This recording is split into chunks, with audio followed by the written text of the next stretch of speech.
The events of the story begin in one unknown province, or to be more precise, on top of 1,000 mountains therein. It is in these huge and powerful mountains that the buildings of one very famous assassin cult are located. This place is home to some very powerful people who have simply demonic martial arts abilities. Among them are mysterious, obscure, and enigmatic cult worshippers who are very dangerous. The events of the story take us to a certain master who stands alone against a huge crowd that is moving in on him. This man stands at the very center of the killer cult. He addresses those who attack him and says he will punish each and every one of them. However, the people who attack clearly do not take him seriously. His words do not frighten them at all, and they are carried off at breakneck speed. But the skill of the man standing against them is much higher, because as it turns out, he has mastered the supreme art of the demon lord. This is what allows him, in just one instant, to carry like the wind through all enemies and hit each one with his sword. This is the kind of strength, courage, bravery, and cold-bloodedness inherent in the cult of demonic assassins. The events of the story show us our protagonist, Michael, who is the first son of the head of the Federation Union. Right in front of him at the moment are people resembling ninjas. They bow to him and express their gratitude. As it turns out, our hero Michael is their master, which he himself says, and it can also be seen in the behavior of the people around him. However, Michael himself is far from being that tough, as there are people far more powerful and professional above him as well. Our hero Michael enjoys the status of the 10th Red Star in his federation, which is why he has very high technical skills. He earned his high status for resisting absolutely all of his opponent's techniques in just 10 strikes. However, it wasn't all that good. The Federation was full of people who wanted to take the place of the future head. Such people began to band together in cults in order to oppose the chapters and groups and advance their interests. It was these cultists who worked to send our main character Michael off during his lunch hour. They used poison, which they slipped to Michael himself, after which they dispatched him with ease. The events of the story take us to some guy. He's lying silently on the cold ground somewhere and just looking up. In a moment, he comes to his senses abruptly, opens his eyes violently, and starts screaming as loud as he can. He immediately decides to get up and sit on his feet and grabs his stomach and gets very anxious. In the mind of this guy turns out to be our hero Michael, who remembers that not so long ago he died of poison. Looking around, Michael begins to suspect that everything around him is just a dream, and he is actually dying. Michael tries to get up, but his new body won't give in so easily. He stands on all fours and doesn't know what to do. Michael grabs his head and realizes he remembers his death for sure, and then considers kidnapping, but he's glad he's alive. However, it's still at a point where Michael decides that he should have looked around to see where he is in the first place. It turns out to be some old brick basement. Although it's obviously not new, you can see that it's well maintained. But what catches Michael's attention the most is not all that, but the fact that there are balls of light hanging all over the hallway, which means the kidnappers are rich. Michael gets to his feet, puts a hand to his chin, and begins to contemplate what it could be that has kidnapped him. He headed towards one of the doors he saw next to him. He tried to open it, but the entrance was blocked. There was a chill coming from the door, and next to him, Michael noticed some kind of large bag with black balls inside. As he got closer and watched them, Michael immediately realized that they were grain balls, enough to last for several years of food. Michael also points out that there is a lot of air passing through the cracks in the wall, which means they are not going to kill him. He's well aware that he's going to meet someone sooner or later, so now he decides to get busy rebuilding himself. Afterward, he began to start the process of circulating energy and talks about making those who did this to him regret it. However, the energy circulation fails, and Michael realizes that it may be the effects of the poison. Therefore, Michael decides to remove his thirst first in order to calmly further begin training. Michael then heads to a nearby barrel of water to wash his face and recover. However, in the moment, he turns his attention to the reflection in the water and sees in it a very different face, not his own. This scares the shit out of Michael. He's just in shock, standing there silently staring into the reflections of the water, not sure what to make of it. Michael starts to get pretty angry because he realizes that this is just bullying him. However, interest takes a strong lead. Michael can't even figure out if he is a man or a woman. After which Michael decides to check out this factor and looks, and fortunately for him, he discovers that he's a man.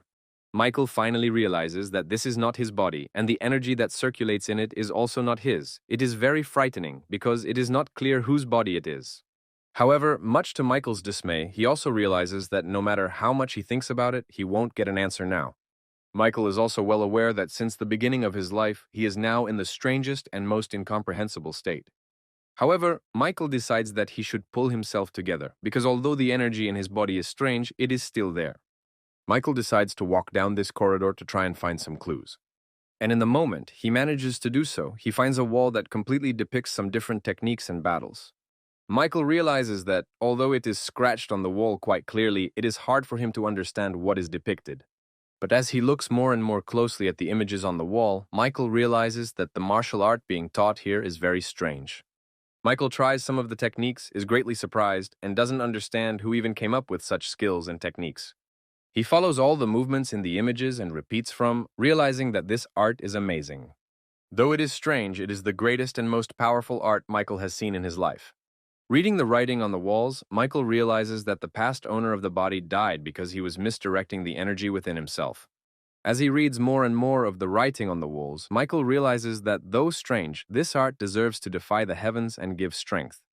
Immediately afterward, our hero Michael takes up circulation and learns the tremendous energy of this art. Since that moment, time has moved forward very quickly. Looking around at the grains in the bag, Michael realizes that at least a couple of years have passed. Michael walked over to that very wall in a moment and realized that he had finally learned everything that was depicted on it. He realizes that he was able to surpass even the power he had in his previous life, and this makes him very happy, because this death has given him a lot of things. Our hero turns to the wall, bows, and begins to thank it for its wisdom, saying that he is very grateful for this knowledge. Sitting in lotus pose, Michael realizes that he got more from this powerful art than he did from his father, the ruler of the Federation. As a thank you, Michael makes a vow that he promises to serve the man who invented the art for the rest of his life. Michael makes an oath to his name, promising that nothing can change his mind, and to this art he owes his life. Immediately afterward, Michael heads for that very door, realizing that he doesn't have even a hint of how to open it. So Michael decides that things can't be left like this any longer, and decides to use his new power against this door. Michael decides to break it, realizing that he can't stay here any longer, as he can't be defeated by any of the current masters. Immediately after, Michael puts all his words into action and directs a huge, massive attack right into the wall, breaking it. Outside this wall, there is a huge explosion, yes, to such an extent that all the stones near the wall fly apart. And for our hero Michael, such a blow turns out to be an ordinary thing, because with his new power, it is nothing against such a wall. Immediately afterward, the rays of the sun strike Michael sharply. He hasn't seen them in a long time, and they blind him very badly. Michael begins to look straight up at the sun through the foliage of the trees, trying to contemplate where he is. Stopping where he is, Michael begins to take one breath after another, trying to realize the new fresh air for himself. However, all his enjoyment is interrupted when he notices a strange guy sitting with his eyes closed nearby. Michael immediately approaches him with a question and wants to ask him something, but abruptly stops talking and stares into the man's face. After just a second, the man runs right away from Michael and just screams in shock at the sight of him, which scares Michael a lot. Michael doesn't share his silence and shock and turns to ask him if he doesn't know how to speak and respond. However, in response to this, the man only falls to the floor and starts screaming with pleas not to kill him and to have mercy, saying that he made a mistake. Michael tries to say something, but the man's scream interrupts him. He asks not to be sent to the corridor of 10,000 demons. Immediately afterward, the man starts banging his head on the floor and asking Michael to do better to just kill him rather than punish him like this. Michael doesn't understand all this at all. He appeals to the man to get on his feet and stop doing this. However, the latter, only feeling Michael's hands on him, is already getting very worried and shouting at the whole forest from shock. At one point, the man even starts foaming at the mouth, and it's like he's losing consciousness. Michael puts him down by the nearest tree, apologizes for scaring him, and talks about how he should get out of here. Immediately after which it happens, our hero Michael heads further into the forest, getting to a place where there is a lot of bamboo. Climbing through it, in the moment, Michael looks ahead and is shocked to notice some sort of settlement. Very beautiful. Michael decides to go downstairs and see what's going on, but at the entrance to the settlement, there are 3 guards with swords. One of them looks ahead sharply and points his partners there as well, pointing his fingers directly at Michael up ahead. Michael also looks at them mutually, however they abruptly raise a rather dark aura and glare angrily in Michael's direction. He notices their strong energy and is surprised that warriors of this level are just guarding the entrance. He doesn't realize what this place is. Our hero sees and that they begin to approach in his direction. It scares him a lot. He realizes that he may have to fight. However, they all come up to Michael in a moment and start bowing, congratulating him on his graduation and wishing him all the best. So, abruptly changed picture greatly surprises our hero Michael. He does not even know how to react to such a thing. He just looks down at them all and is especially surprised that they called him a young gentleman.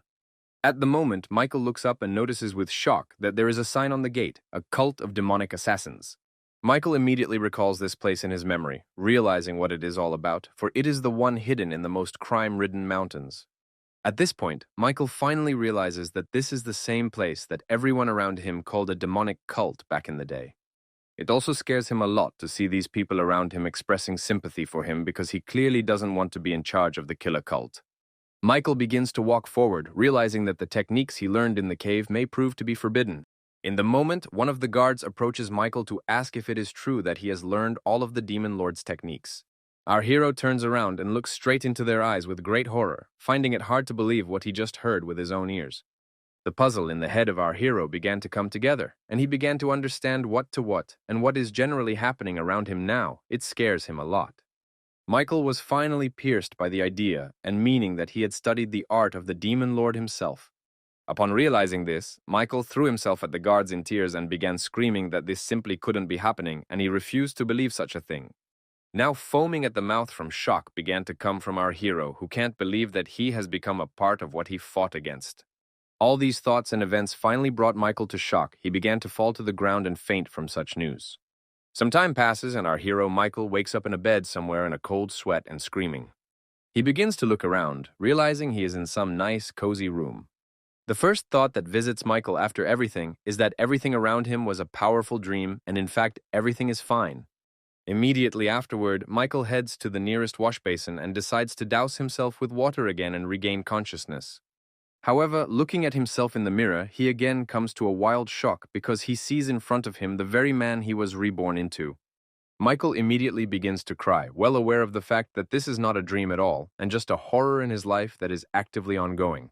He drops his head on the table and immediately starts asking all the gods of this world why he is being punished so much in life. The events of the story, meanwhile, take us to the tower of one of the palaces of a dark cult where some events are taking place. Some girl named Lilo is sitting on a chair and a woman standing next to her is trying to brush her hair. Lilo screams about how she can't live peacefully knowing that the creep is back. It's unclear yet who he's talking about. She talks about how it's not clear why he came back after 3 years since she honestly expected him to die there. The woman asks her to keep her voice down. But Lilo just screams further, saying that she sincerely wishes him dead, but the woman next to her asks her not to say that to her husband-to-be. The woman asks Lilo to find the upside to all of this, talking about how she won't be lonely now, but it only pisses her off. It becomes clear that Lilo is talking about Michael. She also adds that she didn't expect success, as not even the chapter had managed to conquer the art. The girl standing next to Lilo talks about how things probably didn't go so smoothly, and well, she asks Lilo to understand Michael and forgive. Lilo only calls out again that Michael accomplished nothing and was just using his status for fun the whole time. However, in response to this, the woman standing next to her, Lilo's nanny, says that Michael is very handsome after all. This infuriates Lilo even more. Lilo's nanny talks about how she would forgive everything to such a man just by looking at his face. This surprises and confuses Lilo even more. However, Lilo reminiscing about her first meeting with Michael suggests that her naive fantasies were shattered back then. That day, Lilo quietly crept up behind her and watched Michael, who was a different person at that point. She looked at him and smiled wildly and was embarrassed, not realizing how handsome and beautiful he was. In the moment, Lilo then dared to turn to him. She went to meet him and was the first to speak to him. Then, past Michael approached her, saying she didn't look too bad for his bride-to-be. Immediately afterward, he held out his legs to her and asked her to massage them for him right away, much to her surprise. After which, past Michael made a horrified look on his face and talked about how he in return also massaged her feet in return. Thinking back on it all now, Lilo is screaming about how he was only 15 at the time and she was 14, and it was total bullshit. Looking at herself in the mirror now, Lilo kept crying and talking about how she didn't want to marry a jerk like him at all. Lilo's nanny began to remind her that it was soon time to leave for the main palace, and in those 3 years, Michael might have changed. However, in response to such words, Lilo only began to chase her babysitter out of the house, saying that it was utter nonsense. The thoughts in Lilo's head couldn't come together. She was still curious to see Michael, but she remembered the occasion well. Meanwhile, events were moving forward and took us to the small palace where our hero was now. Michael reflects on the fact that it has been 4 days since he regained consciousness, but only 4 people have visited him. However, from just these four people, our hero has managed to learn many things, including that the past owner of the body behaved very badly. Looking at himself in the mirror now, though, Michael adds that it's hard to call it bad, it's just unacceptable. He also recognized what the locals called him rather briefly as either the little lord, the petty hiker, or the left spirit. Michael also learned that the past owner had a great passion for women and was also often unpunished. Thinking back on all the information, Michael would describe the body's past owner in just one short word: psycho.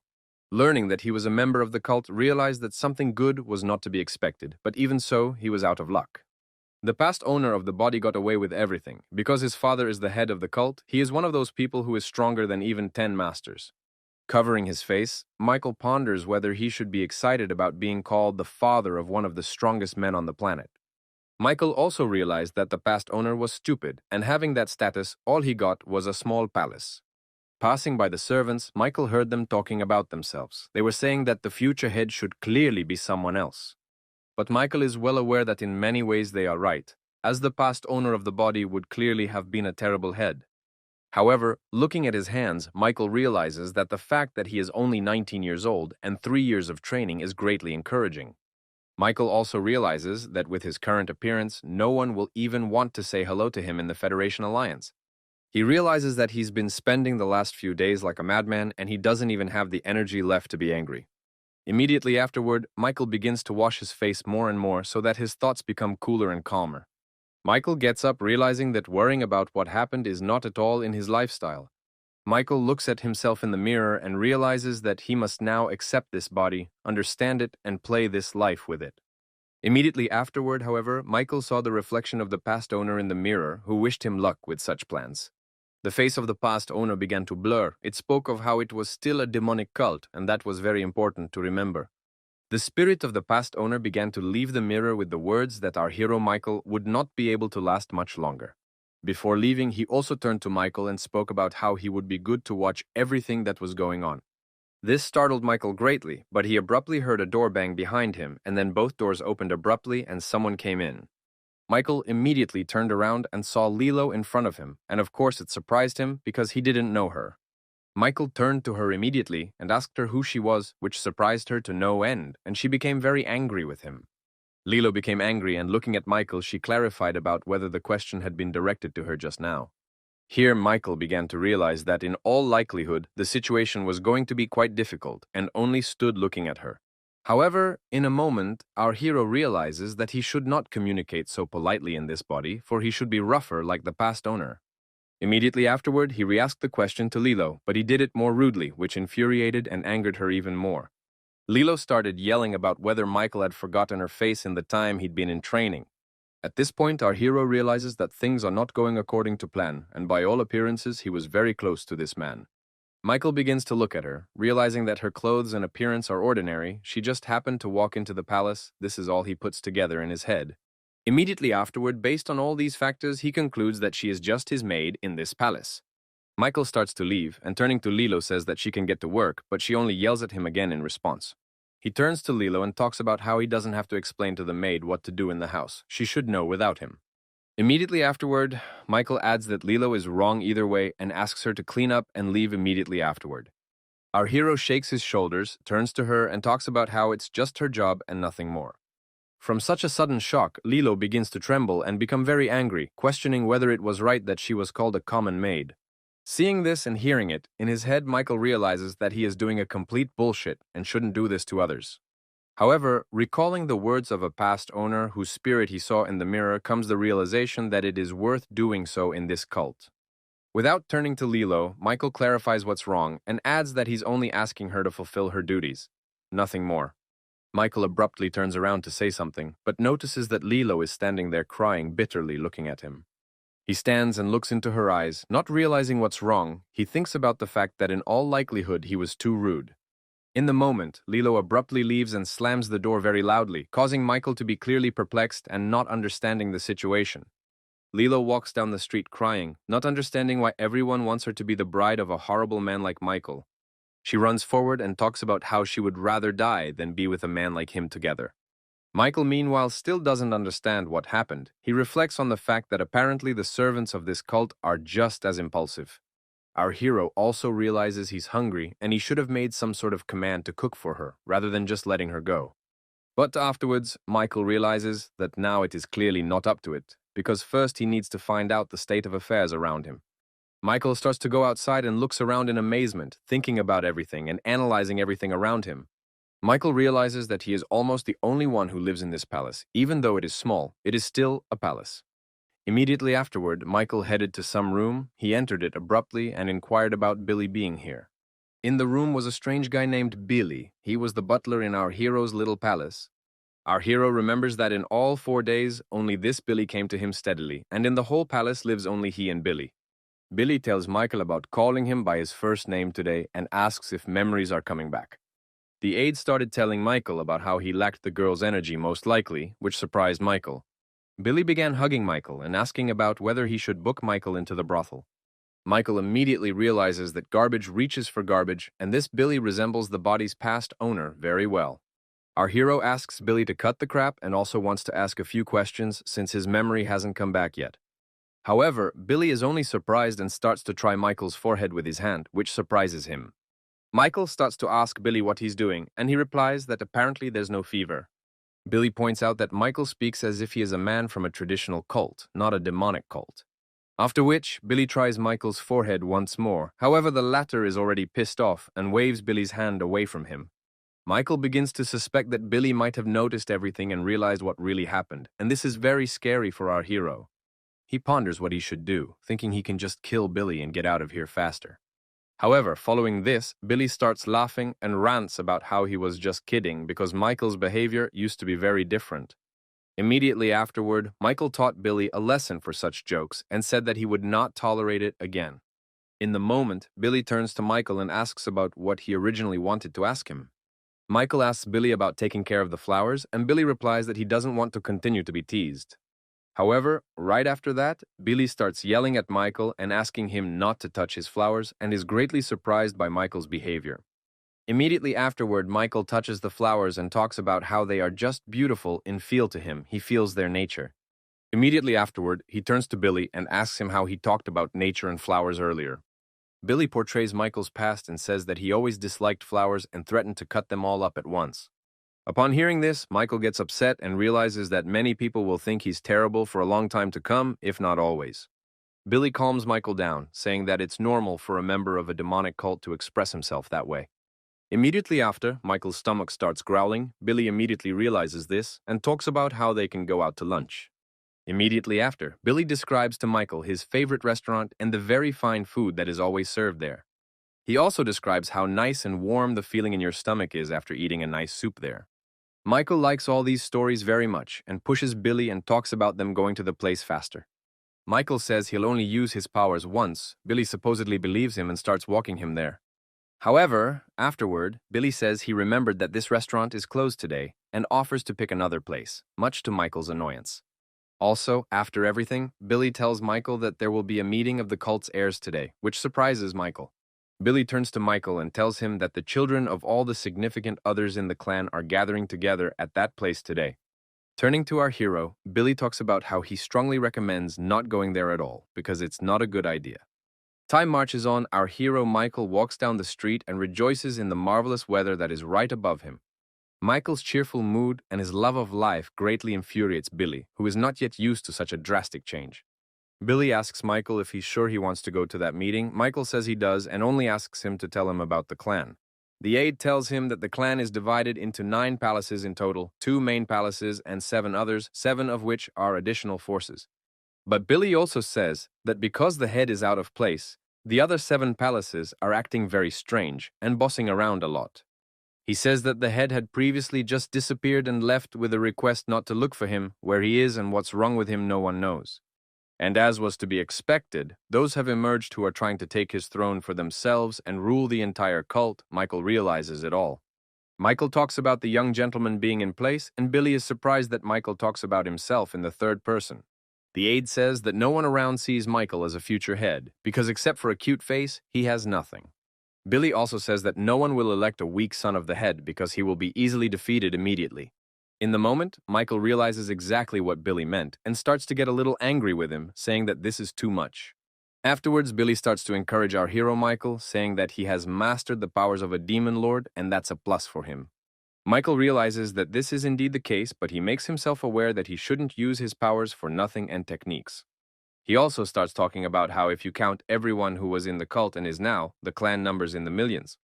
The aide also tells them that there are many who are against them, including the entire Federation, who dislike them very much for their power. Michael begins to remember his past and analyze many different factors, realizing that the situation in the world right now is indeed dangerous. In a moment of reflecting on everything, it comes to Michael's realization that this isn't just a martial arts group like he thought. Michael asks the aide why, in the 2 years since the chapter went missing, still no one has been able to organize a rebellion.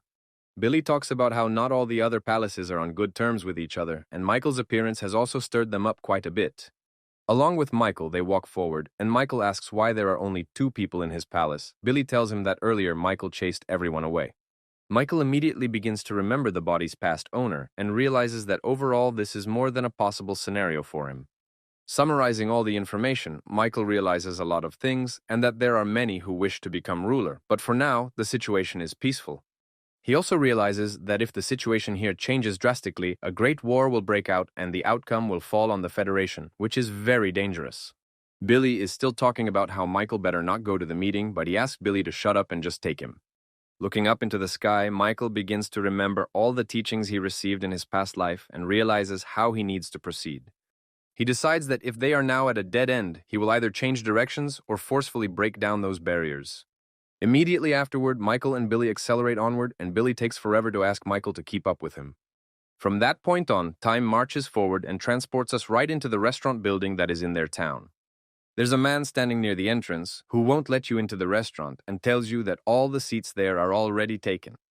People are yelling at the guards, saying what they see out the window that all the seats are vacant and he's just cheating them out of their money. Immediately after that, some important people are allowed into the restaurant. As it turns out, they are the sons of the cult leaders. The second daughter of the Sword Palace, nicknamed the Ice Flower, Lilo, walks in, causing a shock to everyone. Everyone around them looks at Lilo with shock and talks about how she looks simply stunning and very beautiful. Lilo is still angry. She looks at everyone around her and can't let go of the very situation with our hero Michael. Everyone around him is looking at Lilo and discussing her a lot, so he decides to go upstairs to avoid crossing paths with anyone else. The fat guy is standing in the hallway. He says he's happy to see Lilo and he feels sorry for those who aren't coming tonight.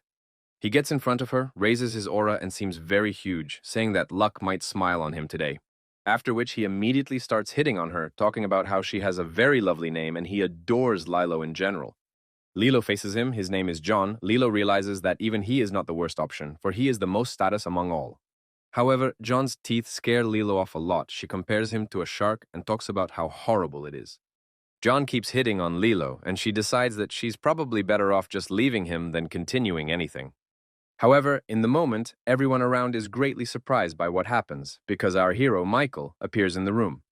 It wasn't long before a funny situation took place, as right before entering the building, Billy tried to stop Michael. With great force, Billy convinced Michael that he clearly shouldn't go to this meeting, saying that the idea was bullshit.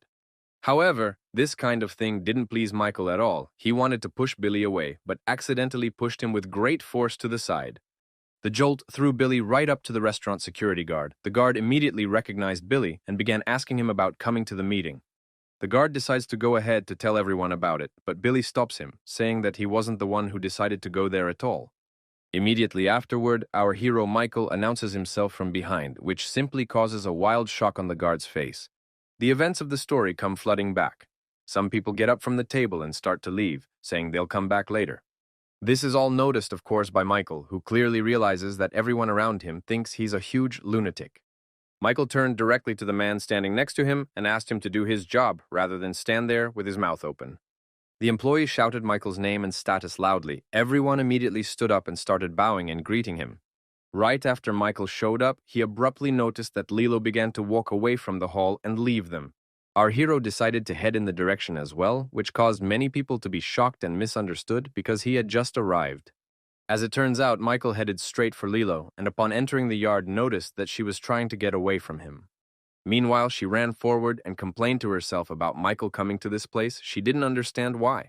Lilo begins to speculate that Michael might have shown up at this place just for her, and such thoughts were already scaring her badly. In a moment, Lilo turned around and spotted Michael himself in front of her, causing her to be completely shocked and horrified. Abruptly closing her eyes, Lilo tried to deliver a powerful punch forward, but of course she missed. Michael easily dodged it. Her punch was very crooked. After she threw it, she started to fall, and Michael grabbed her. Michael looks at her in surprise, realizing that she knows martial arts, and she in turn looks back at Michael blushing. There is a brief pause and silence. Lilo interrupts it and turns to Michael and asks him to let her go, surprising him. Our hero realizes that he has kept his hand on her waist for too long and abruptly lets go, whereupon she falls sharply to the floor.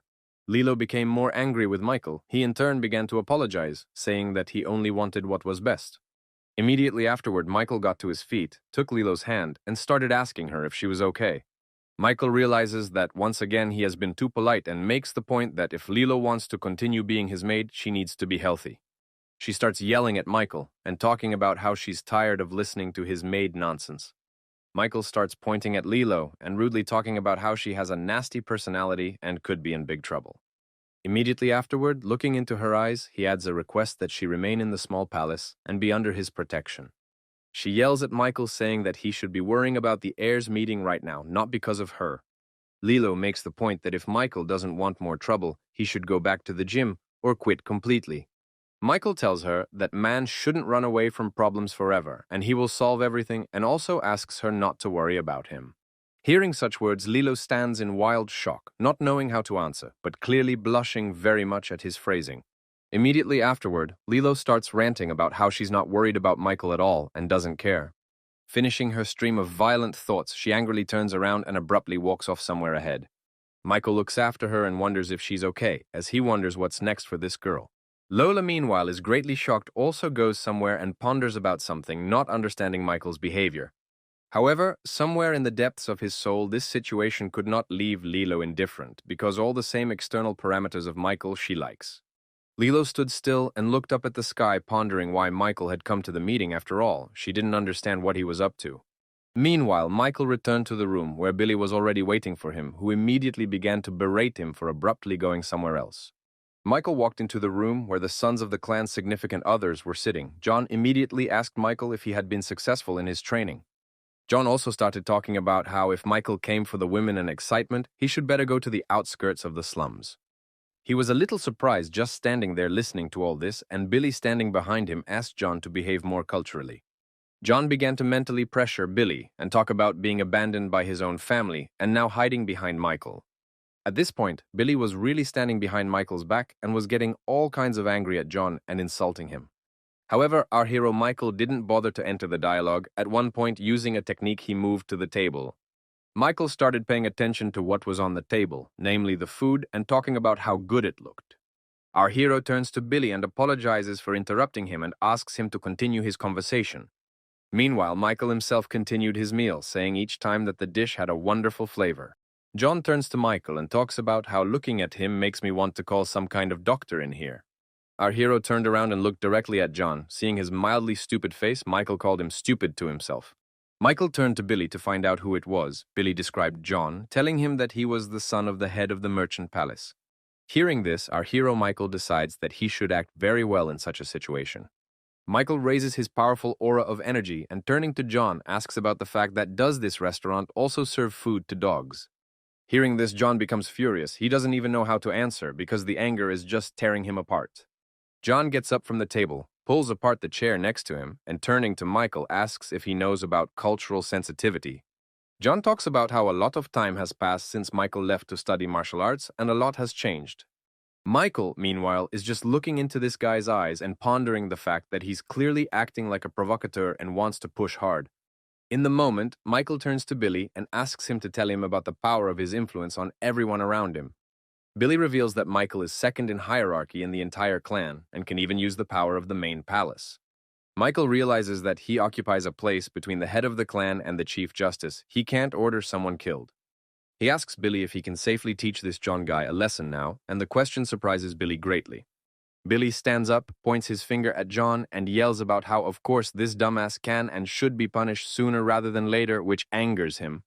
John calls Billy a simple lad, immediately after which he grabs the cup he has next to him and is about to throw it at Billy. Michael immediately analyzes the direction of John's muscles, realizing that he wants to throw the cup to his left.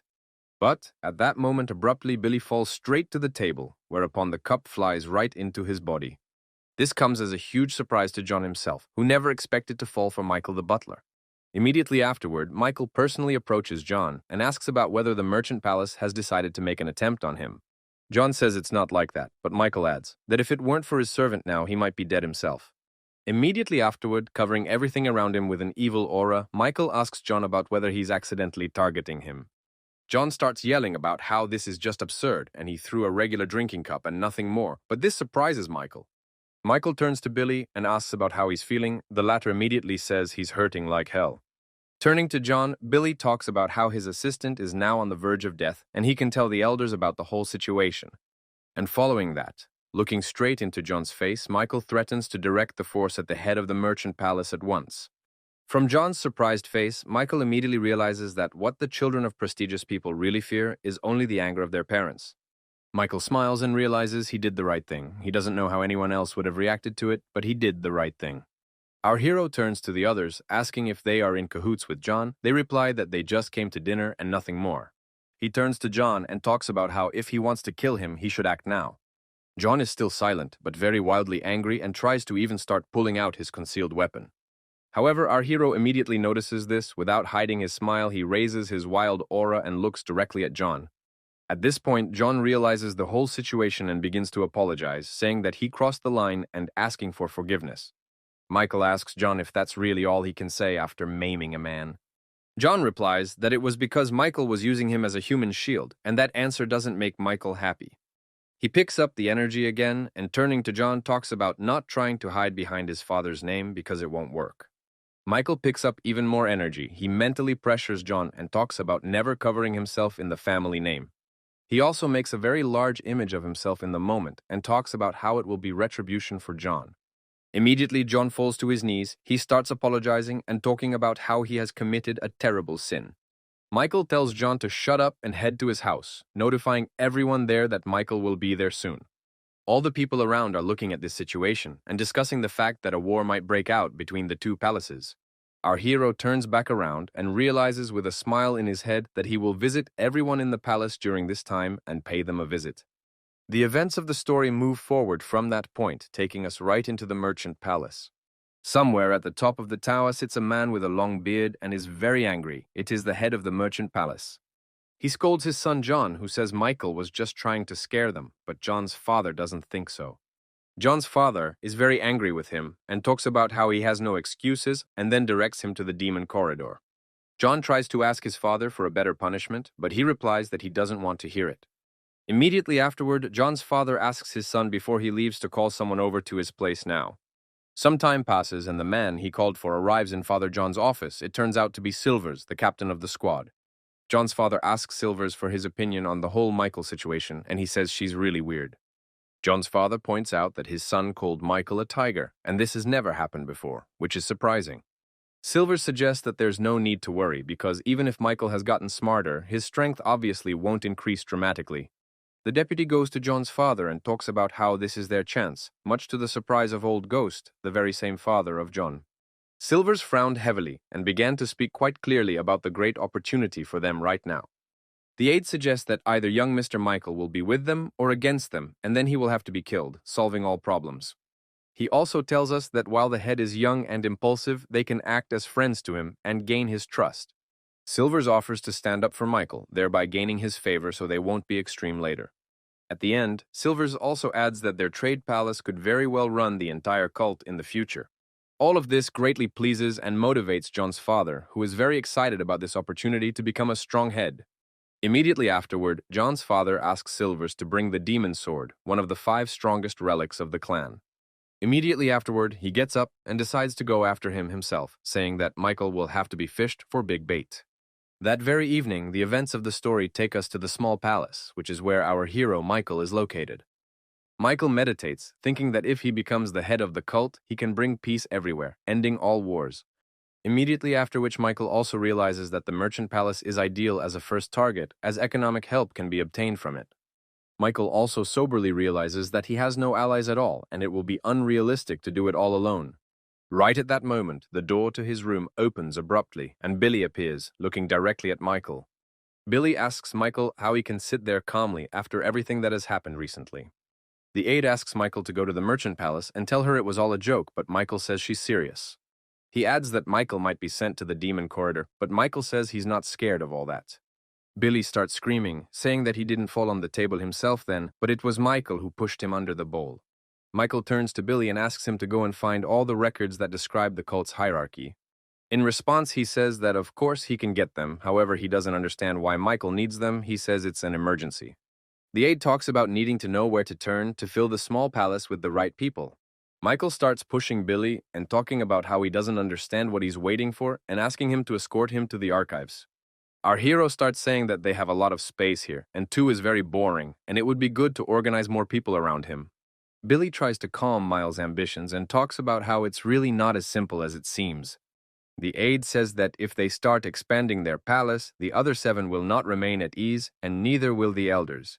Billy says that by doing so, Michael will make unnecessary noise again, but Michael himself says that none of that matters right now. After boring everyone from behind with his aura, Michael turned to Billy and asked him who he was.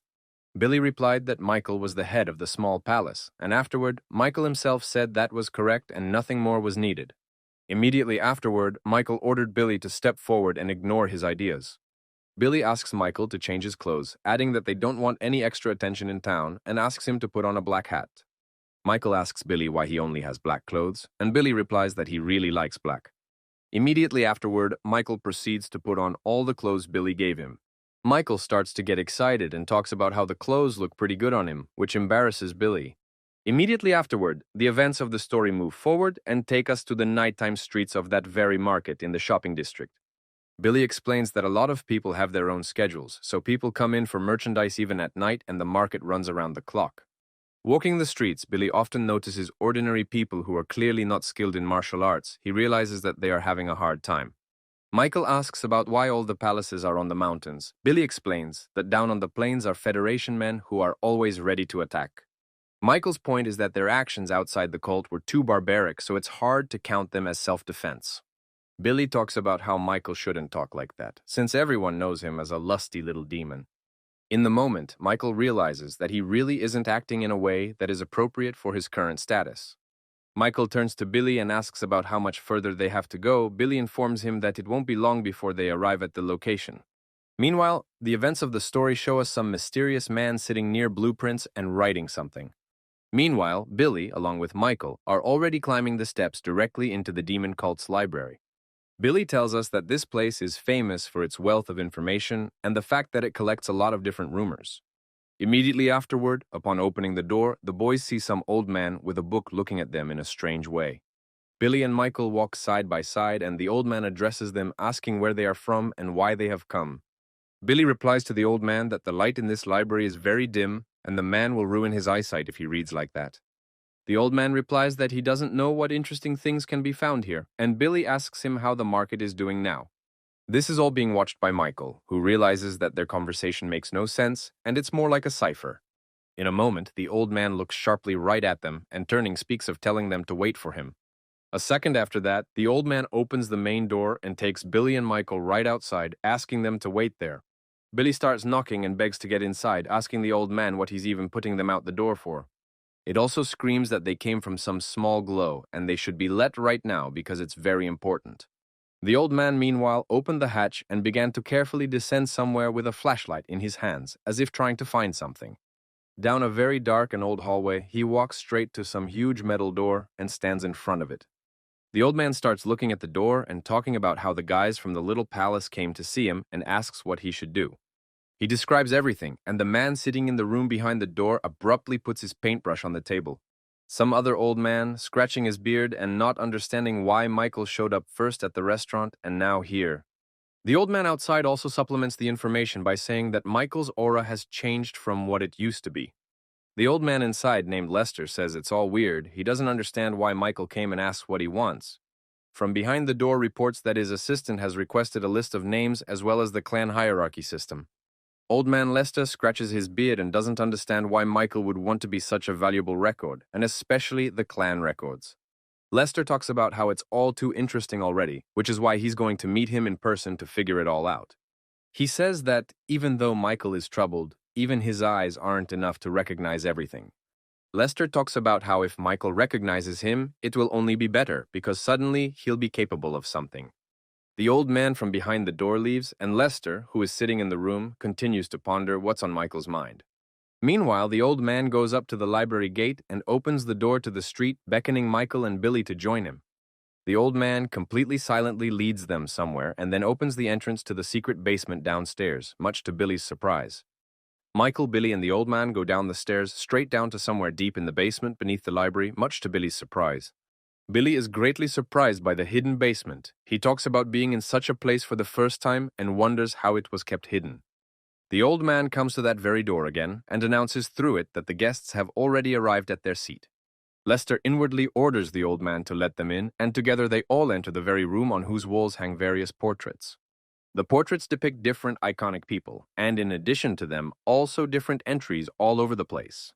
Billy pairs up with Michael standing in wild shock. They just wanted the archives and end up in some secret room. The old man talks about how it's just a little bit of Lester's work sitting right in front of them here. Lester crosses his arms and tilts his head in response, indicating that he is pleased to see young Mr. Michael. Michael says he hasn't even had a chance to say anything yet, but he's already been recognized. Lester says it's easy to learn these things as you get older. Afterwards, Lester apologizes, saying he can't stand on his feet, so he has to show himself to everyone. He starts to say, something's not right here. The average artist can't sit in a secret room under the library. Lester is bigger than he seems. Michael's words surprise Lester a lot. He can't believe what he's hearing now. It really surprises him. Michael continues to look at the portraits that Lester drew and talk about how he's just a wonderful artist. In the moment, Michael is grabbed by the shock of realizing everything. The portraits around are the records they are looking for. They depict the strongest. Our hero, having realized the whole essence, begins to look very actively at all that he sees here, and among everything he finds his father. This all causes Michael to go into wild shock. It's hard for him to just imagine the fact that it's all true and happening in this room. In the moment, Michael freezes looking at his father's portrait and is noticed by Lester, who turns to him and asks if he recognizes anyone. Lester turns to Michael and talks about the fact that this wall depicts people from the Federation Union because that's a big deal right now. Michael looks around and stares directly at the old man with shock, not understanding at all what is going on or who this Lester is. Raising a small amount of his energy, Michael began to address Lester and directly ask about who he was. Lester presents himself as a regular old man who collects rumors and spreads them around and says nothing remarkable. Michael says that if the information about Lester comes to light, there will be no bloodshed for them at all. Lester says that's why he's hiding. A dialogue ensues between the two, during which Michael emphatically asks Lester not to do such things anymore for fun. In answer to him, Lester cannot understand at all why young Mr. Michael is so much interested in the safety of the plane. Billy asks Lester if he really wanted to die, but he replies that he's been kept here by such things and he's not afraid of death. In a moment, abruptly, there is the violent sound of a door that has abruptly closed and now won't open. Our hero's assistant knocks on the door, trying to open it, and Michael realizes everything, and turning to Lester asks about whether he decided to kill him here. Lester talks about how he can't do that and just hopes for understanding, but Michael asks why Lester can trust him. The counselor says that by the time Michael decides to return here with the warriors, he won't be here. Michael reacts rather calmly to his words, saying that there's a lot of weird confidence in him. He says their conversation is getting hollow. He doesn't understand why he was called down here. The old man says Michael came on his own and asks him what the cult was for, a question that surprises Michael. Looking at Lester, Michael realizes that he's very much a good guy, and the usual lies won't help in this situation. Lester abruptly declares that he wants to put the masters of art in his little palace, thus telling the truth. The counselor asks about whether that's why Michael left the restaurant when he didn't find the right people there. However, Michael says that those people weren't interesting to him because he wants someone who will be willing to do anything. Lester starts wheeling out his wheelchair, asking if Michael really wants to increase his influence, but he says not really. The counselor asks if Michael is aware of what times are like in the world and if he looks down on it all. Michael replies that he doesn't care all that much because his true goals are much bigger and cooler than these thoughts. Lester tells Michael that such a path could lead to his death, but Michael, of course, disagrees with him. In the moment, Michael turns to Lester and decides to finally ask his name to see who he's talking to. He takes a short pause, after which he tells us that his name is Lester, to the great shock of our hero. Michael immediately recalls Lester from his past life, who once revealed that he was going to go into a cult. Then Lester turned to Michael's past, and before he left, he handed him various plans, for in Michael's past life they were well acquainted. A long time ago, there were already very different iconic rumors about Lester, and he was always respected because he was very talented. Young Lester took care of Michael's background early on, and was his mentor and the one who published many books on the Federation. Returning to reality from his thoughts, our hero turns his attention sharply to Lester's arm. Seeing the scar alone there, it strongly calls his attention to it. He recalls with horror that the exact same scar his mentor in the Federation had in a past life. Looking right into Lester's face now, our hero genuinely can't understand why he's in this room and the demon cult in general. Our hero is also shocked and surprised that Lester is so old, as he must be in his early 40s by now. Lester in turn pays attention to everything Michael says and is immediately surprised that he knows him, for that is unusual. He immediately wonders if Michael, the young gentleman in front of him now, is the real one. Michael realizes where this is going, so he talks about how unnecessary questions could cost lives to derail their conversation. Lester abruptly apologizes and talks about how he really was disrespectful, for which he is ashamed of Michael. Michael makes the point that if everything has become clear, then why is Lester here under all the circumstances? Lester talks about how no one ever knows where he'll end up and adds that fate has brought him here. In the moment, Lester turns to Michael and asks what his true reasons for coming here are. Lester reveals that the other 7 palaces have already begun to conduct surveillance on Michael and the shopping district to act. Michael realizes that the demeanor and mannerisms match his mentor and says that he's the one following them, not them following him. The old man only laughs a little in response, then abruptly pulls at some strange thread that was dangling near him. Immediately afterward, a canvas falls from above and opens up, showing different portraits from top to bottom. Billy is greatly surprised, and our hero Michael talks about how it's immediately obvious that it's the hierarchy of the cult being portrayed. There is also a portrait of Michael himself, beside which there is a brief description of just 2 words, maniac and psycho. In the moment, Michael realizes that the conversation going forward is clearly not for Billy's ears, so he asks him to go get some water. Old man Lester smiles and talks about rewriting that sheet again after Michael's visit today. The counselor talks about how before Michael came in, he thought he knew everything, but now he has realized that he can't sit here any longer.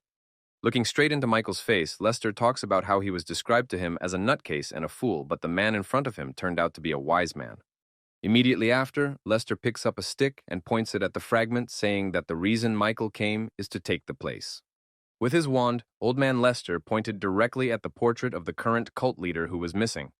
The old man stood and waited, looking at Michael, waiting for a response from him, and the old man in turn only remained silent and looked at the old man. Lester continued to point his stick at the chief and to say that he knew at once what the true cause was and asked if his judgment was correct. Michael said that was correct, but added that it didn't mean anything, because if he became the head, he would burn the place down. Lester starts talking about how it won't be easy at all, as it will be worth dealing with all the elders. However, in response to the old man, our hero only smiles and says that it is clearly not worth worrying about. The old man also tries to explain to Michael and that his hope can be extinguished very quickly by even the smallest wind. In the moment, Lester abruptly reaches his hand forward and puts it out in front of Michael, much to his surprise. Whereupon Lester declares that he is only willing to take 50% with a rather serious face. Michael talks about how 50% will not work out, and in all likelihood he will have to go it alone. The old man turns away and talks about how it's not worth it at all, adding that he's just stating the real facts. In response to Lester's words, our hero Michael just exhales and smiles as if pretending he doesn't care. Michael starts talking about how if you look at all the cult mountains from a different perspective, you might just suspect their greed. Our hero Michael also makes a strong statement that he is fiercely going to change all of this and change the system completely. At this point, Lester begins to realize the seriousness of the threats and words Michael is saying, and is sharply surprised. Starkey asks our hero that if his true goal is not to become the head, but to change the whole cult. Michael confirms this and adds that he will still climb up there, but by himself or with the old man's help is another matter. However, Lester doesn't believe in Michael's strength and seriousness at all, saying that the cult worships magic and that's not going to change. Lester extends his hand and suggests that he is willing to offer his help in return for a share should anything happen. However, our hero looks down on this and doesn't understand how his mentor has fallen to such a level as to ask for a share in the cult. Looking at poor old Lester now, Michael can't understand at all where his spirit has gone or why it has become so strange. In the moment, clenching his fist, Michael decides that the best thing to do in this situation would be to remind Lester of who he is. Lester raises a tremendous amount of power and purple energy around him, saying that he will definitely be able to change the cult. Right off the bat, he uses magical abilities and martial arts to show his power. Michael creates a great effect of his body and talks about destroying anyone who gets in his way in this case. The old man at this moment comes to a wild shock. He will fall from his chair and cannot believe what high-power man stands before him. Lester in his eyes saw in Michael's image not himself, but a heavenly devil, a monster in its purest form. Michael began to say that a man who spends his whole life in one room cannot talk about the high world. Immediately afterward, our hero Michael turned around sharply and with a sweep of his energy kicked the door behind him. Sitting beside his chair, Lester couldn't believe what was happening right now before his eyes. Michael starts talking again about changing the cult and interrupting this chain of evil that has been set up against everyone. Lester began to talk about how he didn't expect to hear Michael say that because earlier in his life he had been a participant in this chain of evil. Michael began to talk about how it was because he had changed that he wanted to change everything around him as much as possible. However, after listening to Michael, Lester only looked up, smiled, and afterward laughed sharply like a wild man. The old man, in a fit of laughter, started talking about how it was all very funny, and it was also funny to receive such a thing. Lester began to fall at Michael's feet and begged to be spared, saying it was very important, but Michael didn't understand why he had to do it. Lester began to say that he had some very important and unfinished business, but Michael only retorted that it was not his problem. Immediately afterward, Lester abruptly thundered that he would stand in Michael's way. At one point, Lester switches to another topic and starts talking about the RAIN organization, which has a lot of ordinary people in it. The counselor abruptly pulls out some sort of golden relic from his robe, saying that he's been in this organization for 19 generations. Our hero, seeing the plaque of gold, realizes that Lester is not lying, and he was originally right that Lester refers to rain. He asks Lester, rather abruptly, if this means they have to trust each other. Michael asks Lester what he wants, and he responds by telling Michael that he asks him to promise him just one thing. The old man talks about there being a man of war in the Federation Alliance, and in the event of something happening, Lester would like to get him. Our hero only looks at Lester and ponders what has happened, that his master has changed so much and demands some sort of military. Lester makes the point that it doesn't matter what Michael thinks now because the plan has changed, but the heir has not. Michael turns around saying that Lester may follow him, however then it will take some getting used to his craziness. Our hero asks if Lester only needs a military man. Lester replies that is correct and would ask that he be brought to him. He's about to leave, and Lester talks about how Michael is more suited as the leader of the Federation than the demon cult. Ignoring these words, and asks Lester for advice on what to do in such a situation and how to proceed. Lester asks for help to sit in a chair for starters, and Michael replies that Lester's mouth won't close even if he dies. In response to Michael's words, the old man only smiles, realizing that Mile is right and his words make sense, even in a joking way. Lester sits down and starts talking about how the cult is pretty strong right now, including all 7 palaces. Immediately afterward, he adds that there were 2 people for the post of our hero, but after the appearance of Michael, all plans changed greatly. Lester turns away and asks our hero if there is anything he is unhappy about, but he asks why he would suddenly jump to such conclusions. The old man picks up on the factor that Michael's rather disrespectful name-calling of the clan makes him very worried.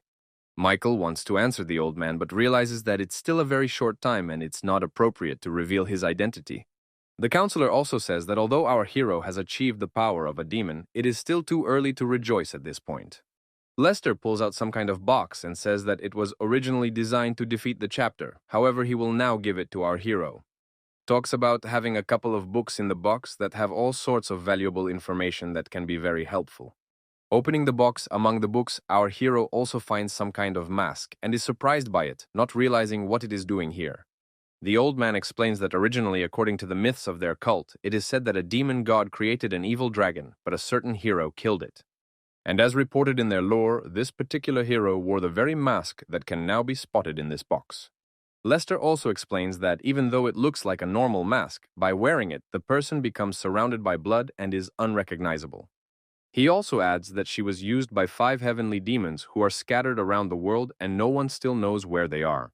Lester also advises our hero to convince half the palace, as well as those elders, to climb to the top. Lester also warns to be very careful, as there will be those who will try to get ahead of you and outdo you. Lester also informs our hero that everyone around him knows him solely as a psycho and nothing more. That's why Lester highly recommends our hero to show everyone the true self from the other side. Lester also asks Michael to also consider that the pressure from the 7 palaces and elders on the people will increase. Therefore, Lester also advises Michael to go out and analyze the people around him in order to understand their nature and what they need. Trailing off, Lester turns to Michael, talking about being undercover for all of this, and asks if Michael can handle it. To Old Man Lester's surprise, Michael abruptly turns around and declares that of course he can do it. Also, Michael reports that not long ago their palace had 11 vacant seats, but now there are 10, as one has gotten a host. Old Man Lester pulls another rope in the room, and a huge portrait of someone is revealed. Lester says to start with him. Billy announces himself from behind, informing him that the man in that portrait is a very bad guy, and he knows him. Lester begins to reveal that this is a rather uncomplicated man who was in charge of the entire cult's security detail. But he adds that once the man drank poison and became a cripple, our hero sits and listens intently. In the moment, our hero Michael abruptly turns around, starts to walk away, and talks about how it's time for them to go because he has another first target. The events of our story move to a certain village as we learn it has problematic clean water that you can't drink. In the same village are all the renegades, people without families, and those who have committed varying degrees of crime. It is on this account that their lives are rather simple, their routine devoted to ordinary life in a musty house. However, just recently something interesting happened there as many people gathered in one place and began to bow upwards. The children in this place have been sitting in the sun for a long time, but their parents are not leaving. They are talking about an important person coming to visit them soon. Everyone around them motivates each other by the fact that their lives depend on this person coming to them. One of the people starts to say he doesn't understand why they only get visits when someone starts to die. However, in a moment, their discussions are abruptly interrupted by the fact that up ahead they see someone's small ship sailing to meet them. In this ship is just our hero Michael, along with his assistant, Billy. Billy points Michael to the shore and talks about how so many people have gathered to watch them. Michael gets off the boat and starts walking along the shore, where he is immediately met by local people who greet and bow. Everyone around them starts shouting loudly that they are very happy to see the cult leader's son and obey him. Our hero immediately realizes that such praise he does not want, and it is worth it to eradicate such things urgently. In the moment, Michael also notices and that the people around him are very tired. He asks if they are hot.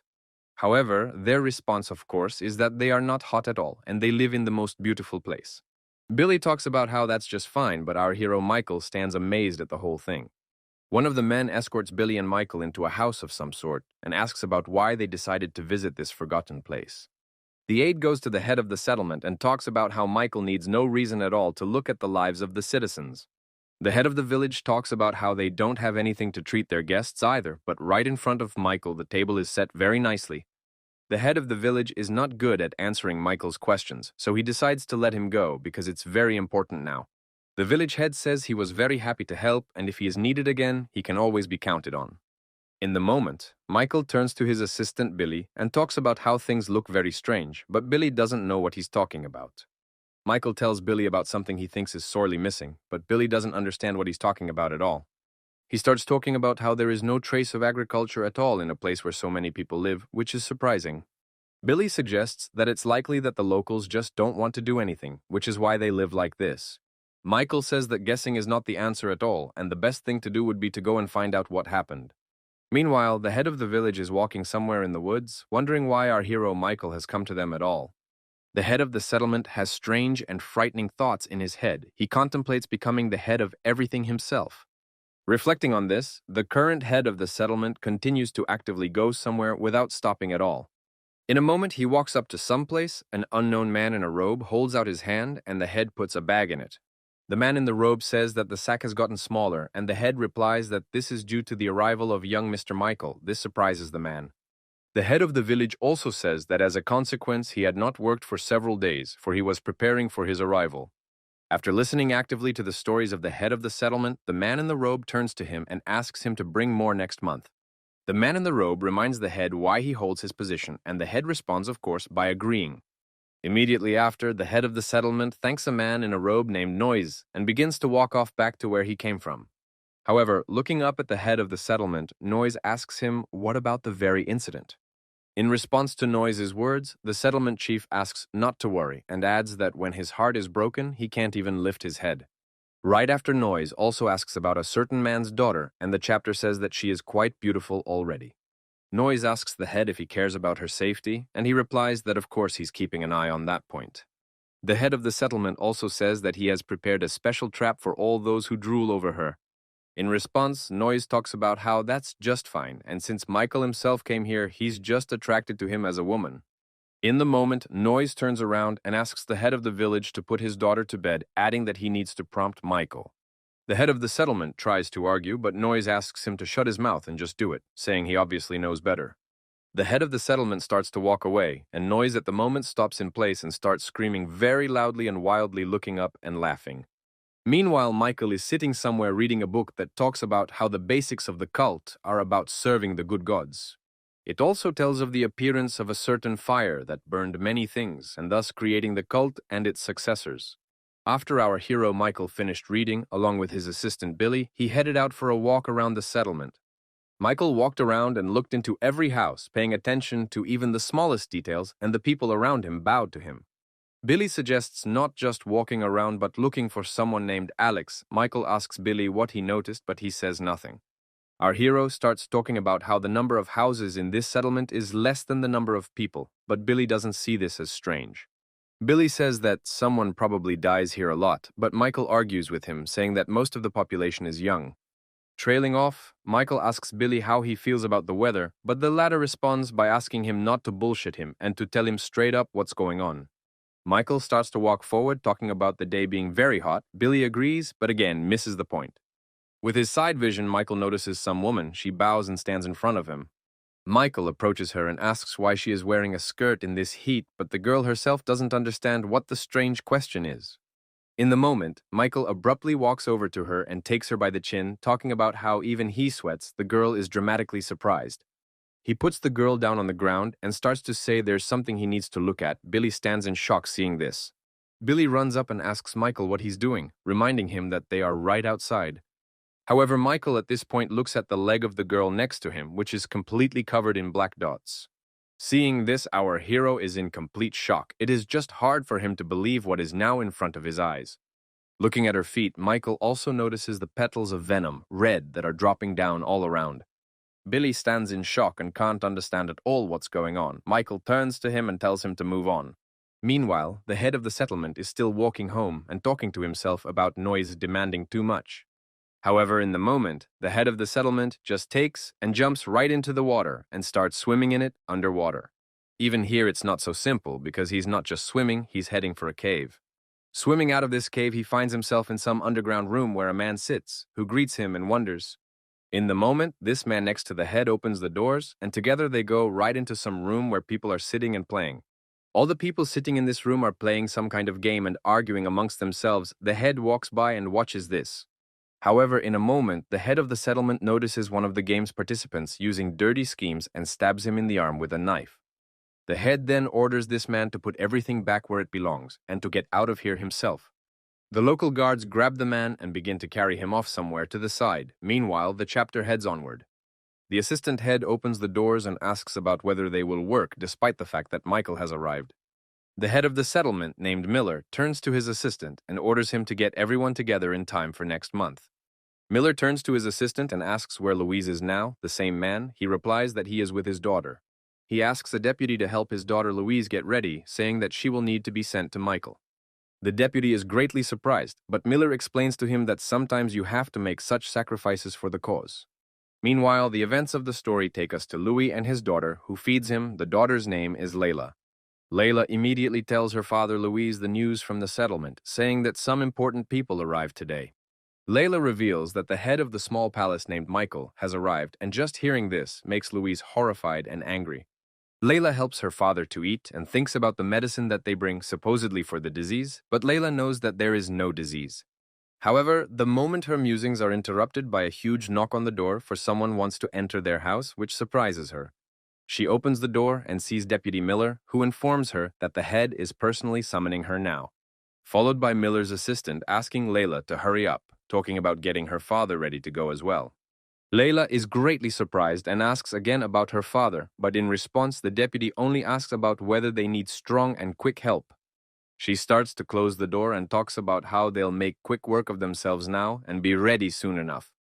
Right before Layla is about to close the door, Miller's assistant looks her in the eye and asks her to remember to bathe. Layla closes the door and immediately begins to realize that something is going wrong, and it all seems eerily strange on a day like this. She heads to her father and informs him that the head is already waiting for them and they should go to him right now. However, Layla has no sincere desire or understanding. She only feels a bad feeling about the whole thing.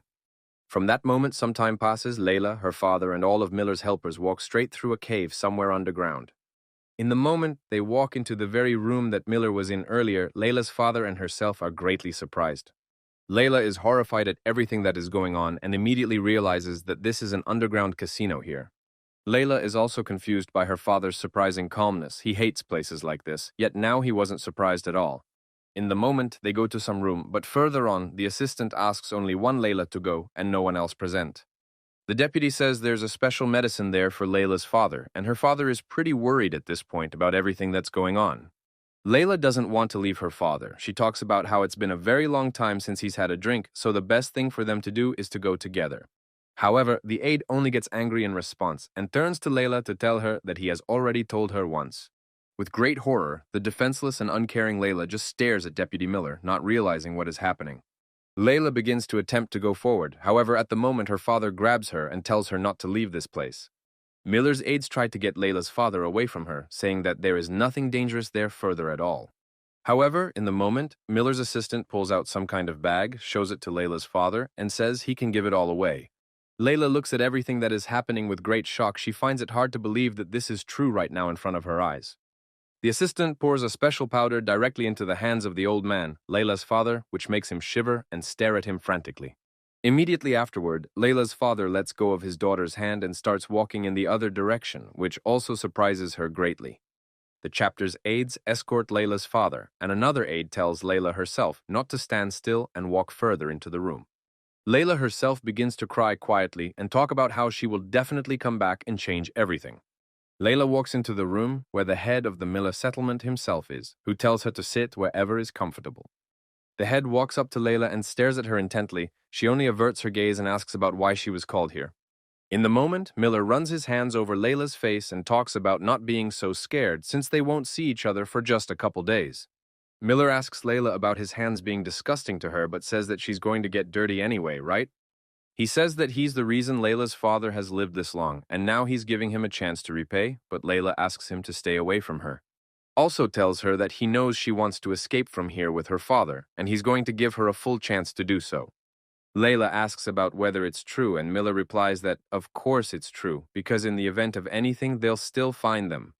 However, as he finishes the sentence, he adds that there will always be freedom except for this night tonight and smiles wryly. Right afterward, Miller talks about the fact that Layla will have to sleep with the head of the small palace, which leaves her in wild shock. Layla knows Michael's past and asks Miller about what will happen if she doesn't go through with it tonight. Miller talks about how the choice is not given much because Layla's father owes him, and that will be part of the payment. He also says that every day Layla's father received medicine, which costs a lot of money. Miller also says that if Layla takes a liking to Michael, she could be his concubine forever. From all this information, Layla stands still and just shakes and cries, not knowing what to do, and Miller asks her to stop crying. Seeing the tears, he starts calling the guards over and pretends to order the disposal of Layla's father. She asks him to stop and says she agrees. Miller revisits her and tells her that she made the right choice and it won't be long before her doomsday arrives. After getting his consent, Crazy Miller starts screaming loudly across the room and laughing from how great everything is working out for him. Meanwhile, it is getting evening and our hero Michael is traveling with someone towards some house in this settlement, a very rich house. The girl assistant takes him inside. He immediately sees the sheer luxury all around, not realizing where it would come from in a poor settlement. Here, our hero finally understands everything. It comes to him that in this settlement, illegally create drugs, which is forbidden. Realizing this, he is terribly angry at what is happening, and especially at the head of this settlement, because he obviously knows about everything. However, Michael is clearly troubled by the thought of where the head himself is and where the drug creation is taking place, because it takes a lot of people to do that. Michael sits down on the bed to contemplate, and some man standing near the door asks permission to enter, to which he gets the okay. This person turns out to be a young, sweet girl, Layla, who innocently walks into the room, already understanding everything in her head. He is eerily surprised at what he now sees in front of him. He expected a lot of things, however, not a simple girl. Layla begins to introduce herself, and our hero notices that she is very beautiful and well-groomed, as for the locals. At one point, Michael compares her to her little sister, but she interrupts his thoughts by asking to take her in, much to his surprise. Our hero asks her in surprise to understand what she is talking about, but she just stands in front of him and remains silent. Layla begins to undress, and our hero Michael realizes that something needs to be done about it, and very urgently. In the moment, our hero Michael makes some very strange movements. In both directions, he throws several streams of energy and snaps out of his seat. Immediately afterward, the lights go out and he throws Layla on the bed and afterward asks her to be quiet and not move. Seeing Layla's face, he clearly notices that she is crying, and all red, this pushes the idea that she was obviously sent by the head. He asks her about being afraid. She denies the fact, but Michael realizes she's lying. Layla, realizing that her father's future now depends on her, starts to talk about how she's not scared at all, but she's trembling. She even hiccups with fear and can't hold it back at all, and Michael only turns away from her and stares straight ahead. Michael asks Layla if she knows who he is, and if that is why she came. She replies that he is a young gentleman. Immediately afterward, Michael turns to her and asks about the fact that she didn't come in out of necessity, judging by everything that's going on. Our hero turns to her and asks about why she is so scared and afraid of every rustle, but Layla can't even answer. In the moment, Michael realizes that he won't be able to talk and get a normal answer from Layla, so he asks her to go back. Michael starts to walk away and talk about how she's not his type at all, but in response, Layla grabs Michael by his robe and won't let him leave. He turns to her and asks what she's doing, clarifying what kind of drama she's decided to play out, but she says it's nothing like that. In the moment, with a scream, Layla starts asking Michael about why he's acting this way with her and why he won't just take her. In the moment, Layla starts lunging at Michael again, but he tries to pull her away and says he doesn't understand her at all. In order to stop Layla, Michael has to throw her on the bed and pin her right up against the bed with his arms to stop her from fighting. With tears in her eyes, she turns to Michael and talks about how he can now do whatever he wants only. However, Michael only turns to her and asks about being afraid of lion, and she doesn't hold back and says she's very afraid. She screams again and talks about how no matter what, Michael has to do everything the way it should be done. Michael finally realizes everything. He pretends to hug her and afterwards sends a pulse of energy into her vessels. In the moment, she's frozen in place from the fact that her blood sugar has plummeted after such a sudden exertion. Such an action on Michael's part caused her to faint dramatically, which is what Michael originally wanted. Michael looks at her face and, realizing all that's going on, realizes that the demon cult isn't simple at all. The events of the story move forward, and Layla wakes up shocked in bed, not realizing what even happened. Our hero says he's done everything Layla asked him to do, but of course that's a lie, and she makes one request of him. Michael asks Layla if it's so important that she's willing to take even such risks for her sake. He realizes that Layla is an honest woman, and in a moment, she shocks him with her request, for she asks him to save her and her father. Our hero doesn't understand what she's talking about at all. He stands up and interjects about what she means. In response to this, Michael starts to play the cold-blooded character, talking about how he's not actually a life god, which shocks Layla. In order to find out the truth, Michael begins to play on Layla's feelings and talk about how she only has a body after all. However, Michael declares that he will still listen to Layla, and if she has an interesting story to tell, he won't punish. Layla asks him what he's talking about, but he only asks if she's deaf or dumb because she can't hear. She cries and talks about all the abuse and how she just wants to live with her dad, not deal with all this.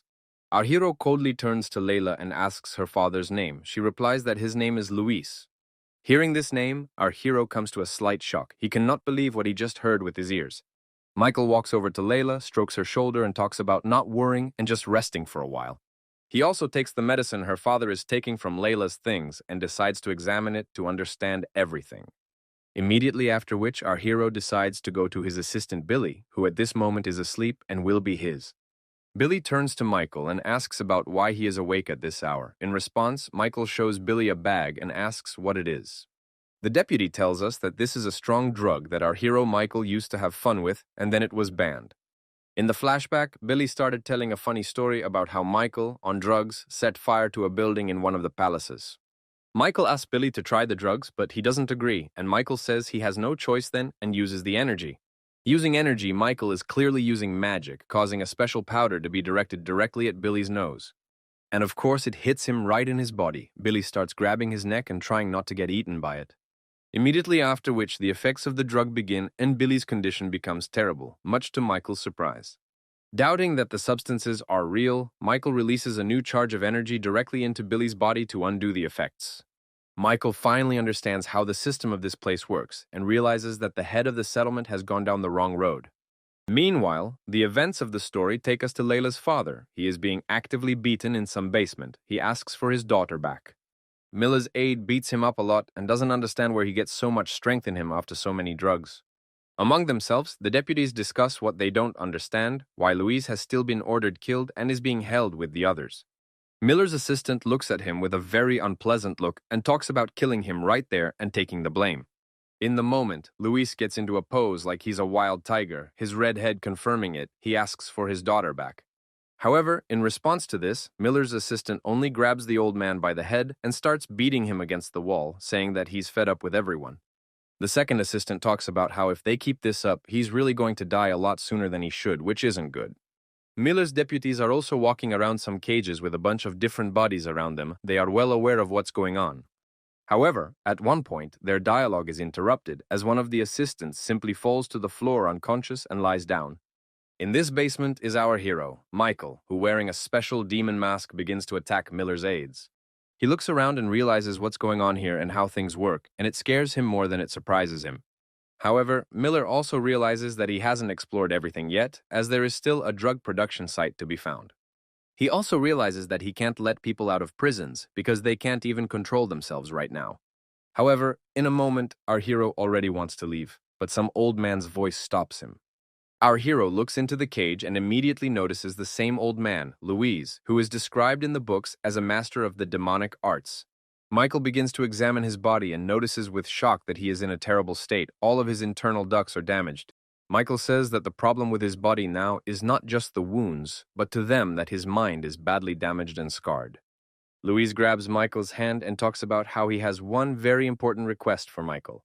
His desire is to hide his death from the others. Michael realizes that these are his last words and he is about to die. Michael realizes that there is very little chance of saving the old man, but it is worth a try and decides to use techniques of power and energy. And he realizes that this procedure will be very dangerous for everyone because there will be a transfer of blood energy. In the moment, Michael also realizes that he has no time at all to think about the dangers because it is worth acting. Placing the old man across from him, Michael crossed his arms and began to create a great sphere of energy to transfer his powers to the old man. Immediately afterward, that's exactly what happens. With his hands, Michael squeezes right into his back and begins the energy transfer. The old man's body emitted a little blood, but the sheer amount of energy around him exceeded any parameters he could think of. In the moment, Michael realizes that things are much better than he thought because the nuclei inside Luis's body are still there and they are able to take energy into themselves. Michael also notes that in addition to being there, these nuclei are also doing a great job and absorbing a lot of energy. Michael realizes that his energy is being absorbed too much, but there is no time to stop, so he decides to give it all to the old man. In the moment, tries so hard that the energy he transferred to the old man is enough to live for over 100 years. Some more time passes, and Michael notices that the energy is still being absorbed, even though he has already transmitted a great deal. Michael decides to add even more energy and give all he has left, transferring a charge of 240 years of energy. At that moment, the old man is on his feet and starts looking around, and red energy is emanating from his body. He himself has become taller and stronger. Looking directly at old man Louis, Michael realizes that the man is in the full stage of awakening. He is very strong right now. Old man Luis regains consciousness. He turns to our hero, asking about who he is. Michael makes a stop sign with his hand and tells the old man that he wants to ask for a breath before he starts talking. The dialogue between Luis and Michael begins. Luis immediately talks about who he is himself and how he has risen in the settlement with his ideas. Of his relatives and loved ones, he previously only had one wife, and once he left her for a while to become stronger and be a master. He spent many years training and even put together his own squad. However, when he returned home, he noticed that everything in his house was broken. Taking his troop, he immediately went in search of those who had looted his house, but in a moment he found the body of his wife. His wife was dead, she was lying on the floor covered in blood, and in her arms was a living child, their shared daughter, Layla. Louis adds that the blame for everything lies solely on him, and he doesn't want to be pitied, he's just telling the story of what happened. The old man also talks about how he only stayed alive for his daughter's sake, and is done with martial arts and blocked energy channels. After hearing the whole story of Old Man Luis, Michael turned to him and asked about his regret for saving him today. Luis says it's not true. Previously his mind was in a maelstrom, but now he has it all figured out, and he is very grateful to Michael for the rest of his life. Trailing off, Old Man Luis turns to Michael and says that he would like to ask him one question. The latter allows it. Having received the good, the old man immediately inquires as to whether by any chance Michael has come from the small palace, and this question startles our hero. Our hero asks Luis how he determined this, and he replies that energy transfer techniques are only available to the highest masters. In the moment, Old Man Luis begins to bow and talk about being Michael's servant for the rest of his life, but asks only one thing in return. Michael asks the old man what he asks in return, and the man replies that he just wants to save his daughter Layla. Our hero immediately understood what it was about and told everything, adding that she was perfectly safe. This surprised the old man. Then Luis started talking about how, if that was really the case, he couldn't want anything more than for Layla to be safe with Michael. Starkey Luis walks over to shake Michael's hand, and the latter realizes in his thoughts that Luis is a very kind and honest man. Afterward, Old Man Luis and Michael say goodbye, and as Michael is about to leave, he stops abruptly and remembers something. Turning back, he speaks of a young gentleman and his assistant arriving at the settlement tomorrow and asks Luis to give them safety. The old man smiles, crosses his arms, and says that of course he will obey this marvelous order. Michael realizes that after that, all he has to do is wait for tomorrow because now Luis hasn't realized who he is. The events of the story move forward, taking us right to Michael, who is meditating the next day and is disturbed by Miller. Miller walks into the room where Michael is now meditating and asks the man how he feels about his gift from yesterday. Michael casually replies that what Miller sent him yesterday was very much to his liking and thanks him. Miller also says she also believes that she believes Michael also liked their second surprise later in the night. Our hero says that the second gift has made his life very different, and the Miller begins to tell tales of how hard the plants are to obtain. Michael is surprised to note that Miller himself has tilted their conversation toward this topic and asks him to continue. Afterward, Miller directly tells them indirectly that they are cooking drugs and refers to them as devil's dust. Immediately after his story, Miller scratches his neck, laughs, and talks about how they can get more of that kind of medicine if they need to. However, in return, Miller starts asking Michael to change the rules of the cult so that they can legally do everything. He adds a note of nobility and speaks of having become engaged in it for the sake of the poor people of the settlement. After hearing all of this, Michael is glad that Miller told it straight and now realizes something that is completely the way he wanted it. Michael turns to Miller and talks about wanting to see where the devil dust was created so he can make the decision he needs to make. Immediately after which, Miller of course agrees to such a venture. He begins to go forward and asks to tread after him. After a while, Miller and Michael arrive at the same spot, and Michael suggests a quick trip. Immediately afterward, Miller says the road won't be easy and jumps in, expecting Michael as well. In his thoughts, Michael realizes that it's all eerily ridiculous since they've placed their hideout just out in the open. After a while, Miller along with Mile end up right where they need to be, and Miller reports everything to the deputies. Michael plays along with Miller and talks about how the cave idea is really cool and must have been hard to build. In response, Miller says that his population are jack-of-all trades and can be approached with any such request. Miller's aides open that very secret entrance and our guys go inside where the casino is. Our hero points to the people in the audience and talks about how they've basically all come here because they're criminals. Michael turns to Miller and says he heard that Layla's father is also here. This surprises Miller and he asks where that information came from. However, instead of a direct answer, Michael decides to shoot down their dialogue and talks about how it's not important right now. He pretends not to care, but in his thoughts he is already starting to berate Layla, saying he will teach her a lesson. In the moment, our hero ponders Miller's ulterior overt motives, not understanding why he behaves so openly and reveals everything. After some time on their road, Miller along with Michael find themselves in the very main hall where people are preparing the devil's dust. Miller shows Michael everything they have and shows him the manufacturing process. The latter responds that it impresses him. The villain begins to tell the story that it was very hard because he put all of himself into building this place for 3 whole years. Michael says they did a good job and asks about the people behind Miller's back, who says they are his personal people from different sects. Afterward, Michael asks about the working people as well. Miller replies that they are just fools trying to help their families. He tells a scheme where he gets people hooked on drugs and then forces them to work for him.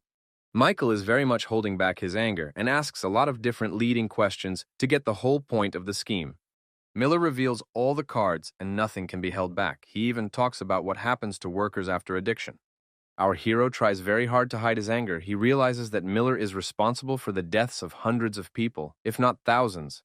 However, long to hide his anger does not work, and Miller and his assistants begin to notice that Michael has changed in the face. Michael pretends like he isn't. He smiles sweetly and talks about just thinking hard. At that moment, everyone around starts to hear some sharp footsteps and stomping. It comes from outside and scares everyone. Lester turns to his assistants and asks what is going on there. They only reply that there is a dungeon there. Our hero at this point is smiling evilly because he realizes that now is the time for the main character to take the stage. In a moment, the door breaks and splinters fly in different directions right before everyone's eyes appears, Luis with a strong form and energy. The assistants discuss it amongst themselves. They are pleased with the general fact that Luis has been sent off and therefore no trouble will be made by him. However, looking around, they realize that just now Luis had the strength to take down an entire wall. Luis begins to raise a tremendous amount of energy around him, and addressing everyone says that they will not die an easy death. It's like a tiger pouncing on its prey, or in this case, Miller's aides standing around. It simply sweeps through them all abruptly, but even that is enough to strip many of them of their limbs. Immediately afterwards, with a huge charge of strength and energy, Luis begins to scream loudly, like a beast that has been set free. Everyone around him is wildly terrified, especially Miller, and what's more, even our hero Michael is surprised by Miller's aggressiveness. Meanwhile, Miller himself didn't stop at the pawns. He broke out the ease 1 wall and started heading straight towards Miller. Miller starts to go ahead and talk about how for the past 10 years he has suffered and wanted to die every day. He continues to pompously march forward. Covered in blood, he says that only thoughts of his daughter have kept him in this world. Clenching his teeth and steeling himself like a rock, Miller abruptly declared that he would not allow anyone in this world to hurt her. Miller responds by saying that it's just kind of horrible and not taking the whole issue seriously, adding that it's just nonsense. He pointed his hand at Michael and declared that he had given Luis's daughter to him and followed immediately by asking what he would do now. Luis held out his hand and pointed directly at Michael. He asked him to leave if he didn't want to die now and here. Immediately after that, Luis got up and started to leave, which shocked everyone around him. They can't understand what the connection is. Michael turned around and told Miller that greed had ruined him, becoming higher than reason, which led to everything that was going on here. As soon as Michael stopped talking, everyone was addressed by Luis, who stated that revenge and his reprisal would be just fine. In this situation, Miller still didn't panic much. He turned to Luis and ordered his employees to take him. Miller's aides pounced with guns right on Luis and started talking about how he had dug his own grave into such a world. However, all their attempts to attack Luis were useless because using martial arts he was immediately behind his opponent's back. Immediately after that, of course, Luis sprang into action. He wasn't going to wait at all and began to take revenge on everyone who had previously hurt him and Layla. Using only the fingers of his hand, he was able to tear off the arms and legs of Miller's assistant. Everyone else was horrified to see this. At this point, Miller himself tensed up as well. He began to speculate with his aides that somehow Louis had managed to get his life force back to himself. Louis becomes aggressive again. He brings up a huge tiger aura behind him and says he's going to tear everyone apart. It really is as if his face is taking the shape of a tiger, his eyes becoming redder and his face much angrier. All of Miller's warriors see this and start flying right at him, but it doesn't help. He momentarily goes through them all and ends up ahead of them all. All those warriors who ran to attack Miller fell down without strength and could do nothing. Miller began to give orders to the latter to solve the situation. Last, Miller's main defender got in Lewis's way and started talking about how he had a lucrative offer. In the moment, Miller's assistant reaches into his pocket and pulls out a baggie of devil dust and talks about it being the same substance.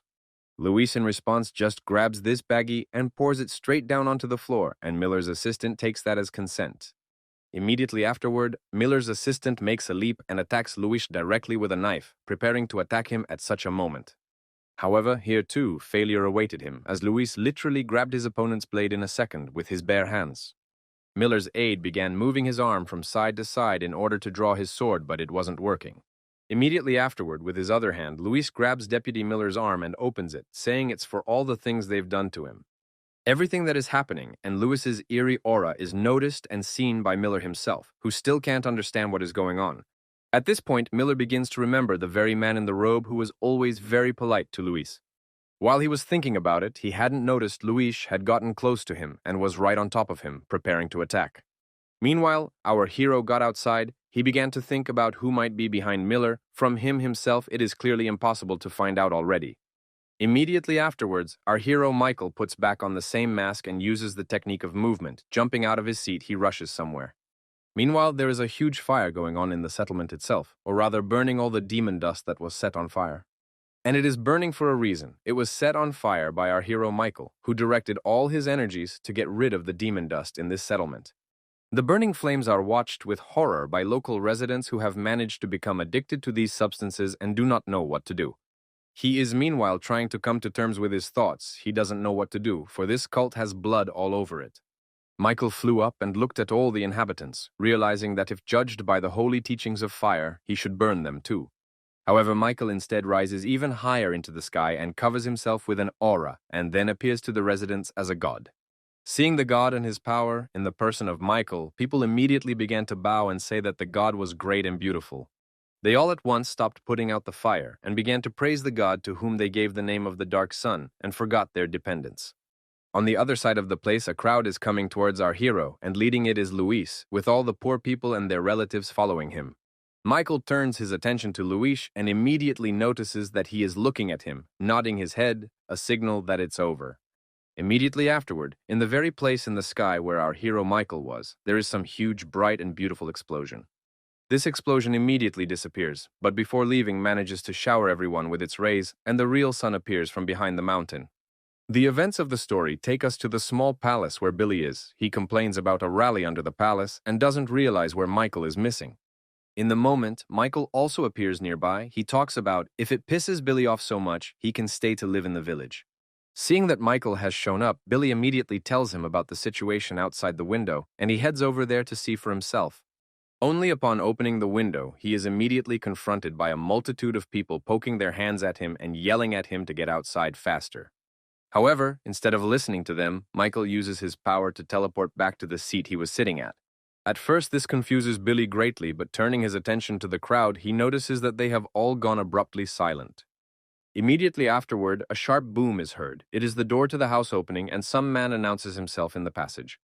This man, of course, turns out to be Old Man Luis, who has gained immense strength. He throws his bag on the floor and looks ahead. Layla, who was in the room, immediately notices her father and starts walking towards him. She finds it hard to believe that her father has returned to the force.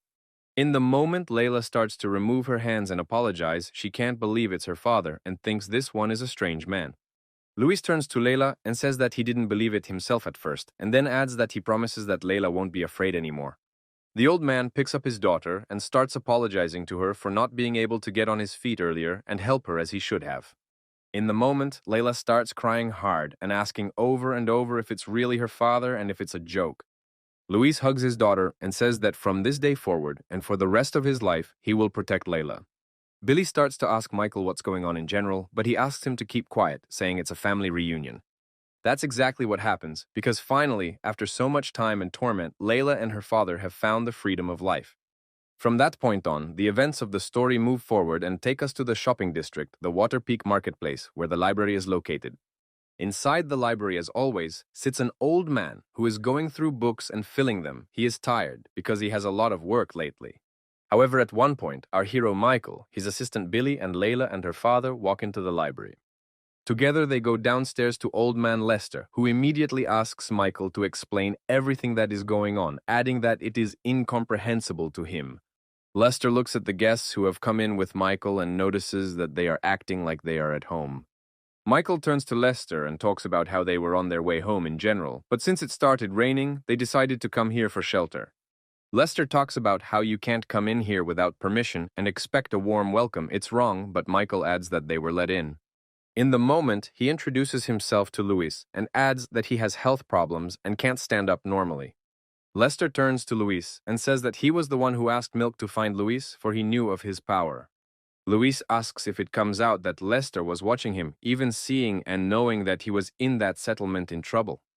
The counselor asks him to calm down and not to get emotional, adding that he has watched him before as he is a longtime resident of the village.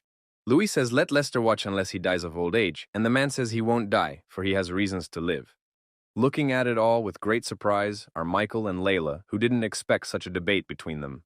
Michael addresses them both and tells them not to fight as they are in the same position, and they stop. Our hero begins to speak in front of them and tell them that the new ideas for the cult that he will bring will make the world a better place, and those will help him. After that, the guys do manage to unite. They all sit down at the table together and start discussing the situation. The old man says that since that valley is done with, we should now take the focus to all 7 palaces and settle matters with them. Lester also says that the Great Festival is only 4 months away, it's extremely short, and they should choose to do one of 2 things. Right off the bat, Lester presents the first option, the most trivial, which is to increase his influence in the cult. And immediately afterward, he also presents a second, riskier, more dangerous, and difficult option, namely, to weaken the influence of others. The deputy turns to Michael and asks why they're discussing all this. Because it's boring, the deputy replies that it's necessary. Lester continues by saying that it seems as if all the palaces are cooperating, but in reality they are set against each other. Luis adds that if our guys start to raise the impact, the rest of us won't be happy, and Lester confirmed this. The counselor also explains the fact that during the Great Festival, the battles for the post of leader will begin, for this issue will definitely come up. He adds that the fact that Michael is back from training has changed all that, and now they may have a change of plans. Lester goes on to say that the first thing that is sure to appear are those who will try to kill Michael in order to settle the matter simply and quickly. The old man interrupts Lester, saying that as long as he's alive, no one will lay a finger on Michael. Lester says he'd like to believe that. However, Lester adds that Luis alone won't be able to face all of Michael's enemies, so it pays to act more intelligently. Billy protests. He says that by doing so, Lester is suggesting that Michael should fight alone against everyone. In the moment, Billy turns back and asks about if he can ask one important question. Michael asks what question we're talking about. Billy abruptly suggests that Michael return to the same 10,000 demons corridor where he studied martial arts. He begins to tell us that among the pretenders there is the head of the Blood Arts Palace who is very powerful, as well as 2 other strong candidates, the head of the Destruction Palace and one of the Elders. Luis says that's right, and adds that they are all supreme masters and very strong competitors. It's good to see that they don't want to give in to each other. The old man also says that it is really only a matter of time before the chains between the palaces collapse and the great conflict begins. Trailing off, Luis adds that once such a moment arrives, Muckle will have the opportunity to pick up where the chapter left off quietly in a complete turmoil. Lester makes a very valid point. He also came to it when he was studying documents in the library. However, Luis says that they don't need all this strategizing and so on because Michael can just take over the Sun Palace and settle the issue with that. Lester says it's been a year since such a scheme has worked, because then there would be 4 palaces going up against them at once who would want to take their place. Immediately afterward, Lester declares that in that case, the chance of them winning would then become only 20% given the support of the Sun Palace. Billy starts yelling and saying that it's not 20% here, but only 2% because the Sun Palace is severely weakened. Luis turns to Billy and asks about the fact that have they gotten so weak. He says they have. Billy also yells about how it wouldn't occur to anyone to help them because of such a small chance of winning. Michael doesn't like the noise from his assistant. The counselor says there is truth in this, for though the power of the masters grew, there was no one who distributed that power intelligently. Our hero just sits and listens to it, analyzing it in his head and realizing that a huge storm is most likely coming. All the guys around them fall silent for a while, as they all need to think things through and come up with the right strategy to win. Billy suggests that they just sit tight and wait for the chapter to return, saying that they have little chance of winning and any mistake is death. Layla steps into the conversation and starts talking about spending the last part of her life in total darkness in that settlement. And then she sweetly starts talking about how since everything has already happened like this, it's better to face the problem head-on. Layla immediately apologizes for possibly speaking out of turn, but Michael backs her up, saying it's the right thing to do. Michael recalls the words of his teacher who said that if you don't solve a problem today, it will remain the same tomorrow. In a moment, Michael grabs an index stick, pokes it upward, and talks about starting with this person. As it turns out, Michael points his wand at the head of the shopping district, specifically John's father, named Stark. 2 days pass from that moment, the events of the story move forward and take us to the small palace of the sun. Our hero Michael is sitting somewhere doing his classic meditation routine, building up the energy around him. Michael is well aware that huge changes are coming and he should act very smart and strong now, and train hard. Michael also realizes that he needs to ideally reach 9 stars in this art, for that is the only way he will be able to face the strongest. Michael begins to walk away and contemplates that once he reaches the 9-star phase, he will become a celestial demon. Our hero Michael goes out into the garden of the small palace, and while walking through it, he notices Layla ahead of him in front of him, who is also walking. Michael looks at the flowers that have recently been planted and turning to Layla asks what they are. Layla, in turn, seeing Michael, begins to apologize and talk about how she didn't understand Michael's motives initially in the settlement. Michael asks her to forget about it all and realizes that in all likelihood Luis has explained everything to his daughter, telling her how it was. He turns to Layli and says that she can now live the life she wants, because that's how everyone in this palace lives. She responds by starting to thank Michael profusely, saying that she is honored to hear such words in her direction. Michael asks Layla to leave thanks, and in his head realizes that she is a good woman, worthy of her father. In the moment, our hero begins to hear someone's harsh words and requests that urge him to meet with the two palaces. On one of the streets of the cult, two palaces clash, namely the children of the heads, John from the Merchant Palace and Nami from the Pleasure Palace. John threatens them and tells them that they are mere slaves and must earn their acceptance and his love. However, the young head of the Pleasure Palace, Nami, does not agree with John at all and also ridicules him in return. John calls him the usual rough and dirty women, but Nami replies that John probably means himself. However, the moment abruptly opens a gate out of which Billy emerges, along with Louis, who immediately looks at John and Nami. Immediately afterward, our hero Michael appears with his assistants and asks Nami and John what they are doing.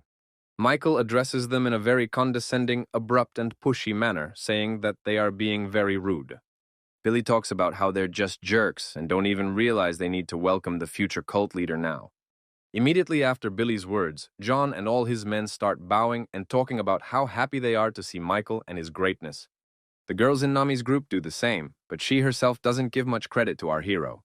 Seeing how easily John succumbed to Billy's words, Nami began to pick on him even more and called him spineless and weak. Billy turns to Nami and asks her what she needs here near the small palace, but she says she doesn't need to talk to the deputy. She begins to turn to Michael and ask him how he's feeling, adding that it's been a long time since they've seen each other. In a moment, Michael turns away and begins to walk away, and gives his aide the order to escort the others inside. Nami walks into the young palace and starts talking right away about how she expected this from the young leader Michael. She immediately talks about how the Pleasure Palace is much better than the Bidding Palace, but Michael only sits and listens to her. Our hero is abruptly rude about how it's not hot in here at all, and asks Nami not to wave her skirt around, but to say what she needs to and leave. She starts to go to Michael and says that the letters received in their palace are very beautiful, and adds that Michael is also very handsome. However, she can't keep walking towards Michael for long. Luis stops Nami and tells her to stand still. She asks Michael about Luis being his new servant, but Michael clarifies if Luis looks like the kind of person who would be a servant. Also says that if Michael needs young, slender girls as servants, she will help very quickly to help with that. Watching her, Michael realizes that she has forgotten her true tasks, and a great sense of pride keeps her from returning to them. Our hero sends Luis a signal to let her pass, and Nami immediately heads straight for Michael. With her arms, Nami reaches out to hug Michael close to her, but in response, he only intercepts her arm and begins to pull. Our hero asks how much longer he has to put up with this, but Nami replies that if Michael comes to their palace, there will be no need for patience. Michael talks about how if Nami is serious now, it would be easier for him to just kill her right there. It would really shock her. Nami backs off and talks about how Michael is nasty and overconfident that he can kill her. After turns to Michael and talks about how she's still not engaged to her partner, so he should be gentler with her. Immediately after, Nami starts asking Michael to visit their palace again, but he only asks why he should. In a moment, she says that the kind of lifestyle one can experience there is completely in line with what a leader needs. All of these lines and Nami's words really piss Louis off. He sends Michael a signal asking if he can kill her. Utilizing energy, Michael replies that killing isn't necessary, however, teaching her manner wouldn't be unreasonable. Luis turns to Nami and starts talking about how she's a terrible representative of her palace and the conversation is useless, which surprises her. She turns to Luis in shock and starts asking him that doesn't he know who she is and what status she has. Luis says he thought she was a messenger from the pleasure palace, but in reality she was just there to sell her body. She begins to turn to Luis and ask what she should do in the face of such total disrespect from Michael's aides. Luis starts to say that Nami violated 2 points at once, touching Michael without permission and getting too close, threatening his safety. At a point, Nami gets angry, she pulls out her gun and starts threatening, saying that she's had enough of all this already. Immediately afterward, Nami snaps out of her seat and attacks directly at Luis in order to attack him and deal damage. Michael keeps a close eye on all this and realizes that his palace has a very poor reputation since this is happening here. Of course, Nami's weak attack doesn't scare Luis at all. He turns to Michael and asks through energy what he should do. Michael realizes that it's too early to bring up issues now and personal confrontations are unnecessary, so he asks that Nami not be killed. Nami meanwhile attacks Luis, but all is even, for her attack didn't even reach him. With his energy, he blocked the blow with his weapon. However, the sounds from the blows carried quite loudly, right into the hallway, where a surprised Billy stood, not understanding anything. However, he was well aware of the fact that he himself was in a bad position because he was surrounded by various girls around him who were clearly not kind.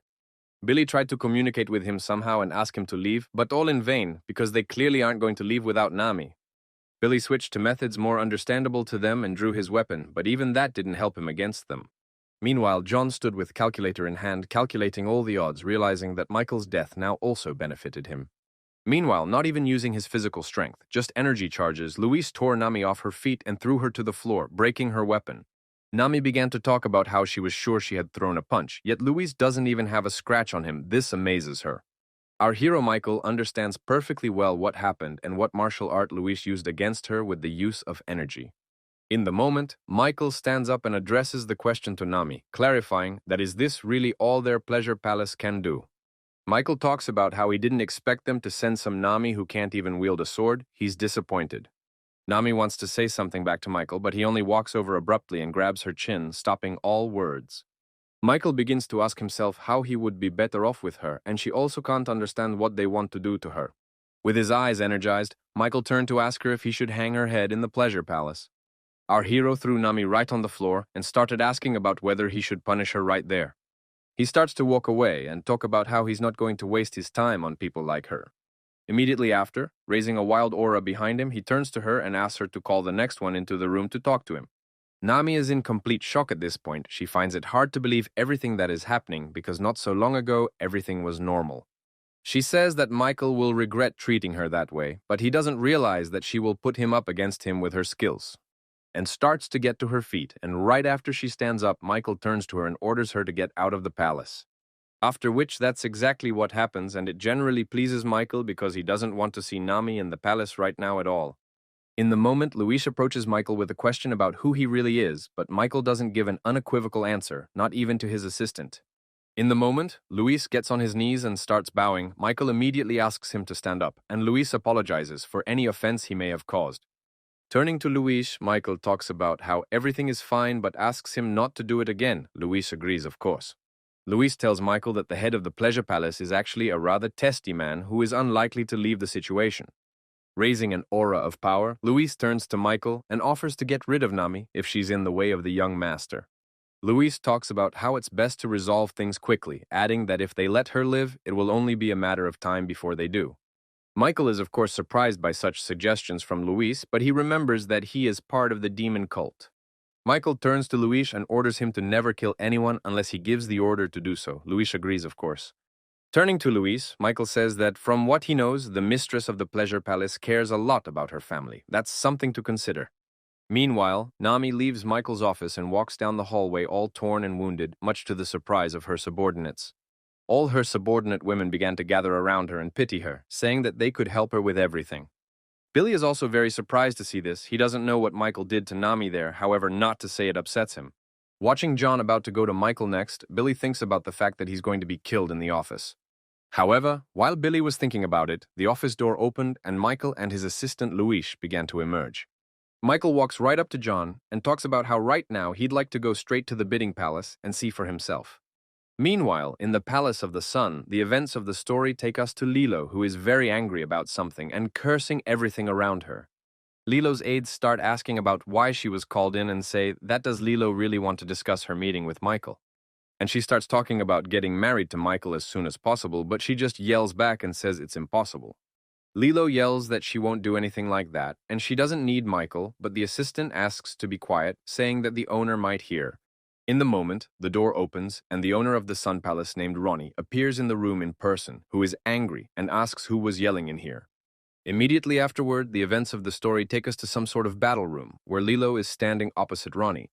Ronnie turns to Lilo and talks about getting her sword out. She does so, yelling that she is a very brave woman. Lilo yells again that she won't marry Michael, but Ronnie yells back that mere emotion shouldn't ruin such an important event. She begins to remind Ronnie of his own words that if someone gives slack during training, they will never win in battle. Ronnie starts yelling at Lilo, saying that he's going to watch her talk about it after her defeat. Immediately afterward, in the moment, Lilo flies right by Ronnie and cuts his sweatshirt in an instant. She begins to cry out again with tears in her eyes that she will not do it under any circumstances because she is disgusted to even think for it. However, Ronnie is so thoroughly surprised that Lilo managed to hurt him that he thinks about her training rather than her words. Ronnie asks if the squad leader is here now, and the one in the moment appears beside him. He turns and tells the commander that Lilo is his important and only daughter, then asks him to bring him a young leader. With an injured arm, standing in the hall, Ronnie looks up and contemplates the fact that this is all he can do for Lilo right now. Our hero, meanwhile, is riding a horse somewhere, thinking about its rare breed, because to get such a horse is obviously not easy. Michael stops at one point and suggests taking a vacation, but John says they're almost there and taking a vacation isn't necessary at all. In the moment, Michael turns to John and starts asking various questions, including clarifying whether he is the heir to the palace. John talks about how it's a perfectly fine choice in his species, but there's a problem, and it's his older brother. Michael immediately finds all sorts of strange moments. Before, John didn't respect him at all, but now he's been given one of the best horses available. Our hero turns to John and asks about whether he can kill him in such a case, but John asks him not to talk so suddenly about such things. And he starts raising a terrible aura of energy and talking about how he's bored and John's death would amuse him right now. For a while, John takes it all as a joke from Michael. However, at a point he notices that Billy has grabbed him and is holding him down. John realizes he's in a pretty awful position. He turns to everyone and asks if they'll just stand there and watch this. Michael, meanwhile, continues to execute his plan. He pulls out a knife and starts pointing it at John, saying that he will cut him very soon. John starts screaming in fear, and Michael asks him to stop it, saying that he hasn't done anything yet, and he's already started screaming like a wild man. In the moment, some man appears among the crowd. He turns to Michael and asks him to stop doing all this now. Michael turns and asks who he is, and the man replies that his name is Silvers, and he represents one of the forbidden squads of the Trade Palace. Michael decides to check whether this Silvers is telling the truth and asks various leading questions, to which he gets decent answers. Silvers also promises Michael complete safety at the end. The latter thanks him, but calls it hypocrisy, saying it benefits the trade. He disagrees with Michael's words and says that this is not true at all and promises again to Michael complete safety on the journey. Raising his powerful aura, Michael turned to Silvers and told him not to try to trick him ever again. From these words, Silvers himself tensed up very much and turning to Michael began to say that he understood everything and would not do it again. Michael turns his head around in the moment and turning to Silvers says he'll take his word for it. The events of the story move forward. Michael sits shocked on his horse looking forward. Silvers asks about how he likes their palace. Michael says he didn't think of the sea being in such a place, but Silvers corrects him, saying it's a heavenly river. Layla also talks about how beautiful the place is, and Luis states that the Trade Palace hasn't changed at all in all that time. Silvers turns to Luis and says they were probably acquainted and asks him to give his nickname. He introduces himself as Bloody. Michael, up ahead, overhears this dialogue, noticing that the nickname Bloody Louie is very fitting for one of his assistants because it sounds solid. Meanwhile, the horses are coming closer and closer to the palace, and the boys report that the young gentleman has arrived on the spot. In a moment, Billy is struck with shock. He looks ahead and notices some guy with long white hair, much to his surprise. The events of the story show us the head of the mercantile palace, namely Father John, addressing a guy with white hair. A boy named Rox, the youngest son of the Blood Arts Palace, asks Father John if he has forgotten what he promised to Rox's father. Rox says he heard about the incident at the restaurant and would like to meet with the participants to put a lid on it. Also, Rox asks Father John about Michael's actions, saying that his going to different palaces is too incomprehensible to them. John's father realizes that the atmosphere is too tense and unfriendly and suggests that Michael is just plain stupid. Rox turns around and starts to leave, saying he'll go looking for Michael, but John's father declares that it's not necessary. However, Rox raises his sword slightly in response, and even that is enough to send back a powerful bolt of energy. Rox directed his full charge of energy straight into a nearby sprout, cutting through a small portion of its foliage, surprising Father John. In order to relieve the tension of the situation, Rox stopped and began to talk about how those leaves had rotted and could have destroyed the entire flower. Rox also talks about saving the trade palace some trouble as an apology for his rudeness. John's father only silently stares after him, realizing that Rox has almost already reached the stage of the higher realm of demons and is very strong. He leaves the Palace of Commerce. His assistant starts asking various questions, but he says he will refrain from answering them. She responds by saying that she will do as he wishes since she is the head of one of the defense squads in the cult. Immediately after which Rox stops abruptly and extends his hand forward, immediately after which some sort of white eagle lands on it, and begins to look directly into the bird's eyes, as if waiting for a human word from it, but in a moment, something catches his attention. That something is the appearance of Billy and Michael. Billy stands in shock and looks directly at Rox, and Michael doesn't understand anything at all. Michael thinks back of Billy's stories and realizes that Rox is his older brother, but what Michael is more interested in is which side Rox is on. In response, he only walks right by Billy and talks about how they haven't seen each other in a while, but he doesn't even turn his head.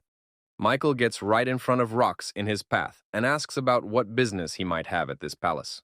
Rox asks Michael the reasons why he shouldn't be here and asks Michael himself why he's here. Michael responds by saying that he has the same situation and has no particular reason to be here. Rox moves on, saying that if they're not going to discuss the reasons, he'll go, but Michael just smiles. However, before leaving, Rox stops, but turning his head, he turns to Billy and asks about whether he's as pathetic as before. In response, Billy only remains silent. He has nothing much to say, and Michael looks at Billy and realizes that the situation is not good for him. The events of the story take us to Layla. She took out the manuscripts and started reading information about Rox, who he was, and what he was famous for. Layla also says that the palace to which Rox belongs has the greatest power of all 7 palaces. Michael turns to Billy and asks about Billy being hungry. He replies that it's a pretty weird question right now. Billy stands up and talks about how he is indeed the eldest son in the Blood Palace, but since he is a bastard son, he didn't get much from his father. Next, he talks about how when he started tagging along with Michael's past, his family disowned him altogether. Here, Michael freaks out. Afterward, Billy starts urging Michael to think 3 times about whether they should go to the bloody martial arts palace afterward. However, Michael thinks of something else. He realizes that if the bloody martial arts palace has this kind of pressure on the mercantile palace, then it means they are in for one thing. Michael instructs his assistants to check all information and communication between the palaces. Billy is excited about resting today and working tomorrow. However, Michael interrupts his joy by saying that there is no rest now, just work and trying to find the connection between the palaces. Immediately after that, Michael proceeds to study the known information about the head of the trade palace in order to understand who he is and how to act with him. Michael realizes that he will also need to visit the pleasure palace, as they need provisions on their way to the other palaces. Michael is also thinking about how to raise his influence faster, since the only power in his hands is the title of young cult leader. Michael contemplates that it would be a good idea to get the leader of the merchant palace, Mozart, on his side, but it won't be so easy. A palace aide comes to see Michael and tells him that their leader has finalized everything for the meeting and is ready to see him. Michael talks about how Silvers' face has changed a lot from what it was a while ago, and it alarms him. Silvers apologizes for being disrespectful, and Michael realizes that in all likelihood he did use a human skin mask. However, Michael recalls that he asked Silvers to never cheat on him, but the man says the situation got out of hand. In response, he raises his aura and talks about not letting Silvers think he's messing with him at a time like this. Michael gets up and starts talking about how if he's not respected here, he'd best leave and the meeting will be a waste. Silvers begins to apologize to Michael again and says that he's wearing his true colors now and they can be trusted. Apparently, however, this answer from Silvers did not suit our hero very well, for he replied by saying that he was going home, which surprised everyone. In response, he bowed and apologized more and more, saying that he didn't mean to do that because he realized that the blame would be on him. Michael starts to walk away and talks about how he's been lied to twice already and asks him to tell Mozart that there will never be any meetings with him. Silvers turns around and on his knees asks Michael what he needs to do to earn his trust. Michael turns to Silversea and gives him a quill and a sheet, telling him that he must now begin to write down his vows here. Silvers doesn't have much of a choice, which is why he starts doing what Michael tells him to do and takes careful notes. He turns to Michael and asks if he's going to ask him to sign a defense contract, but Michael only smiles evasively in response. Then, in a rather somber atmosphere, Michael asks Mozart to write that he is committed to destroying the palace of the Lesser Sun. With a huge look of shock on his face, Silvers began to object and talk about how this was absurd and acting this way was far from a good idea. Michael turns to Silvers and asks about why then the son of the Trade Palace was making attempts to kill Mile. Immediately afterward, Michael speaks to Silvers again about being the more dangerous man, but Silvers yells that he's not. Our hero abruptly turns around and starts to walk away and talk about how he shouldn't have come to such a dangerous place. Silvers starts yelling that he'll sign everything, followed by asking Michael if it's enough to earn his forgiveness. Michael says that's correct and asks him to add that if Silvers breaks that promise, he can be considered a traitor to the cult. In the moment, he starts writing, just like Michael said, and then our hero realizes that his plan has completely succeeded, and it makes him very happy. Immediately after signing the paper, Silvers and Michael went to the head of the palace, Michael walking and looking at the corridors along the way. Our hero Michael walks right in, Mozart greets him and immediately asks him to be calm at their meeting, for it is important. Mozart starts smiling rather sweetly and talking about how very happy he is to meet him, which has been in preparation for quite some time. Immediately afterward, Mozart points out the swords, coins, and book to Michael, saying that if he wants it, he can have it all to himself. Michael begins to play the role of the kind one, saying that if he had known how generous the people here are, he would have come even earlier and visited more often. After a couple of seconds, Michael abruptly moves right over to Mozart and starts talking about how apparently he's living a very good life. Michael looks into Mozart's eyes and says that it must be hard for him to be sad knowing that he has such a beautiful son as John. Our hero rudely suggests that after all that has happened, Mozart should be on his knees asking for forgiveness, not locking Michael in the guest room. Michael turns to Mozart and asks if he will plead guilty to conspiring against his homeland and leader, which shocks Mozart to the point of horror. Seeing this reaction from Mozart, Michael turns to him and says his question again, adding that he will not repeat it again. Mozart is just in a wild shock and rage. He cannot believe what is happening in the office and is afraid to say even a word. In the moment Mozart starts laughing hard, he pretends like he took it all as a joke and says that the young leader is beautiful. However, in response to all this, our hero rises sharply and puts his foot right on the papers on the table, saying that it would be better that way. Mozart looks at it all with wild shock and can't believe his eyes. He didn't expect anything like this, not even close. Immediately afterward, our hero returns to his seat and sits silently while Mozart begins to walk nervously around the room. Michael sits back and realizes that he is doing the right thing, as he has had previous experience with wealthy and evil people like Mozart. However, he also draws attention to the fact that Mozart is somehow very different from the others, and this is strange. In the moment, Michael abruptly turns to Mozart and talks about how he hates to overcomplicate things, and this surprises Mozart. Our hero starts to complain a bit about his life, various problems, his father missing and all sorts of things. Mozart listens attentively. Turning to Mozart, Michael talks about how he's not interested in all the things that interest them, he's just going to sit in the cult leader's seat. Our hero looks directly into Mozart's eyes and asks him if he understands what he is talking about, which alarms Mozart. However, he also adds that after coming to this place, he was very disappointed with everything that goes on here and how he was disrespected. Mozart begins to act very nice and welcoming, saying that due to the sheer amount of things to do, he has really been behaving badly. Immediately afterwards, Mozart turns to Michael, saying he has prepared a gift for him. This surprises Michael, and he asks what the gift is. Mozart says it's a much-appreciated gift that is sure to please and claps his hands. Immediately after he claps, Silvers appears in the room holding a red chest, apparently with a gift. Mozart brings the chest right up to Michael and immediately opens it, revealing what's inside. It turns out to be daggers. He begins to smile evasively in response to the demonstration and asks Michael if he's heard of the 5 known weapons. Michael abruptly realizes what is happening and realizes in shock that this is indeed one of the 5 divine weapons. Mozart turns to Michael and says that everything is correct, and it is these daggers that he has prepared for Michael as a gift today. Mozart smiles wryly and talks about how hard it is to get them, but today he is only going to give them to Michael as a gift. Without finishing speaking, looking Michael in the face, Mozart also promises to send tons of gold bars to the small palace every month. He also says that he promises to build Michael a palace that will be bigger than the Palace of Commerce, but forgive something in return. In return, he asks to make a deal, in consequence of which he will help our hero to rise to his place as the head of the cult. In a rather grim atmosphere, our hero Michael turns to Mozart and asks if he has correctly realized that he is being asked to become the head of a cult. Very excitedly, Mozart says all the right things because he thinks that such a cool and important position should only be held by Michael. However, watching all of this, our hero Michael only once again suspects that Mozart has very impure intentions for him. Michael starts to play along and talk about how it's just beautiful, and Mozart backs him up, saying he expected this reaction. Trailing off, Michael turns to Mozart and talks about him supporting the leader of the Blood Arts Palace, and it's very strange. Mozart starts to walk to the side and talk about how Michael asked a very interesting question. He starts to say that he finds it all strange, and especially the appearance of Michael's new assistants and his absence from the palace. He begins to tell about his suspicions towards Michael, but the latter realizes that he really went to the settlement with good intentions. In the moment, the old man abruptly turns around on the spot, picks up the energy, and says he has a hard time believing Michael's words. Michael, meanwhile, doesn't move. He just sits there and analyzes the situation, realizing that Mozart has a lot of energy. Mozart turns to Michael and talks about how they should decide who will be the master of the boat they will be sailing on. He begins to realize the crux of the matter, as many different palaces are banding together to become stronger.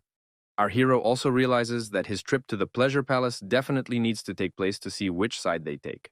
Michael replies that their future will depend on this boat, and in his head realizes that the leader of the merchant palace still can't trust him. At the same time, Mozart is really always looking away and sweating a lot because the whole conversation is really stressing him out. Mozart turns to Michael and says that he will believe him this time, but he will need to meet someone to be sure. Michael gets up. He asks Mozart to take his time and informs him that since he put so much effort into the gift to him, he will accept it.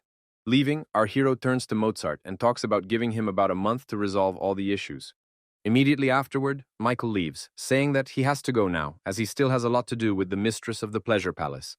Mozart starts yelling at Michael and talking about how he'd better rest in the Palace of Commerce today before heading out. Michael talks about thinking about the offer and thanking him for it, and says that Mozart had better go do his own thing. Immediately afterward, Michael leaves the room and slams the door, and Mozart stands very angry and shocked for a while longer. Immediately after Michael leaves, Mozart begins complaining to his assistant Silvers that Michael is demanding a lot from him. Silvers asks Mozart to be calmer, but he pats the table and says he can't calm down because this whole situation is just awful. His assistant tells Mozart that Michael's whole plan may not have been thought up by him, but by the elders, and this shocks Mozart. He tells Mozart that they should also keep an eye out for Rox, because if he becomes the cult leader, it will also be beneficial. Also reports that apparently the masters of the Pleasure Palace and martial arts may be joining forces.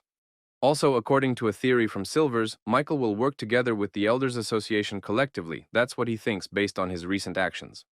Mozart says there is some truth in those words, and Silvers adds that Michael is just a puppet in this whole game. Also says that before coming to the Trade Palace, something happened between Nami and Michael, according to his information. Silvers says he doesn't know the exact details, but his information is that she flew out of his room in torn clothing. He says that knowing Michael, you can be sure that something untoward has happened, much to old Mozart's shock. However, this pleases Mozart because he realizes that the mistress of the pleasure palace will not leave it so easily, and this pleases him. Old man Mozart begins to contemplate whether he should save Milk if he begs on his knees or leave him to his certain death. Silvers says he thinks it's worth saving Michael at the right time and then bringing him back at another time when he's already useful as material. He fills Mozart in on the fact that this is the best thing to do because he realizes that if the Palace of the Sun falls, he will be a traitor. Immediately after, Mozart gives the order to begin their plan in action, then instructs the shipment of the gold bars to the Palace of the Sun. Our hero, meanwhile, walks mysteriously through the palace and realizes that if Mozart sees the mountain of gold, he will fall down in shock and drop his hands. Meanwhile, in the courtyard of the Palace of Commerce, one of the workers is telling another a marvelous story that happened to him today. He said as he was walking to work this morning, he saw a huge army of 100 different soldiers on one of the mountains. The workers don't believe him, but the guy fills them in that it's true, because he saw one of the ministers of war blocking the road there. Other workers do not believe and say that they do not want to listen to these tales, and all this conversation is overheard by our hero's assistants. Billy doesn't pay much attention to it, but here's Layla saying that what's going on in Luna's tribe does seem kind of strange. Billy starts saying it's all bullshit and adds that the Moon tribe isn't interested in going to war with the cult at all, and that's bullshit. However, Layla hears someone moaning and is distracted, noticing some man lying on the floor hiccuping. She asks him if he's okay. The man yells back at her asking if he looks like he's okay. Her father, Luis, appears behind Layla and tells her that there is no need to pay attention to people like this man. At one point, a man begins to menacingly yell at Luis and ask him to shut up, telling him that the people from the Moon Tribe did it all. Billy asks the man to choose his words, saying that if he keeps going on like this, he might not even realize he's losing his head. The old man complains that the fault lies in the weakness of the Blood Arts Palace, because previously the Moon Tribe was even afraid to raise their heads. The old man starts complaining to our hero's aides about being stabbed for just looking at them. Billy yells back at him and says that he doesn't believe it because there's no logic to such actions. However, the old man decides not to argue further with Billy. He gets up and starts to leave. Billy asks him where he is going. He shouts that if the Blood Palace can't do anything, then he will go and do it all himself, for he doesn't care about death, his honor is above it. Luis, Billy, and Layla just stand there and stare at him in silence because they don't even know what to say to that.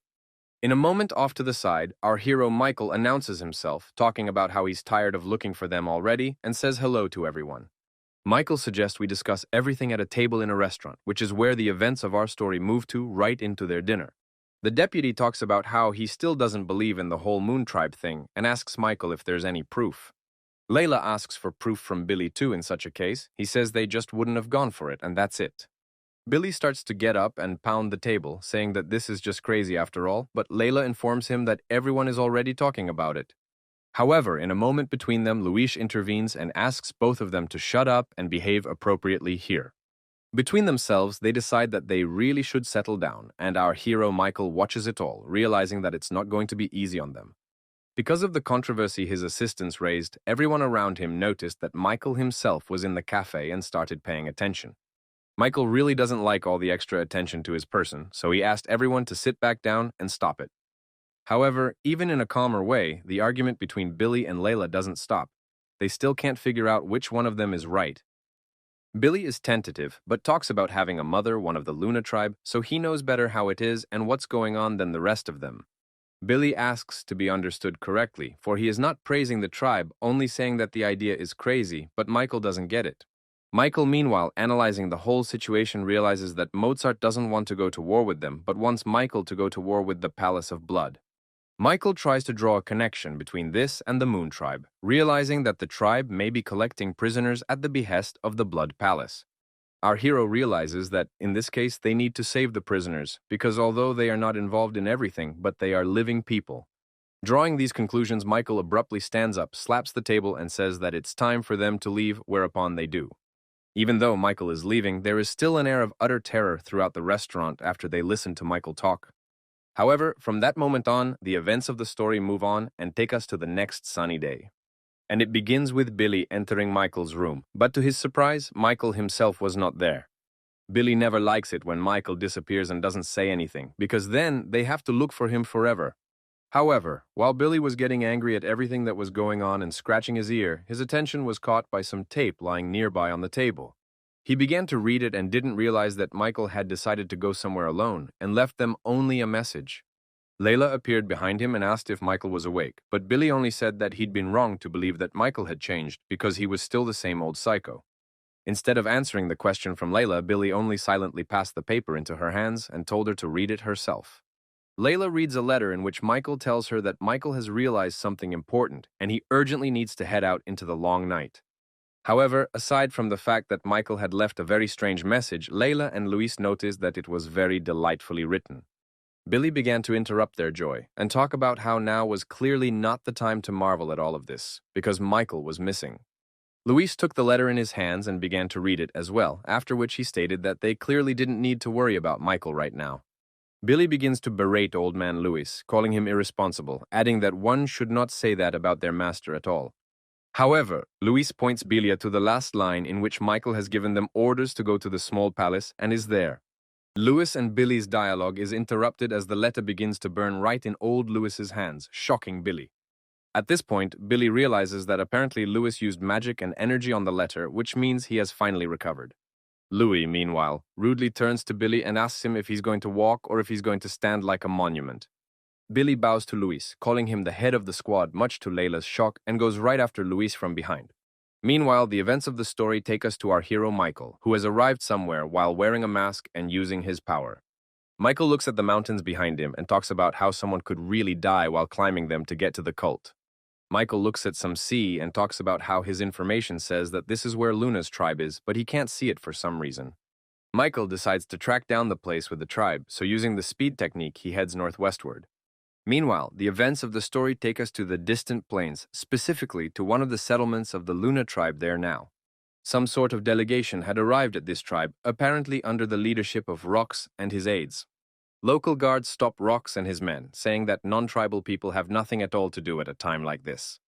However, in response to this, Rox's assistant pulls out her weapon, she points it upwards, and speaks of letting them through quickly. The local guards get really pissed off. They grab their guns and yell back, saying that these people are really fucked up.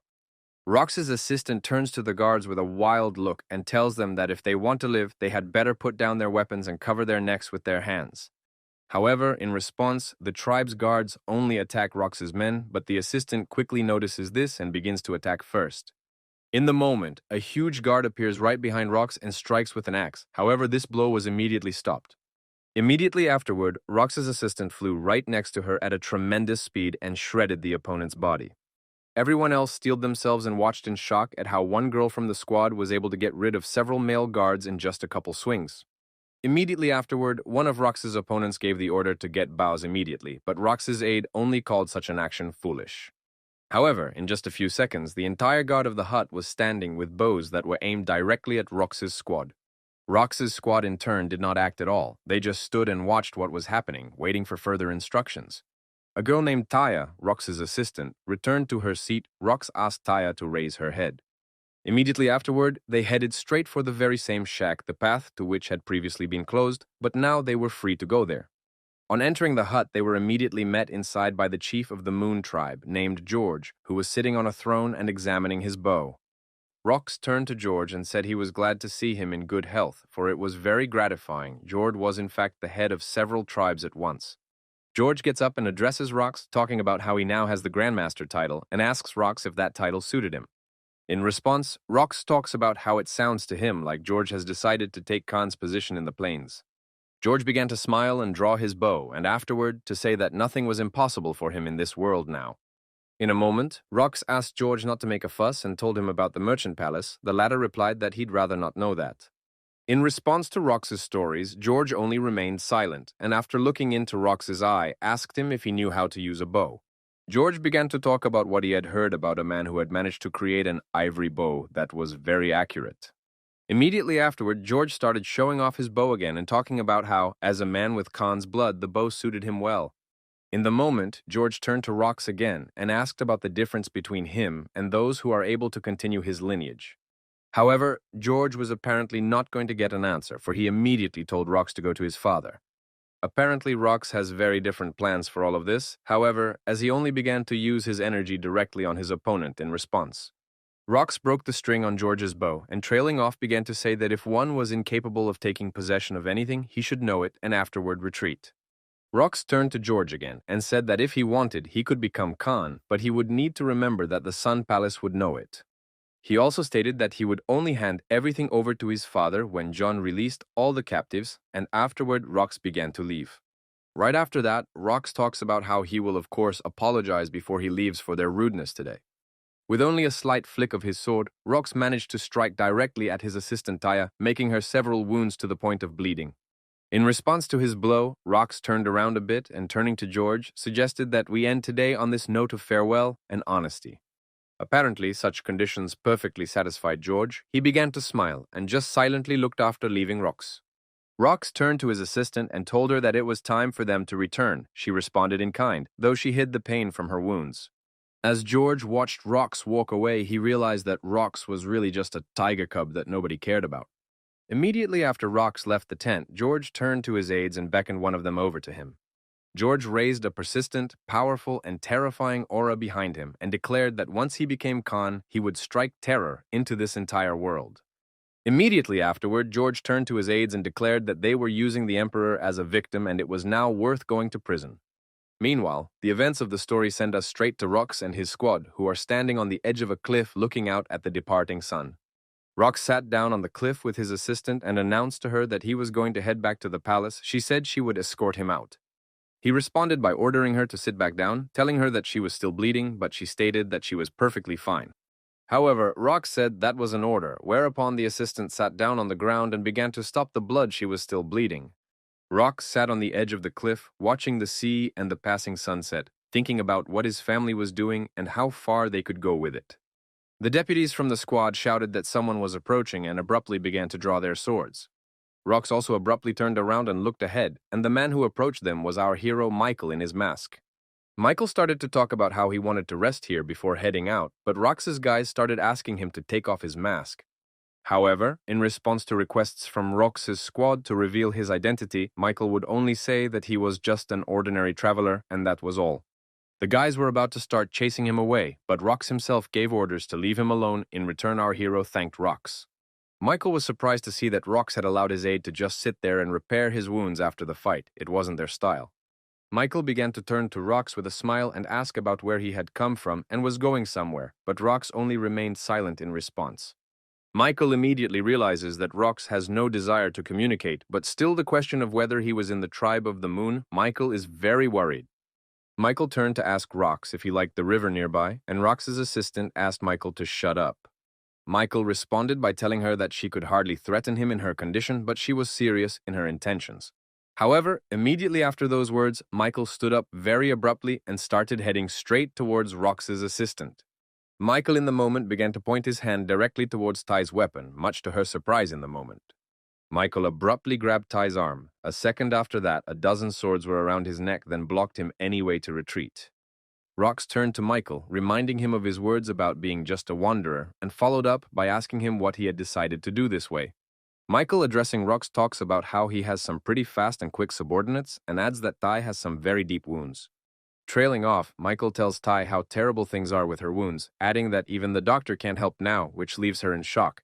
Ty was still arguing, proving that she was perfectly fine, but realizing that she wasn't, and Rox turned to Michael to ask what he needed. Michael responded by saying he needed clean water, a cicada barrel, and a needle to sew up Ty's wound right there and keep her from dying.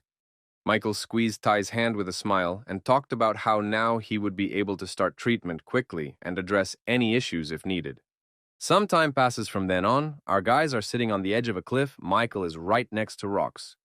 Rox turns to Michael and asks if he's from a cult by any chance, adding that only people from there act so hypocritical. Immediately afterward, Rox approaches Michael with a question about what the distant plains are like, which actually surprises Michael.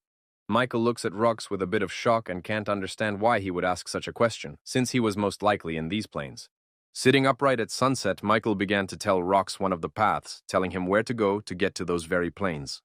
Talks about the lands in those places, describing the Federation masters and how kind, friendly, and accommodating they are. For a while, Michael even falls into his past body image as he begins to describe the delights of the Federation and the world. He also describes the Central Plains as a beautiful place where everyone talks to each other and tells different funny stories. Michael also talks about how it has its problems and troubles, but for the most part there is peace and friendship around everyone. Finally falling into his old radiant image, Michael adds at the end that this is exactly what he's heard about these places. In response, Rox talks about how that's fine, but he wonders what ideology the people in those places live by and what they believe.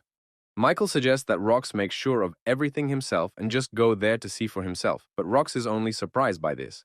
Our hero tells Rox that even if it's impossible, it may well be possible to find common forces to make it possible, which surprises Rox.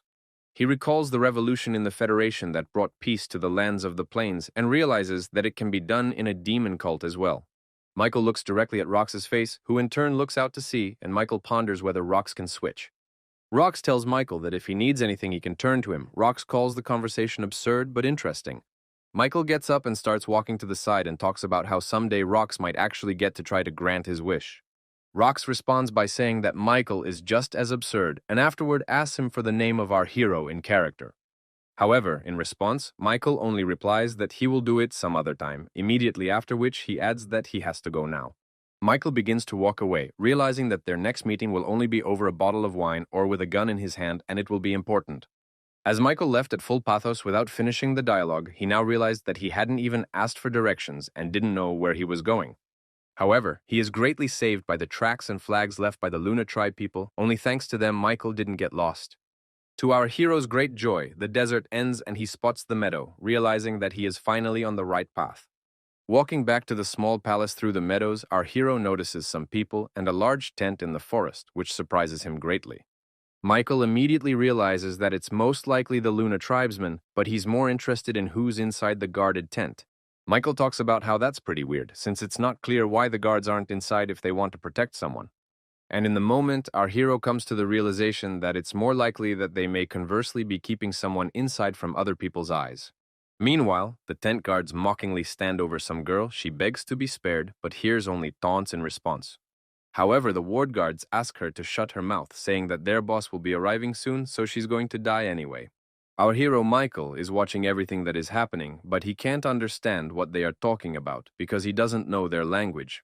Michael continues to watch them and try to listen to every word to understand at least the basic meaning of what is happening. Meanwhile, the girl who is being bullied presses her lips together and cries. She will be saying her final goodbye to life by now. However, in a moment, our hero Michael abruptly notices that this girl's life energy has abruptly left her body, which startles him. Michael notices that she killed herself with a hairpin and realizes the horror of what is happening here. However, in response to everything that's going on, the tent guards only start wiping their feet right against it, which surprises Michael even more. Michael finally realizes that what's going on here is some kind of complete horror and gets very angry. Around Michael also notices a few more tortured corpses. In a moment, he gets up and starts walking straight towards the guards to meet them. Michael raises a tremendous energy around him. Even lightning bolts strike his body. He asks people what they have come this far for. The guards, meanwhile, aren't particularly intimidated by Michael. They don't really realize who he is and address the issue to him. With an animalistic look, Michael turns to them and declares that it doesn't matter at all at this point. The guard responds by talking about how that's generally true, because after all, Michael is going to die right here and now. Immediately afterward, in a moment, absolutely all of them snap out of their seats and rush at Michael with their attacks to destroy him. However, our hero Michael is very much against them. He raises his fist and begins to energize it. Immediately after that, Michael made a direct and accurate punch directly at his opponent, then threw him into the tree next to him, and he began to burn with the tree. The guards began to discuss among themselves the further plan of action, and Michael, at the same time using energy, jumped up. Michael's opponents began to attack him with bows, but it helped very badly. Using his strength, Michael moved very fast. Time after time, he attacked those close to him, and he didn't feel sorry for them at all after what he had seen today. Using very powerful and quite aggressive techniques, Michael killed guards in front of his colleagues, causing them fear and shock. In a moment, all the guards piled together in fear and began to stand watching Michael, and he in turn began to raise an aura of power. With an angry, even demonic face, Michael began to turn to them and talk about how they would all meet their deaths today, no matter what happened. Immediately after that, Michael flew right into the guys at a tremendous speed and started hitting them directly with his energy. And after a few moments, almost everyone was dead. One of the survivors began to beg Michael to spare him, just as the girl had recently done. However, with a terribly devilish face, Michael turned to him and told him to just disappear from this world and never reappear. Immediately afterwards, Michael charged his palm with energy and launched it directly at his opponent, burning him alive with its power. It was only after killing them all that Michael realized that he had lost control of himself and his emotions and had massacred the place, which was simply unacceptable. Michael realizes that he urgently needs to train and raise his skill to 10 stars to finally fully possess the demon within. Immediately after that, Michael went straight to the tent. Going in, he saw a man sitting in a big chair. The guy with the bandage inside asked Michael whether he had come to kill him or to save him. Michael talks about how he didn't have the goal of killing all the guards to discover a child here. The man yells that it's very disrespectful.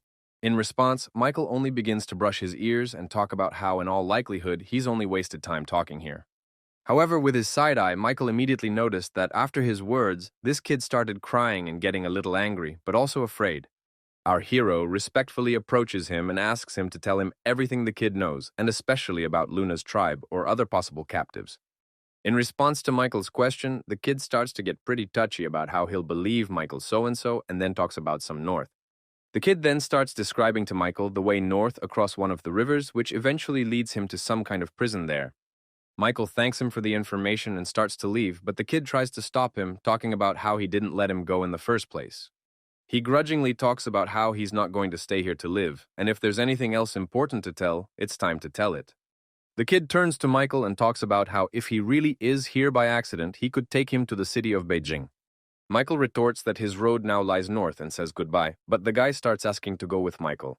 He turns to the kid and talks about how he's not in the best position to make a stipulation here. The guy says his name in response. Michael says that doesn't get him anything at all and introduces himself as a black meteor afterward. However, at the moment Michael comes to the realization that this guy has the surname of an emperor from one kingdom in the Federation, it's surprising. The kid addresses Michael again, introducing himself as Robert. He talks about Michael thinking all the right things, and he is the emperor of the country. However, apparently our hero Michael takes it as a joke. He asks not to make fun of him and starts to leave, which surprises Robert. Robert turns to Michael and asks if he really didn't know he was being held captive here. Michael says that's right, and he really didn't know. Robert apparently decides to believe Michael, and turning to him asks him to save him. This time he asks without grandeur, like an ordinary man. The one starts crying again and talks about how even though Michael doesn't believe him, he still asks to be saved from this place. Holding back his emotions but keeping his head down, Robert talks about how no matter what happens, he absolutely has to survive. Our hero says so be it, but his business will have to be settled on the way, and asks to follow him, but Robert is surprised, for there are a bunch of guards outside. Michael takes Robert outside and talks about how there is indeed security, but it is not in the best condition right now. Robert makes the point that he knew many of these people, and they deserve the end they got today, more than they did. However, while Robert was telling for the guards, Michael wasted no time and found some shoes for Robert and tossed them to him.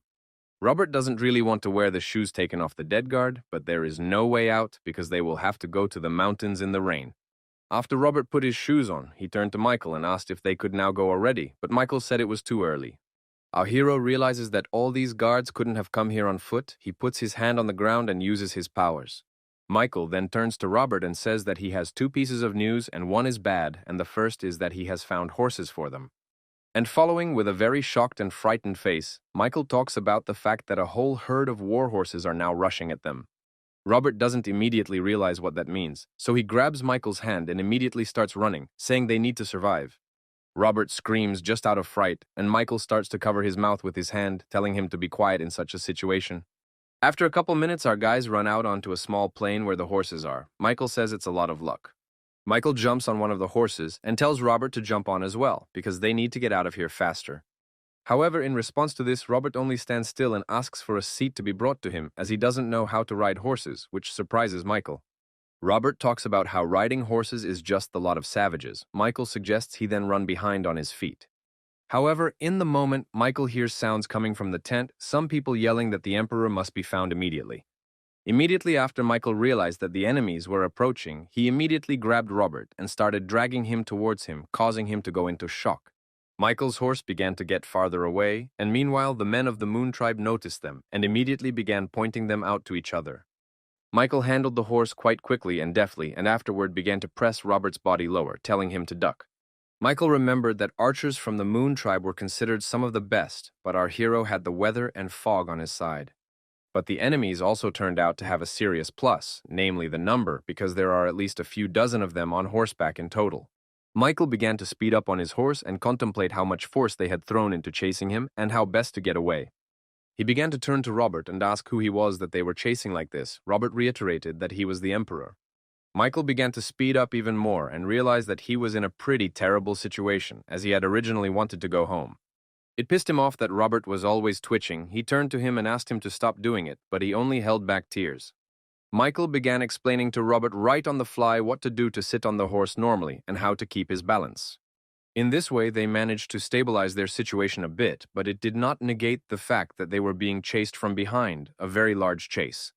Michael noticed that Robert was not a stupid guy, because he was able to sit up straight and sit down normally, which is quite unusual. However, in a moment, something strange happened, for among the whole crowd, a single black horse came forward first of all, and on it a large man. The man on that horse was George. He, with his huge bow in his hands, rode the black horse straight toward Michael. At one point, George started laughing very loudly and yelling that Robert wouldn't be able to get away from them that easily, and afterward laughing again. This was immediately noticed by our hero Michael. He immediately realized that George is not an ordinary warrior, but at least a general and even higher. In a moment, Michael began to turn to Robert and ask him to hold the horse's reins, but such a request only surprised him greatly. In the moment, right after his request, our hero Michael did a high jump up and jumped off his horse, and the Emperor looked on in shock. A moment afterward, Michael landed on his horse again, but from behind, on the other side, then stared openly at his enemies. Robert didn't immediately notice and realize what had happened. He started yelling and asking where Michael was until he answered and asked to hold the reins. Meanwhile, while our hero Michael performs his various tricks, George did not sit still. He took out a bow and began to charge arrows with energy. Our hero Michael saw this and made sure that he was not an ordinary person, and then began to raise his energy to make a defense. While he was contemplating what was best to do, George immediately raised his power and fired an arrow straight at Michael. Seeing the strength of his opponent, it was obvious to Michael that he would have to use no small amount of energy to defend himself. George's arrow headed straight for Emperor Robert's body, but Michael managed to coat his hand with energy and take the arrow into it. However, in a moment, Michael began to notice that the arrow George had fired had only begun to grow in its weight, and this made the task very difficult. Michael realized that there wasn't enough power to stop the arrow, so he jumped up and in a reversal of air decided to change its directions. However, while in flight, Michael had a more ingenious idea, namely to return the arrow and add energy to it. Immediately afterward, Michael did just that. Releasing an arrow in this manner, he created a huge purple blast of energy. However, to Michael's great surprise, George wasn't even hurt by it. He and his horse all calmly endured and fought back the blow. Michael starts to get back to his horse and is happy that luckily he was able to at least fend off this attack, which makes him happy, and also get off.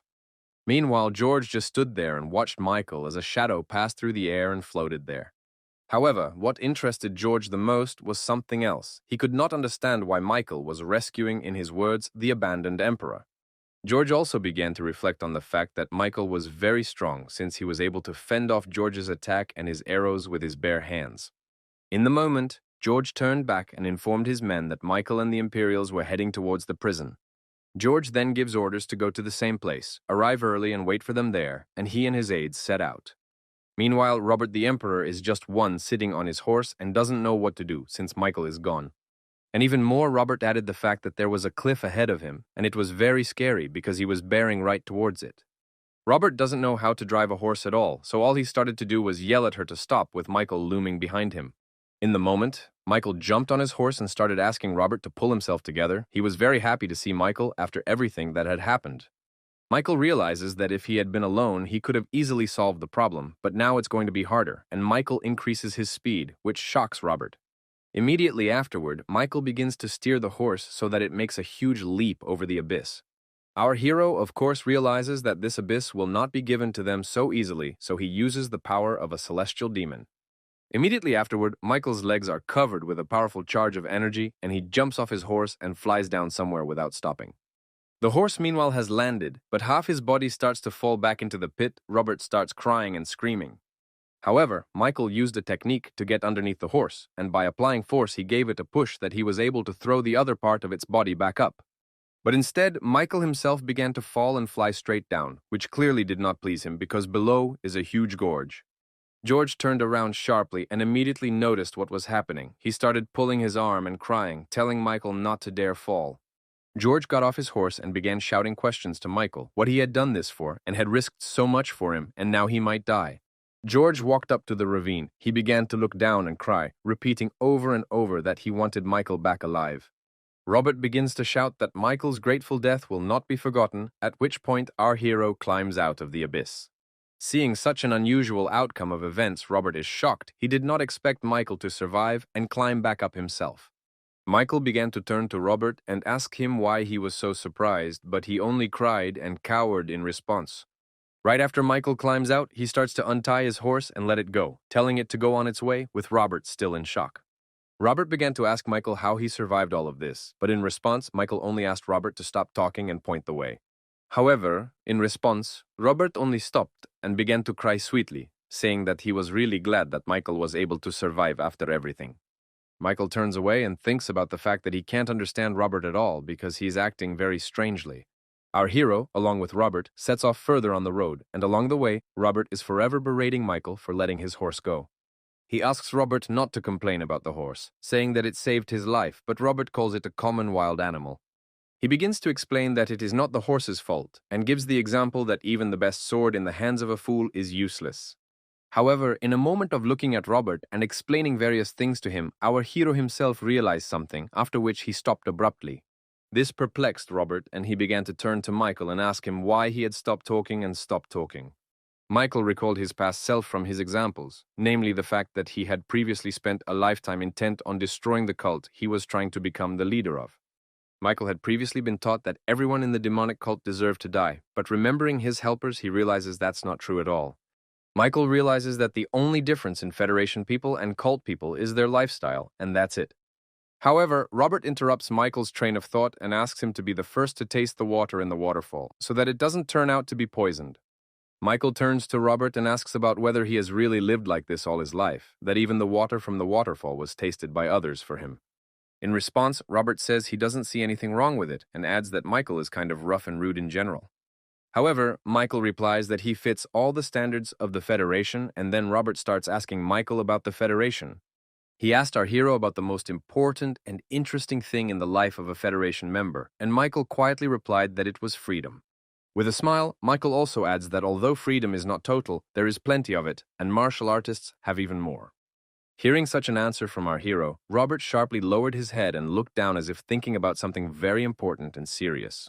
Robert asks Mile what he is forgetting in these lands, and he replies that he is looking for the men who were taken prisoner. Answering Robert like this in his head, Michael wonders what this is all about, and if his mind has become completely demonic. In response to Michael's words, Robert asks a rather abrupt and unexpected question. He asks if Michael is part of the Federation. And of course, such a question greatly surprises our hero, because he does not know that it is immediately possible to answer such a question.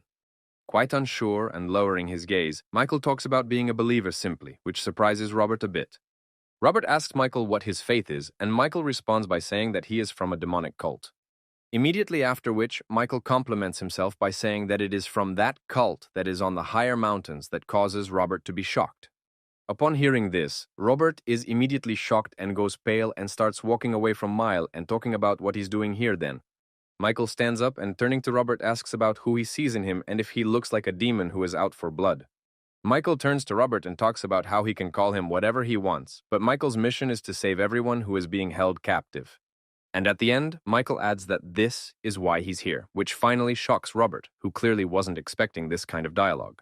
From that moment, some time passes, Robert and Michael just sitting around the fire together and looking at the fire in silence. Thus they sat until the wee hours of the morning and then went on their way straight to the very prison Michael needed to go to.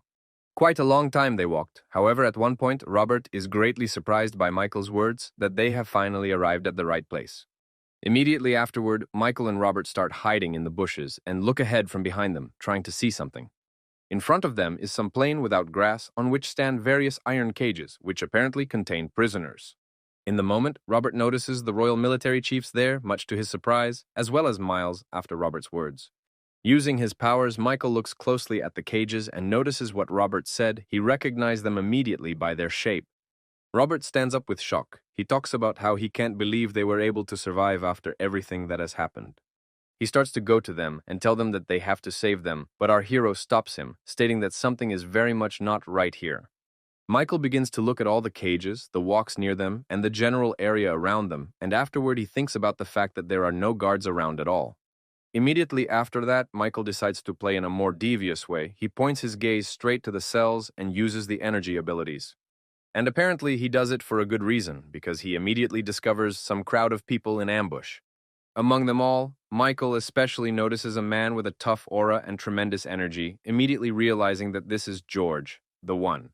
Michael realizes that he made a huge stupidity then in the battle, because he was able to let his opponents know where they were.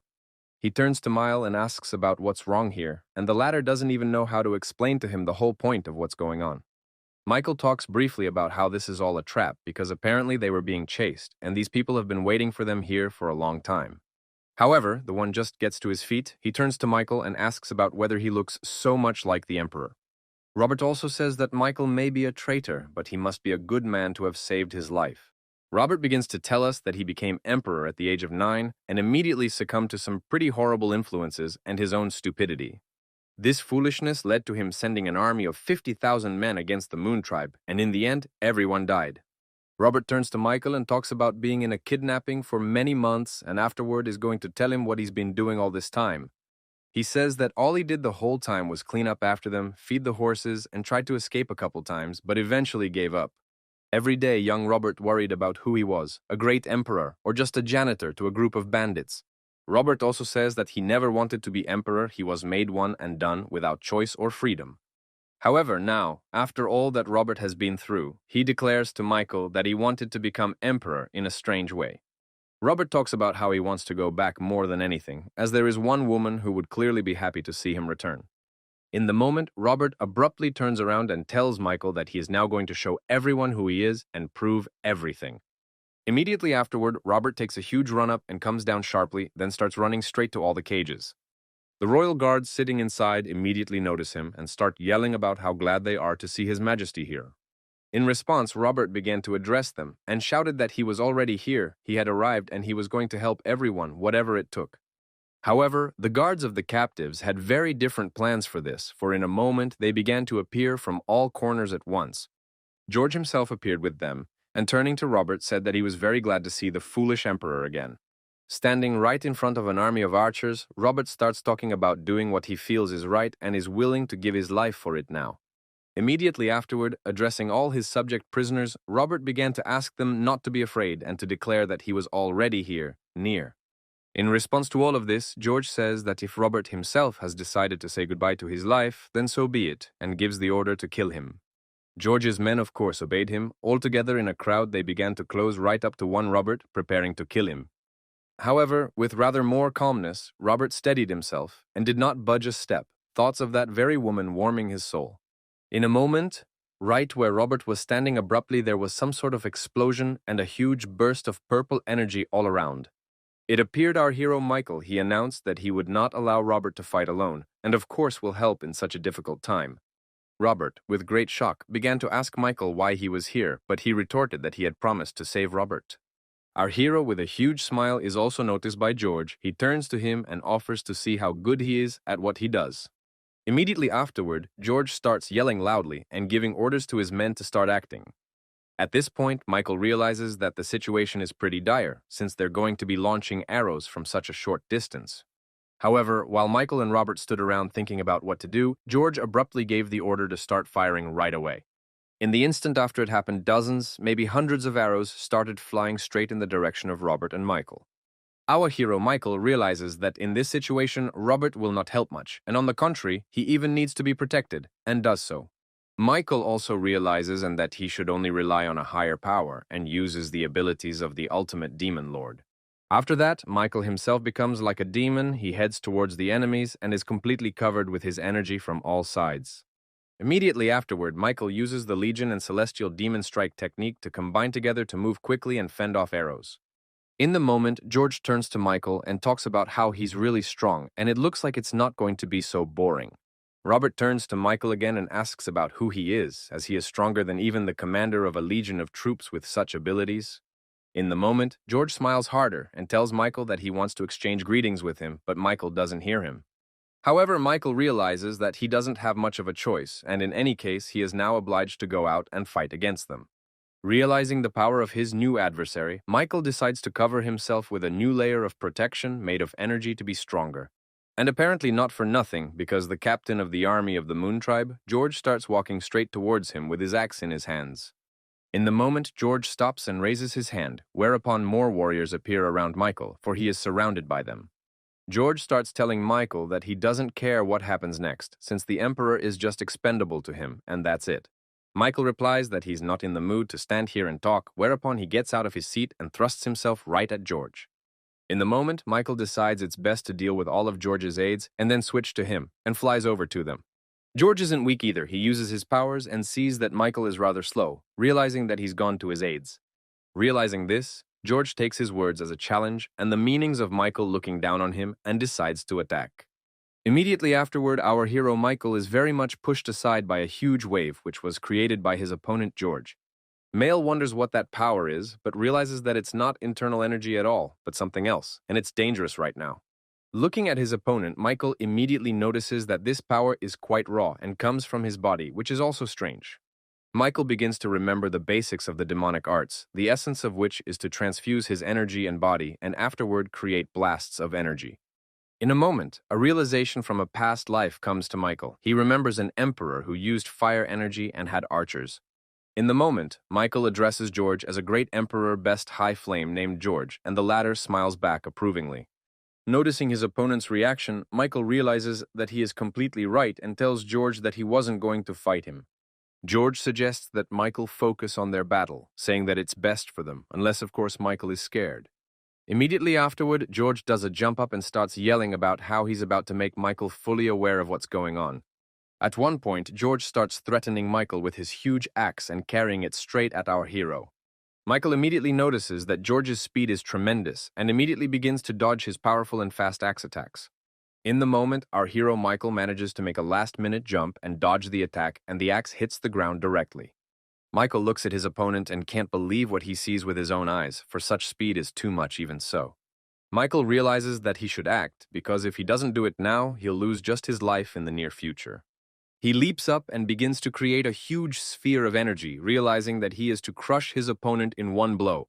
George, of course, notices this. However, he doesn't have time to react as well as Michael and just stays where he is.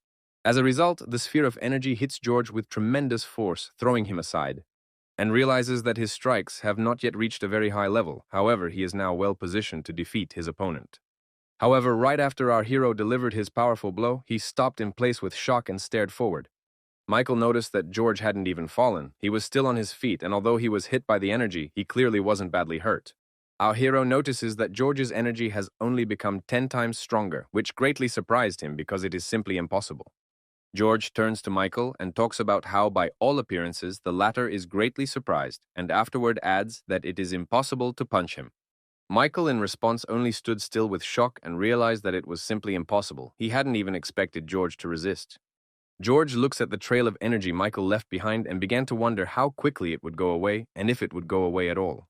George talks about how Michael appears to be from the Palace of Fire, clearly not the Palace of Blood, as his attacks are quite different. The adversary turns to Michael and talks about how overall it all doesn't matter at all, and afterward offers to try again. In response, Michael only stands still and stares at his opponent, realizing that he's not joking at all right now. Immediately afterward, Michael along with George collide in their punches together, and a new phase of the fight begins between them. George acts in his basic concepts. He just swings a huge axe in an attempt to hit Michael while he dodges. In the moment, our hero Michael notices that George has stopped seeing him and delivers a sharp, powerful kick with his foot right at him. The Empire guys watch Michael and George battle from behind the cage, and G can understand how he manages to fight back against George. Time after time, George turns to Michael and talks about how incredible he really is just in what he does. Immediately afterward, a huge fist and a bolt of energy appears in George's hands, who aims it at Michael. Michael realizes that George will retaliate after his powerful punch, so he tries to block the attacks that are coming at him. He knocked George out with one such powerful blow because Michael couldn't stand on his feet after such a blow. However, as it turns out, it's much worse than Michael thought, because right after that, he started bleeding from his mouth. This is noticed with shock by Robert, who realizes the fact that Michael is now losing, and this will disappoint him greatly. During this fight, Michael realized 3 things, the first being that his new body had limitations and wouldn't let him do the techniques of the old one. The second problem is that Michael has a huge problem with controlling his energy so that he doesn't go into demon form. And the third problem is that George is far from an ordinary opponent, for he is no ordinary martial artist at all. George abruptly noticed that Michael was worse, and started talking about how he had apparently exhausted himself very quickly from what was happening. George then abruptly began to raise his axe and thank Michael for this quick but interesting fight. Realizing that he had severely underestimated his opponent, he tried to hide his abilities, but now he had no choice at all. Our hero brings his hands down sharply and uses the Ice Blood Winds ability, then cognizant into the body of his opponent. The huge ice dragon that Michael had created with its energy began to crush George and inflict powerful damage on him. George, in response to such actions, began shouting that this was a very old and weak technique with which he could not be defeated. Meanwhile, Michael himself had flown backwards. He had very little strength and energy. He just sat by the tree and tried to catch his breath. However, in the moment, Michael abruptly notices that his opponent, George, is right in front of him a mere second later. George started waving his axe again and talking about how he wasn't going to just let Michael go nowhere after their fight. Our hero Michael perfectly understands the fact that he should act and begins to change his position in places. George began to urgently turn to Michael and talk about how he was sick of running around like a mere rat in different directions. No longer happy, but with anger, George began to turn to Michael and talk about how he just wanted to hide his death from the others. He began to raise up his weapon and talk about how he was going to strike a blow that would destroy Michael already. Immediately afterward, that's exactly what happened. Michael directed a sphere of his energy at himself for protection, and George struck. However, despite the fact that Michael managed to stand his ground, he immediately realizes that George creates blows of such power very easily. Our hero decides to act radically and pulls out the very two daggers Mozart handed him and engages in a more effective fight. Immediately afterwards, using the power of the weapon, his strength and power, Michael begins to charge straight at the enemy. Things are already hard for George this time around, as he can barely contain his surge of energy, not realizing where Michael gets his strength from. Right after Michael performed his first attack, he immediately realized that the main strength of this weapon was in absorbing the opponent's energy. Michael realizes that basically everything else doesn't matter anymore because this is the only thing he can rely on. Immediately afterward, Michael uses the powers of a demon lord, absorbing everything around him and covering himself with true energy. George immediately notices that there is clearly a strong change in their fight because previously he did not expect such a thing from Michael. He starts thrusting right at Michael, talking about how he's going to destroy him now and end it there. The events of the story take us to some geezer near the forest. He is watching everything that happens from the outside. Everything that happens is also being watched by Emperor Robert, who doesn't realize he's going into battle but has faith in Michael. Meanwhile, in our battle, things do change, as Michael's opponent's hands are covered in his energy and turn blackish. Throughout, George began to realize that he no longer had the strength to resist Michael and asked him to kill him.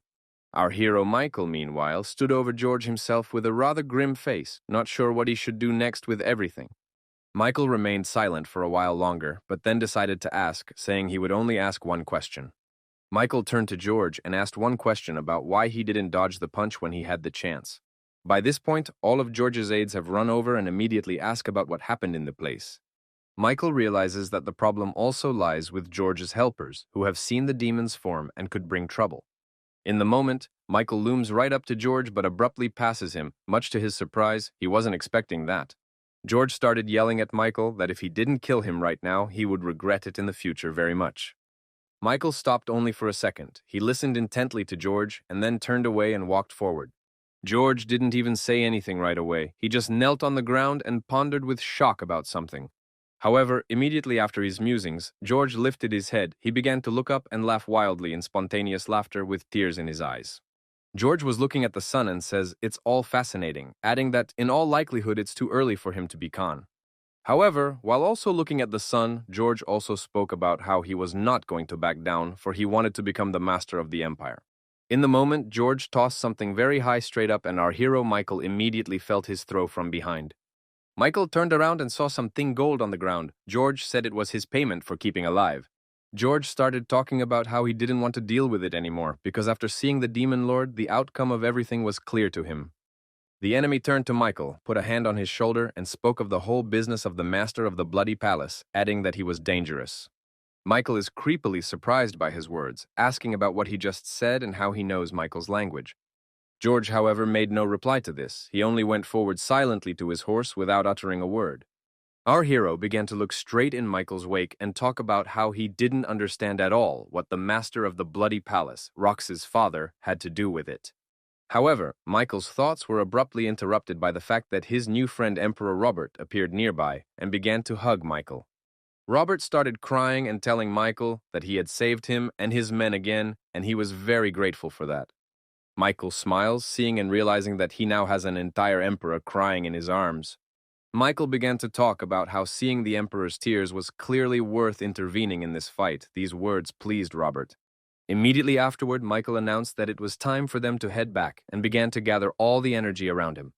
After that, using the rest of the energy, Michael breaks all the cages where the prisoners were, thus freeing them. Immediately after the release, most of the captives scattered in different directions, and those who remained, Michael told briefly everything. Michael offers the emperor to go with him to the heavenly mountains, but he refuses, saying there is one man left waiting for him. Robert began to talk about how he had most likely already lost his status, but it didn't mean anything to him anymore. In response, Michael smiled and was happy for the Robert boy, realizing that there was still a great future ahead of him. Robert turned to Michael, saying he'd like to meet again sometime, and asked him to take off his mask the next time he saw him. Michael jokingly replied to Robert with a smile that it would all depend on his behavior, but they would definitely meet again. Robert thanked our hero Michael for all he had done and stared after him as he left. Already walking far down the path, Michael turned around only once to look at Robert. Immediately afterward, Michael jumped up and using his energy was able to fly overhead far ahead through the forests. After some time, Robert returned to the capital of the empire, but his brother took his place and no one was happy for Robert.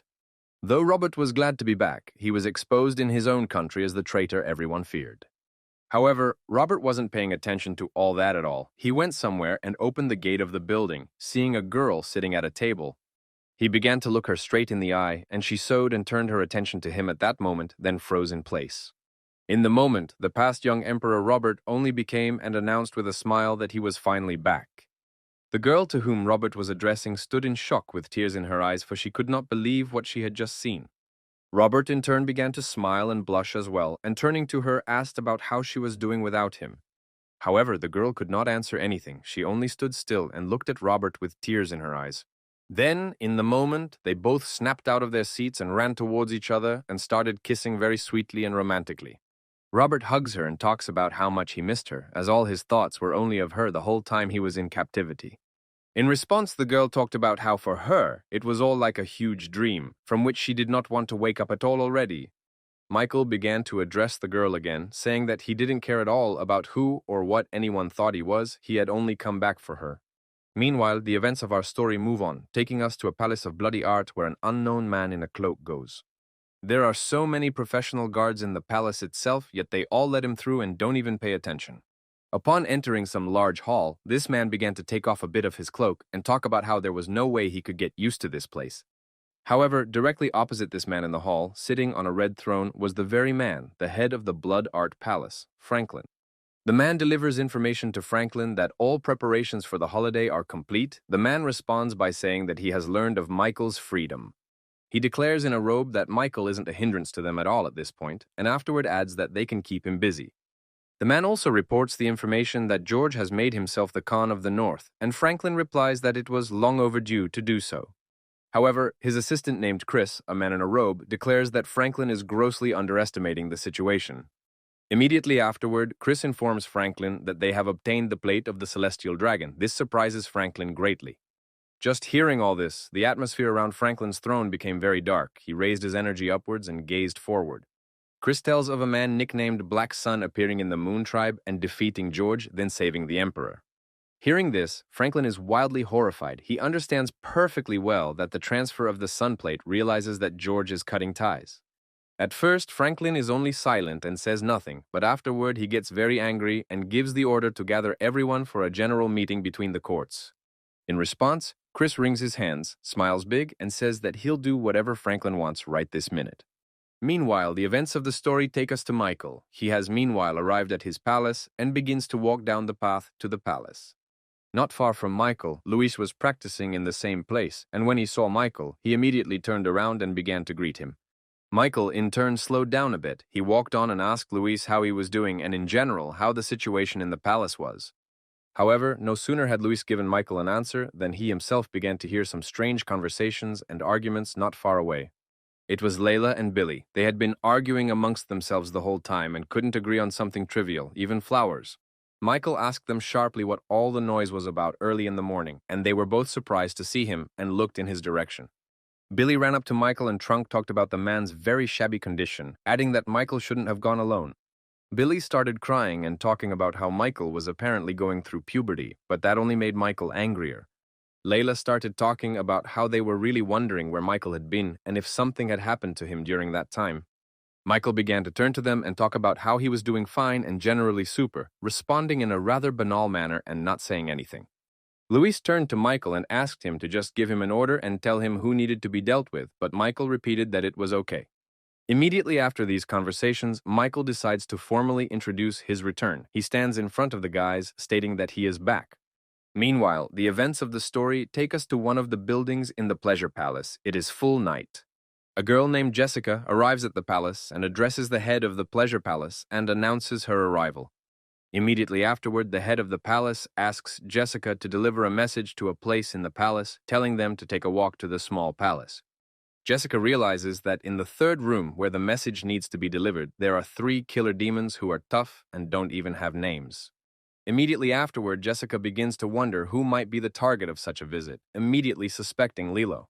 In the moment, the head of the palace turns to Jessica from behind the curtains and asks if she's scared. She states that she's fine. On a sober note, Jessica realizes that the head of the pleasure palace wants revenge on the small palace, which may incur the elder's wrath. Jessica realizes that something needs to be done about it, but gives good word and accepts the order, realizing that they need to go to the small palace. Immediately after, in her head, Jessica begins to remember the daughter of the head of the pleasure palace and her condition after visiting the small palace. Also, the head of the pleasure palace talks about having Nami go with Jessica since she won't leave the room after she returns. Without leaving the curtain, the head of the pleasure palace declares that if Nami keeps running just from trouble, she won't get any stronger. A small amount of time passes, and Nami, accompanied by people in dark clouds, moves out from the roof of the building somewhere.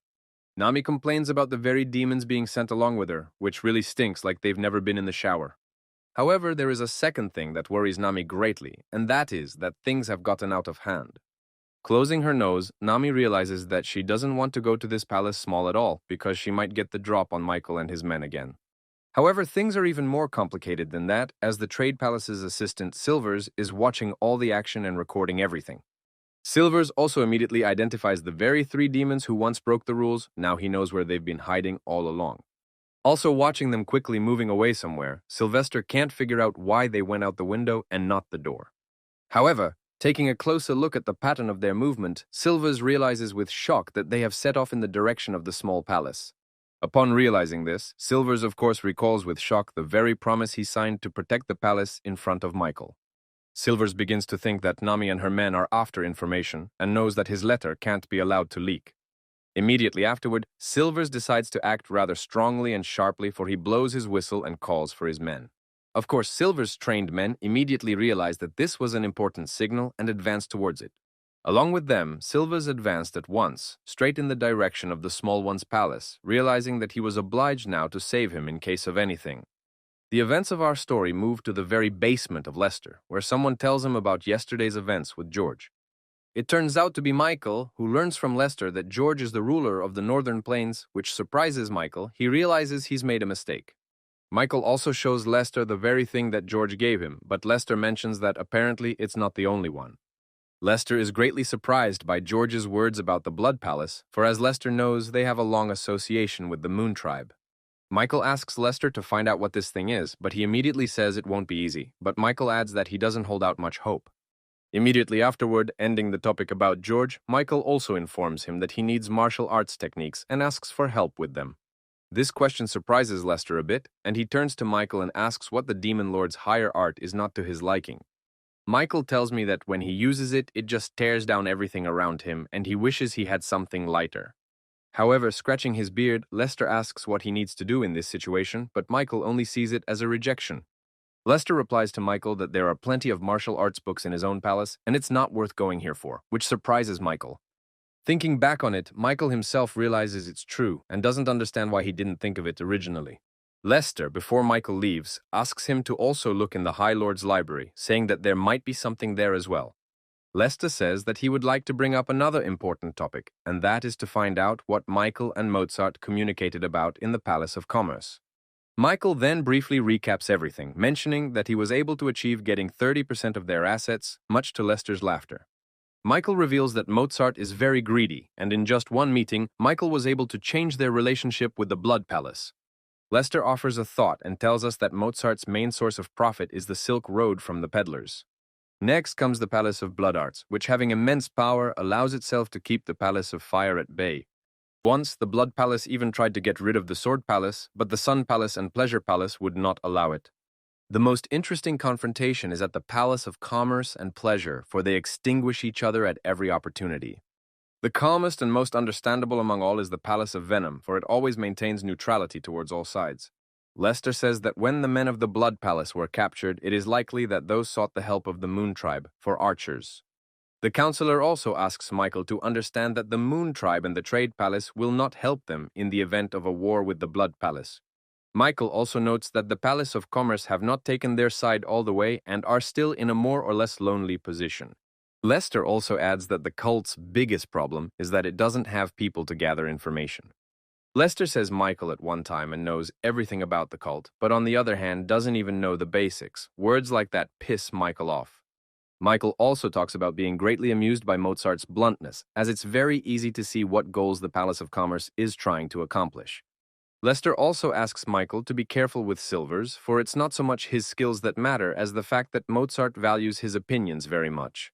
Lester also talks about how Silvers is the kind of person who strongly values the reality of what's going on, and he could be poached if shown strength. Michael smilingly remembers that he's already managed to tie Silvers to him in some way, so things may be easier from here on out. Talking about it all, and often remembering the Palace of Commerce, Michael immediately thinks of the weapons he got from them. This weapon is quite powerful, and most importantly, it completely converges with the energy from the demon's art. Michael pulls it out. Michael looks at his weapon and begins to wonder if Mozart has any ulterior personal motives in this gift. However, while Michael was pondering all of this, it was with great shock that Lester noticed this weapon in Michael's hands. Immediately afterward, Lester began to raise his head upward, at first holding back laughter, but then laughing sharply to the point of helplessness. Lester learns the whole story behind the gift and suggests that the ulterior motive is that they are useless to Mozart. Only people with art use them. Lester says that Mozart doesn't know martial arts himself, and to at least get the weapon somewhere, he decides to give it to Michael. Though Michael stands in disgruntled shock at what he has just learned, however, Lester realizes that this is pretty good luck for them.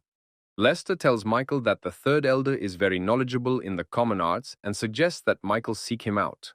Michael talks about how he'd love to do that and asks Lester to hurry up and find information about the clan and the rest of it. The counselor says that the Nature Clan, he's always everywhere and never nowhere, but just by throwing their plate, you can get help. Michael starts hiding the plate in his robe and talking about how he'll remember it because it sounds very interesting. Our hero is about to leave, and Lester talks about how various strange rumors about Nami have recently surfaced. He says with a smile that it wasn't really anything important, he's just trying to get an answer from the Pleasure Palace. Lester asks Michael about the fact that did he set this whole thing up on purpose? His response is that it's for a special meeting with the master. However, this response greatly surprises Lester. He really wants to hope that Michael has no bad intentions and is doing this cleanly. Immediately afterward, Lester opens a book and reads information about the master of the Pleasure Palace, a girl who has 4 snakes.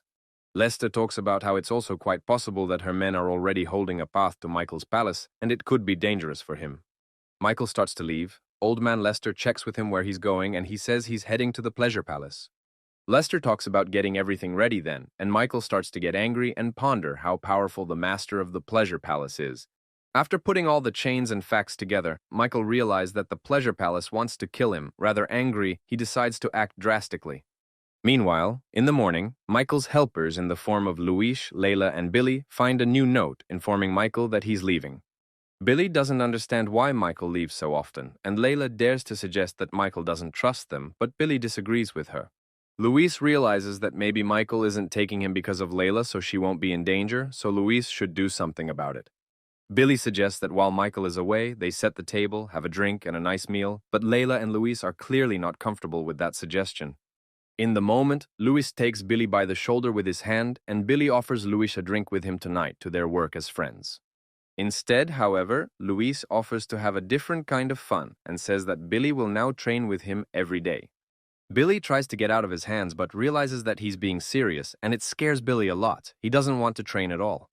Luis isn't going to talk about anything further. He takes Billy with him and talks about how rejecting him would equal death for Billy.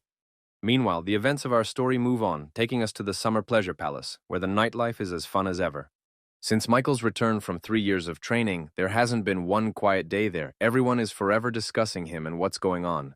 A lot of people tell each other different stories that have to do with Michael and everything going on, including us. Thus, one of the guys at the table tells the story of seeing Nami in tattered clothes outside Michael's house in the small palace. And other people are also discussing amongst themselves the alleged affair between Michael and Nami, which didn't really happen. However, in the moment right behind the very guy who is telling this, a girl appears and says he doesn't have 10 lives. It turns out to be a pleasure palace master named Stella, also known as the White Flower and leader of the snakes. On seeing her, everyone around them fell to the floor and began to bow, saying that they expressed their full respect for her and were afraid to disturb her with their words. However, she only laughed sweetly in response to this action and said that such misdeeds would not be paid for by bowing one's heads. After which, with a rather creepy, icy aura, she declared that they would all have to pay for it with their lives. The guy who was telling all this began to justify himself, saying that he only retold the rumors that reached him and no more. He then turns to him and offers to talk to her, but he doesn't understand such a strange desire at all. Stella starts laughing hard, waving her fan and talking about him telling her what she wants to hear. Whereupon Stella ordered it to be done now. The lad fell on his knees and began to talk about how he had committed a misdemeanor worthy of death. Immediately afterward, Stella pulls out a nail file, raises a creepy aura, and talks about how that's when this guy is supposed to die. Stella then took her dagger and threw it straight at the very same guy, making a very sharp throw that went into the man. The man was already prepared to accept his certain death at Stella's hands, but in a moment some vase flew right into him from the side. Immediately afterward, a voice came up asking about the strange liquor in the place, and Stella turned her full attention to it. At one of the tables sat our hero Michael, who was in a hermit costume and was looking directly at Stella. He was the one who threw the vase. In a moment, Michael began to lift his hat. With a knowing look and a snide smile, he turned to Stella and asked what they were doing here. People saw Michael and were freaked out by what was happening. They fell to the floor and started bowing to him, saying they adored him. Stella, for her part, didn't even give a hint as to the whole situation. She continued to just stand there and look at everything with a smile on her face. However, Michael was no closer to her stance of mere observation. He stood up and started walking towards the people around him, taking slow but powerful steps. Michael sat down at another table and turned his attention to Stella. He knew from Lester that she was a powerful assassin who had once killed an entire squad. Looking at Stella now, Michael highly doubts her skills. He drinks something from a cup and just sits silently across from her. In a moment, finishing his drink, Michael turned to her and spoke of how he never thought she would be here, a master of pleasure. Michael clearly has a clearly laid out plan and strategy in his head, because he started to turn to Stella and say that Nami wasn't his type. This was all really pissing Stella off. There was clearly just the maximum possible evil aura behind her, however she didn't give any sign of it. Stella turned to Michael and asked him how he was feeling and added if his anger had subsided after their private meeting today. At first, Michael doesn't say anything back, but in his head he realizes that he's having a hard time containing his anger at having assassins sent to him. Michael wasn't going to reveal himself, but saving a man's life was more important to him, so he says things could change now. Stella talks about how a girl needs preparation to meet a man, so even now she would ask Michael to wait. Michael stood up abruptly, his eyes glowing with energy. He turned to Stella and asked what would happen if he refused to stand and just wait for her. She turned to Michael and said that since he didn't want to, there was no need to wait. Then she raised an aura of her energy around him. Immediately afterward, all that energy she had created was channeled into the man standing next to her, the same one who had recently been talking a lot. Michael saw that the one from her energy turned to ice in an instant, and it impressed Michael greatly. Now he knew more about her abilities. Michael turned to Stella and said he didn't realize that her power allowed her to kill other cult members for no reason, even in front of him. In response, Stella started laughing and talking about how Michael had become more intelligent and principled since his return. She was proud of him. However, Michael responded by asking her not to change the topic of conversation, and she sat back in her chair and stated that she would also ask questions then. She turned to Michael and asked about why he felt as if palace members were not allowed to touch other cult members. Michael turned to her again and reminded her that there were demonic teachings that said that, but she only laughed. In the moment, Stella turned to Michael and stated that she'd been wanting to say for a long time that it's really all about simple pride. Stella began to say that Michael was the first person to do bad things to her people, and this person insulted her personally. That's the implication. Immediately afterward, she snidely turned to Michael, saying that someone had broken her heart altogether, and checked with him to see if he knew who it was. However, this dialogue didn't please Michael at all. He turned to her and asked about how he knew about who broke her heart. With a very crazy look and energy in her eyes, she started talking about how Michael should know this, or rather even had to. However, our hero Michael was not so much interested in her words as in the fact that he saw from the energy of life that the man was still alive, albeit in ice. Stella, meanwhile, turned to Miles, stating that she would like to suggest that he make an interesting bet with her. In a moment, Michael notices that the dishes near him have also become frozen and their energy is high, meaning they are clearly at least level 8. Michael turned to her and talked about how the title of young leader meant nothing to her, but she stated that everyone was equal. He immediately realizes that Stella is very different from the others, for she is only interested in herself and the pleasure palace. Michael talks about how if Stella wants him to, he'll make the bet at her request, and she laughs in response, saying that Michael hasn't changed at all. Immediately after that, Stella orders to call Jessica. She comes, and Stella asks to close the restaurant for the day. Jessica promises to run the errand, and along with her assistants, begins to lead people out of the hall all over the place. Literally after a couple minutes, there is no one left in the hall, just Michael, Stella, Jessica, and her assistants standing around. Stella approaches Michael, saying that he is rarely here and suggests that he spend at least a couple days here in comfort for him. She also adds towards the end that this is her bet, she doesn't ask for anything else, after which she smiles eagerly again. However, Michael is still on his wavelength and has a plan. He turns to Stella and asks what will happen if he refuses. Stella says nothing in response, but her helpers immediately gather around and draw their swords, letting her know what's coming. Seeing this, Michael talks about how he's got it all figured out in general and asks what's going to change 2 days from now. She replies that nothing much should change. Michael agrees, but designates one point. Stella asks about it. Michael talks about how since Stella is the first one to mention it, he wants to run everything based on 3 simple winters. Michael looks straight into Stella's eyes and talks about 2 days from now and doesn't finish the sentence, thinking in his head that he's just going to destroy them. However, right after pouring energy into his eyes, Michael turns and says that in 2 days, he will simply subjugate them all to himself. This comes as a shock to Stella. She was not even close to expecting exactly this kind of response from Michael now, especially one that involved submission. When Stella heard this, she turned to Mile, saying that he was going too far with his jokes now and she didn't like it. However, in response with a rather creepy aura, Michael declares to them to just wait for him to arrive and that's it, nothing more needs to be done. Turns to Mile and talks about waiting for him like a spouse and promises that she will prepare a bath. However, next, turning her face away, she added snidely that it would be all in case Michael could get to her chambers. Stella starts to leave, and Michael turns to her and asks what she will do about the man in the ice, since Michael doesn't want to spend the night at the burial site. Stella talks about how she's not particularly interested in this in general, right after which she blasts an aura of her energy directly at the man. Immediately afterward, a huge flask is formed that will shackle the man in a state of ice. Michael is simply shocked with this power. She began to address Michael, telling him to come to the 6th floor as he had a drink, and she would prepare a room in return. Together with his assistants began to go up, and Michael just sat down and watched everything that was happening. After raising a rather angry look full of energy, Michael promised himself that he would come after Mrs. Stella, whatever it took. Meanwhile, Louis is training Billy and immediately notices that Billy manages to hurt himself on the first day. This infuriates Louis. However, this didn't stop Louis. He decided to continue his training and started beating Billy from all sides with a stick to make him dodge. Billy at one point decided to be mean. He began to turn to Louis and ask about why all of a sudden he had to protect Layla at all. However, some sort of answer to that question was not given by Louis. He only raised his stick, prepared to attack, and asked Billy to watch his head. Billy began to defend his head, but the blow came right on Billy's arm and he began to complain that Louis had tricked him. Louis stated that the opponent would not have told Billy where he would hit. Then Layla appeared. She offered her father a tea and a snack. He of course doesn't give up on it and starts gobbling up the food Layla brought him, which made Billy even angrier. In the background, Billy began to remember his father, who is just awful, and realize how lucky Layla really is to have a father. Layla also offered Billy something to eat, but he replied rather rudely that he didn't need it at all. However, Layla was not at all willing to listen to answers from Billy and simply began shoving food into his mouth for him to eat in silence and enjoy. Billy began to eat and talk about how he had a complete feeling that all his bones were broken, for everything hurt inside. Afterward, Billy turned to Layla and said that if she was so worried about him, she could give him a massage.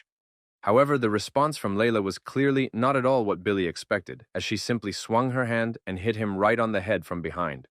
She started yelling at Billy and talking about how he was acting like a total wuss and a man shouldn't be like that, also the behavior of a child.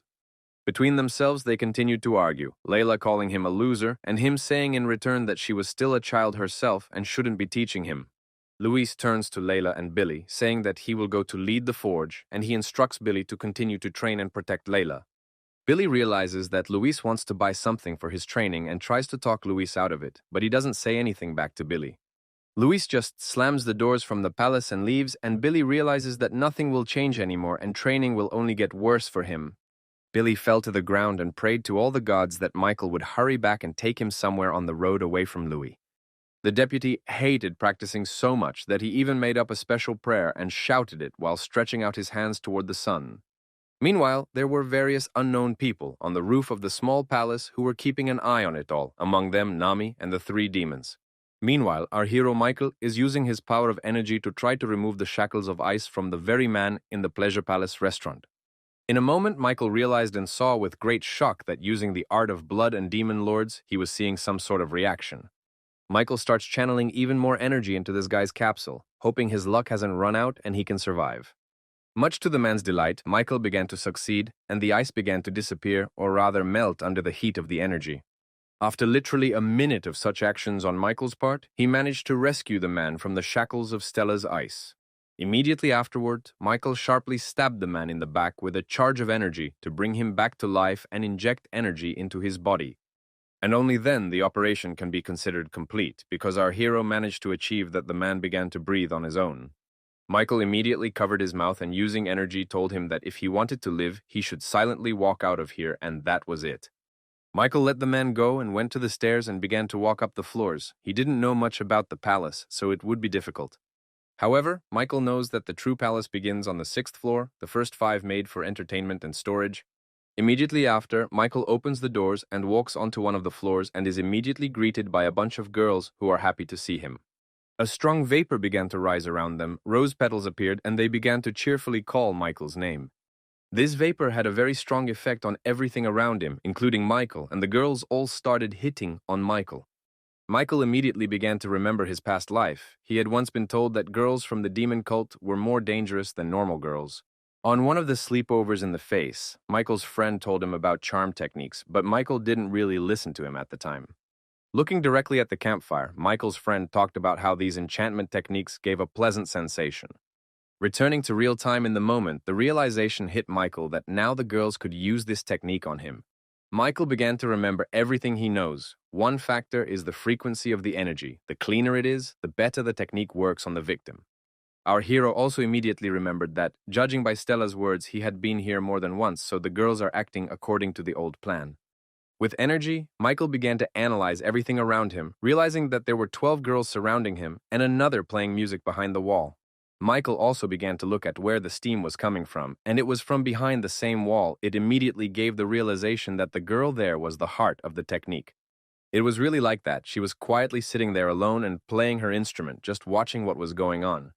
However, in a moment, the main girl in tech began to notice some powerful energy in her direction, which shocked her. It turned out to be Michael. Using his skills, he was literally right behind her from behind in a second and was able to catch her off guard. Meanwhile, the events of the story show us the topmost floor of the palace, where Stella addresses her assistant Jessica. Stella sits completely enveloped in snakes. She put her head down and, turning to Jessica, asked what she thought of it all. Jessica began to say that Michael had always been difficult to understand. Stella agreed, adding that a lot of time had passed since then. Stella began to hold the snake out to the side and look at it, saying that this was all very strange and she really didn't like it. Jessica didn't really understand right away what Stella was talking about. She turned to her and asked what Mistress meant by saying that. Stella turned around and, looking at Jessica, said something about Mike acting like this was the first time he had ever been here in his life, even though it wasn't. Without waiting for a response from Jessica, Stella started talking about how maybe the cult leader had done something to Michael before training. Hearing about the head of the cult, Jessica shuddered sharply and fell into fear, for it is forbidden to speak of him, and Stella is now doing so.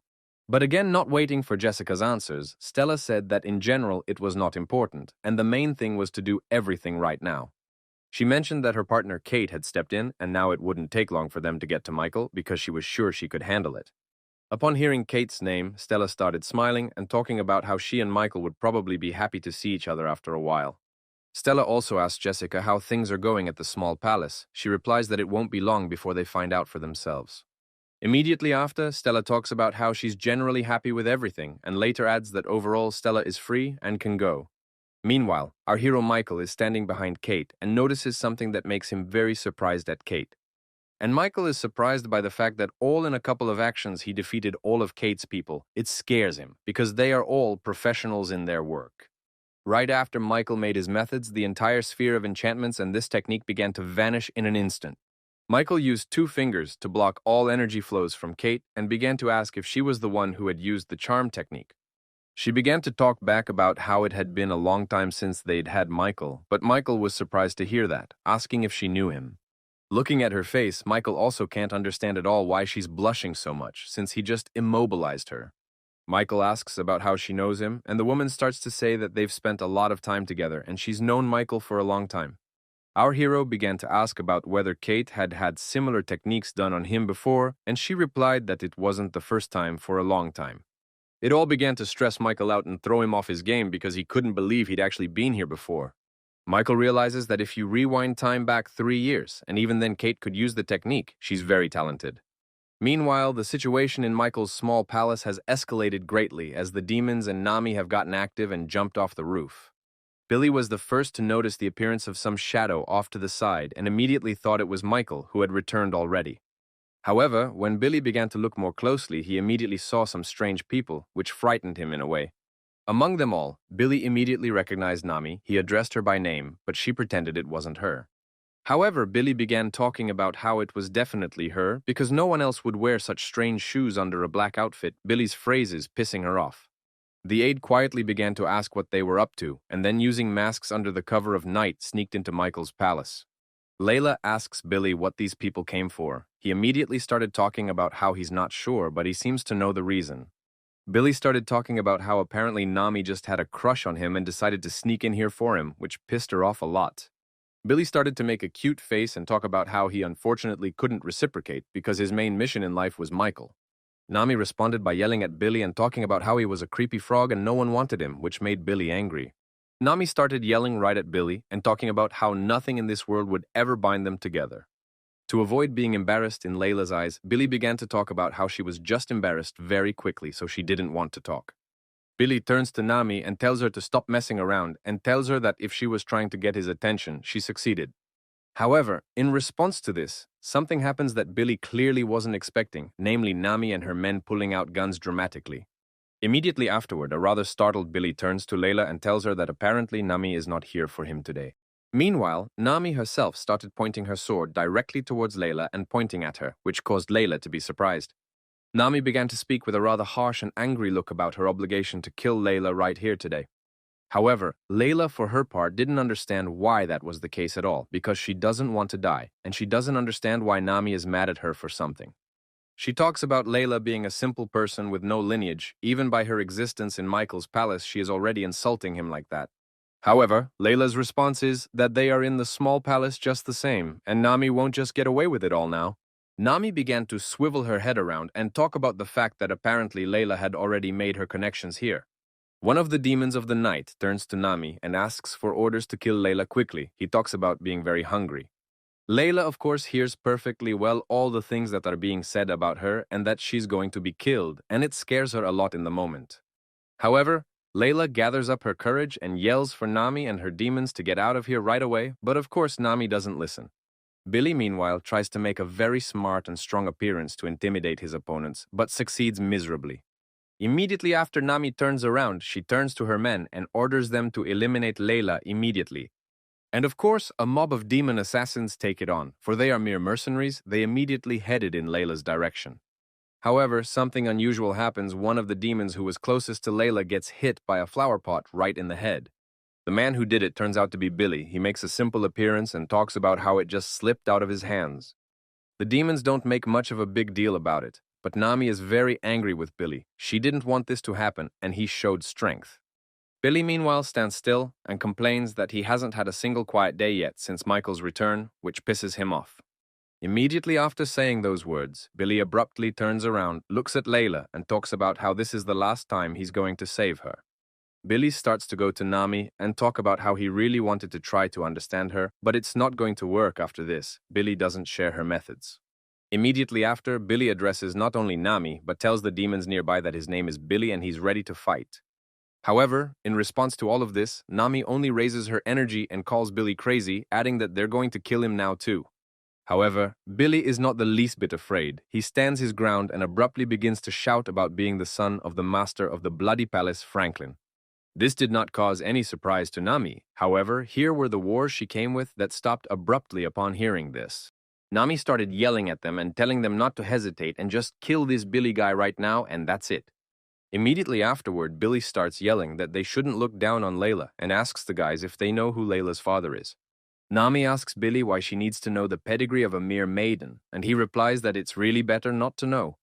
However, though Nami doesn't give any sign, she immediately begins to realize what's up because it seems Layla is someone else's important daughter. The aide pokes his finger forward and talks about how here it comes, her damn scary father he was going to talk about. Nami at this point does start to feel someone's very powerful energy behind her and turns back around. The warriors do the same in the same instant. All together they look back and abruptly notice some sort of large explosion occurring near the gate. As it turned out, Billy wasn't lying, because right in front of them, Layla's father appeared from the dust of the explosion, full of energy. However, that's where the events of the story go next, taking us to the pleasure palace on the upper floors to our hero Mile. Michael, meanwhile, walks around all these floors and looks around, noticing different girls learning things. Michael walks right up to them in the hall and immediately addresses the question of whether this is the home of the hovering ghost team. The girls standing in the hall began immediately asking Michael what he was doing here, and he asked why they were so surprised if they had called him themselves. Michael was right. The girls were indeed standing with very strange, scared faces and asked to wait for a while. Michael agreed. He stared after them as they left, realizing that the girls had gone to report everything to someone, which meant things weren't going according to plan. In the moment, Michael looks to the side and notices a group of some little girls who are clearly in a rather frightened state. Michael doesn't give them much credit and decides to leave. However, one of them approaches and cheerfully addresses Michael in the moment. The girl turns to Michael and introduces. Michael thinks it's a pretty sweet move and gently strokes her hair. The girl is talking about being 9 this year, and Michael says he'll be 10 times as old. Some woman comes up behind her. This girl turns to Michael and tells him that he is already expected upstairs and asks to hurry up there. Michael starts to walk away. The girl waves bye-bye to him, and he notices at the end that she's pretty weird for her age. Michael, accompanied by the 2 girls, starts walking forward toward the stairs, with the girl still standing behind him, waving at him as he follows. Meanwhile, one of the girls in the hall runs straight upstairs and reports that Michael has reached the 6th floor and will soon be on the 7th.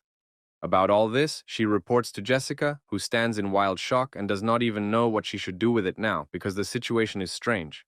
Jessica is completely lost that this has happened. She lowers her gaze and holds her head, not knowing what to do now. She realizes that if Michael managed to get through, it means he knows about their techniques, which is amazing to her because it hasn't happened before. Actively not wanting to believe it, she talks herself out of such thoughts because then it would become a big problem. However, Jessica has hope for another squad of girls they've sent to Michael, as he should be a huge problem. One of the girls runs into the room. Jessica immediately asks what's wrong, and the girl apologizes for the urgency.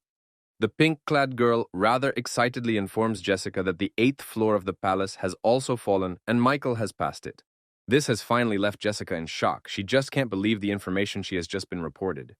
The girl who brought the news says that she decided to check it out herself. She went there and was shocked to notice that there were not even any footprints. She ponders the possibility that Michael's skills are simply too high, as one of the emperors of the dynasty once did. Jessica reflects on the fact that Michael had studied the art of lovemaking before he came here, which is why he was able to pass. She also realizes that's not what's important right now, it's the other thing. If they don't stop Michael, the Palace of Blood will defeat the Palace of Pleasure. Thinking about it all, Jessica immediately recalls Michael's words about making the entire palace his own 2 days after he arrives.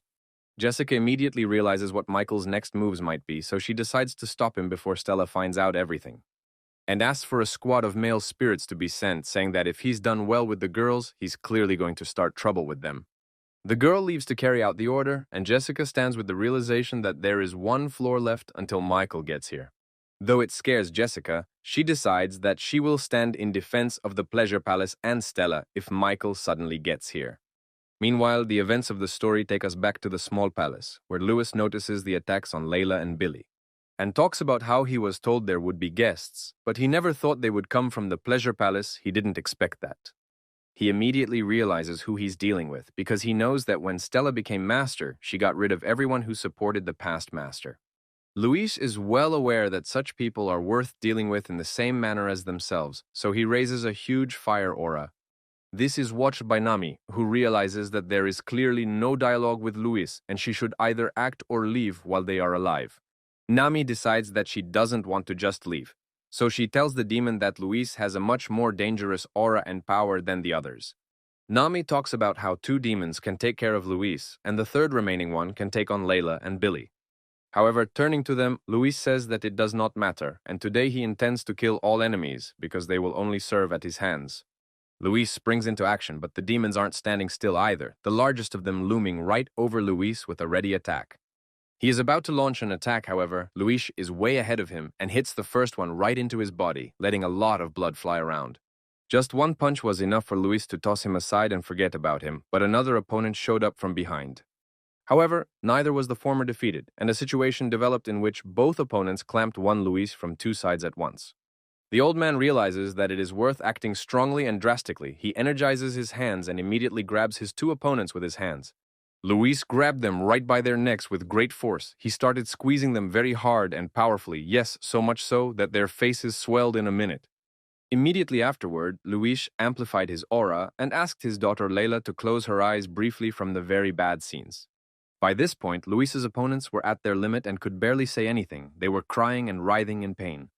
The third demon immediately noticed what Luis was doing. He was taken by a great anger for it. After all, he was killing his friends and brothers. Therefore, the third demon made the decision to snap out of his seat right now and attack the Luis standing against him with an immensely powerful weapon. However, the first thing he decides to do with his weapon is to hurt Luis's daughter Layla, but Billy comes to her defense and covers her with his blade. Meanwhile, Luis has already disposed of the other two men by killing them, and now watches Billy fight against the last man. The one started yelling about how this was no time to talk at all because they were actually in a mortal combat at the moment. Billy's opponent began to attack more frequently and more forcefully, and Billy himself became much better at defending himself against his attacks in due time. Though using cues from Luis, Billy manages to fight against such a powerful foe, but in a terrible position. In the moment, Billy's opponent begins to create a charge of energy, and he in turn yells at Layla to close her eyes if she still wants to live. This was all noticed by Luis, who began to shout that now it was not yet possible to relax and the enemy's blow would have to Billy's body. At this point, Billy realized that if he attacked a little higher and faster he could win. He did just that and threw a powerful punch at his opponent. Billy's opponent was greatly surprised. He couldn't believe that there was a demon in Billy's body all this time that had energy and control over it. Billy's opponent fell to the ground with a hole in his body, while Billy himself stood in wild shock and was most frightened by the blood on his suit. Billy started running and screaming that he was bleeding and about to die, but Layla told him not to whine because it was only a small wound. Luis, meanwhile, is even proud of Billy, even though he's acting like an idiot. He was able to overpower a top-level assassin just now. Luis, also watching Billy in battle, notices that he has basic art skills. Luis decides to pay more attention to this in training. However, there is one item left unresolved, and that is Nami, who is still standing up to Luis and telling him to stay away from her. However, Luis in turn only started walking straight towards her, saying that she was going to die anyway, and there was no point in stalling. Upon hearing this, she became blue-faced on the spot and began to beg Luis not to kill her, for she was afraid of it. Luis responded by doing a rather banal but scary thing. He asked Nami to kill herself if she didn't want to accept death at his hands. Nami at this moment couldn't even reply. She is only in wild terror and standing still, not realizing what to do in such a situation now. She believes that the last minutes of her life are underway and ponders at what point everything went wrong and who will be left to blame for it. However, in a moment, to her wild surprise, Nami is stood up for by Billy, who suggests that Luis should take pity on her and not touch her here right now. In a trembling voice she turns to him. Billy replies that he recognizes the fact that she's crazy, but saves her anyway. However, even so, the fact of what Billy is doing this for cannot settle in Nami's mind. She turns to him and asks him about it. Meanwhile, our hero Michael ascends to yet another floor of the pleasure palace and is greeted by a group of men on the floor with a smile. Michael is surprised that there are men in such a palace, but admits that they are needed to do all sorts of errands from above. The leader of these men asks his subordinates to show Michael respect as a young leader. They begin to bow and fold their hands together. Michael greets them in return and says he didn't expect such a warm welcome, but is glad he doesn't have to use his powers. However, at one point, the leader of these guys starts saying some pretty strange phrases, more like flirting, and it upsets Michael. Immediately afterward, steam from the palace technicians also began to appear beneath them, and the head began to talk about how Michael would have an unforgettable time with them. At this point, Michael went into the wildest possible shock. He had imagined many things and was expecting everything, but clearly not what was now happening on the floor. Michael, well realizing who his opponents are, immediately uses a great deal of his energy outwardly to demonstrate strength to the spirit. After which, Michael makes a decision to get rid of them right away and uses a technique that destroys the room. From that point on, the events of the story take us forward a bit. Michael rises higher, and this is noticed by Jessica, who is sitting in the room. After a couple seconds, Michael comes up to the floor and stands right in front of her in the room. She turns to him and asks him how he got here. Jessica asks Michael with shock about whether that means he's managed to overpower even the men in his path so quickly. Michael tries to make a smile. However, he is clearly angry. He says that if this is all the Pleasure Palace can do, it's sad. Jessica asks Michael with a shocked face what he did to all the men, since it's impossible to pull it off so quickly. Michael turns to Jessica and talks about how it's all basically irrelevant now, and then adds that could she please get Stella on it. Jessica talks about how she can't do that and asks Michael to leave the palace in 2 days, but this only surprises Michael. Michael talks about how he's not at all happy about it, but Jessica responds by saying that she's not telling Michael a request, but advice. He asks Jessica why they tried at the palace to kill him. She says in response that they were stopping Michael from making an imminent mistake. Our hero abruptly sits down next to him and asks Jessica how they will stop him now. She says she has no methods right now. Turns to Jessica and asks about whether they are confident enough to try and stop him. Jessica retorts that she doesn't know where Michael learned the art of lovemaking, but even knowing it, it will be hard for him to beat Jessica, and panders to the topic of conversation and asks about whether it's too much space in one room for one Jessica. Michael turns to Jessica and asks if it is true that there are only 4 hours left in the 2 days. Jessica says that's right, and Michael abruptly lies down on the rocks next to her, declaring that he'll just wait for the 2 days to be over then. The events of the story take us to Luis, who tells Billy that if he wants to save Nami, he has to take her as his wife, which pisses him off a lot. Nami also protests the idea. She talks about how she can't be with Billy, but he responds by telling her to just shut up and stay out of it. Luis starts telling Michael that he has 1 minute left to marry Nami, or he's going to kill her here right now. However, in a moment, Luis's words are interrupted by a sharp shout from someone. Luis looks up and sees people coming towards them. It turns out to be Silvers and his entire battle squad. Literally, in an instant, they land down on the floor and stare forward. Billy points to Layla and asks about this posse coming to kill her too, but Silvers says they're here to save her. Immediately afterward, Billy looks directly at Silvers and asks who beat them up like that on the way out, alluding to their terrible appearance. Silvers immediately recalls that before they came here, they were met along the way by Luis, who perceived them as enemies. Then, on his way home, Luis killed them all, under the pretext that they were the ones who were going to attack the small palace. Initially, Silvers made the decision to head to the trade palace to trade back, but he became interested in Luis's powers and decided to keep watch. Silvers then saw for himself with his own eyes all that he thought. He was greatly surprised when he noticed Luis's supreme bloody art. Then also watching Luis, Silvers realized the fact that our hero, Michael, is supported by very strong people around him. Luis began to ask about why Silvers and his squad had come. He honestly said that they were afraid of the threat to Michael's life and had come here. This answer surprised Billy very much, and he turned to Silvers and asked about the fact that he had not known about the attack beforehand. At that moment, with great shock and sweat on his face, Silvers realized that he had now made a big mistake by not following what he had said. Immediately after, Luis was beside Silvers in the moment. Placing a hand on his shoulder, he asked about why he was so scared. The old man asked Silvers to look him in the eye, and right afterward, he talked about whether Silvers knew who he was and asked him not to lie to him now. Silvers immediately begins to think and remembers that Luis reminds him of a member of the Ming squad who was very strong before. Silvers also immediately recalls that he once knew a Ming squad leader who was so strong that he could fight for days. Afterwards, Silvers replied to Luis that he seemed to know who he was, and Luis replied that then Silvers needed to say goodbye to his life right there. Silvers immediately fell to his knees and began begging Luis for alms, saying that he would be sure to forget everything he knew if he so needed to. Silvers also started talking about swearing by 3 generations of his clan and his own name that if he cheated, he would become a dog. Luis in turn raised his hand up and began to lure all the energy around him, and immediately afterward channeled it into the members of Silver's squad. After enveloping everyone with his energy, he turned to Silvers and said that from now on, that ordinary warrior who belonged to no one. Upside down and enveloped in energy, Silvers immediately started talking about how he had figured it all out and dared not say otherwise. Once Silvers agreed to Luis's words and conditions, he lowered the charge and strength of his energy. Then he gave freedom to Luis's men. Luis turned to everyone and, pointing to Nami, asked them to take her into custody for a while he himself would go to Michael and tell him everything. The men from Silver's squad, along with himself, immediately wrapped ropes around Nami from all sides and told her better not to resist. Silvers, meanwhile, leads his men, thus helping Luis, who is determined to reform Silvers and make good on him. Meanwhile, the events of the story take us to Michael, who wakes up abruptly, having previously been lying asleep in Jessica's room. Michael woke up to feel someone's sharp charge of energy coming closer. He immediately realized that Stella was already there. Waking up, he turns to Jessica and talks about how 2 days have passed apparently. She informs him that Michael can leave. However, Michael responds by saying that it's not that simple, it's too early for him to leave, as there are certain things keeping him here. In response, Jessica stated that Michael shouldn't push his way out of it, because like she said, he couldn't go through her already. Michael then turned to her and began to ask her why she had given him 2 days of time, much to her surprise. Michael dramatically energizes the somber atmosphere and asks Jessica if she knows why he's been waiting here for her for 2 whole days. In response, Jessica talks about how she didn't expect Michael to be here just for her all these 2 days. However, in response, Michael only rises to his feet abruptly. Jessica is very startled by this and gets up with her sword towards him, but he asks her to stop.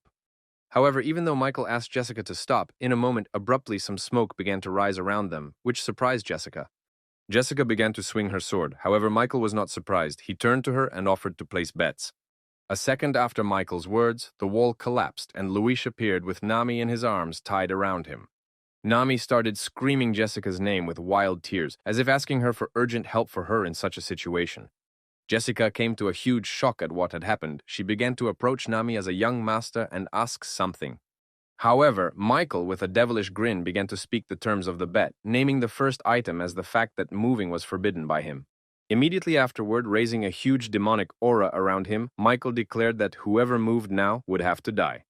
However, something surprised Emil as well, namely Luis' bloody and broken hands, from which blood was dripping even now. Michael turned to Luis and asked about the fact that he had not killed everyone there. The latter responded by stating that only one had been eliminated. Talks about how even one person is an unnecessary loss, but Luis states that he did everything in his power at that moment. However, Jessica interrupted that dialogue and started yelling about why Nami was at Michael's and what they had set this whole thing up for here. Michael started walking straight towards Jessica and then abruptly announced that this was their bet, raising a high aura of insanity. Jessica started yelling back that in that case, Michael had already lost since he was the first one to move now. In response, Michael began to raise his energy. He turned to Jessica and asked about her wanting him dead so badly. Immediately after Michael addressed Luis as well, but not by name, he called him Bloody Master. In response, Luis began to listen to Michael. Michael started talking about how he had checked with his energy to see who was where, and the first 3 were now sitting above the ceiling. After which Michael also added that there were 4 more in the bushes on the sides and ordered them all to be killed on the spot if they moved from the spot now. At this point, Jessica is in complete shock. She can't imagine that Michael has so much power and has already figured everyone out. Michael began to go to Jessica again and talk about how he was giving them 2 days to realize who they were now messing with. At one point, Jessica is sick of hearing all of this, desperate, doesn't know what to do, and decides to just sharply attack Michael. However, in a moment, someone's cold energy erupted directly from above and completely enveloped Jessica and the entire room. Immediately afterward, someone's voice came from the stairs to the top floor, beckoning for Michael to go upstairs. This voice said that all conversations further only with him personally. Michael began to understand everything and smiled, hearing such an answer. Jessica also immediately realized it was Stella. She started to turn to her and talk about how she couldn't let Michael upstairs that easily. However, Stella's response was a sharp and cold declaration for Jessica to let Michael quietly go upstairs now, which surprised her. Michael, meanwhile, without paying any attention to Jessica, began to walk upstairs, realizing that everything was going completely according to his plan, as it should. A couple minutes later, Michael went straight up to the topmost floor to Stella's room, who was lying on the bed and greeted him with a smile. Michael began to smile and talk about how he hadn't lied when he said that they would definitely see each other again. Stella turned to Michael and asked if he had come here alone. He replied that he was in the master's abode, so of course alone. Stella asked about how Michael managed to get all the way here, and he responded by saying that it wasn't easy and gave him a lot of trouble. She started to say that the journey had indeed not been easy, but she had not expected Michael to come here harboring a grudge. So she turned to Michael and started asking him about the fact that someone had ordered him to destroy their pleasure palace. Also began to ask about who taught Michael the art of passion. He immediately realized that Stella had a mindset like Mozart. She asked if Michael had gotten the art of passion from the cult leader, but he was only surprised to hear such a thing. Stella started to say that at first she thought that the operation of attacking their palace was a joint effort between the trade palace and the small palace. However, when Stella saw Luis and his power, she immediately realized that the trade palace wasn't involved in all of this, because this is a big deal right now. Watching her words, Michael immediately realized that she was pretty straightforward and pretty smart. Stella turned to Michael and asked about whether he knew the number of people in the cult who had reached the highest realm of the demonic arts. Our hero Michael began to speculate about how many there might be, but Stella abruptly replied that there were 8, and she was the last of them. Michael responded by saying that he hadn't expected such a high score from Stella and asked about whether it was great news for the cult in such a case. However, Stella responded by apologizing and saying it was very bad news for Michael, not her. Our hero stated that it had been a long time since they'd seen each other, after all, so he'd like to talk to Stella some more. Stella asked about why Michael brought in a fighter as strong as Luis. Were they the target of the small palace? But Michael said those started first. Stella, with a disgruntled face, began to ask Michael to stop lying, especially in a situation like this where it was very disadvantageous to him. He began to wonder if Stella could really believe that he had hurt Nami back then during the meeting. Michael decided to change the subject a bit. He turned to Stella and asked about why she thought it was the cult leader who had trained him in the art of passion. However, upon hearing that answer, Stella laughed and asked if Michael had lost his memory, since it was the cult leader who had once brought him here. Hearing this answer surprised Michael greatly, but he realized that the past owner of his body had lived a horrible life, and his father had punished him with training. Michael immediately realized that it was in that training location that the cult leader's son had met his death, and the leader himself had disappeared afterwards. Michael raised an aura of energy in response and asked why Stella wasn't considering the option of Michael learning all the art. She laughs off that. Stella calls it a very stupid joke. Michael is puzzled by it, and then he also realizes that the past owner was a complete idiot. In response, Stella started talking about how Michael was the ultimate hopeless receiver from the beginning. When Michael heard such words, he could not understand her train of thought. He could not understand why she was saying this, and so directly into his eyes. Stella started talking about how Michael had lost his memory, and he replied that everyone changes with time and Stella would change. Stella replied that there were some people who shouldn't change, and Michael asked if she was one of them. In response, she merely created a chill beneath her, stated that it was a very long story, and suggested changing the subject already. Putting the smile back on her face, Stella began to ask Michael if he knew what his 2 major mistakes were. Stella stated that Michael had touched her people and that was inexcusable, after which she launched an ice attack at him right there in the room.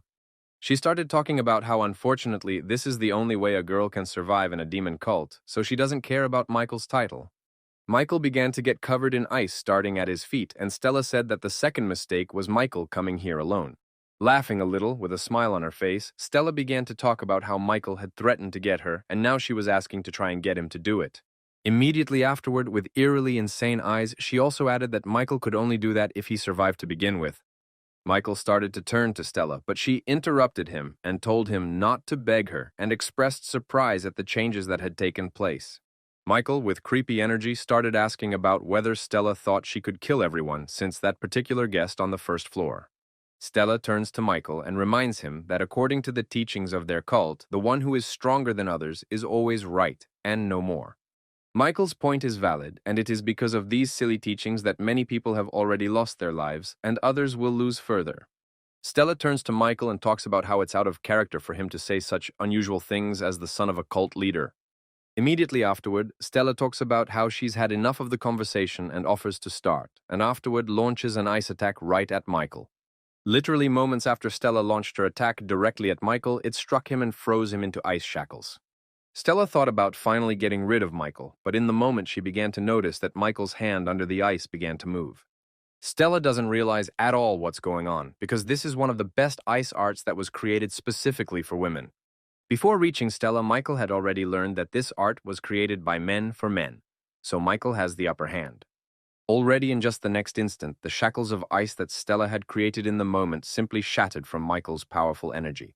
Shards of ice started flying in different directions. Stella covered herself with her fan, but didn't realize until now how Michael had managed to do it. Then Michael shocked her by getting to his feet as if nothing had happened and using his energy around him. Michael began to turn to Stella and ask about whether or not it was true or not that she said only 9 people had reached the highest form of art.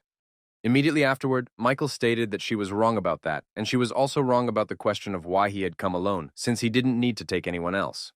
Thus, Michael demonstrated his powerful strength, showing that he was much stronger than Stella and began to create a charge of energy in his hands. Michael began threatening Stella and saying that if she couldn't change, then he would change her himself with his own hands right now.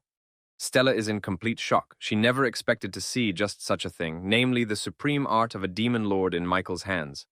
He, meanwhile, apparently wasn't kidding at all, as he began directing his energy attacks directly towards Stella. However, much to her surprise, she also found the strength to resist and began to fend off his attacks using the ice art. However, the ice defense didn't help Stella at all. In just a split second, Michael destroyed it and immediately grabbed Stella by the neck. Our hero, like a wild beast, began to direct the attacks of his energy directly at Stella, his eyes burning like a demon, and the whole room was covered with darkness. At this moment, Stella stopped resisting. She fully realized that Michael had indeed reached the supreme demon. Michael's energy in the room only got more, and Stella started talking about how they didn't really have a chance to win in the first place. Immediately afterward, Michael turned to Stella and asked who the pleasure palace was for. Completely at a loss for strength and hope in doing anything, Stella began to talk about that, of course, for the supreme demon. Michael began to say that she was right, but he noticed that her gaze hadn't changed at all for some reason. Michael began to turn to her and talk about the difference between an ordinary murderer and a maniac who uses his status to take people's lives.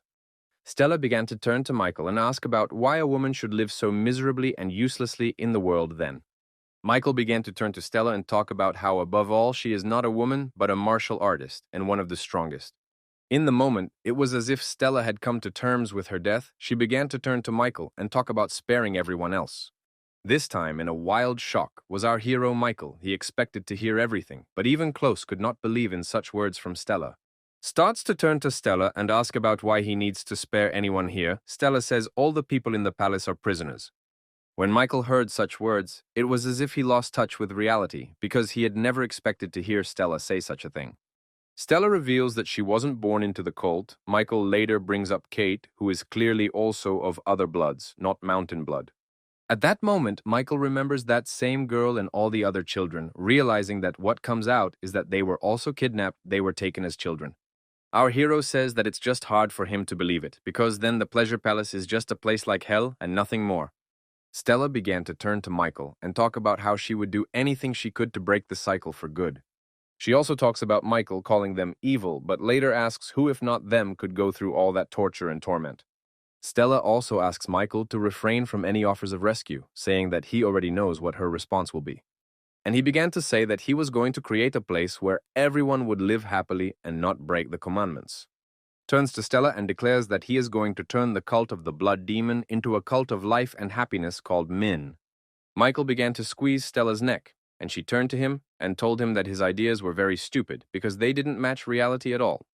Telling her back that he would do it even under the condition that he had to destroy the heavenly mountain, he would go all out for the goal. Stella, with a shocked face, started to talk about how is Michael talking completely seriously now. She doesn't understand why he would do that. Michael turns to Stella and tells her that if she really wants to break the vicious cycle, he will give her a chance. Michael reaches out to Stella and tells her that if she believes in him, he offers to put past relationships behind them and move forward together. Stella turns to Michael and asks about what will happen in case she doesn't believe him and his huge idea to change the demon cult, and raises a dark aura of gloom behind him and asks Stella if he can explain to her more easily what he wants from her and how he will proceed.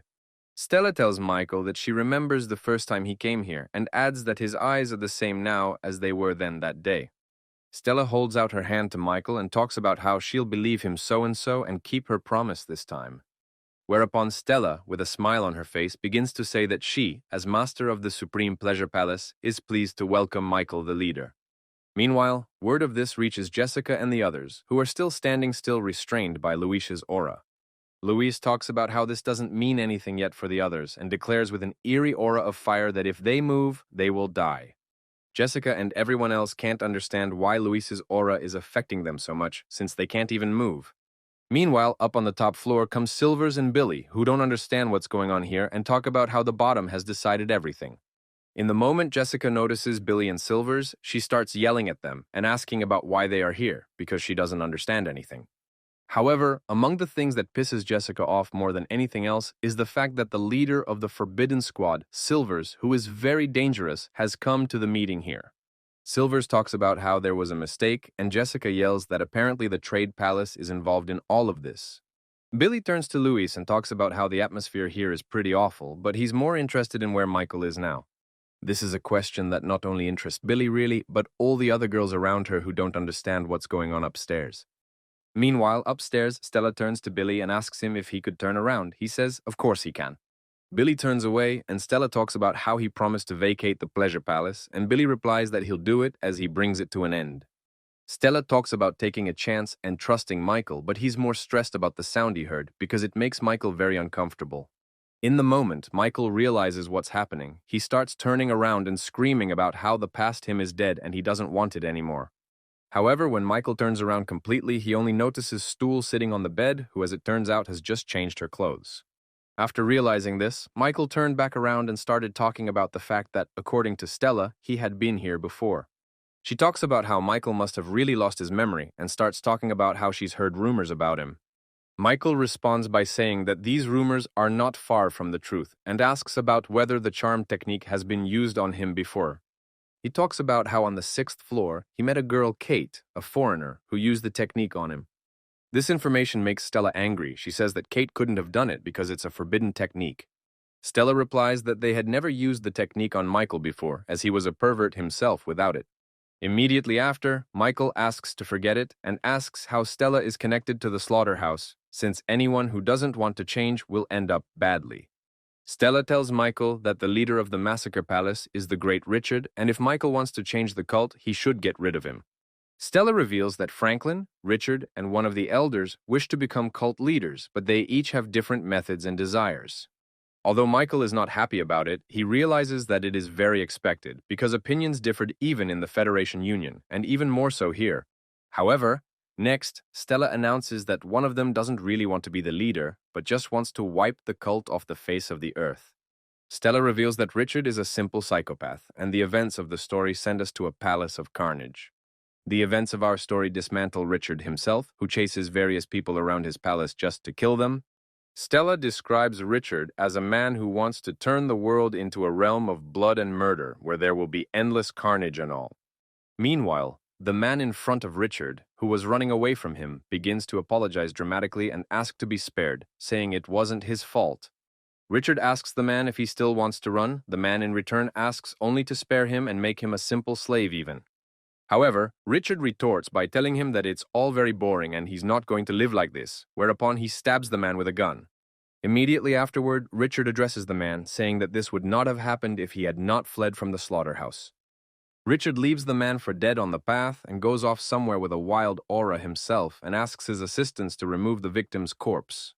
Immediately after this event, the stories take us to the next day, showing the cult of commerce and Mozart lying on the floor. Lying on the floor, Mozart reads a letter from Silvers, saying that he has become close to Michael and will spend some time in his palace. Silvers also in the letter asks Mozart to send him some money and things so that he can better succeed in gaining the trust of Michael and Louis. After hearing this, all written in a letter, Mozart gets very excited. He talks about how Silvers is just a wonderful agent. Meanwhile, Silvers and his squad are under Louis's brutal training in the small palace, for he has taken them under his leadership. Silvers is also on par with his subordinates in completing all the errands and tasks, but he can't understand at all what he is doing it for. However, in a moment of turning around, Silvers also notices Nami, Stella's daughter, who is also training here, and he doesn't understand why and her. Last night, after everything, Stella scolded her daughter, Nami, for all the behaviors and allowed Luis to take her to practice as well. Michael turned to Luis and asked what they needed Nami for, and Luis replied that one of their men had asked to save her life. Nami tells Silvers that she doesn't know what she's doing here, and she doesn't want to be here because she's sick of all this training. Luis approaches Silvers and Nami about reducing the chatter, saying that although Michael believes them, Luis doesn't trust them at all. Nami talks about how it's a very rude communication, and Luis says that now she has to do another 50 arm approaches for talking. Luis goes ahead and talks about how Nami is a martial artist first and foremost and only then a woman, so there's that. Time moved inexorably forward and moving us towards evening, Luis tells his men that so be it, we can call it a day. Silver sits in wild shock from the first day. He can't believe what's going on, and a great warrior like him doing ordinary exercises. Billy, meanwhile, also sits shocked, but he talks about how there's another problem. He doesn't feel a drop in energy after finishing his workout. Silvers looks at his hands and says that Billy is right. He also doesn't feel much, although he looks very tired. In the moment, Silvers realizes that with training from Luich, his body has developed much more powerfully and he doesn't feel fatigue, which makes him very happy. It was at this point that Silvers had what Michael had been looking forward to. He became dependent on the small palace and training from Luis. Meanwhile, our hero Michael goes to the library, to Lester's secret room, however, not alone, but this time together with Stella. Stella immediately tells Lester not to worry. She says this often happens when enemies take sides for a common goal. Lester greets Stella and says that on the whole he is glad to see her and agrees entirely with what she says, for the truth is often so. However, despite this, a small argument ensues between Stella and Lester, but Michael immediately stops them. Michael says that a lot of people know about his visit to Tell's pleasure palace, and they should deliberately spread good rumors about it. Lester, along with Stella, immediately agree on what rumors to spread and when and where, and Michael just listens to them silently. However, while they are chatting about all this, Michael remembers that there is a problem. During the takeover of the pleasure palace, Luis killed Kate. He also knows that Kate's death has upset Stella a lot, so it's best not to talk about it right away. Stella says that the slaughterhouse has not yet intervened, for she has fulfilled a request for them. Michael is surprised and learns of this request. Stella says that the slaughter palace asked for help in fighting the Federation that started the extermination of the cult. Miles was pretty shocked to hear this. Michael is well aware that if this information turns out to be true, it means that the war between the Federation and the cult is very close. He talks about how they urgently need to scout out what the Federation is up to, as the Dragon Squad may be ahead of everyone else. Lester is surprised by such an idea from Michael and his words, but he also does not dare to argue with them because there is clearly some truth in it. Michael is holding back a lot, not showing his shock. It's like he's back in time. He realizes that the Federation squad is very strong. Stella notices Michael's intense excitement and nerves. She turns to him and asks about if he has anything to say to them. Michael starts screaming like a child that they should use more forces against the Federation Alliance because they are very strong. Stella says not to worry because even the master of the wrestling palace himself will be against them, which means there will be a lot of power. After learning this, Michael became even worse because from Stella he learned that this man is just sick on the head and this can start a war. And says that in that case it would be worth going to their palace and finding out for yourself to understand the situation better. Lester also informs Michael that the small palace will be very noisy for a while. Michael is surprised and asks why this is so. Lester shows the paper and talks about how the others won't realize what change has started and will announce surveillance and many other factors. The counselor also talks about him inviting someone here, but Michael asks if that's how the rumors could go down then. The old man says that he will keep a very close eye on everything and not a single ant will be able to hide from his gaze ever again. Stella also suggests moving the pleasure palace to Michael's Valley, but Michael says it's too early to do that, only unnecessary attention. However, in return, Michael has set aside a separate building at his place for Stella so she can always come there, and she agrees to this. Michael stands up abruptly and asks that rumors be spread very well and carefully so that they can't be distinguished from lies in case anything happens. Michael also dramatically announces that while Stella and Lester are busy doing this, he will get busy getting rid of the other 7 palaces. From that moment, some time passes and the events of our story move on, taking us to the Palace of the Sword. The leader of the Sword Palace named John decides to do something. However, his son tries his best to stop his father from the idea. John's son talks about how everyone was hoping for a change in Michael. However, here he was recently again for 2 days at the Pleasure Palace. John himself asks his son to stop saying all this, adding that he is saying a lot of stupid things because it is very important now. However, even after this remark, John's son did not stop, but only continued. And at this moment, John himself raised a huge aura of energy. Immediately afterward, he drew his weapon and turned to his son and told him once again to stop and not to say it again. John's son named Garp declares that he has no intention of stopping there, and he absolutely does not care about his father's power. John abruptly turns around and talks about how Garp is still just a kid who doesn't understand anything and is going to attack him hard. However, Garp is certainly not a bad guy either. He pulls out his weapon and stops his father's attack in a matter of seconds. Garp yells at his father and declares that he's not a child at all, but the leader of the extermination squad already, and his word should mean something already.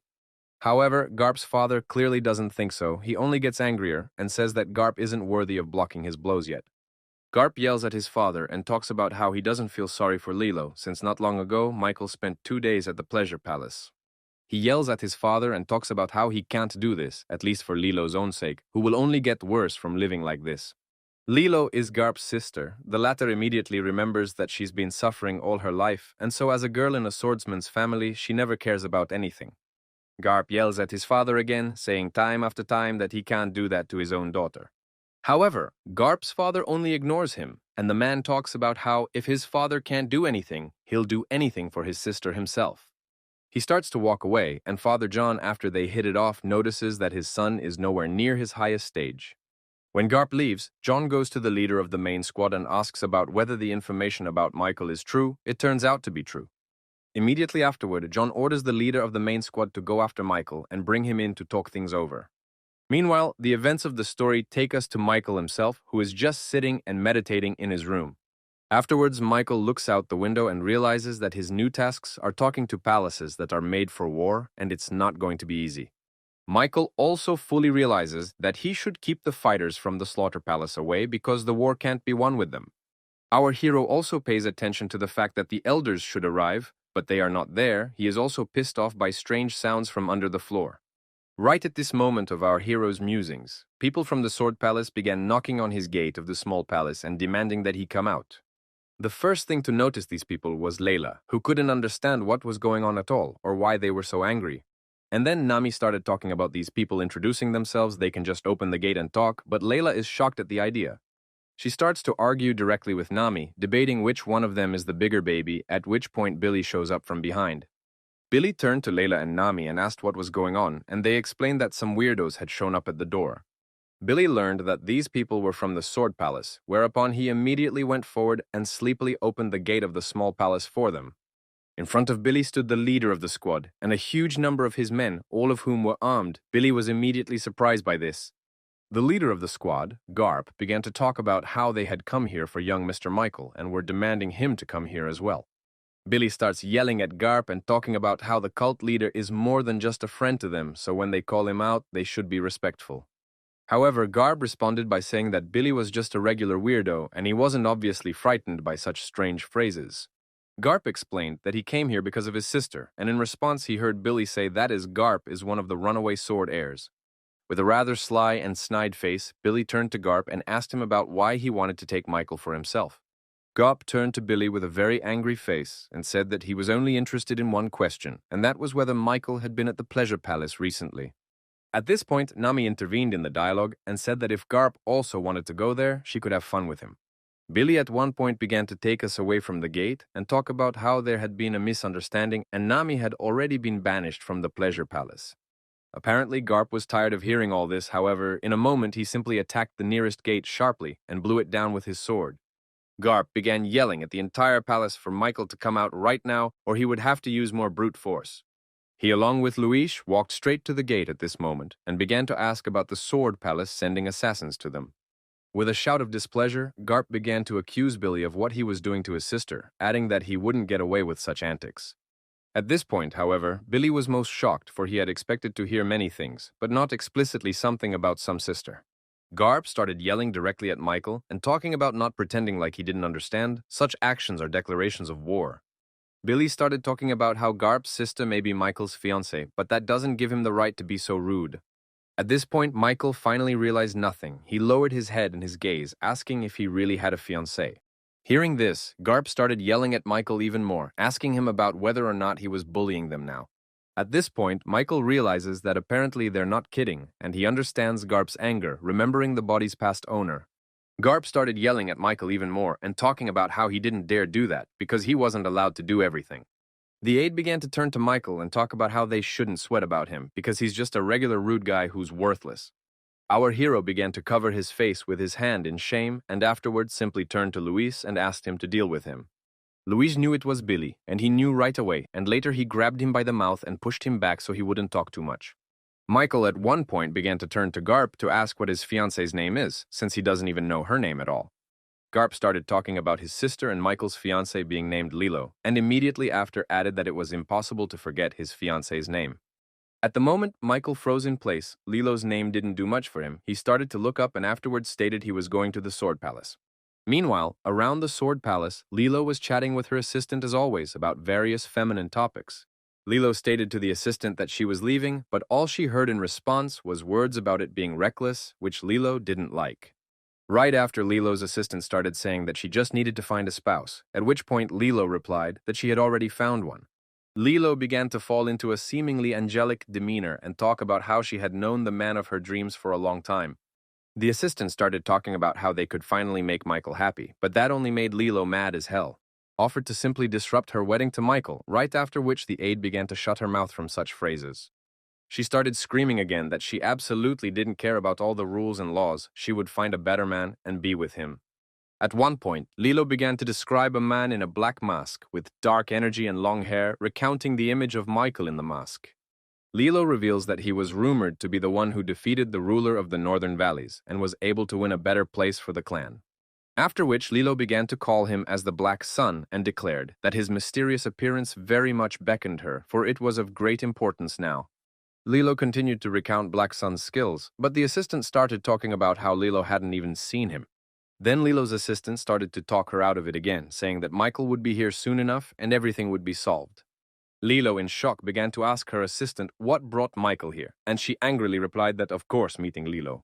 Immediately afterward, the servants reported that the young leader had arrived and the aide said it was just in time. Meanwhile, the palace servants put Michael in one of the rooms about so many and told him to just sit and wait for the head to come. And quietly he closed his eyes and began to ponder what the point of this palace was. He only knew about it from Lester. He also began to picture the image of Lilo in his head, realizing that he didn't know anything about her at all, just a description from Billy. At the moment Michael comes to the realization that Billy hasn't told him anything at all about Lilo, he decides to deal with him a little after he arrives. Meanwhile, looking out the window, Michael notices some strange woman who starts to go somewhere and has tied her head with a scarf. At one point she turns her head and also looks straight out the window, noticing our hero Michael there looking at her. Our hero fully realizes it's her, and she realizes the same thing and starts to just move away faster. However, Mile is well aware that if nothing is done now, she will leave and simply runs to meet her, grabbing her shoulder. Michael began to turn to her and hold her back, telling her that she shouldn't act like that because it was wrong and childish. Michael began to ask Lilo why she was mad at him, and she only yelled back that she just hated him with all her soul. Lilo starts to leave, and Michael abruptly tells her that he doesn't really like himself much either, but Lilo doesn't realize he's carrying on at all. He started telling Lilo that she knew nothing at all about martial arts, which meant she should keep her head down. Michael also said that Lilo should live in his palace, but she asked why, and Michael sharply replied that she belonged there. This sent Lilo into a wild shock. She was greatly surprised at the words Michael had said and blushed so much. Lilo started asking Michael what the hell was going on, why she had to be with him again, and why he didn't hate her. Lilo started waving her hands and talking about how apparently Michael had learned the technique of lovemaking and was now just conjuring her up. Lilo decides that she urgently needs to go to the settlement behind the palace, because that's where the Black Sun was last seen.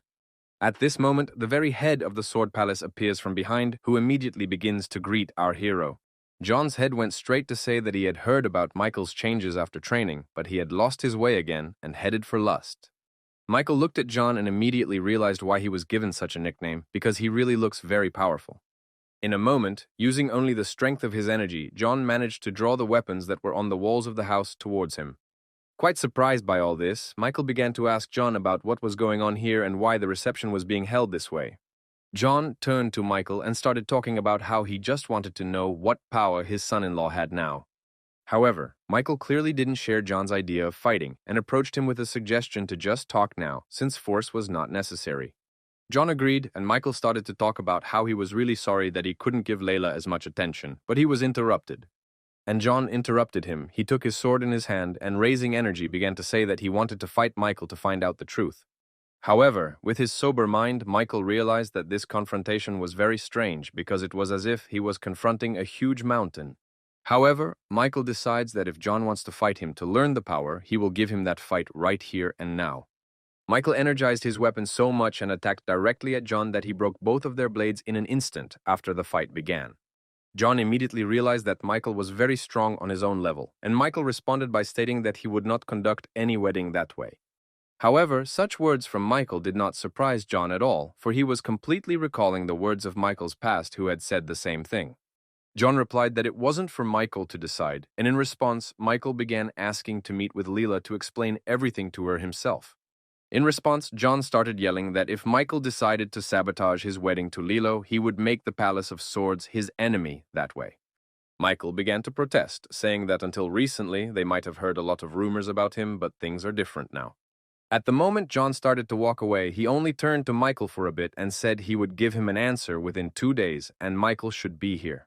Despite the whole situation, our hero is greatly relieved by the fact that he was able to block his opponent's blow in this way. However, right after John left, Garp abruptly burst into the room and began asking Michael to follow him now. Garp took Michael out to one of the outdoor training rooms. However, the guys there were not too happy to see Michael.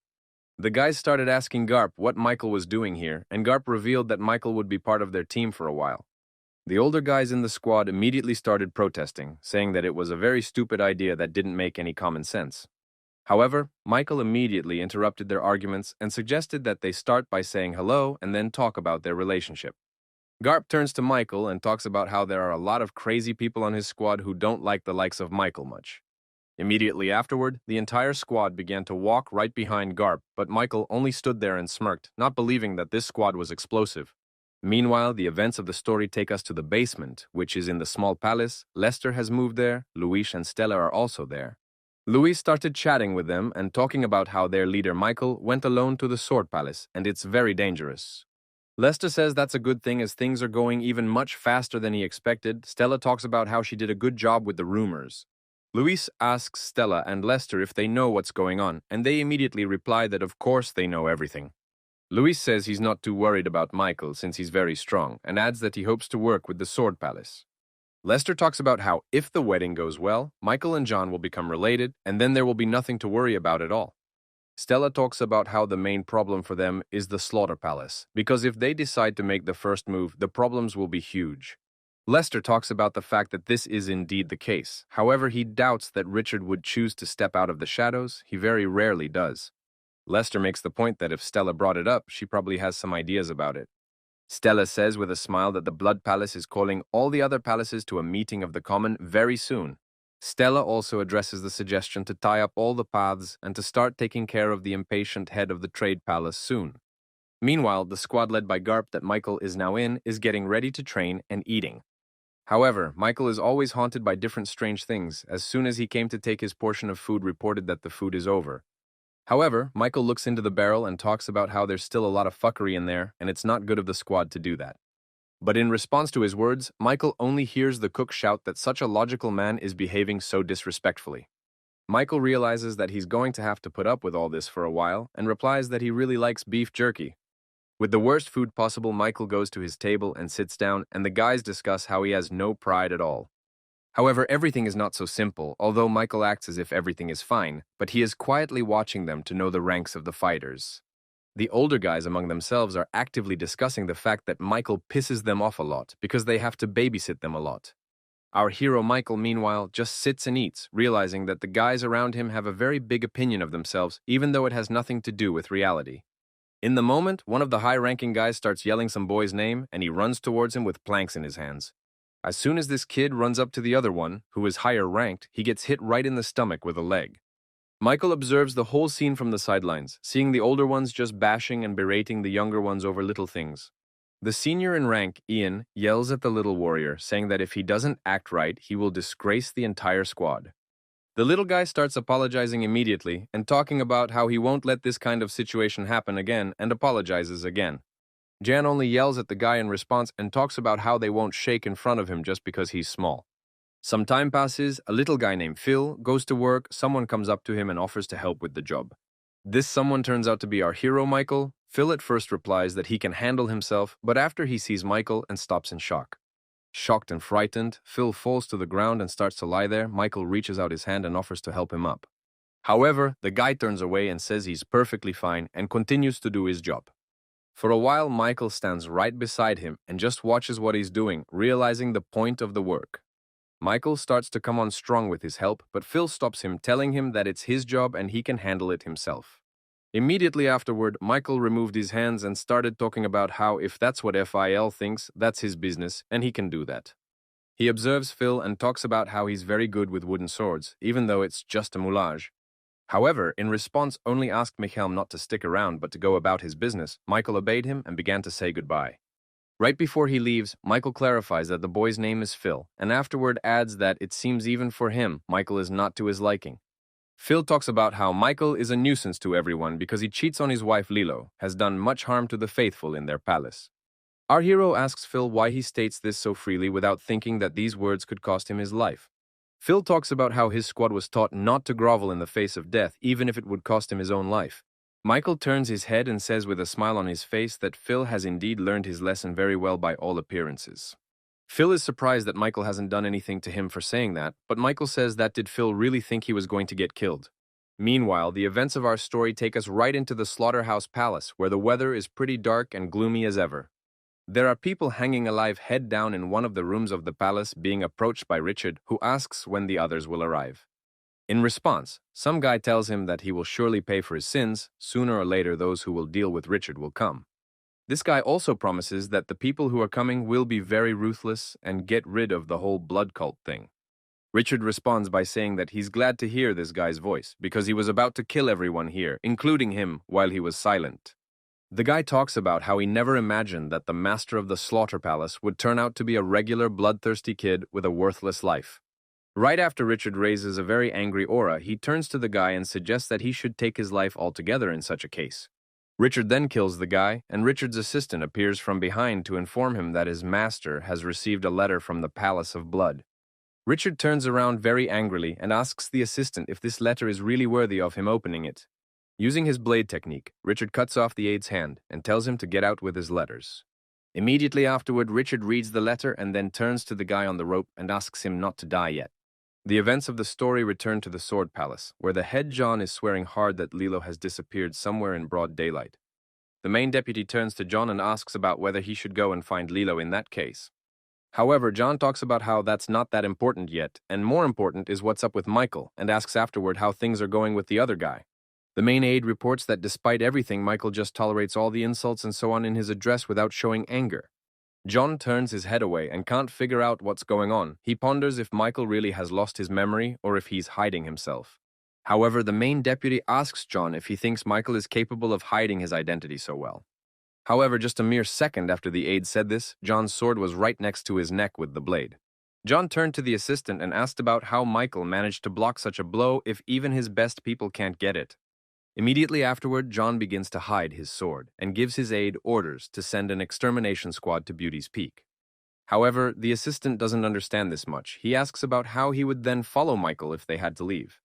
John turns his head and states that they will have to take Michael with them. John also says that maybe there he will get his memory back. Some time passes and the extermination squad from the Sword Palace is heading to that very mountain, the Peak of Beauty, right now. Michael also goes there. On the way he chats with Phil, who tells him about the different fire squads in the cult. Phil also tells Michael and about the squads they are fighting. Michael realizes that they may be Federation squads. Phil talks about being correct and tells them that all the people in the Sword Squad have no relatives, which is why they love Ms. Lilo so much. Michael replies that everything makes more sense to him now because he knows why everyone dislikes him so much here. It's because of his love for Lilo. Big ranking guy Ian turns to Phil and talks about how since Phil used to live here, it's now on his shoulders to take care of Michael. Phil was very concerned for some reason about this. He was sweating a little, however he didn't disobey and said that of course he could handle everything. Michael turns to Phil in surprise and asks about whether he really lived here, but Phil replies that it's a part of the past that he doesn't remember. Michael tells Phil not to be shy because everyone here has a past that is somehow unrelated to the clan and cult. However, Michael and Phil's conversation is interrupted by the squad coming to some mini graves right in the mountain with swords on top. Garp, as the leader of the squad, stops and starts looking at these graves, saying that it's very strange to see them here like this. Michael asks Garp how he knew they were graves, and he replies that these people were victims of the fog and mist, which is at the height of beauty. Michael turns to Garp and asks Garp that do they really only refer to Phil that way because he grew up in these parts. Garp talks about how there's truth in that, and Michael adds that it can't be done that way, but Garp responds by saying that everyone understands that but can't do anything about it. However, after another moment, Garp snaps out of anger. He starts yelling directly at Michael and talking about who he is to talk here. After that, Garp starts yelling at Michael again, saying that he's probably already forgotten what he did to his sister. Michael retorts that just because of the problems with Garp's sister doesn't mean that Michael should turn a blind eye to everything else. In response, Garp turns to Michael and tells him that the rest of their journey will be very challenging, which surprises Michael. Garp asks Michael to stay in that spot and wait for their return, saying that he won't tell John about it so there won't be a problem. Michael doesn't agree to this and the squad sets off. It's getting late in the evening and Garp informs them that they will be spending the night in this cave tonight. Michael also notices that the squad members are discussing amongst themselves that there was no food at all along the way, and a couple days of starvation is assured for them. Ian asks Garp what they should do in that case, and he replies that there's not much choice, and they'll have to starve for a while for sure. Michael asks about whether that's really all the solution they have, saying that training hungry is bullshit. Garp replies that internal energy can help with hunger very well, and asks Michael if he sat down here without realizing it. The older guys ask Michael about his decision, as well as saying that the harp has ordered sleep so everyone should head to bed. Michael responds by jumping into the nearest canyon, and Jan starts yelling at him to get out and not suffer any more bullshit because there's nothing there. However, in response, Michael yells that he has already managed to get something very tasty for them and shows them a huge snake. Our hero takes it to the top and talks about how he can make a very tasty dinner, but the guys are only shocked and scatter. Started walking along with the snake right towards them, and the guys were just asking Michael to get away from them and get this animal out of their sight faster. With a crazy look, Michael says that if the guys are hungry, they can go downstairs and get more snakes, since there are plenty of them. However, Ian and the rest of the older boys only come to be wildly horrified by what they now see before them and fear the snakes. Ian talks about how he had recently stoned those snakes, and Michael reports that he removed all the rocks to gain access to food. Garp turns to Michael and talks about how if a viper bites him, he will die in 7 minutes, but Michael responds by saying that he doesn't care. Afterward, Michael also asks for a rope, but Garp only stands there in wild shock, for he thought his story would scare Michael. He handles the rope skillfully and does so in a way that cuts off the venom's supply to the snake's teeth, thus blocking it. Michael then performs some interesting surgery on her and takes away her ability to bite and give poison, which scares the guys around her. After Mike is done with that, he just takes a bite out of a piece of snake and starts chewing on it sitting there, which freaks out the guys around him even more. Ian turns to his assistant and rudely asks him to go and catch all the snakes downstairs to eat them like Michael. Immediately afterward, most of the group went into the canyon and fished out snakes, while Michael sat and watched it all while eating. Michael only laughed and smiled, saying that the special food was very good, after which he wished all the guys a good appetite. Time passes from then on, and our guys are climbing up the stile somewhere, chatting amongst themselves. Garp says that Michael has proven to be obedient. Michael began to tell Harp that he wasn't particularly excited about the wedding they were going to have since he hadn't counted on it at all. Garp was at first very surprised at Michael's words, however continued to just climb up and afterward asked what Michael's reason was. Michael bluntly and without hesitation stated that she just wasn't right for him, that's all. That's the only reason. However, this only made Garp angrier. He started yelling about how Michael didn't even have anything besides the title of young leader. Immediately afterward, Garp also adds that it doesn't matter since it's not up to Michael to decide and clarifies if he knows about it, and began to turn to Garp and tell him to do as he knows how, but remember that Michael himself is not at all happy with all this. He's also well aware that he'll have to apologize to Lilo because it's clearly too early to get married now and the process will only take time. Michael also smiles and realizes that with his life plan, he may be destined to be alone in this world forever. However, in a moment, Michael's musings were interrupted, for he abruptly sensed something from outside. It really caught his attention. Michael immediately turned to Garp and asked about if there was a chasm nearby. Garp stated that there was, and asked how Michael knew, and realizes that there is a very powerful energy coming from the side, and he's not wrong, and asks Garp to climb forward faster. Garp started to turn around and ask Michael what was going on. Michael only shouted for Garp to climb forward faster. A moment after that, a very powerful wind blew up and began to blow everything in its path. Garp began to say that it was too early for such winds. The guys from the squad below started to get pretty blown away. Michael started to turn to Garp and ask if he could take it all now. Garp, meanwhile, couldn't even respond. Clenching all his strength and teeth, he held onto the mountain to keep from falling with just one hand. Michael decides that in order to handle the workload, he should take the extra weight off of Garp and give him more leeway. However, here Michael also discovers a second problem for them, namely that the rope is thin and likely to break anyway. Michael realizes that there is only one way out of this situation, so he pulls out a gun and starts cutting the rope, shocking everyone downstairs. This is noticed by Phil. He yells directly at Michael with shock and asks about the fact that does he really intend to leave them all now. However, in response, Michael looks straight into Phil's eyes and smiles, which scares him, and then immediately cuts the rope that holds them together. As expected, such actions by Michael caused the guys to start falling down at a tremendous speed, unable to hold on practically. They were all in wild shock, Phil trying to hold on to the rock to keep from flying down with all the guys right now. Phil realizes that he can't hold on any longer, and the guys below are already out, and he himself doesn't want to die like that at all. However, at one point, Phil abruptly notices that the rope has started to tighten and they have stopped falling, much to his encouragement. Abrupt and incomprehensible consternation was replaced by shock at the fact that the rope had begun to rise higher and someone was now standing there pulling our guys up. Phil kept conscious and determined to find out what was going on. He began to look straight up, noticing a cloud of energy huge and sparks. It turned out to be expectantly our hero Michael. He stood with a rope in his hands and looked down at the guys he was saving, realizing he should be stronger. With a rather acerbic and mocking smile, Michael turned to everyone he was pulling out and spoke of the fact that the terrible man was back. Meanwhile, the rest of the guys in the squad, mostly senior ranks, were still creeping up way higher than our team with Michael. One of the higher ranks noticed that from below he could hear shouts coming from very clearly upstairs. Immediately afterward, Ian began to turn to this guy and ask about what he was still doing here when there was clearly danger with their leader downstairs. The guy named Scar realized that the winds down below were pretty powerful and strong, and they wouldn't calm down until within the hour, and that could be too late. Looking down, Scar was also well aware that the fog was appearing very quickly, and a little more and it would become many times denser than it was now. However, Scar was also well aware that the Oyen could not just rush down, because then they would definitely die, and he began to address the entire team. Turning to everyone, Scar stated that, unfortunately, they would have to wait it all out now. Ian did not approve of his decision. Ian began to insist that they had a duty to help Garp and the others, for alone he would still survive, but with 5 men with him it was almost impossible. Scar only remained silent in response, and Ian was adamant that there was still darkness ahead, and if they didn't get help now, they would clearly be corpses soon enough. This time Scar also remained silent, whereupon Ian decided that it couldn't go on like this and jumped down saying that he would do everything alone then. Scar began to address the squad and talk about how they have a new goal now, and that is to save everyone and ensure the life of the entire squad.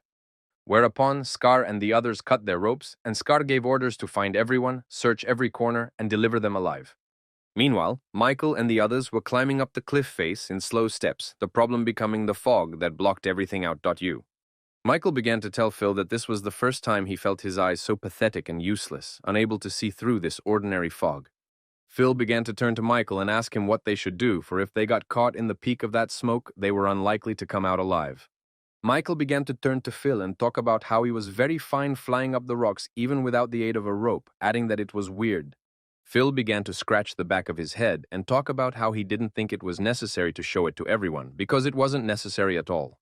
Michael realizes that Phil has been bullied by everyone around him for living at the peak of beauty, and now he doesn't want to show off his mountain skills. Phil began to turn to Michael and ask him a question about him hiding his powers too, and this surprised Michael a little. Michael began to lightly punch Phil and talking about how his high level of skill in using the demon art was not at all decisive right now. Michael began to explain to Phil that of course he could use force to make all the people obey him, but that would have a problem. Phil began to say that he didn't understand it at all, because strength was all that was needed in such a case, and nothing else was useful. At this point, Michael sharply enveloped himself heavily in energy and began to tell Phil about himself hiding his true abilities from his partners. Michael began to say that although he had already given the beginning of the Ming cult, which had a great future, they still had a lot of room to grow. Meanwhile, the guys in the squad are still down in the mountains trying to find their leader Garp amongst all those clouds. All the guys around him are hoping hard that Garp is still alive, and meanwhile, Garp himself is crawling up the rocks, coping with everything. However, our hero Michael, meanwhile, decides that it's time for the situation to change a bit. He reaches out and starts using his powers. Our hero in a moment began to do very abrupt, but apparently the right thing, namely to direct upward his stream of energy. Garp was the first to notice it, and then all the guys around him noticed the powerful upward energy. Oscar was one of the first to notice the effect of this energy, for he immediately noticed that the fog after it began to disappear quickly. Literally a minute after Michael had used up his many energy reserves with great force, the fog simply dissipated. While in the winds, Michael turned directly to Phil and began to talk about how this is the higher purpose he is after. Sometime from this point, our boys are the first to climb right up to the peak of beauty where they're greeted by some beautiful cabin.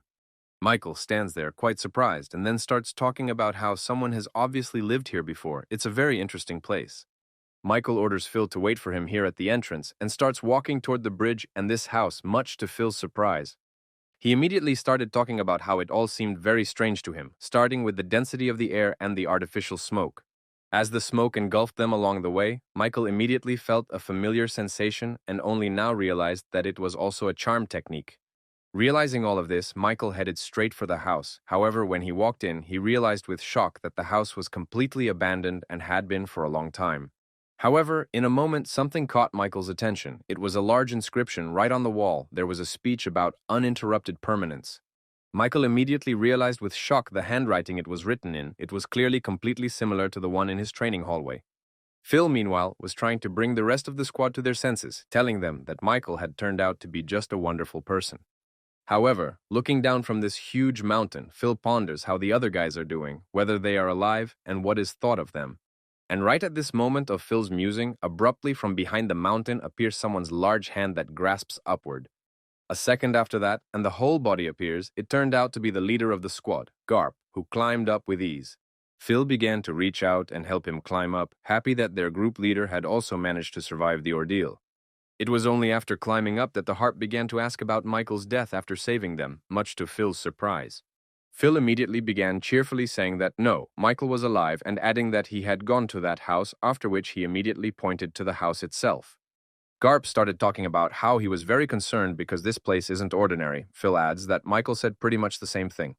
However, Garp said about how he had been here dozens of times before, but he didn't know about these places at all and had never even heard of them. Phil began to say that luckily there was no cause for concern, as the rest of the squad was probably on their way home by now. He began to ask about them leaving as well. Garp stated that of course only a very stupid person would want to stay here. However, in the moment, Garp's predictions don't come true much, as up also comes Ian, who is clearly happy to see Garp whole. Ian started talking about them rushing after the leader, and right after his words, the rest of the high-ranking guys upstairs started coming up as well. Immediately afterward, the rest of the squad began to climb up and at once asked Garp what this place was and the house standing near it. Oscar and his men also climbed up on the rock, who were also happy to see Garp in one piece, and Garp only looked at them in surprise. Immediately after that, absolutely all the guys got up, stood in formation, and crossed their arms to declare that all the members of the squad were assembled. Michael looked at the words in the house and couldn't understand what they meant or the philosophy behind them, especially knowing who they might have been written by. And felt within himself still his native personality, yet thought about what a horrible person the past owner of the body had been. Immediately afterward, Michael decided to gather up all the records that were here and get rid of them before the others saw them. However, gathering all the notes together, Michael at the moment noticed one very important one. It had the initials of the Palace of Blood written on it in large letters. Michael got rid of everything and walked out of the house. He met Phil, who immediately started explaining where all the other guys here came from. Immediately afterward, Phil also turned to Michael quietly and with a smile, talking about how he hadn't told them anything about Michael's abilities. Michael began to observe the members of the group, and he was pleased to see that everyone in the cult was very friendly and supportive of each other.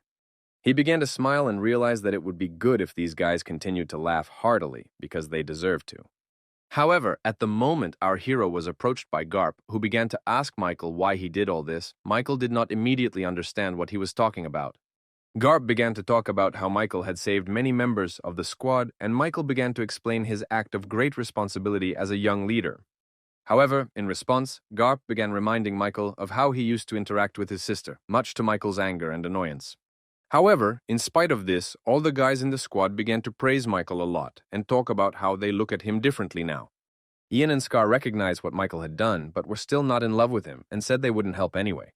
However, looking at them all, Michael immediately began to realize in his head that despite all the difficulties, but they had clearly managed to grow closer.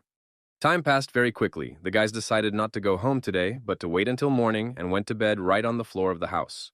Only one man, Phil, did not go to sleep. He sat looking at the fog from the cliff and said to himself that it was the fog that seemed familiar to him. At that moment, Jan appeared right beside Phil and looked at him suspiciously, which surprised the boy. Phil began to ask about why Ian was awake, and Ian responded by saying that it would be much stranger if he could sleep in such a situation. He began to reflect on the fact that he shouldn't have gotten out better, and Ian began to tell him that he thought like he was going to die today, just like his father. Turned to Ian and started talking about how very sorry he was, because he had heard that Ian's father had died at the height of his beauty years ago. At this point, Phil began to feel guilty for some reason about it, thinking he had something to do with it, and saddened at the thought of it. Ian, though with a little anger, began to turn to Phil and talk about putting all those thoughts out of his head. He didn't blame him. Phil started telling Jan that he really wanted to get out of here alive, and Jan asked Phil how he envisioned that picture. Phil tried to say something in response, but decided to remain silent, thinking in his head that Michael would help them if anything happened. Ian began to tell Phil that there were actually a lot of people awake, and also very worried that they might die tomorrow and were afraid to go downstairs. Phil started to ask about why they wouldn't say anything about it, and Ian explained that they were just embarrassed and started to get to their feet. Ian started to walk away and asked Phil not to follow him, and not to think about it to everyone and not to tell anyone so as not to spoil the atmosphere. And also looking into Phil's eye, asked him not to sit here anymore, but to go to bed too. Phil realized that he was really having a hard time understanding Jan. However, little Phil did not want to sleep at all, and he decided to go on a scouting trip to see the area and all that is here. Phil, in the moment, was just standing still and looking forward. He began to squint and as if thinking about something while looking forward. In a moment, Phil abruptly saw someone's silhouette in the fog. It was a half-human, half-monster looking at Phil with red eyes and body. Phil was very frightened. He began to think about what it could be and what he should do in this situation, whether he should call his elders. Although Phil was afraid and very much so, the thought that he was also a member of the squad and he was also very strong motivated him not to leave. However, Phil still decided to run, and right after he did, the monster abruptly jumped right on top of him and threatened him. The monster did not kill Phil, but let him go, and he immediately ran into the house and began to tell what had just happened to him. He was listened to by Michael and the rest of the guys, who didn't believe Phil as much, but continued to listen to his story. Phil described the creature as a red monster with long claws, and even showed marks on his clothes from its hands. However, Michael had no way of knowing what it was. He was telling Phil that no one with red skin existed. Garp and the older guys decide that since they can't leave now anyway, wouldn't it be better for them to check to see if it's all right to go? Ian started to ask with Garp, talking about how Phil could have just been dreaming out of fear, but Garp stated that exploring the area was necessary. Garp also began to pay attention to the writing on the wall and to say that he found it frighteningly scary, and Michael noticed this as well. Talks about how the handwriting is like that of a horrible person, and Michael realizes in his head that it could have been the past owner of his body. Garp also began to scold Phil and talk about the punishment that awaited him, for he had run away from the enemy because of fear and talked all sorts of nonsense. Michael immediately noticed Phil's tear-filled eyes and started talking about not even trying to ask Michael to take him with him. Phil pleaded strongly with Michael. However, the latter only responded by saying that no matter how much it cost him, he would not do it. Immediately afterward, all the guys in the squad led by Michael moved forward and began to go exploring the areas. Michael is also strongly hoping to meet the man who was doing all this here and find out if he was hiding out in this place. However, in the moment, the squad leader gave the order to capture Michael under the pretext that he simply could not survive in other conditions. The head of the squad stated that he did not know how Michael managed to save the members of the squad, but he said such a trick would not work twice. And like a pathetic bug, he started asking about why he was being treated this way, and the guys around him declared that Michael was just a wuss. The guys threw Michael back into the house and told him to sit there and just wait for them to return with Phil. Phil even became worried about Michael and started asking if he was okay. He replied that he was fine and everything was fine, even smiling. Michael laughed a little and talked about how he was perfectly fine, even though he felt ashamed to kill everyone here just for the hell of it right now. Michael sat down on the ground, and Phil started saying that there was nothing wrong with that, because if Michael is in any group, he has to follow the rules. Phil talks about how now he really wants to break the rules and do something he shouldn't. Michael is very surprised to hear such words from Phil. Our hero recalls his past life, where there was once a situation where Michael's father wouldn't let him save the boy in a risky situation. That day, Michael disobeyed his father, he took his gun and basic gear and moved out to save this man regardless of all the rules. Looking at Phil now, Michael understands his feeling, as well as wanting to know why his older comrades dislike him so much. He tells Phil that if he runs away now, it will be hard to come back in one piece even if he survives. However, In saying all this to Phil, Michael also realizes that he too will have to go there to save all those who went there. At the moment, Michael abruptly stood up and started walking forward. Phil grabbed his gun and started saying he would go with Michael. Meanwhile, a squad led by Garp finds an entire settlement that has been living at the height of beauty here all along. All the guys in the squad are very impressed with what they are seeing now. Before, they never thought it was even possible. Scar comes up with a theory that the previously missing members of the squad were not actually missing, but simply staying to live here. In a moment, this thought was very strong and dense in the minds of the entire squad, who liked Scar's theory a lot, but found it hard to believe. Garp thinks very hard about his partner's words and decides to split up the whole squad to quickly go around all parts of the place. Before splitting up, Garp says that if someone is in a dangerous situation, he should signal it immediately. Immediately after that, the guys do split up. Ian went to his side and walks thinking about the fact that people really could have lived here. Ian walks forward and says to himself that a freak like his dad couldn't have lived in a place like this with his friends all his life. In a moment, Ian stops to clear the sand from his eyes, but begins to feel some energy and a silhouette right behind him. Immediately after that, Ian pulls out his blade. He starts waving it around and yelling about who is here, repeating his question over and over again.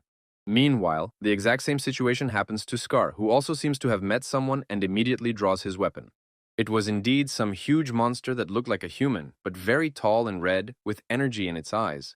Scar immediately realizes that Phil wasn't lying to them, but he begins to suspect that these are failed experiments by the Poison Palace that somehow ended up here.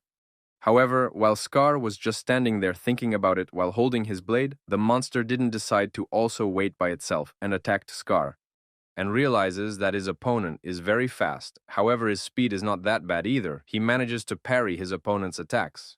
Scar uses the energy he put into his sword against his opponent, and immediately he realizes that his opponent was able to block it. Immediately afterward, the enemy monster began to create energy again and blasted it on the spot, thrusting right at Scar. Scar decides to use a tiger-related technique against the monster and starts threatening them, saying that it's unlikely that the monster can handle it. In the moment Scar and the monster launch attacks directly at each other, Scar strikes with his sword and the monster reaches forward with his huge arm. Oscar realizes that his first strike wasn't enough and decides to attack again. He does just that and knocks his opponent down. The monster falls to the floor and just lies there. It tries to scream, but it doesn't do so well and the energy goes out. There is a hole in the monster's body from Scar's blow.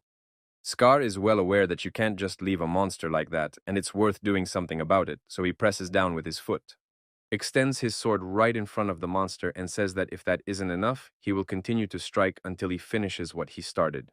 Ong uses a bursting sword technique and thrusts it straight into his opponent's body, sending a sea of energy through the monster. However, right at that moment, the leader of the squad, Garp, appears from the side, waving his hand and yelling for Scar to leave faster, and asks Garp what he's talking about, and right at that moment, the corpse of the monster under Scar starts to swell and grow in size, leaching energy. A second after that, there is a huge explosion of energy that seems to sweep away everything in its path and throw it aside. The events of the story take us to Ian, who was clearly in a quick hurry to get somewhere, yet at one point stopped on the spot with a shocked face.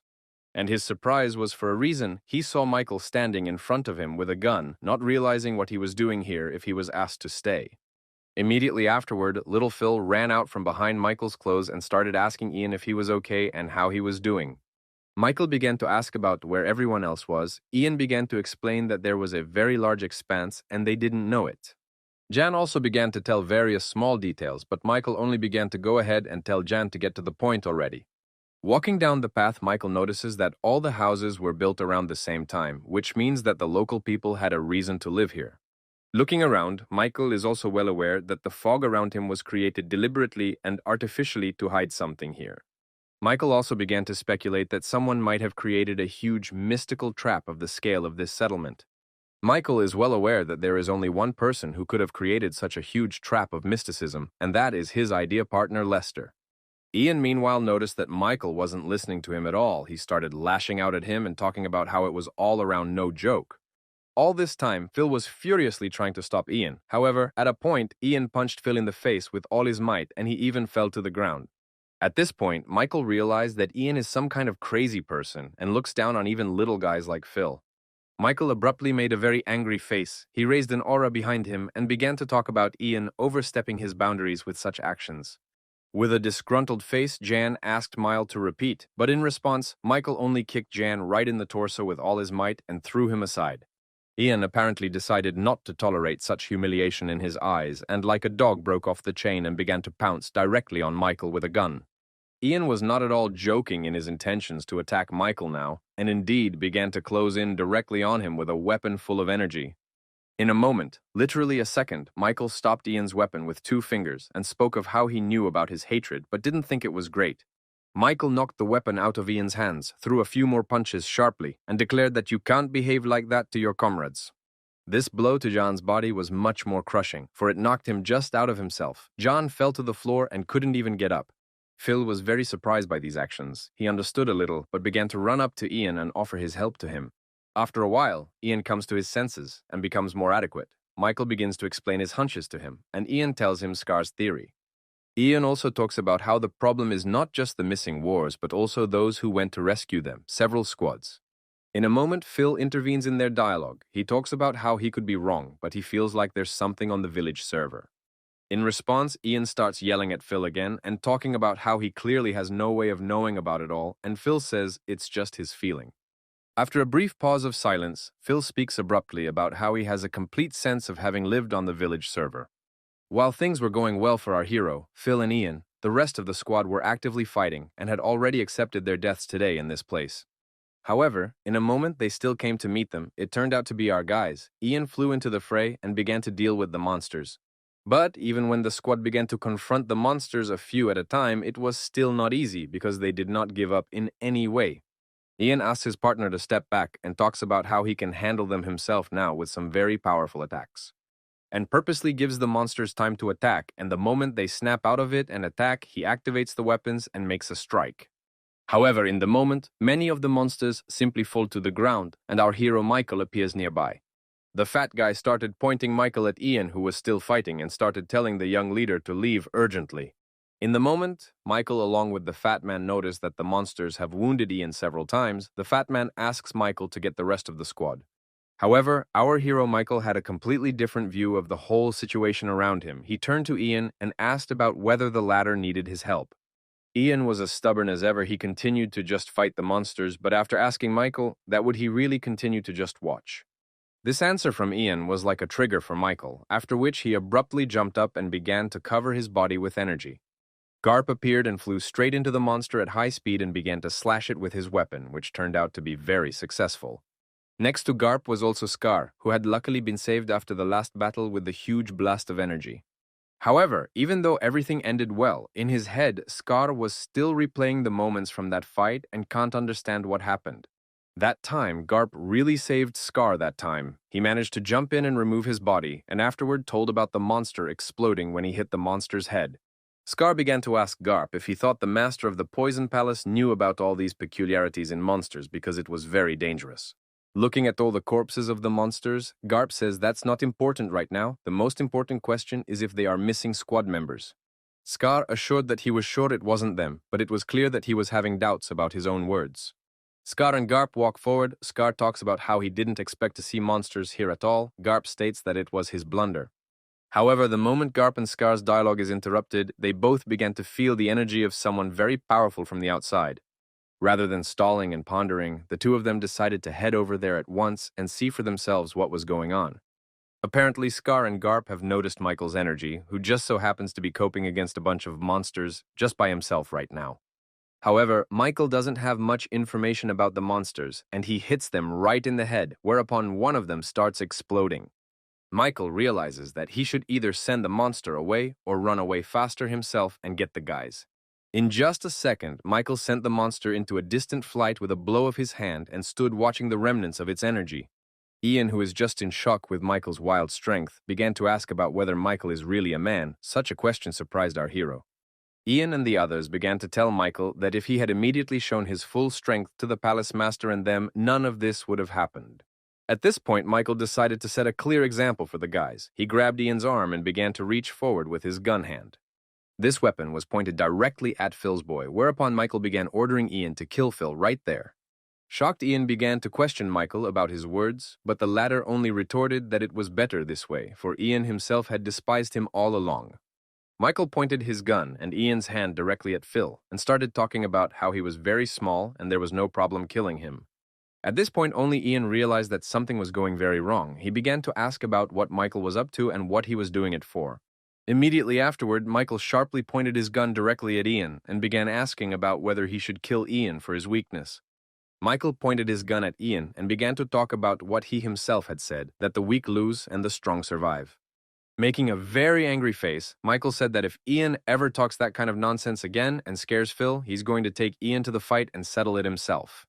Immediately afterward, Michael added that he would then show everyone his true power and simply slash everyone around him with his sword. Michael then steps forward and talks about how they still need to find the others, and Ian just stands there in wild shock. Ian looks at himself in the bladed weapon and thinks about Michael's words about working together and helping each other.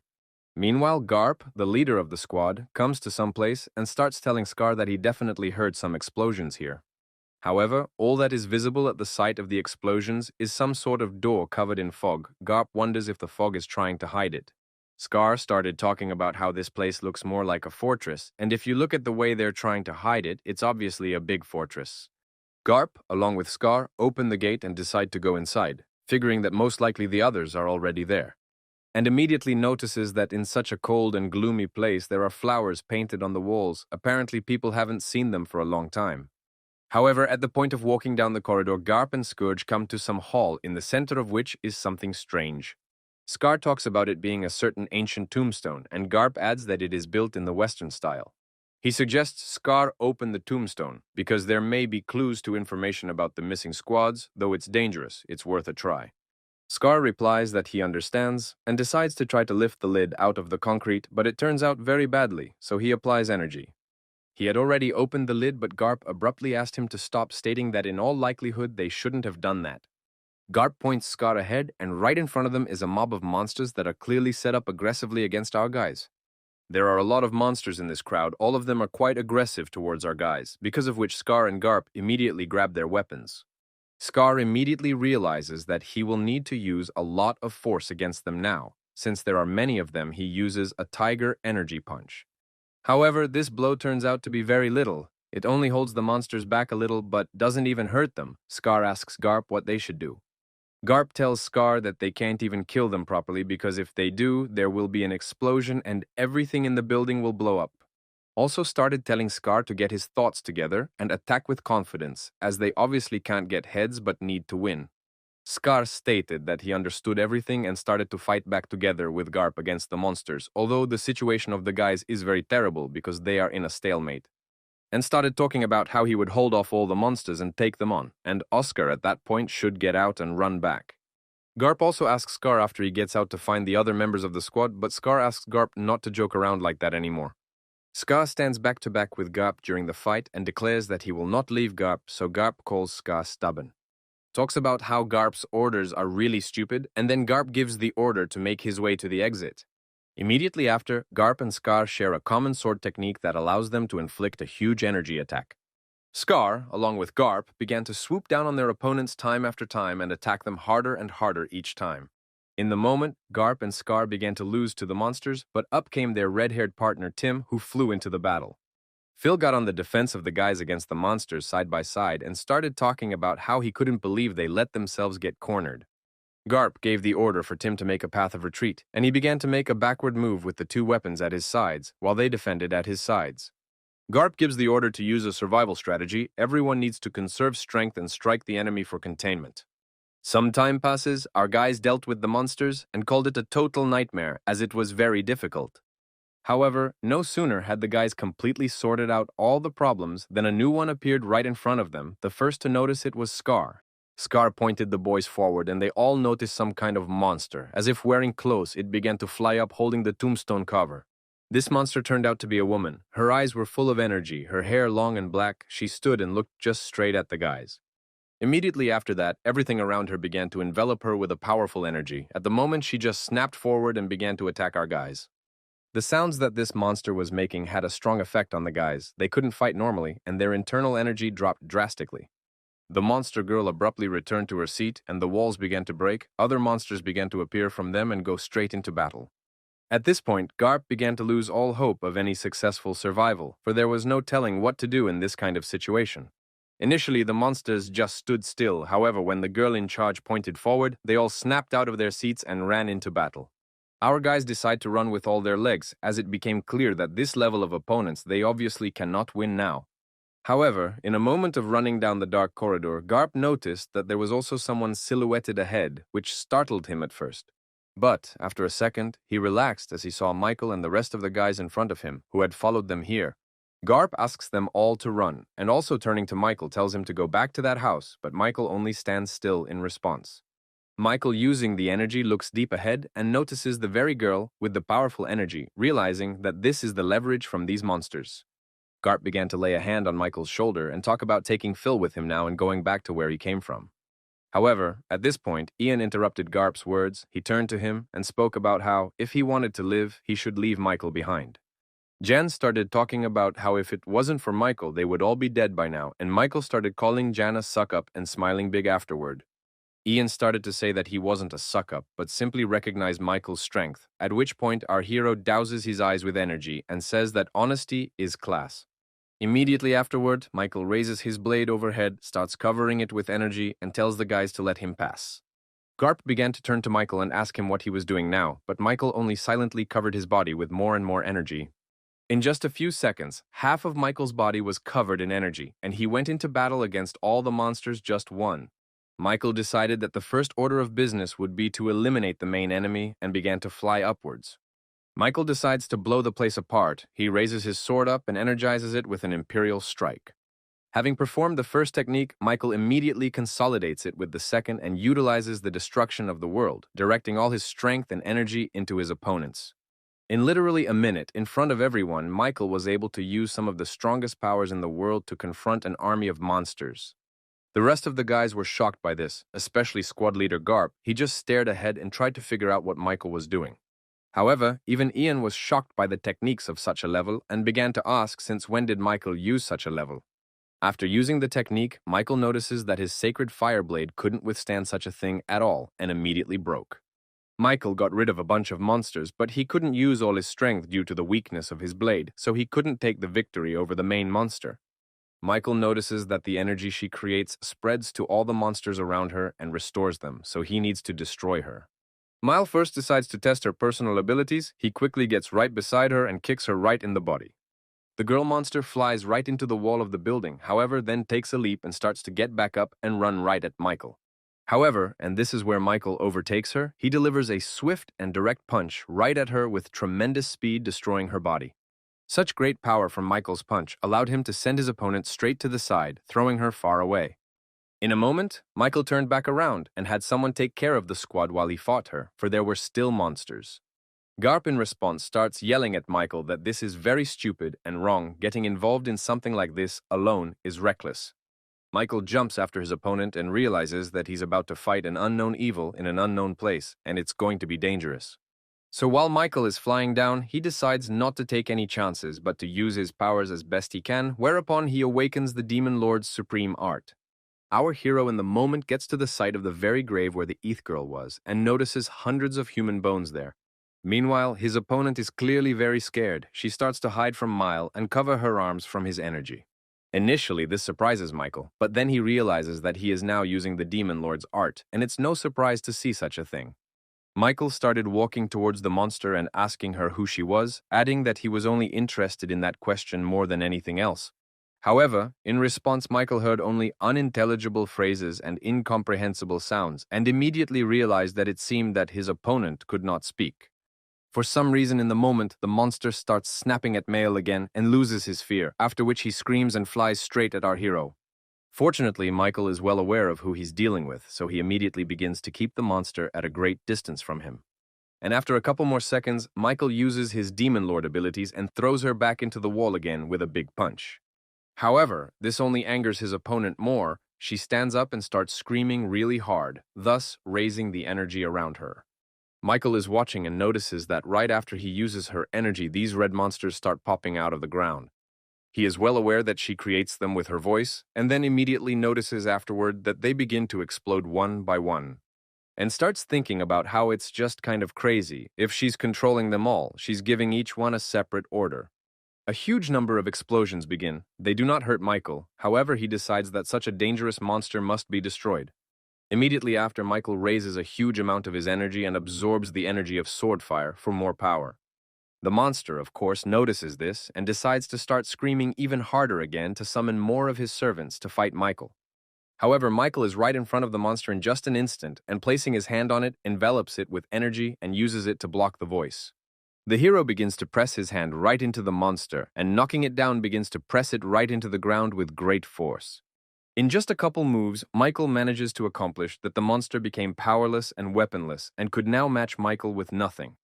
Immediately afterwards, Michael began to absorb his opponent's powers with his energy and take them for himself, thus taking her life, and realizes that his mission here is complete and it's time to leave. But in a moment, something catches his attention. It turns out to be the writing on the wall that appeared after the monster's death. It says that she will take revenge until the last man. Meanwhile, the events of the story take us to the Palace of the Sword, which has now arranged a meeting of its people for some occasion. The main squad leader says that another squad is missing and they are worth finding, and it doesn't even matter if they are alive or dead. The important thing is to find them. The main leader is strictly giving orders. However, in his head, he can't believe that Master Garp and young leader Michael have disappeared somewhere. The main leader realizes that this could be a problem for the entire cult, and especially that they could be blamed for his murder.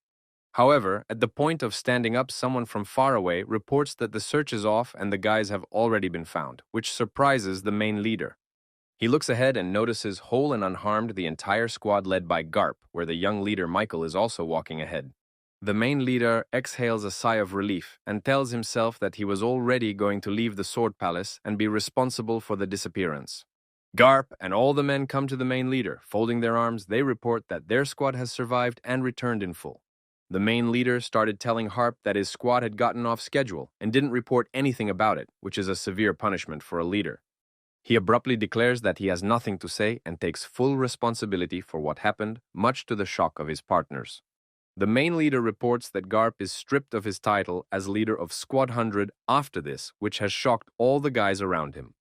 In the moment, the main leader began to be addressed by Michael, who stated that if he were the main leader, he would need to explain what was wrong.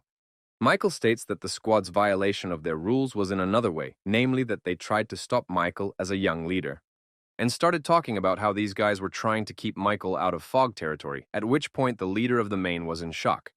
He started berating Michael and talking about how he shouldn't have asked to go into fog territory and asking how he got there in the first place. He begins to tell a fictional story in which the entire squad had to waste time to save Michael. Oscar is the first to realize all the things that are going on, namely how Michael skillfully shifts all the blame and problems from the squad to himself. The squad leader believes Michael's story and turns to Garp to find out if it's true. Michael notices that Garp is standing silent and doesn't know what to say, so he winks at him and tells him to tell the truth. In the moment, the main leader turns to Michael and talks about how the leader of the palace is looking for him, so Michael should head straight there. And to the rest of the squad, the main leader orders them to just stand and wait, saying that further instructions will come later. Phil and Ian remember all the things Michael has done for them, and realizing it's worth taking action, they take off from their seats and head towards Harp. Michael, meanwhile, goes with the main leader and realizes that all of what happened is really not the squad's problem, but that man's. Michael is well aware that if you compare all the facts, it becomes obvious who was involved in creating the Peak of Beauty and the monsters there. Michael is also well aware that the problem may also be the man who sent them to this Peak of Beauty, and he walks into the Sword Palace leader's room. John immediately opens his eyes, looks at Michael, and asks him about how he liked the Great Beauty Pick and if he liked it. Michael began to take the gun from John's wall and asked why he was so worried about it because Michael thought John wanted him dead. John began to ask Michael what he had seen there, who replied that if John was so interested, he could go there and see for himself. Immediately after these words, Michael turns to John again and asks about whether there are things at the Peak of Beauty that he shouldn't have seen. John began to ask Michael about whether he was the one who went to the fog zone. With this question, John stumped Michael quite a bit. Michael realizes that John knows something intensely and starts asking him about whether he knows about Michael's past visits to Beauty Peak. John stood up and stated to Michael that it seems his memory never recovered, much to Michael's surprise at the moment. Afterward, he turned to Michael and asked him to come back another time, adding that as long as he didn't remember anything, they had nothing else to talk about. Michael says with a rather frantic look that his patience is running out and he wants to hear an answer right here and now. In response, John draws his weapon, raises his powerful aura, and speaks of how a warrior who wants to know the answer must earn it. Michael had fully decided in his mind that if John was behind what had happened at the peak of beauty, then he was no longer the father of his fiancée. And realizes that, in that case, John is the demon that wreaks havoc. He turns to him and asks about his words of service. In the moment, Michael abruptly begins to raise a huge aura of his energy and asks John what he knows about him. Right off the bat, our hero Michael speaks with a smile and energy in his eyes about being the ultimate demon lord in the arts. Michael starts snapping at John, who responds by yelling that it's just not possible. In just a few seconds, Michael is already fogging everything around him with his energy and competing with John in a sword fight. John also uses the power of his energy, but there is much less of it, and John himself is much weaker than our hero now. Michael again notices one of his best swords breaking from the energy of the Supreme Demon Lord, realizing his power. In the moment, Michael tells John that for an equal battle, he will borrow his weapons for a bit and pulls all the swords down to him. Immediately afterward, John and Michael's powerful energy begins to completely envelop the room and absorb everything in its path. There is a very powerful clash between Michael and John that could lead to unknown consequences. Michael notices and realizes that John is a very fast and powerful opponent, and the problem of sword breaking remains. He accepts the fact of his strength, for this is the leader of the Sword Palace. His blows are very dexterous and unpredictable even to Michael. However, this only motivates our hero to fight further and confront the enemy, raising more strength. John also steps up and tries to attack and in parallel yell at Michael for running away from him constantly. Michael immediately realizes how he should act because many of the techniques that John uses Michael has already seen from the men in the squad. In the moment, Michael abruptly begins to head downward away from the palace leader, causing the latter to shock and panic. Michael is well aware that in this situation, the 10-punch technique can save him very usefully. Our hero informs John that it is now his turn to attack, not the other way around, and completely covers himself with the demon's energy. With tremendous strength, Michael flies in different directions from his opponent and dodges all attacks, preventing himself from being attacked. And also decides to intensify his attacks using the lightning dragon technique, but this only makes John even more displeased. But at this point, Michael is already paying little attention. He just attacks time after time and confronts his opponent at his best. John decides to also use his peak techniques to be at full power and confront Michael. Michael realizes that John's power is great because it's still hard to resist him, and his attacks haven't been particularly successful yet. Michael starts looking at what he has left in his arsenal and realizes there is another good sword to attack. Michael wants to lose the connection between his body and the sword in order to gain a form where the sword will be part of his body when he attacks. Closing his eyes, Michael tries to concentrate to finally realize what his problem is now. Visualizing different landscapes in his head, Michael compares the Demon Lord's supreme art to a waterfall of harmony. Thus, Michael should use his strength and spirit as a circulation of energy to become stronger. Just the way the Federation people use spiritual energy, Michael decides to use his demonic one in this battle. He finally realizes the problem and finds a way to solve it. Now his power will go even against the heavens, for it is greatly important now. Michael now realizes that he's going to take a chance and test a hunch right in the fight. However, he's fully prepared to do so. After accumulating all the energy, getting all the parts of his body, Michael made one light sword strike that cut as if John's strength. Fully and finally realized that his strength and skills were now superior and he could win. Michael begins to return to a more sober state of mind after the fight, and his sword abruptly falls apart after using such power. He feels the fact that all the energy inside his body, which a short while ago was raging with great power, has now been extinguished by his will. Lifting his gaze to the side, Michael also noticed John, who was sitting with one leg sticking out in place and doing nothing at all. Combining dark energy, anger, madness, and frustration, John stated that Michael's power is truly incredible. John began to sit up and look directly into the eyes of Michael and his residual energy, saying that this was indeed the highest level of Demon Lord. And he turns to Michael and says that he has now proved everything to him, and most importantly, his independence and ability to fight. Michael turns to John and talks about how this has all given him one answer already, and John asks about what Michael is trying to say with that. Michael turns to John and talks about how he clearly wasn't the one who did all of the things that happened recently at Peak Beauty. He turns to John again and asks if it is true that he says he has been to the Peak of Beauty before. John says it is. John talks about how it happened a year before Michael's 16th birthday, and then our hero realizes that it was just before the demon was sent into the hallway. John says that long ago he came to the Palace of the Sword to annul the marriage, but when he received the answer, he disappeared. As was later revealed, just one he traveled to a previously unknown peak of beauty, after which he disappeared for 10 years. After those 10 years, he returned but a different one and showed up in the small palace, not the sword palace as expected. Michael asks John why it was necessary to send him to peak beauty now. Michael adds that it's hardly all about Lilo. John tells Michael that he wanted to find out his true intentions this way because he always thought Michael was hiding something. Our hero also turns to John and asks if there is any unusual information about his hikes to Beauty's Peak. John talks about what is, because the boy Phil was brought to him by Michael a long time ago and left to be raised by the squad. At this point, Michael goes into complete shock. He never expected that the past owner of the body had brought Phil into this unit. Before leaving, John asks Michael what he intends to do about the wedding. He replies that he doesn't have much to go on. However, at one point, the dialogue between John and Michael is interrupted as the men from the squad and Garp enter the room with them. Garp formally addresses his father and says he has a request for the first time in his life, and that is to not go up against Michael. After which, with a crazier look, Garp talks about how if his father refuses, he will have to confront the entire squad then. John doesn't start chasing Garp away. He turns to him and asks Garp how he taught him how to behave when he wants something. He turns to his men of the squad and orders them all to raise their weapons now and be ready for battle. John begins to turn to the Garp squad and ask where their shared hatred for Michael has gone. Phil and Ian talk together about Michael being part of their squad, and the people in their squad don't grovel to those with power. In the moment, John lifts his head and begins to look up, telling himself that his eyes have finally not deceived him. John turned to the entire squad and announced that he was declaring a month of training without power, and whoever could not endure would be expelled from the palace. Garp turns to his father and asks about whether this means that he won't go up against Michael now. In response, John yells that the young leader Michael is the only power in the cult right now that he recognizes. Our hero Michael, meanwhile, looks on in amazement at it all, saying that this is all a very surprising development. The guys in the moment start to cheer hard and even let tears flow, saying that everything has finally turned out well. Immediately afterward, the boys began to turn to Michael and describe Leo to him, saying that she would make a wonderful wife, which surprised him. However, something unusual happens in the moment. John, the head of the Sword Palace, simply falls to the floor and lies unconscious.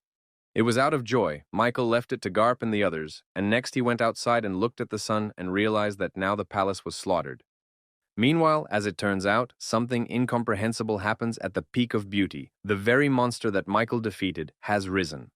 Meanwhile, the events of the story take us to some glorious village far from the sea, in which it is nighttime. There is some strange man walking around this village. He wails about how this is a very strange settlement with no cult members anywhere. This man turns out to be a member of the Federation Alliance named Jim. He is an elder of one of the clans and the Federation. He immediately walks into a bar where important people are seated, including John, Stella, Mozart, Richard, and an old man. Our elder Jean also walks into this bar and turns to Richard and asks him for something, but he responds by asking him to observe formalities. Jim yells back at Richard and talks about not being held for an idiot because this bar is open and he wants to go in. Jim points his finger at the rulers of the palaces and makes the point that if they are not customers in this bar, who else is? He asks. Richard makes a very mad look in response. He looks straight into Jimmy's eyes and talks about once again saying they are closed. And is a little frightened to see such energy in Richard's eyes and asks him to forget everything in that case. Immediately afterward, Jim gets a portrait of someone. He turns to Richard and asks if they've met him by chance. Richard asks Jim if he's from the Federation, and all those people on the street behind the bar are also with him. This scares Jimmy. His men behind the bar use stealth techniques, however he manages to spot them. Jim starts to pretend he doesn't understand. He turns to Richard and asks if he's seen the guy. Richard talks about what he saw. Jim immediately offers Richard rewards for the information, but Richard informs him that Jim is too late. However, at that moment, Jim abruptly loses the sense that there is someone behind the bar, at which point Jim is enveloped in panic. At the moment, another person, apparently from the cult, enters the building and says that he would like to start a meeting. Thoth immediately recognizes this person. It is a Blood Palace master named Franklin, who is known for great strength. Richard, meanwhile, picks up on the awful aura around him and tells Jim that he'd like to catch up on some of the things he's missed. Richard quietly asks to get rid of Jim, and Taylor, the second arm of the slaughter yard, appears nearby. Taylor immediately grabs Jim by the hair. Immediately afterward, holding her hair, Taylor takes Jim with her somewhere. He screams and begs to be let go and is in shock. Jim is taken outside, where he tearfully notices the corpses of his men, and he himself is sent off somewhere to the side. Meanwhile, the meeting of the palaces begins, with Franklin talking about Great George becoming Khan of the server planes. Franklin also brings up the idea of showing everyone the power of the demonic cult, because the situation around here is strange. Franklin also talks with a mad aura about how he's already very much looking forward to next month's festival for chapter selection. Stella protests, saying that the Blood Palace is acting like it's just their business and the others are not involved. Stella also says that this feast belongs to the Fire Palace, but Franklin states that he has already gotten their approval. Richard enters the dialogue and talks about how he doesn't see anything wrong with it, adding that it's a great idea. Franklin also offers to reconcile with many allies, so 1,000 pounds of jewels are needed from each palace. Old Man Ron, the master of the Poison Palace, talks about how, in his opinion, it's too early for such a gesture around. Franklin talks about the Federation Alliance already stepping on their toes, and Ron concludes that Franklin wants to elect a chapter first. Franklin then directly states that if he becomes the head of the cult, he can keep his words and repel the Federation. Stella turns to Franklin and tells him to answer for colluding with the Moon Tribe since he's so honest. Franklin states that he has not renounced his connection to the Moon Tribe, but that is who Black Sun is, he does not know. John intervenes and talks about how there's no point in discussing it, and Franklin agrees with him, calling it nonsense. Immediately afterwards, Franklin states that he has the full feeling that someone purposely started such rumors and spread them. Ron asks Franklin about his version of the prisoners being freed by someone else and Black Sun only taking responsibility. Franklin states that he can consider all eventualities, including this one, but Ron calls it complete nonsense. Franklin looks at Mozart and talks about how there might be some kind of palace behind this, and words like that scare Mozart pretty well. Franklin suggests that it was the trade warriors who first told of the Black Sun, but Mozart disputes this and calls the words nonsense. However, in the moment, Mozart takes a different look at all those at the table, concluding that they all suspect him alone. Franklin talks about punishing Mozart if he becomes head, but allowing him to continue to be head of the Palace of Commerce.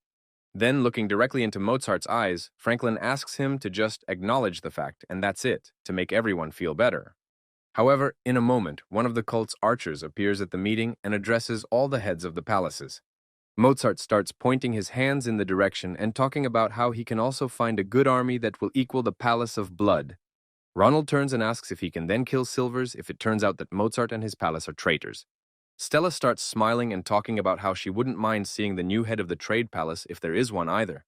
Immediately after, Franklin gives someone an order and says that he is authorizing entry, and a man in a hat appears in the room. The man throws off his hat and energy, and it is immediately clear that this is Michael's aide, the bloody General Louis. Seeing Louis, everyone around him is frozen in place and doesn't know what to do. They are even afraid to utter a word now. Louis looks down directly at the guy with the red hair and asks about whether it's true that he's his opponent. Blood Palace Master Franklin has been looking at Louis the whole time and can't figure out what power level he is, and it's stressing Franklin out. Franklin begins to suspect and that they are all set against him as well, whereupon he gives the order to begin the process of punishment. A guy with red hair named Tim submits to the bloody palace, and all the other leaders sit back and watch. Watching all that is happening now, Stella recalls her dialogue with Lester in which they anticipated all these actions. Meanwhile, a real pain starts to set in between Tim and Louis. Tim loads several arrows into his bow at once and decides to start shooting. They all flew through different directions, but as the main target held Louis, who was already ready to take them on. A second after that, absolutely all the arrows stabbed into Louis's body, which caused Richard to cry out in joy. However, it was only Franklin who was not happy. He clearly suspected something, and was very much disturbed by it in the moment. Ron was also frightened along with Franklin, but Stella only sat further away as well, watching the fight intently. They all looked at Louis, who was like a demon enveloped in blood energy and was burning with power and anger. Literally a moment after that, Louis abruptly appeared right beside Tim and immediately pressed his foot down on top of him. The events of the story take us to some clearing. A masked girl holds up a dragon card and shows it to someone. Then this girl abruptly turns up right next to our hero Michael, who is very surprised to see her. She started sniffing Michael, he asked her what she was doing, and she started explaining that she was trying to figure out who he was that way. However, afterward she stated that she didn't know Michael. This pleased him, but wasn't surprising since he was wearing his mask. Michael asked her who she was, and the girl replied that her name was Bloom, and she was from the Cat Clan and would now serve Michael. Michael then turned to Bloom and asked her to tell him what she already knew with a smile on her face. It was then that Bloom began to tell Michael some sort of path, describing each step all the way to the destination point. It was then that Michael set out on the path she had shown him, and he asked her for the way to the slaughterhouse palace, where he now came. Michael realized that although there was nothing unusual about the area of the palace, but stepping here, he had become a target for the local assassins for sure. Our hero is well aware of the fact that these killers will pursue him at every turn, and there is no way to escape from them. That's when Bloom told Michael the story of how one of the elders had come there unprepared and was killed by people in the woods. He is well aware that he could very well be in his shoes right now, so he decides that the best way for him to do that is to be on his guard.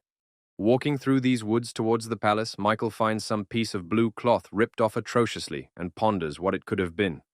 On the other side of this cloth, Michael saw the logo of the Blue Storm Squad from the Federation and began to ponder where they might be now. Right after that, Michael realized he had to speed up if he wanted to save any more lives. However, right as Michael was about to enter the palace, he abruptly felt the approach of some chains. And right after that, an enemy human energy, apparently this one was the local guards who don't let anyone through. Chains and guns all around were also in this guard's possession, and in just an instant it all went to stop Michael at the entrance. Michael began to ponder whether this was one trap or if he was still going to try to be captured, then began to dodge the chains. Michael notices the sharp second wave of weapons and realizes that he will need to apply a bit of energy force to fend off the attacks. The events of the story take us into the palace itself, where one of Richard's guards sits near the Federation men hanging from ropes. The guy from the Blue Wind Squad started stating to Richard's guards that he was going to survive no matter what, which the guards didn't believe. Of the Blue Wind Squad, he was well aware that he really should get out of here, but how? That was the big question. He began to look around and noticed that Richard's guard was holding some sort of caterpillar near a knife. A guy from the Blue Wind Squad named William says that apparently Richard's guards also want to escape from this slaughterhouse palace prison. Tim the guard replies that this isn't true at all, but William stands his ground, saying that Tim was abandoned like a dog in this cult. Tim turned to William and stated that there was no directive to keep him alive, so he asked him to shut up, but William continued to raise questions. Tim talks about how he is like a caterpillar, for he was abandoned as a child and then raised in a slaughterhouse where he was picked up and given life. In response, William started yelling about how Tim was just a cult dog. The man agreed with that, so he asked William to shut his mouth. Immediately afterward, Tim added that it was best to do so if he didn't want to die, and delivered a small blast of energy to William's body. Tim picked up the fire of energy in his hands and started talking about how there was no way William was getting out of here, then roasted the caterpillar. Whereupon Tim left William weighing in blood and declared that he had better pray to death until Richard returned from the gathering. Tim left, and William compared himself to someone and talked about how if he was so strong and courageous, he would have made it through here. William began to remember his past, in which he lived in the same place as Michael's past, and they spent quite a bit of time together. William was reminiscing and comparing himself to the past Michael. He talked about how the latter was very strong and honest, even though he was the son of a leader. In his head, William continued to compare himself to the past Michael, who had previously been the leader of the Storm Squad. William had practically started to close his eyes by now and was talking about how if Michael had been in his place, they would have won, and now only soon they would see each other in heaven. Meanwhile, our hero Michael was able to deal with absolutely all the guards and get inside quite easily and simply. However, in a moment, someone's voice turned to Michael and asked about the one with the Federation, and it puzzled him greatly. A couple seconds after that, Michael saw Tim's guard in front of him and a bunch of his men looking straight at Michael. Tim turned to the masked Michael and started talking about whatever he did to the guards, but if he set foot on this land, he would not be coming back alive. Michael, being in the mask, started asking about where the Blue Wind Squad was now, and Tim only smiled back, calling Mile impatient. Tim then turned to Michael and mentioned that 8 people from that squad had already passed away, however, another was breathing. Michael began to cover his face with his hands, and Tim laughed it off and talked about how he was really upset for his squad mates. Tim then replied that he and Michael would now be sent to another life with the squad members, which caused Michael to be even more shocked. Michael began to threaten that he was about to destroy them, but Tim responded by asking about the fact that didn't Michael come for their leader, Richard? Michael was abruptly surprised and started to ask where the leader of the Blue Wind Squad and the leader of the Slaughter Palace were now, not understanding anything. However, Tim only started laughing with Michael in response, saying that showing up in a place like this without a plan is extremely stupid because it's highly important right now. Afterward, Guard Tim admits that a Blue Wind Squad leader named William is now in their possession, and Michael immediately remembers him. Michael is replaying in his head all the most pleasant moments with William from his past life because they were friends before. However, while Michael was pondering, Tim decided he didn't have much time for all this and gave the order to get rid of Michael. Immediately afterward, all of Tim's men snapped out of their seats and began attacking Michael very quickly, surprising him quite a bit. However, Michael was virtually unresponsive to all these attacks. He was only concerned with the mere thought that his friend was here and he was in confinement. Michael then realized that he only had two thoughts right now. The first was about his friend, and the second was that he should kill all these guys. Immediately after, Michael uses his powers by covering everything around him with the power of a demon lord master, thus getting rid of opponents. Tim immediately noticed that Michael was a pretty strong and formidable opponent, so he gave his men orders to retreat, saying that he was no match for them. However, Michael's response was to sharply declare that it was too late to do that now, his look of sheer madness. Michael began to rise quickly into the air and raise his aura more and more powerfully, tearing down all the problems in his path. The energy created by Michael was enough to repel all of his opponent's attacks and send them away. At this point, Tim realized that they really couldn't stop Michael, so he decided to join the fight as well and pulled out his bow. However, this bow turned out to be quite unusual because it sent arrows straight at Michael with great speed, and in addition to arrows, also weapons. The remaining warriors decided to support their leader and also began using bows as weapons for arms. However, it did not give them strong values, because Michael, covering his entire body with his energy, could repel all these weapons with his bare hands. In addition to simply repelling the weapons that flew at him, he also began to direct powerful energy attacks to the side.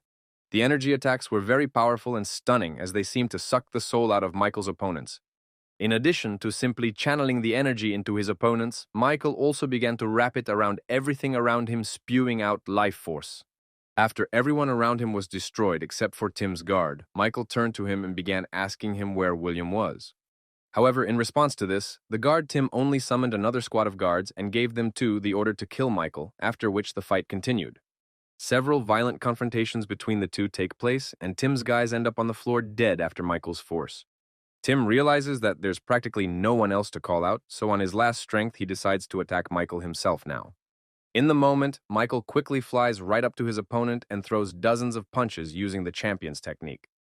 This is already putting a huge pressure on Tim. He can't hold back the pain and fight normally even, because blood is flowing all over his body. And meanwhile, without taking more than one wound to himself, stands still and raises upward his image of the demon lord out of energy. Slowly, but Tim manages to get up. He realizes that Michael is just a monster in battle, so he gives the order to use the blast technique. Then the dozens of Tim's remaining guys start getting into Michael's energy themselves and spinning around in it, as if jumping into the devil's hands now. He turns to Tim and talks about how he can't be taken in by such simple actions, since he's dealt with such explosions dozens of times. Michael began to say with a smile on his face that he had already learned to withstand any explosion, and now he was not afraid of such techniques at all. A second after saying that, Michael managed to walk right away from all the explosions and absorption techniques, which sent Tim into shock. Immediately after that, Michael was right next to Tim. He grabbed him by the neck and started squeezing him. Tim started saying that Michael must be wondering where William was. He also replied that he didn't care much about it because he could find it himself, and Tim kept looking at Michael's energy from behind, not realizing what was there. Tim is also good at noticing Michael's very strange look, which clearly has no fear, and afterward Tim tries to talk himself out of his own thoughts. Michael immediately noticed the change in Tim's demeanor and realized that he was most likely aware of the technique and art that Michael was using. And realizing what had happened, he immediately and sharply strikes right into Tim's body, thus piercing his insides with energy. Tim's mouth started to bleed and tears started to come from his eyes. He couldn't say much and just stared at Michael. Immediately he threw Tim straight down and stood looking at his opponent further, already top down, holding the energy at the back of his body. Whereupon Michael dropped everything that had previously held him and began to walk forward, leaving the corpses and all traces of the robbery right in the palace courtyard. Our hero went inside the palace and started looking around, and then he could immediately find the very room where the people of the Blue Wind Squad were. Michael immediately found his friend, who was fully conscious, and began trying to use the energy to bring him back to life. And Michael was getting good at it. Transferring the energy, William began to open his eyes and look up, wondering if he was still asleep. Michael immediately began to ask William about why he had come here and what he was here for, only to think that he was already in the afterlife. Michael began to tell William that he shouldn't have come here, and now his key objective was simply to survive. However, looking up, William began to see Michael as his past self, immediately beginning to see him as his friend. William began to make excuses. He raved time after time and repeated that he was sorry and his comrades had been killed before his eyes when he could not fight. William spoke of having had enough of his miserable life. However, Michael did not agree with him. He began to lift his friend up and lead him. Although Michael tried to instill hope in William, he realized that if they didn't get to Venom's palace now, there would be no chance of rescue, and threw William on his back and began to talk about how as his past leader he would not let a subordinate die so easily. On the way to Venom's palace, Michael tells his friend that he will definitely succeed in surviving like Michael once did. They chatted about various things along the way, Michael saying that he had always survived before for he was the strongest, but now William was the strongest. They had discussed many things along the way, among them sad ones like Michael leaving and going missing, but it wasn't that important right now. From that moment, some time passes, and Michael was able to get with his friend right to the Poison Palace. It was already in front of them. Afterward, he cheerfully began to talk about how they had made it, and now William had many chances to go on the mend.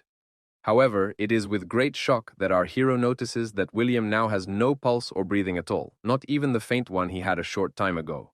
Michael began to listen for other signs of life, but there were none either. All of William's strength was gone, and he closed his own eyes for good. Our hero Michael did not want to believe it. He tried time after time to bring William to his senses, but he did not come to his senses, and sat over his corpse, the dead body of his friend, and talked about how he had a lot to say to William and a lot to ask him. He looked up, he tried to hold back the tears. However, he realized that it was clearly not going to work, and his friend had now departed his life. Meanwhile, the events of the story take us to Richard, who has apparently returned from a meeting at his palace. It was only when he returned that he immediately noticed and realized everything, after which he began to look closely at the remnants of energy on the ground now. With a very frantic look, he realized what had happened here and immediately realized that this energy belonged to the one called Black Sun. Richard started walking forward and talking about how it was all very entertaining and he couldn't wait to see that Black Sun with his own eyes. In a moment, Richard's main squad leader, Taylor, showed up from behind to report that everyone else had been killed except for his men. Raising a powerful energy from behind him, Richard began to say that they were now returning to the palace, but there was one thing to do before that. Richard in the moment began to energize everything around him. He turned to his guys and began to talk about how he was about to decide a lot of things. He then abruptly covered the building next to him with energy and blasted it, thus destroying that building and breaking everything around it. With a demonic look, Richard turned around and turning to his men said for those behind this to be found and destroyed. Meanwhile, our hero Michael, being in his regular uniform without a mask, walked right into the Venom Palace building, carrying William's corpse on his back. In the courtyard of the building, the leader of the Poison Palace, Old Man Ron, was just there giving orders to meet the young leader and prepare everything. Our hero turned to everyone in a loud voice and announced that the man on his back was not dead yet and he could be saved if he tried hard enough. The master, along with the head Ron and his friend's body, come right into some room. Ron yells at Michael, telling him to hurry up and behave.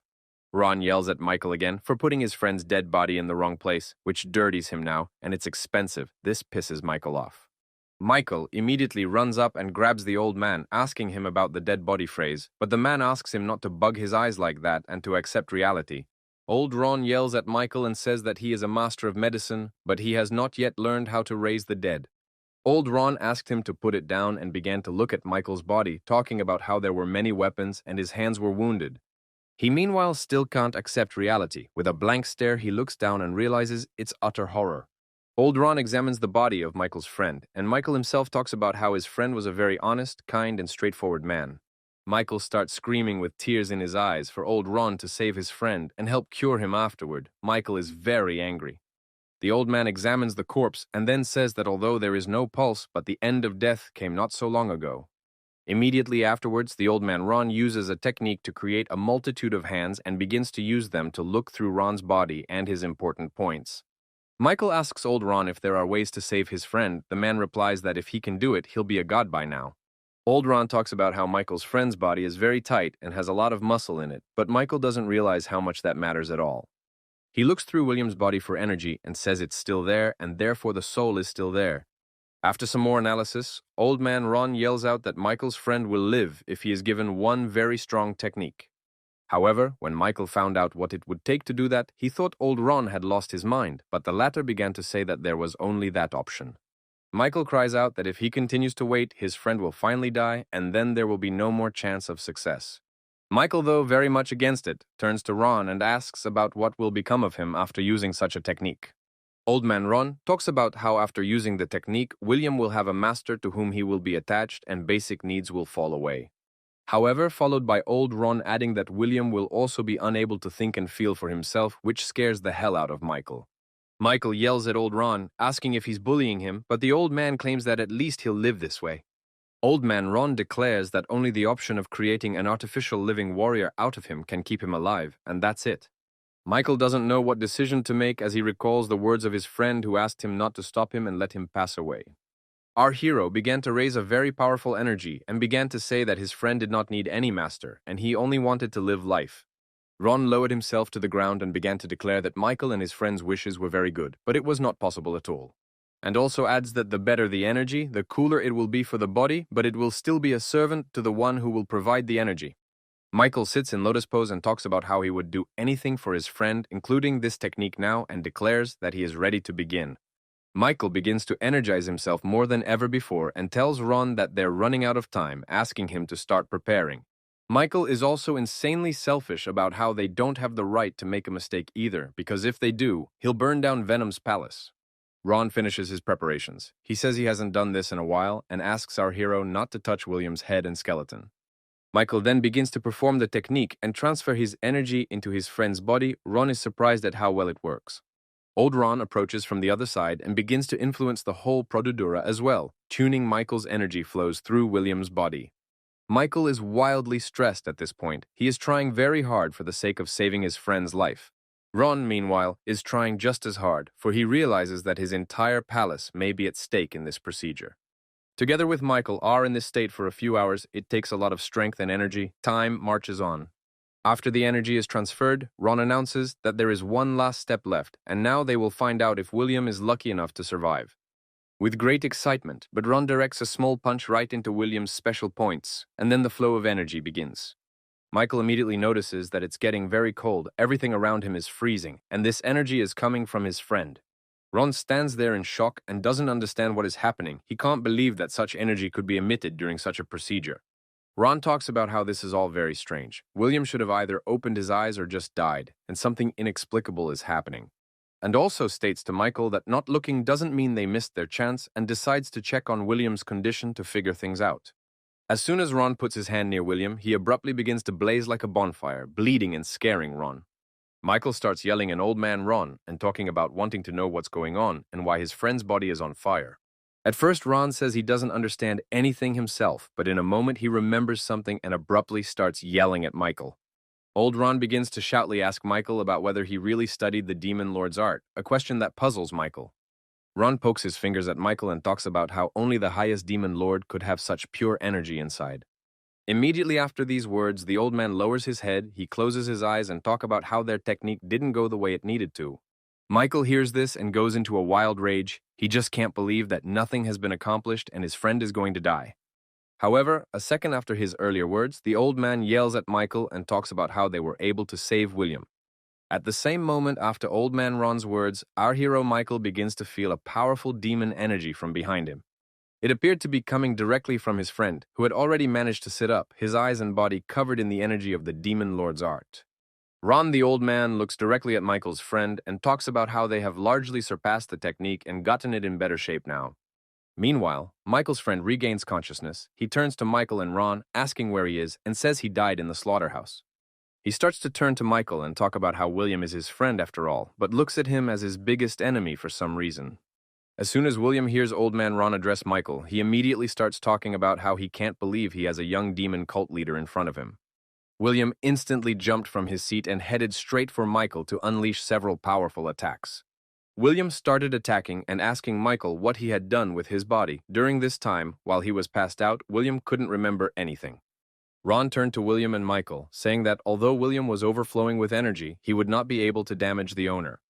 At this moment, William heard from Ron that a vital slavery technique had been used on him, which caused him to be wildly shocked. Immediately after this dialogue, Michael turned to Ron, the master of the Poison Palace, and sharply stated to get the hell out of here.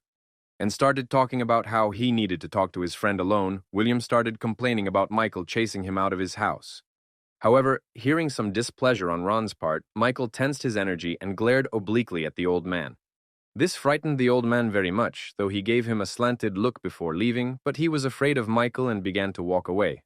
Meanwhile, the exuberant energy of Michael's friend began to fade, and he himself was already just standing still, right in front of Michael. Michael turned to William and asked him to sit down. The latter began to ask Michael about whether his current condition was just a joke. He replied that he wasn't, and William began to complain about becoming a puppet of someone like Michael, which he didn't want at all. William then held up his hand and began to talk about how the best thing for him was to just kill himself now and not agonize. However, Michael at one point asked him not to do that and added that he didn't wish him dead, which did manage to stop William. William started yelling at Michael and talking about how he wasn't really going to use him as a weapon for a demonic cult. However, in response, Michael declares that this is not true at all and tells William to go to his house, where he came from, and live there. But these words did not impress William at all. He answered practically nothing, and Michael began to think about what he should say. William starts talking about how Michael saved him from the hands of death but is now guiding him back to the Federation. William thinks this is completely absurd. After which William declared that he would not do it at all, and Michael began to ask him what he himself wanted then. William started screaming like a wild man that he didn't want anything at all because Michael was just using him as a toy for his own purposes, he said. William stands up and sharply states that he's not going to give up so easily, but Michael notices that his feet are carrying him away. Our hero began to see William off with a smile and hopes that he will now leave, they will never meet again, and he will live happily ever after. William indeed began to leave, and old Ron yelled at Michael, saying that he had let such a valuable specimen go from the hands of the scientists. Michael is about to leave, but right before he leaves, he turns to old Ron and talks about asking him one very important question. He looks straight at old Ron from above and asks about whether the very monsters at the height of peak beauty are his work. In response, old Ron immediately yells at Michael and talks about how he didn't do it, and he was never at that peak of beauty at all. And angry, he talks about how his demon lord art is very powerful, and if Ron doesn't come clean, he'll just kill him right there. In response, old Ron only yells at Michael again and talks about how it's not easy to create such individuals, and he clearly doesn't care about that. Michael tells old Ron that he just succeeded in creating the highest form of monster human, and now he says the opposite. In response, old Ron starts yelling at Michael and talking about how it's all due to his demon lord skills, not Ron's. However, in the moment, old Ron is greatly surprised when he hears Michael mention in his words that the monsters were purple in color. Immediately afterward, looking down at the floor, Michael describes all the things he saw at the peak of beauty and what these monsters looked like, as well as their body parts. Ron talks about how unusual this is and asks Michael if he knows where the first monsters like this came from. The old man tells us that the monsters were originally brought from the Far East, and that's where the transformation technique itself was brought from. He also describes that there are only two kinds of such monsters, the first like Michael's friend, complete and full-fledged. The second species, on the other hand, are more mutated and look like monsters, which is what Michael most likely saw at the peak of beauty according to Ron. Old Ron also tells us that such monsters need to feed to grow, and their main dish is the corpses of other people. Michael asks about whether that means the monsters came from the Far East, but Ron states that it's just a guess. Old man Ron also adds that he has never seen something like this before, and it is now that he makes the decision to go there. Michael also asks Ron about what he used to be like, and Ron describes Michael earlier as unnecessary and worthless. Tells that initially, from childhood, all of Michael's energy points were blocked. He was considered useless even then. Old Ron describes the years of treatment he spent trying to do anything to help Michael, who was very hopeless. Ron also tells that everyone around him wished Michael harm, and to calm down, he started taking different drugs. Old Ron also attributes sending Michael to the demon corridor to the fact that everyone didn't see potential in him, and that was the only way there was any chance. After Old Man Ron's stories, Michael realized with shock many things he hadn't realized before, as well as the fact that the past owner of the body had gone for freedom. Old Man Lester began to ask Michael what his plan was, for he clearly had one, judging by his recent actions. Ron started shouting and asking about how Michael managed to sneak in here undetected and carry the corpse of a man from another palace. Michael retorted that it was because everyone around him didn't care about him, but Ron clearly didn't agree and started saying that was nonsense. At the moment, old Ron just stopped talking and looked closely into Michael's soul and immediately noticed that the man just had a crazy energy. At that moment, Ron realized everything. He began to ask if Michael and his men were behind everything that was going on, not the Palace of Commerce. Michael abruptly walked over to Ron and talked about how he wouldn't kill him just because he had saved his friend's life, but that was the end of the reasons. Michael approached Ron saying that he was to be his healer and do his job to the end, much to Ron's puzzlement. Ron began to ask Michael about his decision to become a cultist, and he also began to ask why he was doing all this. Michael retorted that it didn't matter much anymore, and Ron began to say that even with that power, it wouldn't be easy for Michael. Old Ron begins to tell Michael that the head of the Blood Palace has been preparing to take over as leader of the cult for a very long time. Old Man Ron stated that he also had a plan and people watching everything, so he promised to notify Michael of the changes.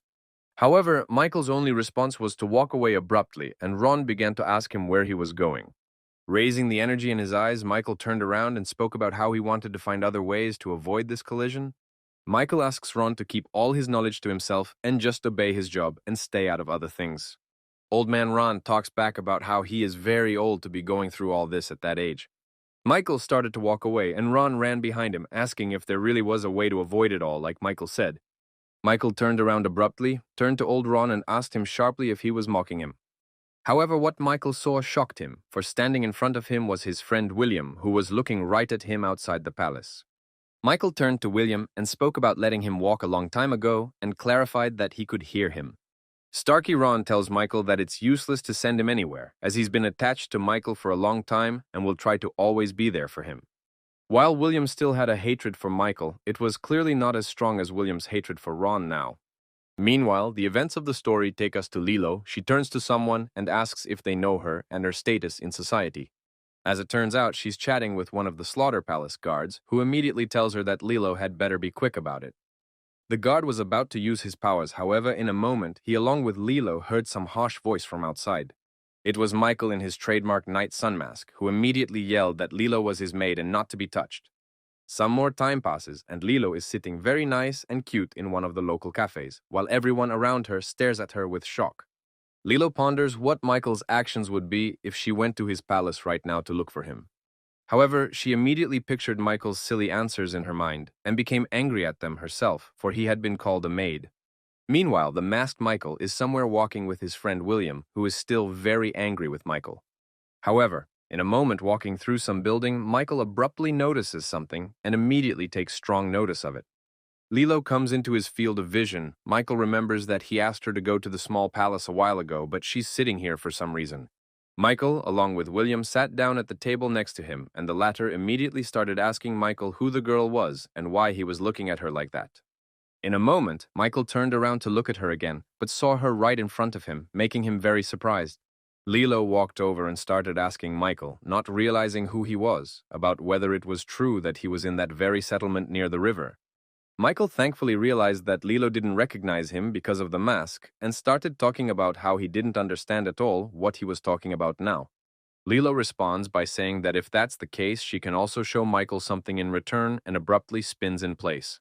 She spins in place, hitting the table, knocks the planks away, and right in flight grabs them with energy, then conjures them. She aims all those planks forward like bullets. They fly right by Michael and loiter right into the tree behind him. William tells Lilo that she must have made a mistake, and she starts to walk away, adding that she must have just seen a copycat in the black sun. However, their dialogue among themselves was interrupted because some strange people, all in black suits, appeared in the restaurant. These people began to scare the locals who were eating peacefully and also began to go up around the entire restaurant as if making a circle around it. The chief among them said that they had come from the slaughterhouse and were looking for people who had stayed near the river settlement for some time.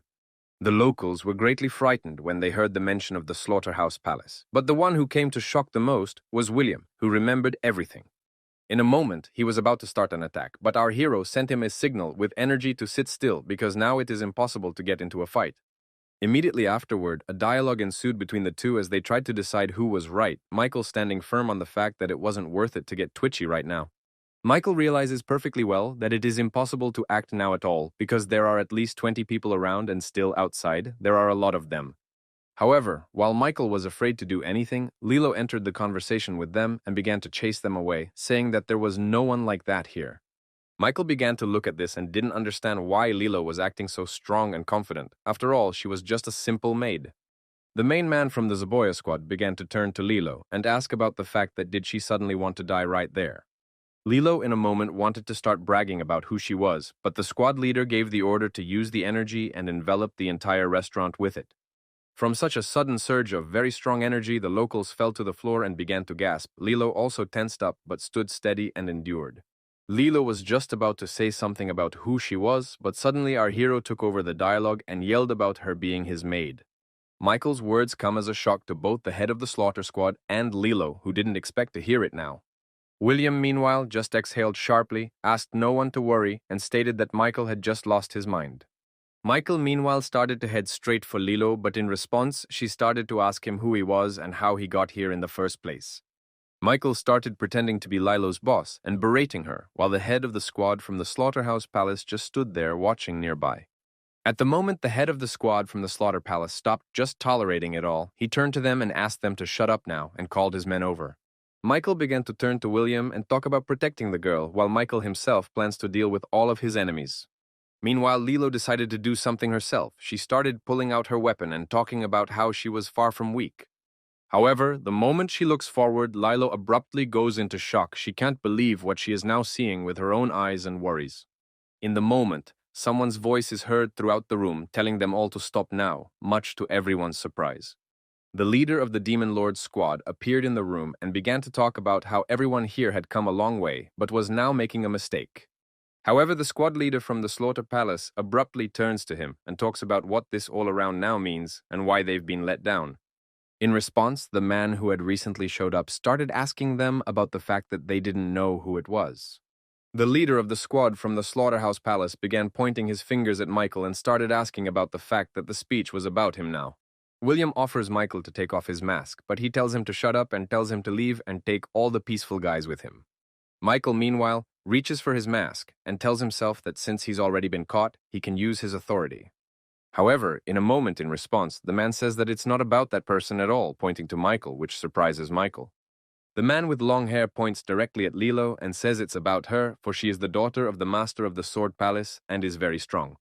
Michael starts pointing his finger at Lilo and asking about how are they serious, and she is John's daughter. Our hero looks her in the eye and talks about the fact that she is, after all, the woman of the young leader, but such wording really pisses her off.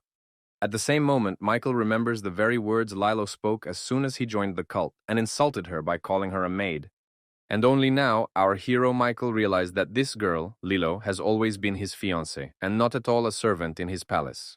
A man with long hair named Pew suggests that although the relationship between the palaces is not the best, but it is not worth touching these people. Immediately afterward, Pew raises a very powerful aura behind him and affectionately asks the Slaughter Palace guys to leave the place now. The leader from the Slaughter Squad realizes that he doesn't have much to match these people, so he just makes the decision to leave.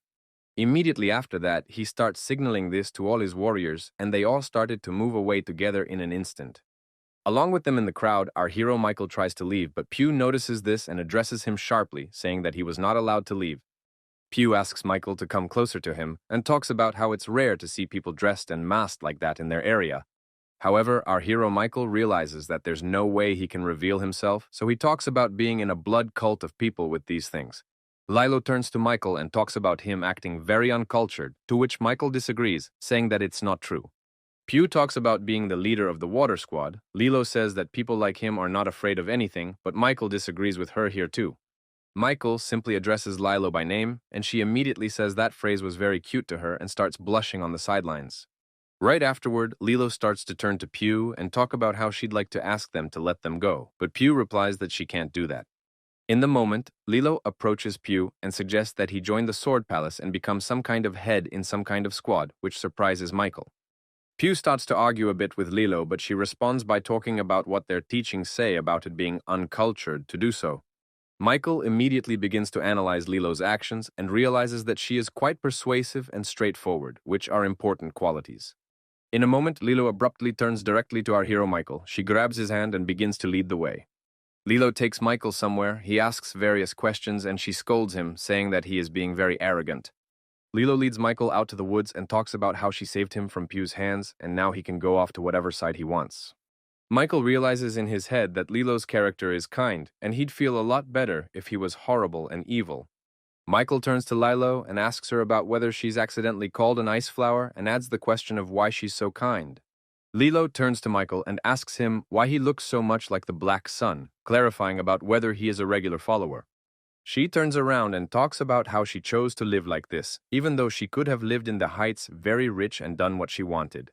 Lilo hides her weapon and talks about making sure Michael doesn't forget who once saved him and now just walks away. At this point, Michael goes into a wild shock. He didn't expect to hear such a thing and only stared forward with shock. He was very surprised and confused. Meanwhile, the events of the story take us to Taylor. His men tell him about seeing Lilo here with the Black Sun. The guards ask Taylor what they should do next. He talks about following them on their heels, and some man comes up behind them. This man turns out to be Pew. He turns to Taylor and talks about how they haven't seen each other in a while and goes straight to him. Pew goes and looks at Tyler, talking about the slaughter yard time coming at night, but he doesn't understand anything and interjects. Pew tells Tyler about seeing the people they're trying to find recently, but Tyler suggests that it's only their business. Tyler turns to Pew and asks him not to be afraid of him, saying that he himself has only recently arrived here and is very reluctant to be confrontational. Immediately afterward, Pew begins telling Taylor the secret technique they use to find the Black Sun, which shocks Taylor. Pew begins to powerfully raise his energy and asks Taylor how come his squad was at the peak of fire in his time. From this question, Taylor immediately realizes that Pew clearly has his mind on different topics, and now it's harder to have a dialogue with him. Taylor drops down a bit and sits up on his feet. He lets out some hark and offers to test something on him now. Pew can't understand at all what's going on or what Tyler is doing this for, but the Harek is heading straight for Pew in the meantime. Right after that, Harek starts making circles right around Pew. It's like he's putting him into some sort of mutha time after time, going around in circles. However, in a moment, Harek abruptly turns around and starts walking straight away rather quickly from Pew towards his master Tyler. Tyler picks up the hark and realizes that he couldn't find any signs of using powers at all and apologizes for everything, informing him that he and his squad are leaving. Pew talks about how he's not sorry, and he lets Tyler and the posse go and informs them that he'd love to see more of them. Tyler gives the order to his partner and squad that they are leaving. He walks forward with a very scared face now, just staring at one point. Pew stares right back at Tyler and realizes in his head that all those who have been in the cult for a long time know how the people from the Slaughter Palace use Harkov. The events of the story move forward to the next day and take us right to Lilo, who is abruptly surprised by something and hears footsteps. Lilo turns her head and sees Tyler standing in front of her with a ferret in his hands, looking straight at her with a shocked face, and asks about what is going on now. However, Tyler answers her nothing and only lets the ferret go and sniff Lilo. At the moment the ferret starts to shake, he runs around and jumps. With this behavior, he greatly scares Lilo, who doesn't understand anything. Tyler talks about how their leader has given orders to kill all those connected to the Dark Flame, and now they have found the first traces of it. With a completely mad face, Tyler begins to turn to Lilo and talk about how she will be obligated to come through with them. Meanwhile, Pew is cheering and laughing to the point of madness. He realizes that if he succeeds in getting Lilo killed, there will be a war between the two palaces. Realizing this, Pew looks up and laughs like a wild man. He is thoroughly sickened by the realization of this. He can't hold back his emotions. Meanwhile, Lilo yells at Tyler, asking if he knows what mistake he might be making now that he's trying to start a palace war. When Tyler realizes that Lilo doesn't want to go with them at all, he turns to her and talks about picking up some of her people. This infuriates Lilo even more, and she turns to Tyler and talks about getting the hell out of here right now with these people. Still looking mad and rather stiff, Tyler turns to Lilo and asks her about how dare she threaten them now. She gives no answer to that question, and Tyler tells his men to grab her now and kidnap her. However, Lilo turns out to be not so simple. He jumps up and starts heading over the top somewhere away from them all. But among Tyler's men are some who are very skillful at using weapons and throw them right at Lilo with all their might. In response, Lilo starts waving her sword around and talking about how these people around here are nothing but cowards and offers them a fair fight. Such actions elicit absolutely no response from Tyler's men. They only begin to attack even more in droves.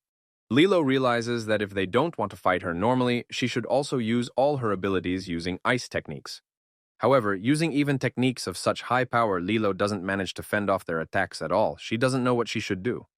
But right as she's fighting against them, one of the humans attacks her and reaches forward with his weapon. Lilo realizes that she might not be able to fight off this blow, so she starts screaming loudly to get someone to pay attention. And it helps. Right at that moment, as Lilo screamed, a sharp beam of purple energy blew away all of her opponents. Lilo doesn't realize what's happening and abruptly opens her eyes, looking around and notices someone on her right side. This man turns out to be Michael. He used the power of his energy and fist to create a strike of great might. Tyler is surprised to see Michael. He turns to him and asks him to hurry up and hide, unless of course he wants to die right here. Michael addresses them and tells them that he's her warrior guard, and if they want to take her down, they'll have to defeat him first. With a very crazed look and red eyes, Tyler turns to Michael and talks about how if he wants to die so badly, they will help him. After which, Tyler adds that he'll get right on it now, directing his men to fight against Michael. However, this proves to be easily enough for Michael. All of Tyler's wars jump right at him, but he fends off the blows with his arms. Michael takes the sword from Lilo's hands and talks about borrowing it for a while for this battle, covering it with energy. Michael then uses a huge series of supreme overlord blows, and Lilo just stands there with shock looking at this immense power, not realizing anything. Michael turns to Lilo with a smile on his face and talks about how he is her warrior protector named Black Sun. Seeing all of this, Tyler yells at Michael and talks about how he's the Black Sun that killed everyone recently.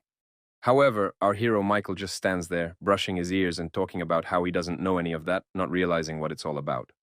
Michael then turns around and looks directly at Lilo, who has a huge wound on her body that is covered in blood just like her dress. Michael turns away from Lilo, talking about how he doesn't understand how anyone could get hurt like that and calls her a fool.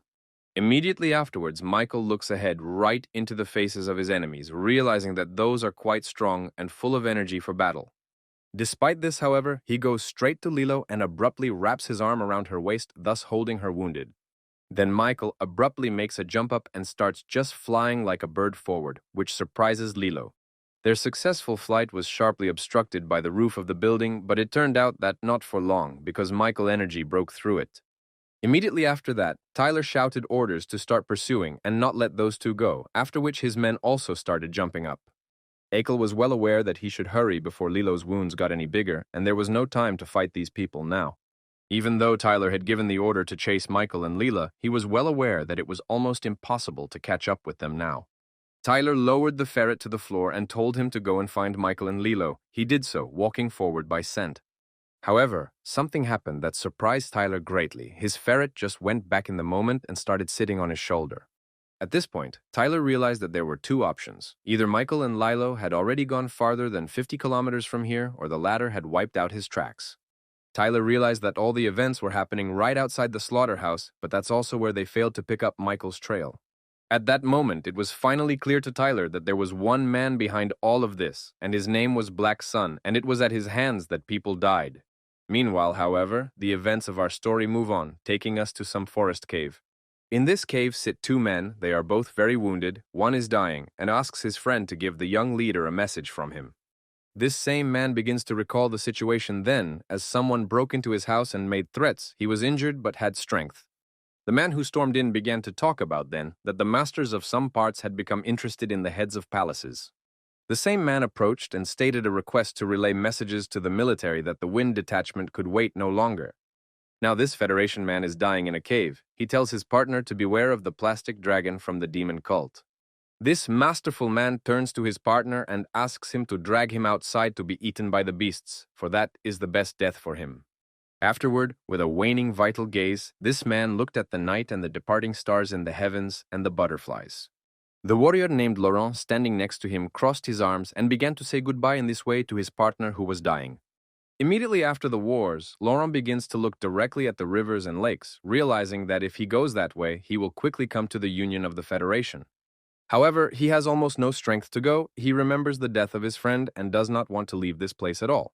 At the same time, warrior Laurent remembers his comrade's last request and decides he must report it and moves forward. Meanwhile, Michael, along with Lilo, are somewhere in the mountains. She says it's actually a kidnapping, but Michael asks not to be confused with a rescue.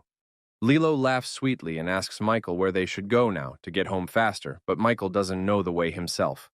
Lilo tells Michael that she didn't expect to meet the Black Sun like this, but he points out that it's like she was looking for it. Together they watch the sunset, and Lilo talks about how, if rumors are to be believed, the Black Sun is a beautiful person. Lilo apologizes for maybe being too clingy, because earlier she was about to be married off to some cretin. Michael realizes it's about him. Michael, under the guise of Black Sunshine, talks about how the man might have had a reason, but Lilo doesn't want to hear about it.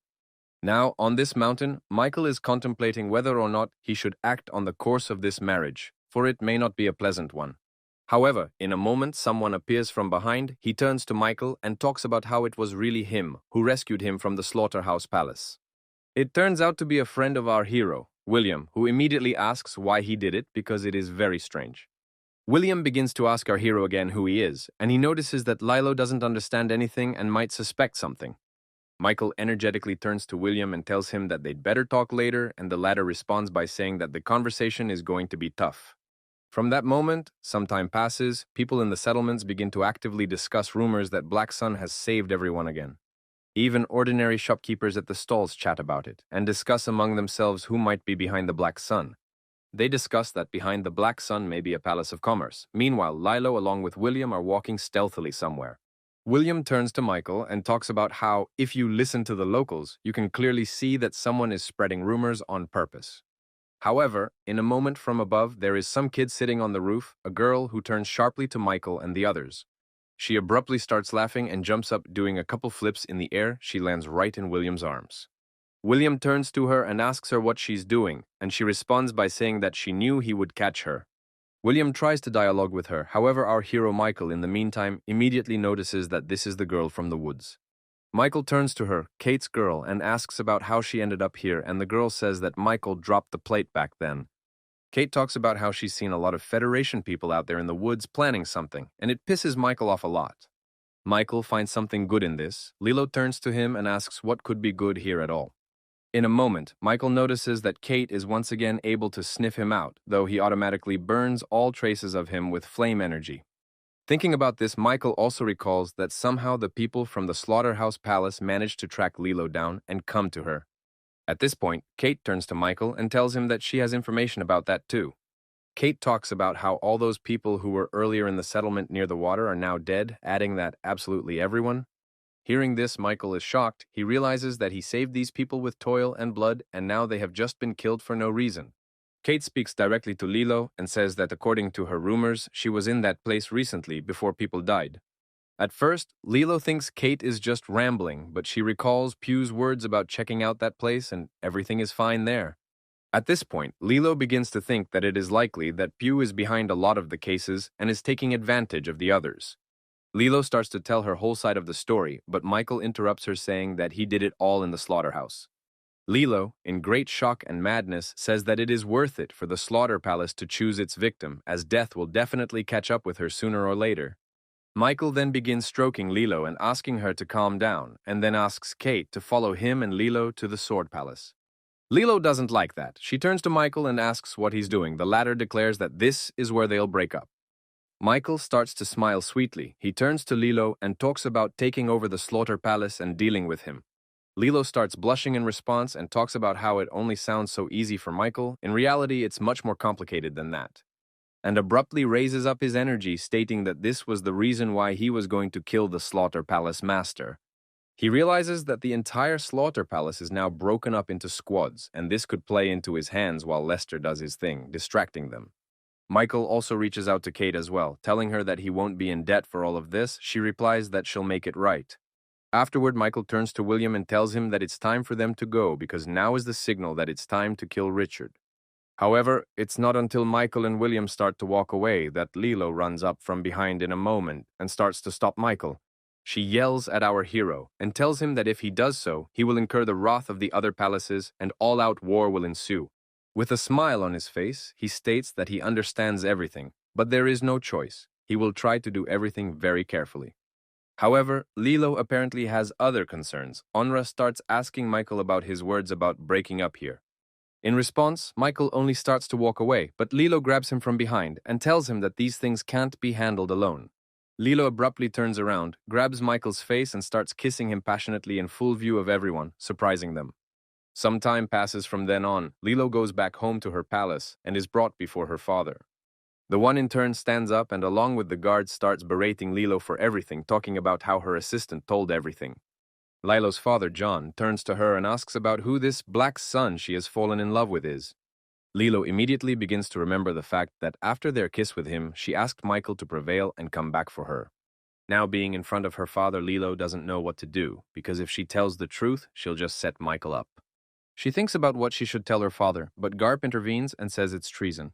Garp reminds Lilo about the real Michael, the young leader, but all she does in response is yell that she'll still be married to Black Sunshine. In response, Garp yells at Lilo and says she can't make such important decisions alone, he won't allow it. Garp's men support him, and in response Lilo gets upset. She turns and asks how they can do this to her. Lilo drops her gaze downward and talks about how they will only be happy when they sell her. At this point, Garp and his squad realize that they may have been too cruel and begin to say that they didn't mean it. All together, as if in one voice, they begin to justify themselves, but Lilo is not interested, she just sits and cries. However, it turns out to be a very interesting Turk from Lilo, thus she tries to push pity in front of the squad. This helps her soften the words in Garp's head, but here her father remained in the same mood as before.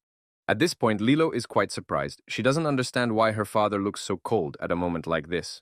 John turns to his assistant and tells him to get Lilo to the small palace, as she will now be staying there. This causes Lilo to be wildly shocked, and she starts yelling at her father, asking about whether he's lost his mind, since she has no reason to be. However, her screams didn't bother anyone much. In an instant, all the guys around started heading straight for Lilo very quickly. Lilo started jerking her head around and talking about keeping them away from her even one step further. Meanwhile, the events of the story take us to the peak of the sun, to one of the rooms of the building where the strange men are. In this room, the very man, Pew, walks in on them and talks about bringing all the things they needed. Pew gives his things to these people and starts to leave. At first he was polite, but when he came out he became very angry with them. Immediately afterward, he heads to one of the closed-off areas of the building and sits down at a table against a backdrop of mountains, starting to do something. Pew starts chatting with his assistant. Together, they discuss all the latest news with the slaughter yard, because it's a real problem right now. However, in the moment, the aide asked Pew if they had enough energy to execute the plan, and the question hit Pew himself hard. Deputy Pew immediately realized he had done something unnecessary. He began to apologize and say he didn't mean it and beg for his mercy. Pew also reflects on the fact that Tyler still hasn't reported Lilo's capture, and after all, it's been a while. Pew turns to his assistant and asks him to move all their people away from those old men under substances. In the moment, Pew is just sitting in a chair, but abruptly hears someone's voice from behind him saying that he made a big mistake when he made such an oversight. Pew realizes who it is and starts asking for more time, but the man replies that they don't assign one case twice. The man turns to Pew and talks about how the man must now return the heavenly dragon plate to them urgently. He gets all tingly just thinking about it and holds her in his arms. He doesn't want to do that at all right now. This man walks over and starts picking her up, telling Pew not to get so upset because his time will still come. The man asks Pew to enjoy life while he has it, but the man realizes that it will likely be taken away soon. Immediately afterward, not listening to his interlocutor, Pew jumps to the floor on his knees and begins to beg for mercy. The man turns to Pew and asks why he's acting so pathetic, reminding him that he's just a common bug. After he raises his head and says that these words about him are completely true, but he can still be useful according to him. The man in the robe leaned right up against the building and started talking about giving Pew as many as 3 chances in such a case.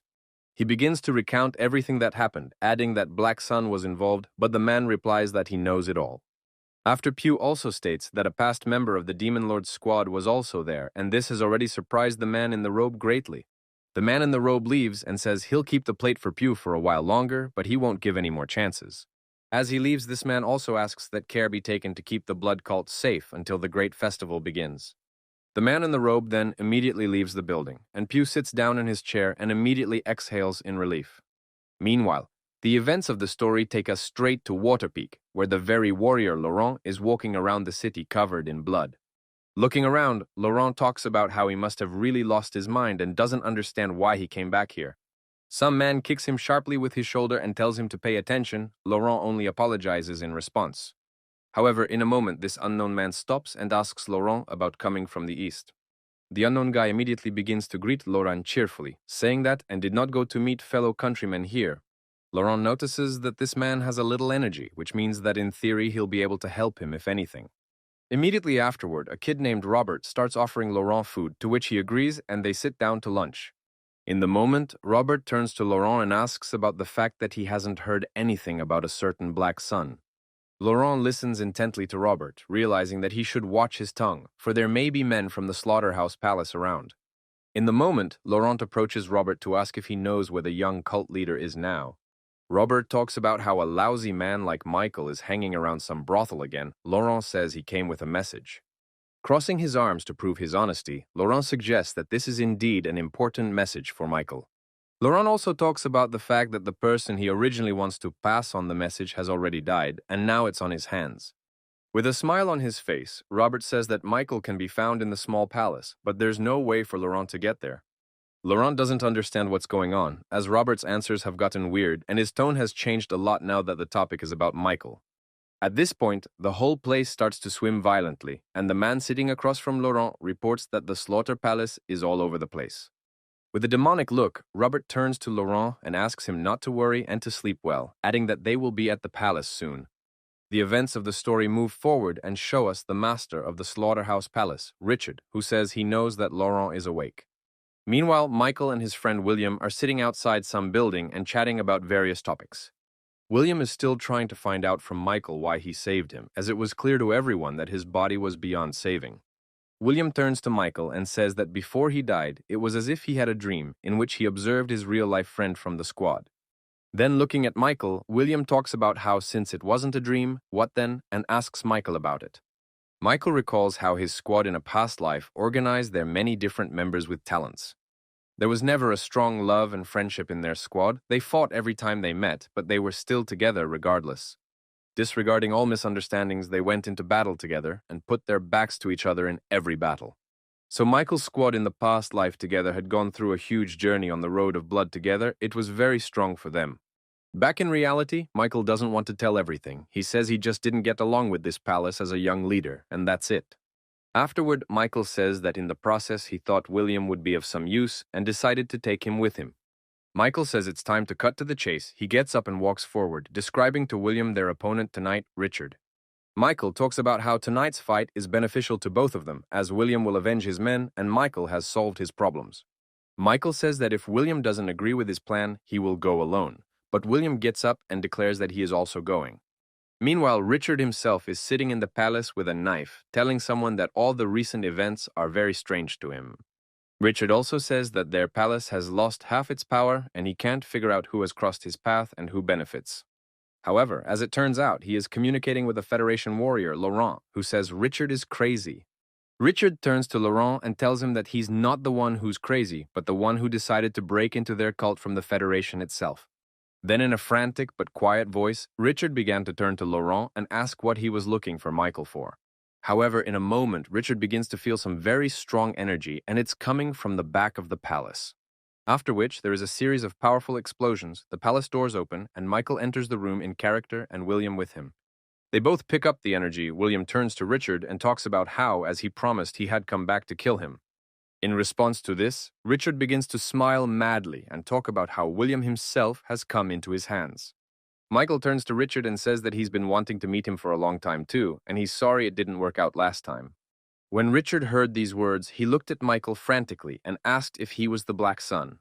However, William interrupts their dialogue. He steps in front of Michael and asks if he is the one who can kill Richard. Michael only smiles in response and says that it's already time to leave the unnecessary questions, adding that the wind never goes away. William at one point flips out and yells about how no bloody storm is going to move until he's killed.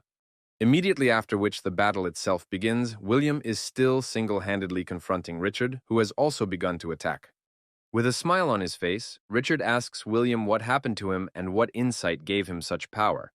William declares that it doesn't matter at all right now, whereupon he begins to aim his attacks directly at Richard's opponent. Richard easily dodges them and talks about how if strength has increased, skills have not. He turns out to be right, because William is really not that strong in battles, and he easily outmaneuvers him in tricks and different tactics. With a crazed look, Richard looks at William and immediately suggests that by all appearances the latter is not a living person.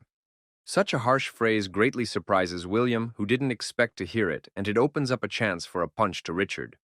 As it happens, Richard lands a very powerful punch right at his opponent, then throws him quickly aside with great force.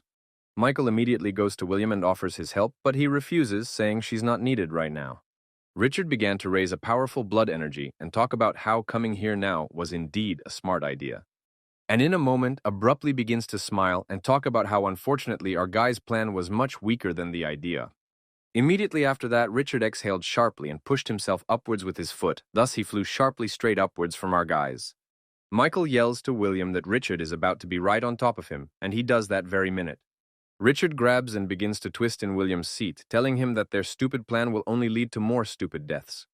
Immediately afterward, Richard channels all the energy into his hand and throws William aside very quickly. Richard then turned to Michael and asked how he was feeling, saying that he probably regretted coming. Michael addresses Richard by name at one point, and the latter immediately asks him not to beg for mercy because it's impossible anymore. Michael tells Richard that he should be more careful, at which point William appears behind him with a stream of energy. With a huge shock, Richard turns his head sharply, noticing that William is bearing right down on him with a huge attack. William then unleashes the full force of the attack straight at Richard, but he crosses his arms and fights it off, saying that it wasn't bad. Richard began to look directly at William and talk about how he was very surprised that he had managed to survive after all that had happened. Starts talking about how he has already realized to the end that the life technique has been used and suspects old man Ron of it. Immediately after, Richard abruptly charges his hands with energy and directs all of it directly at his opponent in front of him. It was very strong for them. However, William's pretty good knowledge of martial arts allows him to defend himself against all these sudden attacks and stand his ground. Michael immediately notices that William's techniques have deviations, and the man should awaken the Demon Lord's true abilities. However, William himself clearly doesn't care about that right now, as he has to fend off dozens of powerful attacks from Richard alone. He's a very experienced and strong warrior. He immediately realizes what is worth doing now and adds a dozen more attacks to William. In the moment, William pulls out one of his weapons and talks about how his promise to kill Richard is very important and he will keep it. A second after that, they both fly at each other with attacks, but no one gets hit and the fight continues. And still holds the upper hand in this fight on letting William pass higher, but William doesn't fall down either and holds the bar. He abruptly flies over with an attack right next to William and talks about how you can only do things like this if you have high strength. Michael, meanwhile, is in no hurry to intervene. He stands still and only watches William fight. In the moment, Richard manages to put William off again, and he switches to our hero Michael, saying he has a question. However, following that, Richard dramatically raises his aura and talks about how he'll probably just kill Michael instead of all the questions. Michael talks back about how, although he is disgusted by such thoughts, he is now thinking the same thing as he looks at Richard. However, Richard doesn't continue the dialogue, and within a couple of seconds is right behind Michael's back with another attack. Richard asks Michael why he's nervous, and our hero himself realizes that Richard's speed is insane. Michael understands and remembers William's request well, but now he can no longer stand still and enters the fray. Richard begins to use a weapon against Michael, and the latter in turn sharply directs a beam of energy directly at Richard. Immediately afterward, Richard accelerates hard again and asks Michael if he can catch him at that speed already. The battle between them is on a higher stage because now it is much harder to fight. Michael can't see anything at all. Michael tells himself that even though it pisses him off, Richard is much faster than he is, and something clearly needs to be done about it. Michael decides to play big and utilizes the 10 Imperial Strikes technique with 3 palms of force. Immediately afterward, in order to be sure not to miss Michael, directs his forces in 2 directions, thus enveloping the room. This technique is reminiscent of a saber-toothed tiger that grasps a weapon to attack an opponent in a frenzied stream. Richard notices such an interesting moment from Michael and decides to play ahead of him, overtaking him and trying to strike first. The building around them begins to collapse, and Richard runs around again and tells Michael that such actions are too slow.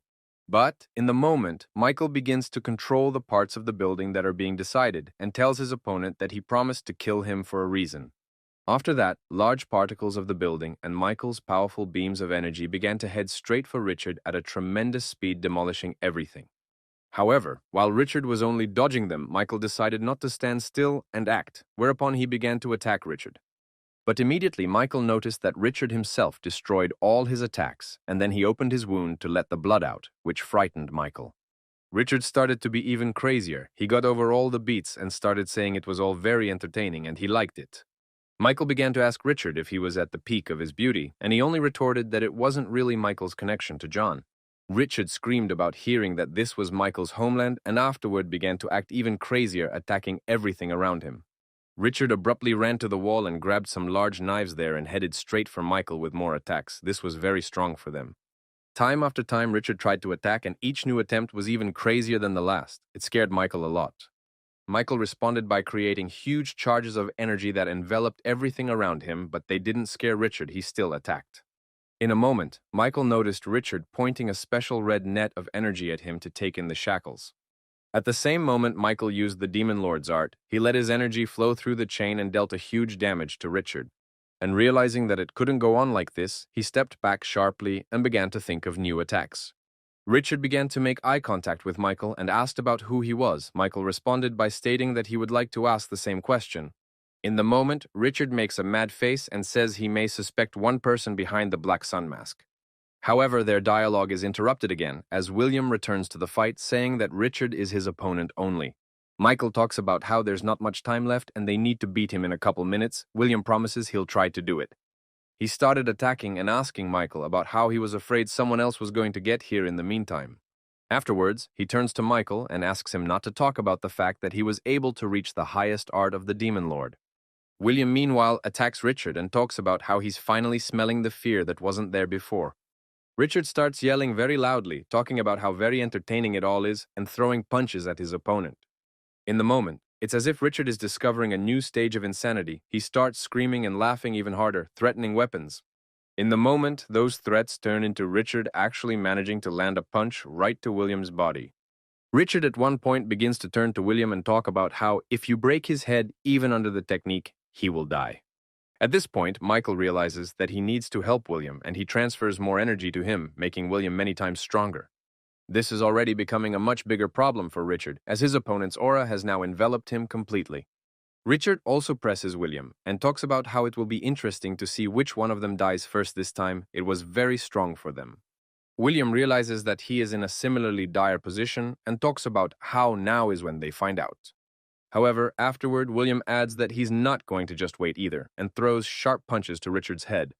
William tosses Richard aside and starts remembering the men in his squad and says he will definitely avenge their lives.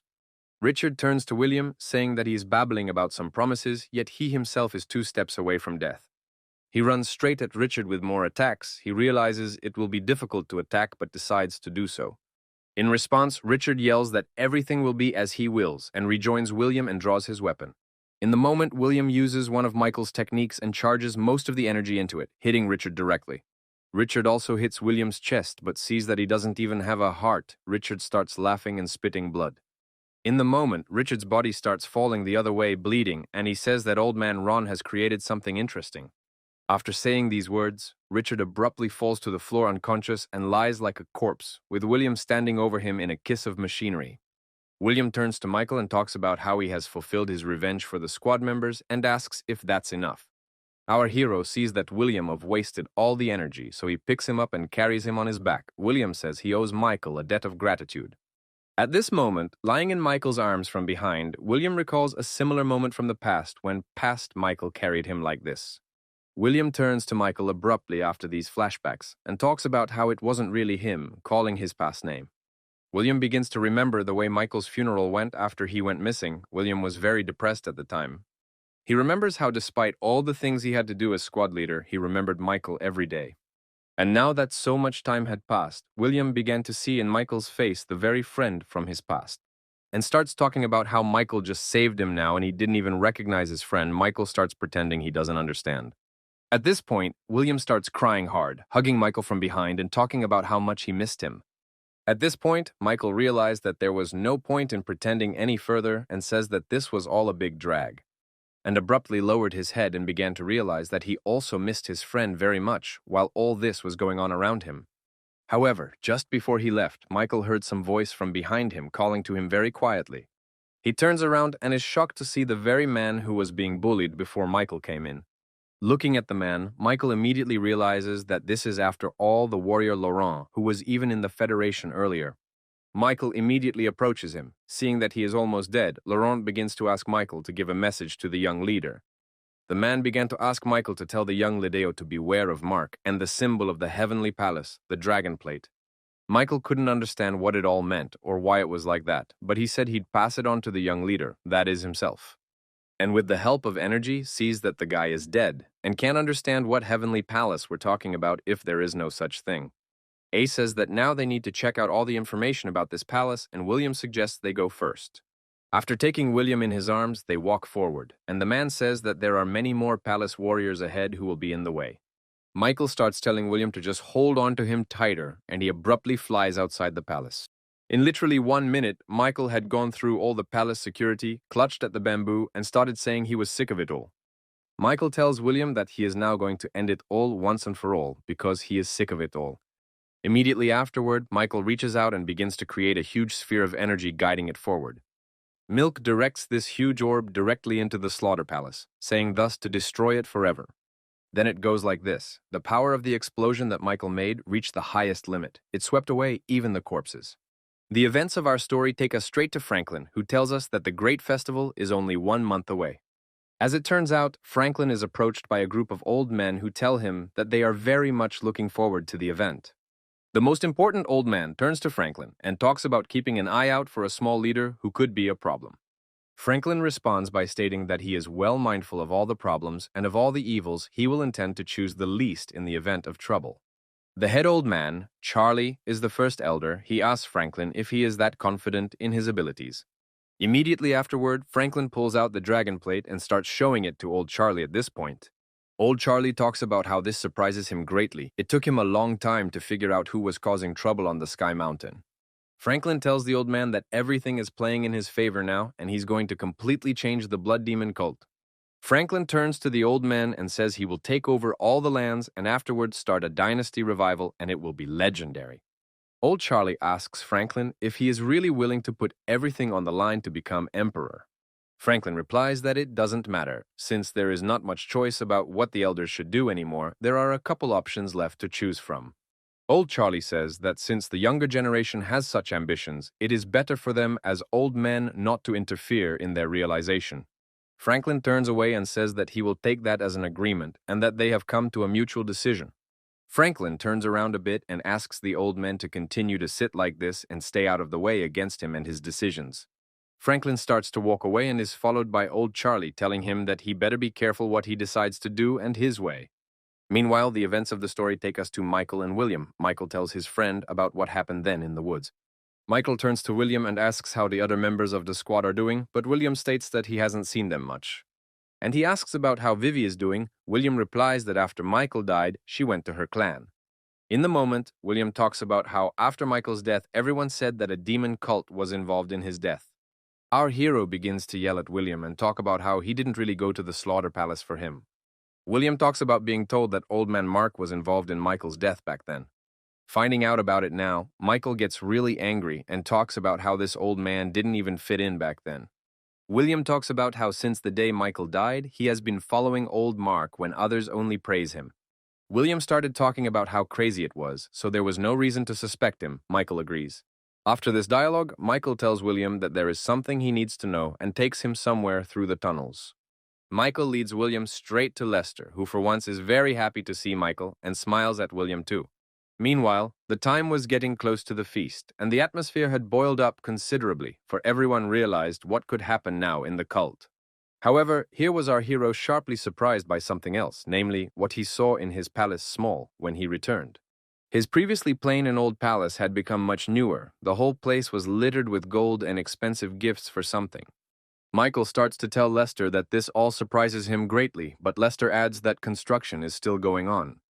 Lester turns to Michael and asks about the man behind him looking directly into William's face.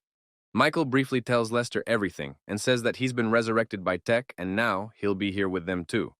Lester is still looking at William and Michael asks about the news from the slaughter palace there. Old man Lester talks about how Michael's efforts have definitely made it possible to forget about the palace for a while. The old man also adds that Richard's corpse was not found after the attack, but Michael assures Lester that Richard is dead already. Michael remembers everything as it happened and talks about how Richard's chest was pierced through and his head was dented.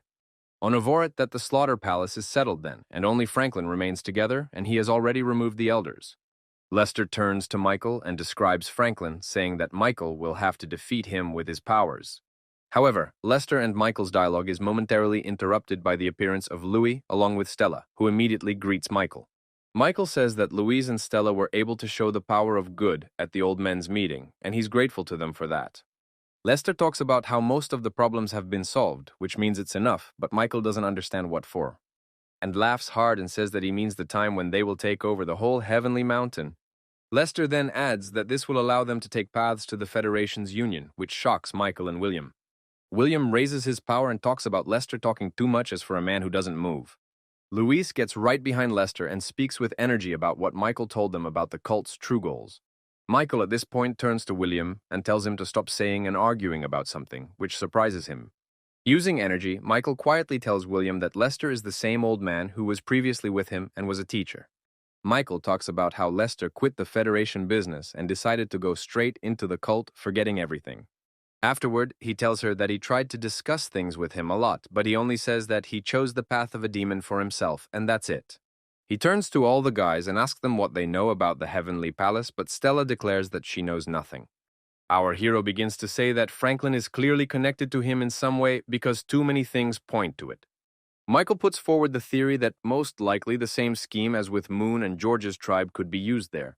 Stella emphasizes the fact that Franklin is going after the Trade Palace hard, and Michael compliments that they clearly need resources. Says that from the description Franklin already has a lot of things, however not the money he now so desperately needs for his plans. Michael also states and that based on Stella's description it is likely that Franklin is trying to create his own army.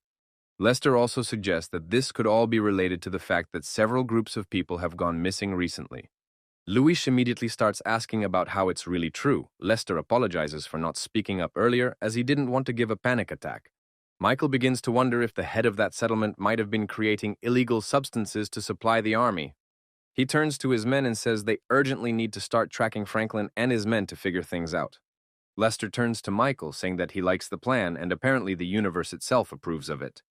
Meanwhile, the events of the story take us to Mozart, who is greatly relieved that some house has been built for him. He manages his men and tells them to be careful how they do things and to put everything on the ground more carefully. Mozart starts rubbing his hands together and talking about how supporting the small palace has indeed been a very profitable investment for him. However, in the moment, Silvers and Billy head over to Mozart, saying that Michael wants to see Mozart for a meeting. Mozart asks for directions and talks about gathering helpers and getting there right away, but Silvers declares that he must be alone. This pisses Mozart off a lot, and it's not the fact of the conditions, but the fact that Michael assigns them instead of him, even though the latter is beneath him. Mozart leaves with Billy and tells Severs that if he hears any bad noises to come over there right away and help him.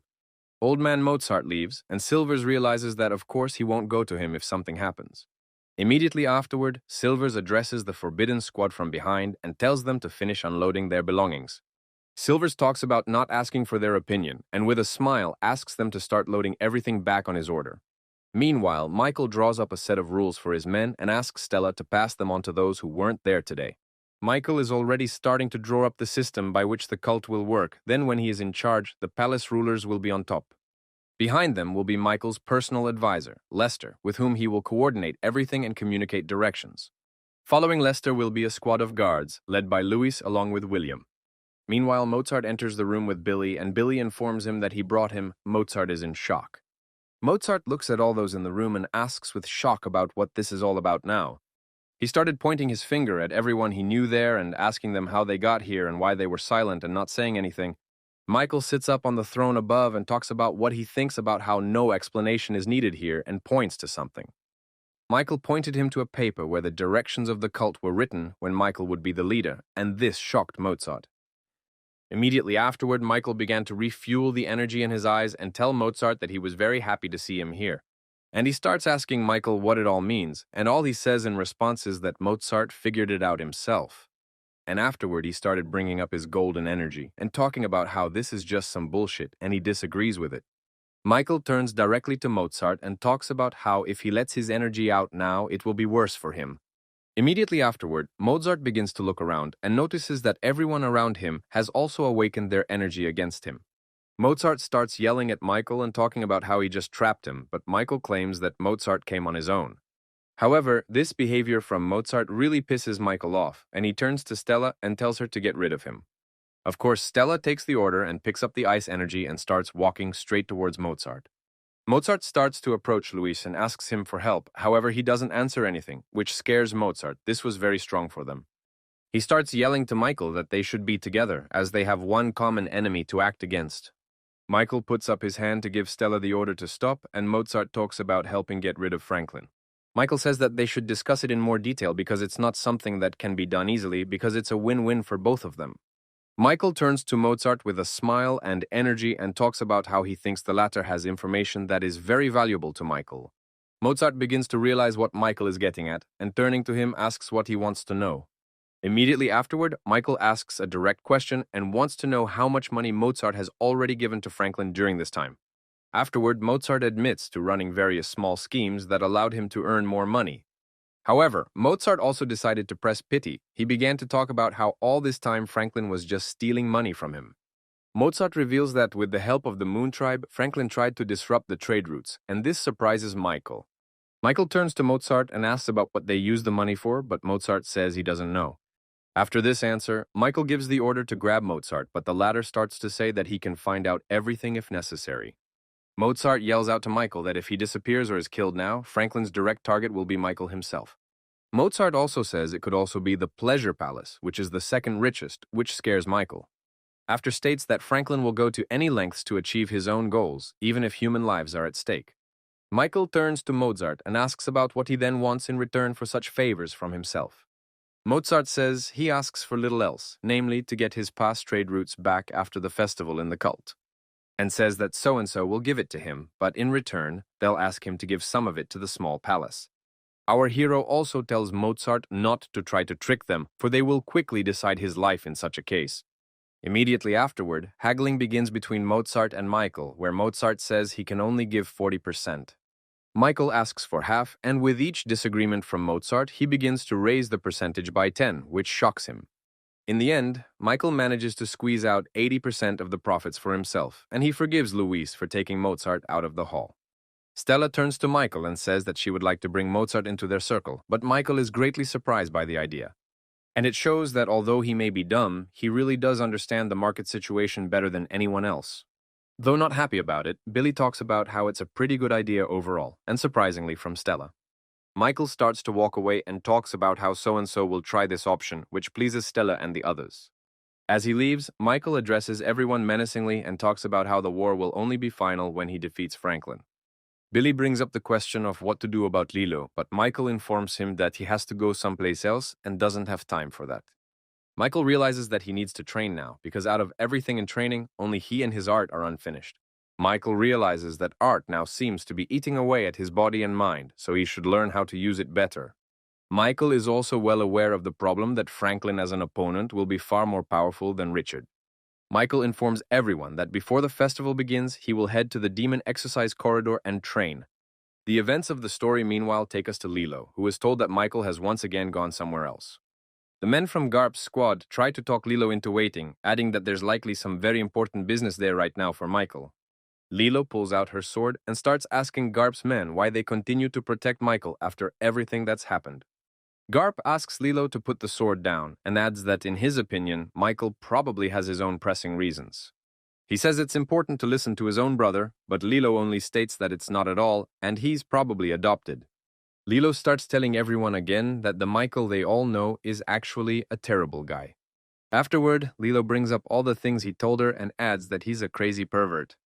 However, in response, Garp yells about how Michael is a great man who accomplished a huge feat at the height of beauty. Lilo just screams that Michael, they're more like the world's biggest asshole and nothing more than that. Afterward, Lilo reiterates that she's leaving, and the guys around her try to stop Lilo with their swords. Lilo prepares to use the ice art along with her sword, and says that those who block her path will have themselves to blame. Immediately after that, Lilo raises her weapon up, she starts waving it around and threatening with her icy energy. The guys are momentarily startled by such sudden energy and prepare to defend themselves, but Lilo abruptly runs right beside them forward. She gathers up all the attacks she has accumulated and charges into the wall, then breaks through it and gets out. Jumping across the rooftops of the building, Lilo manages to escape and leave the Sword Palace, thus causing everyone around her to be shocked. Meanwhile, the events of the story take us to some unknown room, a certain person looking at a board with a lot of familiar people on it. In the moment, this man starts moving the figure with Richard, pushing it aside, saying that he had high expectations for him. This unknown person then grabs a figure with Elder Charlie and says that there are only 3 players left. He holds it in his hands and looking directly at the figure that his hopes are just dwindling and dwindling. A masked man with white hair named Mark talks about how it should have been over by now, but there's still a chance. He then slides the figures of our hero Michael and Franklin together as if preparing them to fight against each other. Some time passes from that moment, and the events of the story take us to Timur's empire, which is located in Tibet. There's also an emperor himself, named Roger, sitting on the throne of the empire, and someone turns to him and talks about how they haven't seen each other in a long time. As it turns out, Roger was visited by a detachment of Rox, the same one who is the son of the head of the Blood Palace, Franklin. Roger immediately notices all the stuff Rox has brought with him, and talks about how they clearly want something really big in return this time. Rox talks about coming to tell him that George appointed himself Khan, but Roger says that's very silly humor. Roger talks about how apparently this George doesn't value his life at all, and he sends his men to check out the information. And also turns to Roger and tells him that they have a cult leader change soon and asks if Roger is coming to the event. Roger talks about how glad he is to hear that, but he is too busy himself, so he will send very nice gifts to him. At this point, Rox tenses up, he turns to Roger and asks about whether he can choose his own gift. And with an unusual aura, says that since Rox has come all the way here, so be it, he'll let them choose. Rox informs them that they may need help, so he would like to borrow the assassin squad from Roger. At this point, Roger Emperor tensed up a lot. He started asking Rox what kind of massacre they had decided to do. The events of the story take us from there straight to our hero Michael, who along with William is going somewhere. Michael talks about a certain man, and that William can talk to him for now since they knew each other much better. The speech turns out to be about Lester. William heads straight to him and sits down at the table across from him, but just remains silent. In the moment William looks up, he turns to Roger and talks about how he is the Black Crane after all. Lester replies that it's ridiculous to come here to ask just that, and William asks him if he knows him. He talks about how he has no idea who William is, and the latter admits in a moment that he is the leader of the Blue Wind Squad. William also says that Lester won't be able to hurt the Federation Alliance, and all he says in response is that William is Michael's puppet. He replies that Lester is right, but he still remembers his old self, and there's no getting rid of it. Then begins to yell at William and asks if he can say it as confidently when he sheds the blood of the Federation. In the moment, William turns to Lester and asks him to tell him how the one from the Federation ended up in the cult, which surprises Lester. Lester replies that it's all irrelevant and they're against the Federation Union. William stands up and says it doesn't have to be that way. Lester starts screaming that the Federation Alliance is useless. While William's squad was rotting in the Slaughter Palace, they were just holding tournaments. In response, William states that not the entire Federation Alliance is like this, and after all, that's why they made the squad, to stop the stupidity. William begins to remember Lester's past and talks about how he used to spread such ideas himself. Looking into Lester's eyes now, William remembers that he was the reason he joined the squad and became on the path of purification. In the moment, Lester turns to William and says that, as his former comrade, he would like to offer one piece of advice. With the aura of a demon, Lester talks about how destroying the Federation Alliance is one of the main goals of the cult, and there's no stopping it already. Afterwards, Lester stated that although it was hard for William to realize it, he was now part of a demon cult, and there was no fixing that. William grabs Lester and talks about how they will never give up, and trying to stop him is not worth it at all. William declares that he will not touch Lester, as he has integrity in him, and immediately afterward begins to walk away. Following William, Lester talks about how even though he recognized him, it still wouldn't change his mind ever again. Meanwhile, our hero Michael goes somewhere with Billy, who says that nothing has changed here at all. Billy speaks of the part they used to have here, for little Michael often asked to be carried here in his arms. As he walks along this path, Michael stops abruptly and sees the Zor that he has seen before and begins to look closely. Our hero immediately recalls the fact that the same pattern was drawn at the Peak of Beauty and begins to ponder how that one got here. At the moment they approach the building and someone comes out to meet them, Billy is very excited to see him and Michael freezes in shock. It turns out to be the librarian Zeus, who immediately talks about hearing about Michael's memory loss problem, and turns to Zeus and apologizes for the problem and afterwards asks about whether the latter is the master of the place. Michael points out that Zeus runs the Demon Lord's library but is not skilled in martial arts himself. Zeus talks about how everything is right, but there is someone who knows how to use everything, namely the master of the mountaintop, the chief demon. After asking Zeus if he knew his father, Zeus replies that he did not, for he had simply asked him to leave a message. Michael reads a letter in which his father asks him not to look for him and says he is leaving to find a change in his life. Asks about a certain pattern on the walls of the place, and Zeus tells him it's their old logo from the myths. He turns to Zeus and says that he is going to visit the Celestial Library and asks what gate leads to it. Zeus says that there are many gates, but the strongest is the gate of heaven and earth. Only Michael and his father can enter it. Zeus, along with Bill, escort Michael there and tell him that they wish him luck in his search, and he sets off. Michael starts walking around the library and looking at books, trying to find the best ones, but so far he's not succeeding. However, in a moment of walking down the hall, Michael notices some person inside who is also going through books. It turns out to be the third elder squire, who holds the book in his hands and talks about how he's been looking for it for a very long time.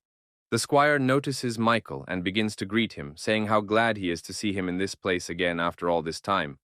Hearing the name from the third elder, Michael recalls that Lester asked him to find Squire as he is very smart. Michael approaches him and asks if he can borrow one of the books, much to Squire's surprise in the moment. The squire talks about how he always knew Michael was better than people said he was, whereupon Michael reciprocates by telling the squire so. He tells me that this summer has been too hot, and he has gotten sick a lot, so he is looking for books on medicine now. Hearing such polite answers, Michael begins to understand why they call him saints and wonders why he is so kind, and tells Michael that it's good to see his love of books, adding that he also loves to learn a lot. The squire says he has to go to Peak Fire now to heal everyone, and he'll visit Michael later if it's okay with him. Squire starts to walk away and talk about how happy he was to see Michael today, but he stops him in a moment. Michael turns to Squire and says he's heard that he's versed in Western arts, and the latter says not much at all. Our hero turns to him again and asks if he knows to what art the holy daggers belong. And he starts thinking about it and talks about how nothing much comes to mind, but he has one guess. He asks Michael to try to learn the art of lethality, saying that it might help, which shocks Michael. The squire tells us that it's a pretty old art invented by assassins in ancient China, but it's very effective. After that, Squire starts telling Michael the whole history of this martial art, which makes him very tired. Immediately afterwards, Squire ends his dialogue and begins to leave, saying that he'll see Michael again. The squire leaves, and Michael is glad that he doesn't dislike him, and that's good. Meanwhile, Squire starts to leave the mountain and walk down the steps thinking about something and putting on his hood. Squire goes downstairs and smiles, talking about betting 50% on Michael succeeding in learning the art and another 20% on failing. The one stops, looks to the side, and talks about how if a fight is inevitable, it will have to be fought with dignity. Pew appears nearby, wearing the same robe as the squire, and turns to him and asks about the squire leaving already. He keeps coming down and talking about how he's already been on one side, and now it's time for him to go to the other side. In the moment, the squire raises a powerful energy and asks his assistant to get out of the way, saying that he's walking around fooled as always. The squire puts a hand on his assistant's shoulder and talks about how he can only survive if he does what he's told. Pew freezes in place and says something about how he's figured it out perfectly, and Squire starts to walk down from him. Michael, meanwhile, studies the books and realizes that his techniques are the strongest, but the problem is that he doesn't control them well. Flipping through the books, Michael remembers that he did manage to do it in the fight with Jean, but he doesn't remember how it went at all. In the moment, Michael finds a book that has the very name of the martial arts that Squire was talking about on it, and it makes him happy. Michael starts reading the book and is surprised to find that much of it consists of questions to him about how he would act in different situations. The book also describes a certain very strong man who was able to learn absolutely every martial art in the world. In his head, Michael begins to run through the same techniques as before, but with the advice from this book in mind. Michael also begins to practice spiritual techniques, looking at one point using energy for long periods of time. This is how Michael manages to create illusory opponents for himself right in front of him for the test. Michael immediately begins to imagine fighting them, but he only uses his 2 daggers for these battles. He's good at it, he splits the energy in 2 and crams as much as he can into each hand, controlling the daggers more easily. After just a few minutes of practice, our hero manages to achieve full control and overpower his opponents. So by being in the room and utilizing the energy coverings, our hero has gotten to the point where he can control the coverings and the technique. After learning how to do what he wanted to do, Michael bows in front of the book and talks about using those skills for good. However, Michael realizes that he was able to educate himself before he finished reading, and there is still the last page left. However, when Michael starts reading, he is abruptly covered by some horrible feeling. He feels awful and very surprised. He is shocked to read lines in a book about someone telling how he is enveloped by a demon and not allowed to live a normal life. In the book, someone wrote about a certain demonic eye looking at him, and Michael remembers those very writings on the peak of beauty. Meanwhile, the events of the story take us to Franklin, as he sits and ponders whether the black sun really exists. However, in a moment, he beckons to his assistant and turning to him asks how things are going in the slaughterhouse now. Franklin's aide reports that they have been unable to find Richard's plate, which means that he survived and is now in hiding. Franklin says that this seems to be true because Richard is very powerful and it doesn't matter who the Black Sun is because he's going to be killed anyway. Franklin then orders his assistant to go to Peak Water and fetch the money they are missing. Franklin also addresses him sharply, telling him to remember to send trackers to the hideout of the Slaughterhouse Palace. The aide leaves and Franklin talks about how they will soon stick a sword in the Emperor's neck and show who the real ruler is. Meanwhile, the events of the story take us to some squad somewhere in the city. They approach a shop and inform us that they have come with instructions. The head of a certain squad informs him that the butcher man across from him must go to the peak of the tree, where a slaughter demon will be waiting for him. In response, Butcher starts yelling about how he's very happy about the news and is ready to kill anyone who goes against him. Other butchers begin to gather around him, who also inform him that they are very happy about the news. Afterward, the squad captain and his squad leave, and the deputy asks him what these strange people are. The squad general talks about how the main problem is that the head of it all eats people, and such a person is useful on the battlefield. Lilo is walking in the woods and talking about how her friends are totally freaking out and trying to get her to marry Michael, even though they were against him. In a moment, right behind Lilo, Kate appears, who yells about how Lilo managed to call her out on her day off even. But Lilo grabs Kate and starts to silence her, telling her that they're being chased now and it's best to be quiet. Lilo turns to Kate and starts asking her to tell her where Michael is now, since she's lost him. But in response, Kate only pulls her head away and starts stroking herself, wondering about where he might be, while Lilo waits for an answer. Kate asks Lilo's opinion of Michael, but she says she's not interested in the young gentleman, just the Black Sun. Kate begins to ask Lilo about whether she has fallen for Michael really hard, and such questions began to piss Lilo off. Lilo starts yelling at Kate, who is laughing, and telling her to seriously answer the question. However, without waiting for an answer from Kate, Lilo recalls our hero's conversations with William and realizes where Michael might be. Lilo abruptly turns to Kate and talks about how she seems to know where Michael is now, much to Kate's surprise. Lilo suggests Kate go with her, but Kate only replies that she's not in the mood at all. Lilo says that's fine. The events of the story take us to Tyler, who reflects on the fact that he fled too quickly in his haste to the shelter and may be found. In the moment, Tyler is visited by his aides and told that the Trade Palace has disappeared and the Peak of Water has been taken over by the Blood Palace.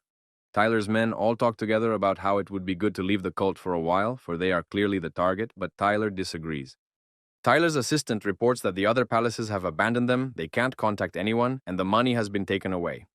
Tyler is overcome with great shock and anger as he just can't believe what he's hearing right now. Abruptly, Tyler begins to hear someone's nasty laughter and orders the entire squad to scatter to their positions. In the moment, several of Tyler's aides are just killed, and right in front of him himself, people from the Meat Clan show up, and immediately begins to realize who they are and why they came, after which they attack forward with their energy. However, this energy is immediately absorbed and Tyler is faced with dozens of different butcher warriors. He sees that they've got them surrounded and talks about how, out of their minds, they're attacking the palace. The foremost among them tells Tyler that his spies have done a very bad job and he doesn't know what's going on in the world at all. Tyler turns to the main man himself and asks him why he attacked, since he already has the title of Demon Butcher. In response, the Demon Butcher replies that his squad is just really hungry and would like to eat before leaving, and realizes that the opponent in the person of the Demon Butcher is very strong and to defeat him only about 30%, and this is only one-on-one. The Demon Butcher then orders his men to wait for nothing and attack Tyler and his men right now. Toth and his men begin to defend themselves but realize that this day may be the last day of the slaughterhouse's existence. Meanwhile, at the very spot where the fight between them is taking place, Lilo arrives and looks at it all with wild shock. Lilo starts asking about who they all are and what they're all up to, and asks Kate to stay out of the bushes and sit there. However, Kate does come out and talk about the fact that the battle here involves the Slaughter Palace versus the Meat Clan, which means that the battle is going to be a strong one. Lilo looks ahead at them all and asks about who is in danger now. Kate replies that she and Lilo are in danger now. The main meat demon says that Lilo and Kate are very cute and he would like to eat them and asks to bring them alive. Lilo asks about the fact that, do these people really enjoy killing others? Kate says that's right, and she's totally supportive. In the moment, the people from Meat's palace snap out of their seats and jump in with an attack on Lilo, who originally wanted to just walk away. However, Lilo recalls chatting with Michael about it and remembers that he is being hunted by the palace. Lilo decides to fight and talks about doing it to the last man, as she will be ashamed to look into the eyes of the Black Sun later. Lilo jumps right at her opponents and begins to cover her body with ice energy in order to defend herself against them. At this point, Tyler realizes that this way they have a chance at survival if the butchers are distracted. However, looking forward, Tyler also realizes that a major problem in the form of a meat demon remains, and one that is very evil. But in a moment, Tyler switches from that thought. He looks sideways at number 12 and realizes that he is in danger. Tyler's men approach from behind and report that their opponents feel no pain, and Tyler gives the order to chop off their heads. The meat demon starts laughing. He turns to Tyler and asks about the fact that does he really think they will lose to them. And Meat yells at Tyler, talking about how he has a very high opinion of himself even though he lost to some minnows. Immediately afterward, a meat demon named Ramil jumps up dramatically and prepares to attack directly at Tyler. After starts to defend themselves and uses energy, thus creating a rift in place, even the ground cracks underneath them. Tyler realizes that his opponent is very strong, and the latter responds by talking about letting Tyler in for dog food right now. At that moment, Lilo appears from above Ramil with a sword attack, screaming and asking her not to get into their showdown with the dogs. Lilo then launches an attack at Ramil, and Tyler can't understand at all why she's fighting, also on their side. He realizes that she could have stayed out of this fight, but she wanted to, and started attacking Ramil very hard in the face. Ramil is thrown back hard. He stands up, starts looking around and talking about the fog appearing around him. However, Ramil accepts this fog as one of Tyler's pathetic tricks, so he picks up his weapon and marches forward. But something strange happens. Right behind Ramil's back, some silhouette with red eyes appears in the fog. It turns out to be Tyler, who using a stealthy and covert technique sent a charge of attack straight into his opponent. The one in the moment started screaming in pain and shaking. He was yelling very loudly and just couldn't believe that he had been hit so easily. Rommel fell to the ground, and Tyler began to turn to Lilo and ask her why she was helping if she could have gotten herself killed. Lilo only states in response that she will ask Tyler and his posse to be indebted to her for her kindness. Tyler exhales and smiles, thus making it clear that he agrees to this barter with Lilo. Tyler then heads straight for Ramil's corpse and realizes that he should be finished off by the laws of the Slaughterhouse Palace. But in the moment when Tyler is about to strike, Ramil abruptly seems to come to life and strikes back at Tyler. Ramil's weapon hits perfectly right in the side of Tyler's body near the shoulder, piercing all the way through to blood. Immediately afterward, Ramil abruptly gets to his feet and uses 2 fingers to crush the points on Tyler's body, thus blocking him. And so Ramil has blocked Tyler in place and has now decided to fight against Lilo, who is standing across from him. Immediately after that, Ramil gets off his seat and starts heading straight for Lilo in order to launch attacks on her already. Lilo realizes that it won't be easy at all. She begins to fight off Ramil and battle him for her future. However, Ramil is not a bad guy at all. He attacks Lilo time after time without hesitating to add strength even though she is a girl. Fortunately, Lilo manages to hold off Ramil's attacks, but she realizes that she will not last long in this way. In the moment, with his red-hot sword, Ramil breaks through Lilo's defenses and abruptly grabs her arm right around her neck, holding her down. Ramil blocks her air and starts choking her harder, lifting her up with his hand, not even giving her a chance to escape. This is all noticed by Kate, who realizes that she can't stand by and watch any longer. She snaps out of her seat and runs to attack. Ramil brushes Kate off with his hand and tells her to stay out of the way. He continues to squeeze Lilo and talks about starting with her. However, just a second after these words, someone's powerful and large blade stabbed directly into Ramil's body with great force. She notices that it pierced not only Ramil, but everyone around him. It was a huge long chain. At one point, some kid with long hair and a demon aura comes from behind. He kills everyone from the Meat clan at once.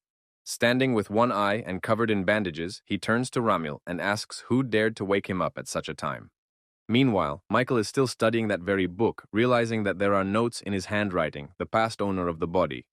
All the facts Michael learns reduce him to the fact that the past owner of the body wasn't just a stupid heir. The story is much deeper than that. Michael realizes that a strange series of facts began at the Pleasure Palace when, without Stella's knowledge, powerful techniques were used on him. The next strange fact was the writing on the beauty peak, and the patterns that were clearly made by the past owner of the body. Michael has always been told that the past owner of the body was a wimp, but he doesn't understand how then that one pulled off Ron's peak of beauty. Another odd fact was that the Federation people tried to notify Michael about the Sky Peak, which is also incomprehensible. Michael begins to speculate that there could have been someone else here besides him and his father, and it was most likely Franklin. And she also realized from the past body owner's records that someone had suppressed him in a past life and prevented him from moving higher. In his head, Michael begins to think of different images of what could have controlled him and came to the conclusion that it was his father. From all the facts, Michael realized that his father was against many things and was going to stop him in many decisions. The events of the story take us back to the battle at the shelter of the Slaughterhouse Palace, where Ramil stands shocked that Richard is alive. Ramil realizes that they may have defeated Tyler and the squad, but they won't be able to break Ramil, and he yells that it's time to retreat. All of them in the moment start just running off in different directions, but here's Richard just sitting still and not moving. The Meat Clan guys gain distance. Richard stands up abruptly and starts twirling his rope around, saying those guys didn't even say goodbye.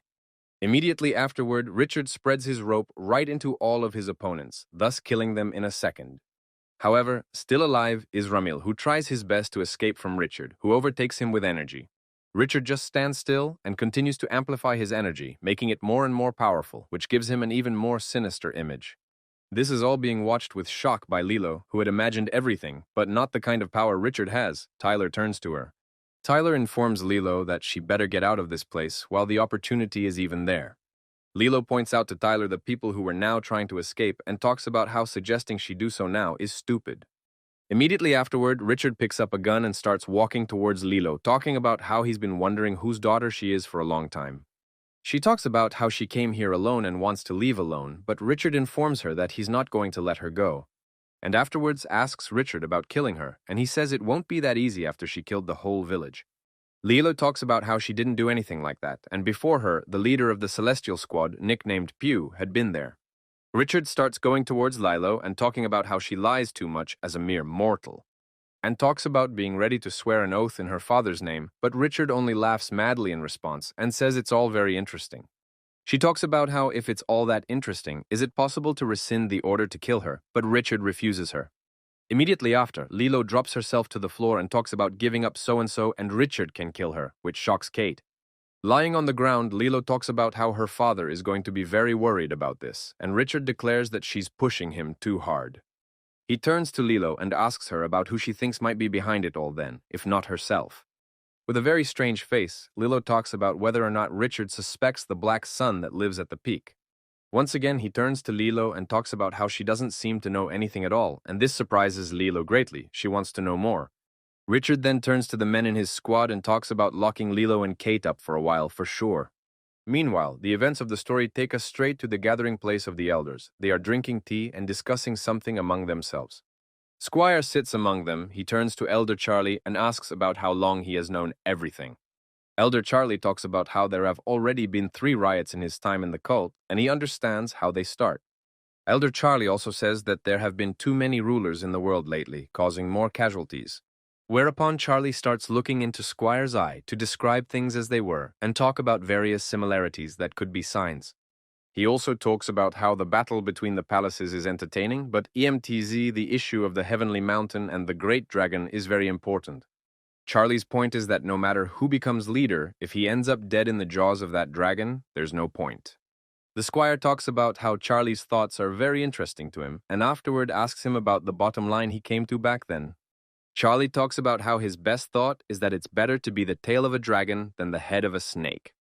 The Squire starts clapping his hands and talking about how wonderful it all is, and it's immediately obvious that Charlie has a lot of experience in this business. Immediately afterward, Squire approaches Charlie and offers to make him cult leader, but the latter says he's not interested in that at all. But Charlie turns to Squire and talks about how his one wish is to eradicate the clans from the cult. He turns to Charlie and asks about the latter's suggestion to put the elders higher in governance than the 9 palaces. Charlie replies that Squire got him completely right, and the latter laughs and talks about how that's just fine and he loves it, and starts to walk away and talk about letting Charlie handle all the issues with the clan, and he'll take care of various things himself. Charlie raises a powerful energy before he leaves and says that he is willing to bet his life on making this idea a reality. The events of the story take us to Lester, who tells all the news from the cult at a general meeting of Michael's allies. Stella intervenes and says that they were able to find out a little information about the Blood Palace and their market system. Stella tells them that the Blood Palace has gone beyond its limits and is now joining forces with someone else to realize its plans. Lester suggests that this is entirely possible, but right now, it's just speculation, so it's worth being serious about. He turns to Ron and John and tells them that Michael's orders are for them to find the monsters at Beauty's Peak that he saw. Afterward, Lester turns to Stella and tells her that he has also asked her to find out something about the village where everyone has recently died. Stella talks about how it clearly won't be easy, but she will try hard for the sake of getting results. Lester also says that the rest of the palace business will go to Luis, who has connections and power there. The meeting of Michael's allies ends, and the events of the story take us to the palace, which is at the peak of the water. Stella is standing there with Roger, who talks about how amazing and very beautiful this place is. Stella keeps a close eye on Roger and regales him with various stories about how they use the place during the festival. Roger turns to Stella and talks about how it's time for them to go back to the brothel, and she says she'd love to see them there.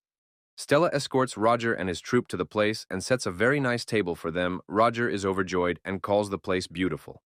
She turns to him with a very pretty look and tells him that she wishes to have a nice rest and adds that she needs to step back. And leaves, and Roger says that she is very attractive, however a very complicated person like he thinks she is. Afterward, one of Roger's men asks to speak to him one-on-one, and Roger orders the deputies to hide for a while. The man standing next to them turns to Roger and says that there is a problem with this woman next to them. Under the mask of a man nearby is Rox. He turns to Roger and asks him to kill Stella, saying that she is very dangerous. Roger turns to Rox and asks about the fact that the man brought him here to eliminate just one woman. Remembering Stella, Rox talks about how it would take 1,000 professional warriors to overpower her. Rox talks about how there aren't many regular mercenaries around, which is why they needed Roger's help, who is shocked at the request. Roger tells Rox that his looks are really pissing him off, and Rox asks if Roger is in denial. Roger angrily yells about how he can't back out anymore because he gave his word, and it's a moral trap for him. Roger then talks about how this will open up the opportunity for Rox to see how powerful his empire of soldiers is. Meanwhile, Stella sees in bed and reflects that Michael has become much stronger and more masculine, and she is looking forward to meeting him. Stella recalls Michael's words that he will change the cult, and now those words warm her soul very much thinking about them. All these thoughts bring Stella into complete peace, for the time will come when all can live kindly and honestly in peace. However, Stella also realizes that there's going to be a lot more to come before that point, because nothing in this cult comes easy. In a moment to Stella's shock, the doors open to her room, and 100 of the Emperor's warriors appear and stand across from her. Stella gets up and heads over to them and talks about how she didn't expect so many people to visit her at a late hour all at once. But in the moment, Stella sees the weapons in their hands and begins to use her powers, saying she didn't expect this from the Empire. Immediately after that, a powerful lady starts to appear under Stella's feet. The whole room around is covered with her energy all around. In the moment Roger himself appears in the room, he said he expected the power from Stella, however he didn't know she would be so cold. She talks about how she wants to hear Roger explain this whole situation, although it's probably later, she adds. Roger asks not to hold a grudge, and talks about how in politics everyone will go to any lengths to realize their goals, including him. Stella asks Roger about his decision to join forces with the Bloody Palace, but Roger replies that it's not as simple as it seems. Roger asks Stella to dump Michael and be an ally of the Blood Palace, and Stella is shocked to learn of her connection to Michael. Stella does not give the appearance of being greatly surprised and only suggests that Roger should make a wager with her now. The latter is greatly surprised, and Stella turns to him and offers to bet on how the latter will end up living his life, and raises her energy and power, and declares that her bet is that Roger's end will be very terrible, and he will lose everything. Stella begins to cover the entire room around her with energy and talk about what those wish that came here to her today. Roger's men take him away so the ice won't hurt him, while the rest of the group directs their energy at Stella in order to defeat her. She immediately notices from their energy that the opponents are not weak, realizing that they are the Emperor's best fighters for sure. And realizes that the fight needs to be finished quickly. She doesn't have time, so she makes the most of her energy around her. Using only one attack, Stella manages to cover all opponents with energy and freeze them right where they were standing. However, in the moment, Roger's eyes become heavily coated with energy, and he talks about how that was pretty good. Immediately after that, literally in 1 second, all the ice around him breaks, and he stands there all very red and angry. Roger reaches forward and talks about how they're also running out of time, and he'd like to get this all over much sooner. She is well aware that this is causing a lot of problems for her right now and is starting to defend herself against it all with technique. Stella realizes that it will be hard to just defeat them, so she decides to block the passage with glaciers. However, her opponent in the person of Emperor Roger clearly does not agree with this way of defense. He covers himself with energy. Roger declares that it's a terribly pathetic attempt to live, whereupon raising the energy breaks everything around him in a second, and realizes with shock that Roger has managed to break all of her energy defenses with just one sweep of his arm. Stella, looking forward, begins to see Roger as the head of a cult that once fought her a long time ago. The events of the story take us to Elder Squire, who tells us that this place will soon be one of the most dangerous in the world. The squire turns to someone in the back and talks about how this is all very strange, and he's already waiting for the moment when the massacre for power begins in the streets. Squire asks the man next to him who he thinks will win, and he responds with a silhouette about how it's already been decided after all. The squire laughs and talks about how everything would have been very easy and simple if it had been known all along. A certain man sitting near the squire says that once the palace poll is resolved, Michael will go to battle with the head of the Blood Palace. The squire laughs and says it's all right, and if they don't kill him, they will, because they can't do it any other way, and begins to leave this house and says that in his opinion, everything has already begun and it remains only to wait for events further. As he leaves, Squire says that all he doesn't know is where the money that was at the Blood Palace, but later disappeared, went. Already leaving, Squire tells this man to actively monitor what will happen in the palaces and with Michael's allies. Meanwhile, Ron along with John go where Lester and Michael have asked them to go, namely Beauty Peak for monsters. Ron immediately notices the legendary fog that Michael was talking about, but John tells him that he doesn't know anything about it. At one point, John stops and tries to cut through this fog with his sword and realizes that even doing so is problematic. John is shocked to realize that the man who created the monsters and lived there is very powerful because even getting out is not easy. John turns to the guys in the back and tells them all to wait for him at this spot and not to go forward, which surprises him. The old man begins to argue with John, but the latter states that they have no other choice in this situation but to do so. John then abruptly raises his sword, points it towards the mountain, and uses the destruction technique on it, and starts to walk forward. However, right after that, a voice comes from behind, saying that they haven't seen each other for a long time. Our boys immediately turn away and notice Elder Charlie standing on the mountain looking at them. Ron tries to strike up a conversation with Charlie, but realizes that his appearance here is already a very strange moment for them. However, in a moment, our guys begin to notice more men in similar robes, other elders who have also arrived here. Then, there are more and more of them, and John and Ron realize that all the elders are here except for the third. Ron says that they must have walked into a trap because these people shouldn't be here, and John agrees. Ron turns to John and asks about what they should do now, but he only says nothing because it's hard to think of anything. Ron decides to try to get the dialogue going again. He turns to them and asks if they are lost here by accident. But, in response, Charlie just smiles and says that no matter how rotten a branch is, it needs to be cut in time and continues to stand. Old Man Ron at this moment perfectly realizes that in all likelihood they have come for their souls now. Charlie brings up the red energy in his eyes and says that Ron shouldn't worry because others will face the same outcome. Ron is shocked and doesn't know what he's talking about. He finds it hard to believe that the elders are in cahoots with anyone. He starts going over all the latest news in his head and comes to the realization that their only possible ally is Franklin. But remembering Franklin's personality, Ron realizes that he would not have recognized the group of old men as his allies. Looking up directly at them, Ron realizes that if this isn't the work of Franklin's hands, there's only one option left, the Sky Palace. However, while Ron was just pondering, they decided to move to action and rushed in with attacks on Ron and John.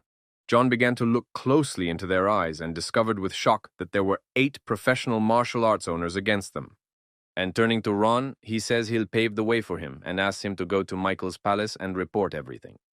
John then turns to his fire team and tells everyone to make sure old Ron gets a pass. Charlie decides to enter the fight and talks about how he's always been interested in the power of John's sword demon. After stacking all the energy in his hands and throwing it straight towards John using the tiger technique on him, John began to fight her off, and meanwhile John's unit got into a big battle with the elders. However, and it was not so easy because the old man Ron, who was going to run away, could not do it. He began to be stopped. Ron managed to get out and began to head forward, realizing that at his age he shouldn't have gone so far from home. In the moment, Ron pulls out some balloons and talks about how if his end is near, he'll take more people with him in that case. The elders noticed the weapons in Ron's hands with shock and immediately realized that they were tokenization orbs, which was very dangerous for them. Ron was well aware that he could use them to change this fight a bit and pointed them straight at the elders. And immediately afterward he began to eat them himself, one by one, from which his body began to swell and gain poisons. Within a minute after that, Ron had already turned into a huge, monster-like green creature. After that, Ron moved forward and began to strike at the elders with blow after blow, practically killing them.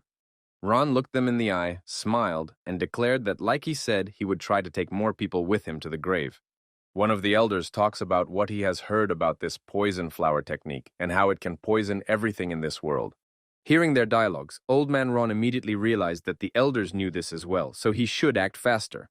Old Ron began to think about how he could use the poison effectively and noticed that the clouds around him were dodging it. Meanwhile, while Old Man Ron was confronting these elders, John went to battle with First Elder Charlie. Ron turned to John and spoke about the elders being weak to poison and asked him not to crash everything in his path during the battle. Afterwards, Ron adds that they can't win this battle and he can't escape alone, so he should act radically. John knew it immediately. He looked down and realized that they were in for a big battle or a horrible ending, and makes the decision not to give up so easily and begins to activate his powers and raise his sword aura. He swings his sword right from the top of the mountain, then creates powerful and long energy attacks that envelope everything around with an invisible aura. He breaks many mountains around him, and on one of them, Elder Charlie climbs up beside him and stands opposite him. Charlie talks about John destroying all avenues of escape and apparently wants to die here. This will disappoint him. In response, John smiles and tells Charlie that they will definitely have to all pay their debts today, since the time is now. John then pointed his sword forward and shouted a message to his squad to move towards the Peak of Beauty. Charlie responds by starting to build up energy and talking about how he doesn't even know if John is that stupid or if he's just pretending. Charlie then fires his energy forward and says that he's ready to say goodbye to John and his title as a sword demon. Meanwhile, the events of our story shift to Luis, who is walking up the stairs somewhere, surrounded by warriors.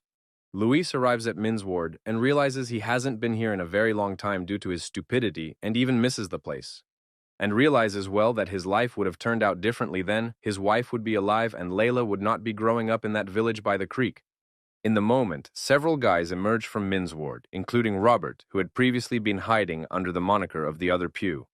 Robert and the boys are very surprised to see Luis, and he turns to them and tells them that it's been a long time since they've seen each other. Robert has very mixed emotions from seeing Luis. He wants to either cry or be angry, and he looks directly at Luis. Robert immediately falls to his knees in front of Louis, saying that he's glad to see the leader of the squad, but the latter declares that he's no longer their leader. Luis turns to Robert and asks about whether the officers are inside. The latter replies that everything is correct. Robert and his squad escort Luis inside, saying they are very surprised that he managed to get his inner energy back. Immediately afterward, Luis heads straight to the officers in the hall and looks at them in shock. He's very surprised and even scared. In front of Luis are two squad leaders of the Min squad, who are in a terrible state under substances and don't even recognize Luis. Luis began to ask them in a panic about what had happened, but they were unable to have a normal dialogue with him and only spoke nonsense. Out of shock and anger, Luis began to raise his horrible aura and turning to Robert asked what was going on here. Robert admits that he committed a terrible sin and should have taken better care of them. Luis asks him to tell him everything without secrecy. He began to talk about how everything was caused by his inattention and idleness, and he repented of it all. In the moment, Louis notices the strange aura that emanates from Robert and that he's trying to get a gun. Robert abruptly walks over to Luis and holds out the demon aura and talks about how this is all a lot of fun and he can't stop. In the moment, Robert strikes Luis's body with his weapon and says that he shouldn't have come here. And he began to talk about the day Luis's wife died too, and that he enjoyed the way she screamed and asked for help. Louis became wildly angry and raised bloody energy and afterward talks about whether Robert was behind her death. He started talking with a mad face about how such a horrible and bloody aura suited Luis very well. Louis started crying blood and talking about how it was his huge mistake, that he didn't immediately see Robert as a horrible person.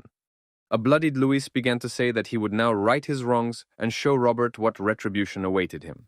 In response, Robert talks about how Louis is very confident even in this situation, and it makes him laugh. Robert wants to make a point of showing his true power now, but in a moment, Louis abruptly covers everything around him with his aura. Luis's strength after Michael's technique is very great. He is much more powerful than in his own youth and covers everything with blood energy. With blood and anger in his eyes, Luis talks about making Robert forget about getting out of here alive, because he will kill them all. Robert is wildly terrified. He realizes in shock that it seems Louis has reached the maximum level of bloody arts now. However, in a moment, someone's very powerful aura appears from behind, which Luis immediately notices and takes notice of. It turns out to be the leader of the Blood Palace, Franklin, who tells Luis that they have finally met again. Franklin then starts covering everything around him with energy and talking about how Luis is about to show him how strong he is. Luis turns around with a charged fist of energy in his blood and talks about keeping Franklin out of it and out of his way. Immediately afterward, there is a very powerful clash between them, in which no one can yet take the upper hand. The level of this flash is very high, yes, so much so that the roof of the palace they are in just breaks through. Meanwhile, the events of the story take us to some place where a girl sits in front of hundreds of people and invokes the god of flame. She creates fire in her hands and continues to pray, saying that she wants preservation and good fortune from God. Immediately afterward, she abruptly raises her hands up and directs a stream of flames into the heavens in a huge platoon. At the same event comes a squad from the Ming division, the same squad that was recently at the Lewis and Franklin Battle Palace. Afterward, people also noticed the leader of the Blood Palace, Franklin himself, standing in the crowd watching the festival. Franklin, with a wild and bloodthirsty face, says that the stage is finally set and it's time to start the game. The girl in the center raises her hands in the air and asks all the faithful to drink to the divine blessing that has descended upon them. Immediately after her phrase, all the people around start launching special fireballs into the sky as a thank you to God. It was at this moment, when the fireballs flew upwards, that the Heavenly Fire Festival of the demon cult fully opened. Meanwhile, the events of the story take us straight to Michael, who in turn has returned to the small palace after training. It was with great shock that he began to walk around and realized that it was somehow very quiet. He had expected some kind of commotion on a day like this. The first thing Michael notices is William standing by a tree and immediately turns to him. But in the moment, Michael immediately says he forgot to take something, is running around and will be back, after which they can go. In response, however, William only quietly and coldly asks Michael if he's sure he should even be going out right now. William began to clench his fist and suggest that our hero Michael leave the heavenly mountain together and go to his native land from here. Michael is very surprised and talks about how his goals to change the demon cult haven't changed and he's almost realized them. William holds out a paper to Michael and talks about how his old comrade asked him to give this to Michael upon his return. The letter goes on to say that someone has lost contact with all the palace masters and will be waiting for Michael at a certain location. Michael crumples up the letter in anger and talks about how it's complete nonsense, but William declares that apparently all the masters have changed their minds. He starts telling Michael that, for example, Luis was originally a member of the Art Palace, and he might be there now. Michael starts arguing with William and talking about how it can't be that way at all, and clearly there is some strong problem with everything. Toth begins to remember his sidekick Billy, Layla, and Luis, who he has saved more than once, and they have been with him the whole time. Michael also began to remember Stella, who had made him her promise, and with whom together they wanted to change things. Michael began to remember also John, the father of his future wife Lilo, who was also at his side after everything that had happened. After Michael remembered all of this, he dramatically stated that to him, these people were far from the kind of people who could just run away. Michael started to say that it was time for them to leave the festival. William stated that they would regret it, but Michael disagreed with him. In the moment, William abruptly turns to Michael and talks about TMO that the masters didn't betray him at all, and this shocks Michael. The events of the story take us to Squire, who thanks someone for helping him get rid of all of Michael's men. And he thanks Lester for it, who says that what matters to him is that Squire keeps his word, and he doesn't care who's at the helm of the cult. The Squire starts to walk away and talks about how Lester has been very obedient, so he will fulfill the promise he made to him. Afterward, Squire leaves and talks about how he will do anything to deliver one of the Federation soldiers into Lester's hands alive. The one leaves completely, and Lester climbs up, looking out from the balcony of the building. He is watching the situation in the capital. Lester looks at all the people around him and is well aware that this place will soon become hell, and he doesn't regret his decision at all. The events of the story show us Lester's youth in the Federation. Back then, he was shocked to read the news about people going missing all the time. The man he was talking to at the time began to say that perhaps they had isolated themselves in this way from everyone because it could be dangerous. But he too stood that there was something strange about it and asked his uncle to authorize the storm troops' participation in the affair. A few days after this conversation, Lester's squad and himself were ambushed and part of his body was paralyzed. That was the day Lester lost everything, after which he faked his death and isolated himself from everyone for a long time. And now Lester realizes that there's only one reason he survived, and that's his curiosity to find out why that is. That's when Lester learned that a certain Felix had requested a request from the Federation to kill Lester and his family. Lester began his plan for revenge, however, in the moment Michael appeared and began to preach to him the ideas of justice that day. Initially, Lester didn't trust Michael, but over time he was able to sense his sincerity and desire to make a difference. Then also believe Michael's strength and desire to change something, and that he will not betray him to the very end because it is very important now. At that moment, however, the very man, Squire, appeared, who came to Lester with an offer that was hard to refuse. Meanwhile, the events of the story take us to our hero Michael, who is actively heading somewhere in the crowd. Our hero walked somewhere very purposeful with some desire for a while longer and abruptly entered the building. Lester was waiting for him there, and he said at once that he was very glad to see him after so long a time here. He started feigning surprise and talking about where the masters all were now. Lester immediately stated that they had betrayed him. Michael began to ask Lester if he thought it was strange, since they could have just walked into a trap. Lester began to say that in that case there would be no one left in the palace, but there are a bunch of abodes there now. Michael began to turn to Lester and ask him about the fact that he was really pretending like he didn't understand anything. Our mad-eyed hero says he'll put the question to Lester more directly and asks about whether he betrayed them. And he doesn't respond to it at all. He just sits there with the same face and looks directly at Michael at this moment, not realizing what he's thinking at a time like this. Lester started to say that this was not true at all, calling Michael a tiger in this game, and talking about how leaving the side of the strongest is stupid. However, while saying all this in his head, Lester realizes that the elders have gone too far, and not even Michael can stop them anymore. And pretends to believe Lester and asks about what they should do now, realizing that they need to ferret out Lester's plans. Lester tells Michael that the situation isn't so bad because the leader of the Blood Palace, Franklin, is also isolated. He also talks about the fact that to become a head, you need power and recognition, but there is no one to get recognition from because everyone has disappeared. Lester suggests that Michael challenge Franklin to a fight as the Black Sun right during the festival, since that's the best time to fight. He asks Lester if Franklin agreed to this, since everyone knows that Black Sun has the highest power level. Lester talks about how everything will be fine, and one problem is just Franklin's men in the crowd amongst other people who look pretty dangerous. Our hero states to Lester that he understands and will keep it in mind, then begins to walk away from the building. As he left, he turned around and said that a wise man had told him a long time ago that as long as a man was alive, he had every chance to change things. Closing the door, Michael asked Lester to keep that in mind, but he just sat silently staring at one point. They both began to think back to the day last Michael said their squad would lose, but Lester stated that they were still alive and had a chance. That day, Lester yelled at Michael and talked about thinking with their heads and realizing that as long as they were alive, they could do anything. Looking ahead, Michael tells himself that despite all the difficulties, he will keep trying and will not stop. Michael then leaves the building and walks in an unknown direction, realizing that he urgently needs to change things. After a while, Michael gets right into the festival, but he's too shocked at how many people are there. However, in all the crowd he notices familiar faces. It was Garp, along with his boys, chatting about something. Mile comes up behind him and bothers Garp. He gets angry, but Michael's sharp energy tells him it's him. Afterwards says if it's his longtime childhood buddy, but Michael replies that it's actually him, the young leader. The man is sharply surprised, but Michael says he's in a tough spot, asking Garp to move elsewhere so as not to attract attention. Garp, a couple of the higher-ranking men in his squad, and Michael headed to a nearby warehouse and began chatting amongst themselves.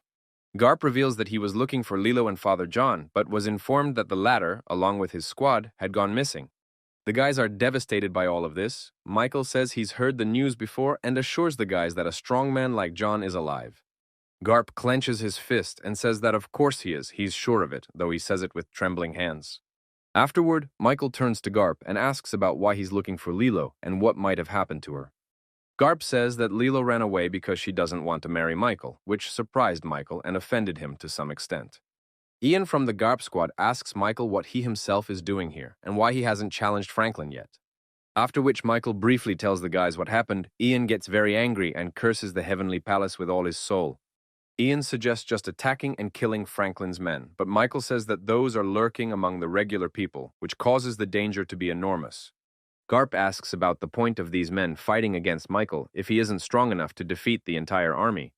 Michael thinks about the fact that Garp is completely right and he really would be easy to catch if he did, but they don't. Michael asks about whether the island faithful come to the festival, and Garp explains that they only stop by when the lions dance, and begins to remember how, in the image of the black sun, he gained support from the people on the island. At that moment, the thought of what could have happened hit Michael, and he began to think of the best thing to do. He turned to Garp and his squad and told them that they should go to the lake and go quickly. He immediately realized what this was all about because only Lesta knew about it, and now Michael is going to stop his plans from coming to fruition. Meanwhile, on the festival stage, what everyone has been waiting for is happening. The lions are starting to perform, and sits still upstairs waiting for Michael, wondering if he might not show up at all. Thoth energizes his eyes, smiles, and says that today he is destroying all myths about the Black Sun forever. However, in a moment, Franklin is dramatically surprised. He sees some huge stream of energy from above tending to the side. Immediately after that, someone's dark silhouette with a huge purple energy appears on a nearby tower. Franklin envelops himself with his energy, but he is shocked at the power of Michael, realizing that the Demon Lord's energy is very great. However, Franklin rejoices to the point of madness at the fact that Michael, in the image of the Black Sun, has finally appeared before them. Among the people in the crowd is Lilo. She came along with the leader of the slaughterhouse squad, Tyler. Kate also came along with Lilo. She is excited and talks about how the festival is a very fun place to be. She also turns to Lilo and talks about hearing the information mole masters of the Palace of Poison and Pleasure have been defeated. Lilo turns to Kate and says that it doesn't make much difference since their situations aren't particularly better right now. Todd turns to Tyler and asks why he brought her here, if it was to see the death of the Black Sun. Tyler replies to Lilo that he doesn't fully know himself because he's just following his master's instructions, nothing more, and turns to Tyler and asks him to give her some power, saying that she has an obligation to help the Black Sun. Tyler refuses, but Lilo blushes and yells that the Black Sun is their protector and they owe him their lives. However, Tyler reminds Lilo that he's the one who ruined the slaughterhouse by getting them into this situation, but stands and cries, and Tyler talks about how she has more courage in her than other men, and that scares him. Tyler also thinks something is wrong around him as he feels the energy of the demons strongly. And he rarely questions Richard's actions and words, but now he clearly thinks it's all very strange. Franklin frantically addresses the Black Sun and talks about not taking his life so easily. Franklin asks Michael to just wait until the lion dance is over and then meet his death here with dignity. Shortly before this, Michael had given his things to William, explaining that he had his energy and could use them. It was then that Michael explained to William that their opponents had only gotten rid of the masters of the palaces, and that was all. However, here was William and Michael they didn't want to get rid of, and the thought hit William pretty hard. Michael changed things to William and said that since the Heavenly Palace doesn't know about him, he will become a Black Sun for a while. Meanwhile, in the center of the festival, the Lions event is actively underway and may soon be coming to an end. The strongest among all the Lions is the Black One because he managed to defeat 3 opponents at once. However, it doesn't turn out to be that simple, as right inside the Black Lion is Michael and his allies from Garp's squad. Michael at one point wants to do something, but a sudden flow of demonic energy stops his desires and even scares him. Afterward, he turns to Ian and tells him to get ready because it's going to be much harder now than it was before. At one point, peering out from behind the suit, Michael notices Lilo, much to his surprise as she was thought to be missing. Lilo ponders the plan, but Kate reports that the Black Lion has almost defeated everyone, but Lilo doesn't think it's important. In the moment, the Black Lion starts running right at Lilo and Kate, which scares them, and Tyler doesn't even pay attention. He abruptly hears sounds and turns around, noticing with shock that Lilo, along with Kate, are already in the lion's mouth. Immediately after that lion started to leave the scene, this made Tyler even more angry because he wants to catch up with him, which caused a shock to everyone around him. Tyler ponders that it's too late for a chase and they're unlikely to kill her, so he wants more to find the source of the demon's power. Lilo finds herself inside. Ian greets her, but she ignores him and asks Michael to turn around, realizing who he is, and tries not to turn around, but Lilo makes him, and Kate immediately hears a familiar scent and realizes everything. Michael asks Lilo to stop doing all this and listen to him, whereupon he briefly explains the whole situation. In the moment, an argument ensues between all the guys, the upshot of which is that Ian is to blame for everything. However, Ian himself at this time is not listening to the argument at all. He is sharply noticing something and following it constantly. More specifically, he notices the fact that a golden lion is climbing up a ladder on one of the towers, and the others are helping him to do so. And also notices it, after which he directs the flow of his energy into his eyes and begins to actively watch. Looking ahead, he can see perfectly well that most of the lions are sources of demon energy, and it's horrible. Michael is well aware that everyone alone is moving towards the same place, so there is definitely something in that place in that case. Immediately after, Michael grabs Lilo along with Kate and starts transferring some of his energy to their backs through tech. At first, they both don't understand what Michael is doing and try to scold him, but later, they notice a huge aura of energy around them. Michael turns to them and asks them to leave for safety. Lilo immediately sees that the tech is high level, even her father can't do that. And also talks about not wanting to put Lilo in danger, and in the moment she pays too much attention to his voice. After which, our hero apologizes, calls Lilo by name, and abruptly throws out of the lion, and she in turn understands everything. Along with Kate and Lilo, Michael also left Ian outside as well, whereupon the one in the lion ran off to the side, Lilo in shock. Lilo was especially impressed with Michael's apology. She immediately began to wonder why he was asking for it. Immediately afterward, Michael, who was in the body of a black lion, took off and started heading straight for the other lions. Being right inside Michael energized himself and shot through his body with the technique, damaging his opponents. However, what Michael noticed with shock was that even when the lion's companions fell, those still crawled up. This made him very angry. Michael then made the decision to simply overtake them and knock them down, thus preventing them from going upstairs ahead of him. And abruptly, he began to notice that all the lions were active again, and also he was shocked to find weapons in their hands, which became dangerous. He used one of the Demon Lord's techniques quietly on them, however it didn't help, which made him worry even more. Michael then began to look straight down and focus his gaze. He did this in order to use lethality techniques. The next moment after them, he used a combination with the Demon Lord's techniques, thus knocking them down the stairs. Meanwhile, a third elder squire came to the window of one of the buildings nearest the event and watched. With wild energy in his eyes, he immediately noticed a technique that was already familiar to him and saw the art of lethality. This was starting to piss Squire off a lot. He had expected the techniques to be learned by Michael, but not even close to thinking about the fact that it wouldn't be the Black Sun. The Squire began to think about what it could be, but afterward he agreed that it didn't matter because both Michael and Franklin were going to die today. He started to walk off somewhere, a demon butcher sitting next to him, who immediately asked him about where he was going. In response, Squire turned around. Raising his aura, he began to talk about the fact that then now, for the demon butcher, it didn't matter.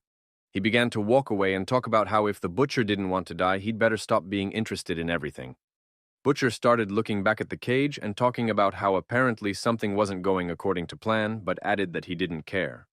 The very cage he was looking at contained all of our hero's allies, including even the palace masters. All of them were in the poisoning of poisonous substances. Only Layla was in health, keeping everyone calm and contained. Butcher looked bloodily at Layla and said that for a girl who can't do anything, she was very good. The butcher then went straight to Layla and started talking about how the more excited she was, the tastier it would be. However, in a moment there is a violent explosion from behind. The door falls to the floor and some man with strong energy is announced. Butcher immediately turns around and starts looking straight at him with wild shock and not understanding anything at all. The butcher looks directly into the man's eyes, but the man in turn extends his hand and begins to gather energy in it. Meanwhile, Franklin notices the third elder and doesn't understand what he's waiting for or why he's just watching the whole time. Franklin starts trying to contact him through energy and tell him that the situation can't be changed anymore anyway. At the same time, Franklin also realizes that Michael's support in the crowd is very high, so it's worth acting radically. Immediately afterward, Franklin raises his hand high up and begins to cover his body with energy from all directions. The people around them are shocked to notice this and immediately begin to notice that the lions have their suits missing from their bodies. At a point near the stage, some guy in a mask with red energy announces himself and starts screaming, getting everyone's attention. Then, this unknown person starts pointing his hand at William in the black sunsuit and calling him a traitor. This guy and his helpers start killing people and yelling that it's revenge for the Black Sun, and William just stands there and watches. Though William gives the appearance of not caring, he clearly can't even begin to understand what's going on and suspects Michael. Franklin is happily watching all this because apparently everything around him is his personal plan, which is aimed at destroying people. Franklin begins shouting into the crowd that Black Sun has finally revealed his truth as a bloodthirsty killer. Immediately afterward, Franklin takes a sharp leap and heads forward as if he wants to engage in a duel. Opposite him is William. Together they collide in a punch, and immediately a sudden flow of energy in all directions begins. Franklin then turns to his men and gives them a red order that authorizes them to kill everyone indiscriminately. William looks down, holding back the blow. He ponders where Michael is now and why he does nothing in a situation like this. The events of the story take us to Lester, his assistant, talking about giving a message to the Ghost Squad. He also observes the whole situation and talks about setting it up so that Michael can't change it even if he finds out. Meanwhile, Garp fights Franklin's unit in the main square and tries to find out from Michael what's going on. Using the energy, Michael turns to Garp and talks about there being poison in the Yellow Lion's throat, but there are too many enemies around. Michael asks Garp to take a close look at everyone around him and afterward talks about keeping them in their sights. And begins to get actively angry and contemplating what he should do better. He allows the possibility of using the Force and burning the lion.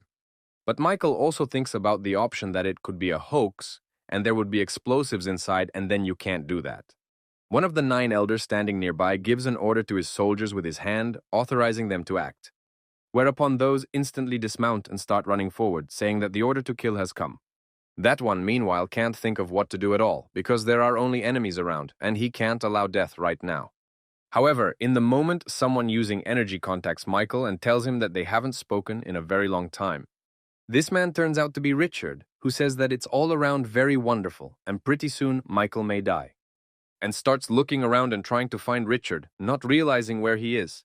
Richard's aura with the gun seems to be right behind Michael. He asks about the fact that the man has already buried him.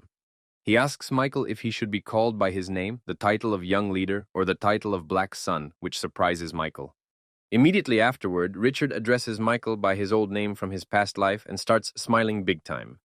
In that moment, it was as if Michael felt his past body, but what bothered him more was how Richard knew all this. Picturing Richard's aura in front of him, Michael says he has the full feeling that he's caught up in someone's plan. Richard turns to Michael and talks about how, despite all that has happened, Richard would like to wish Michael life today.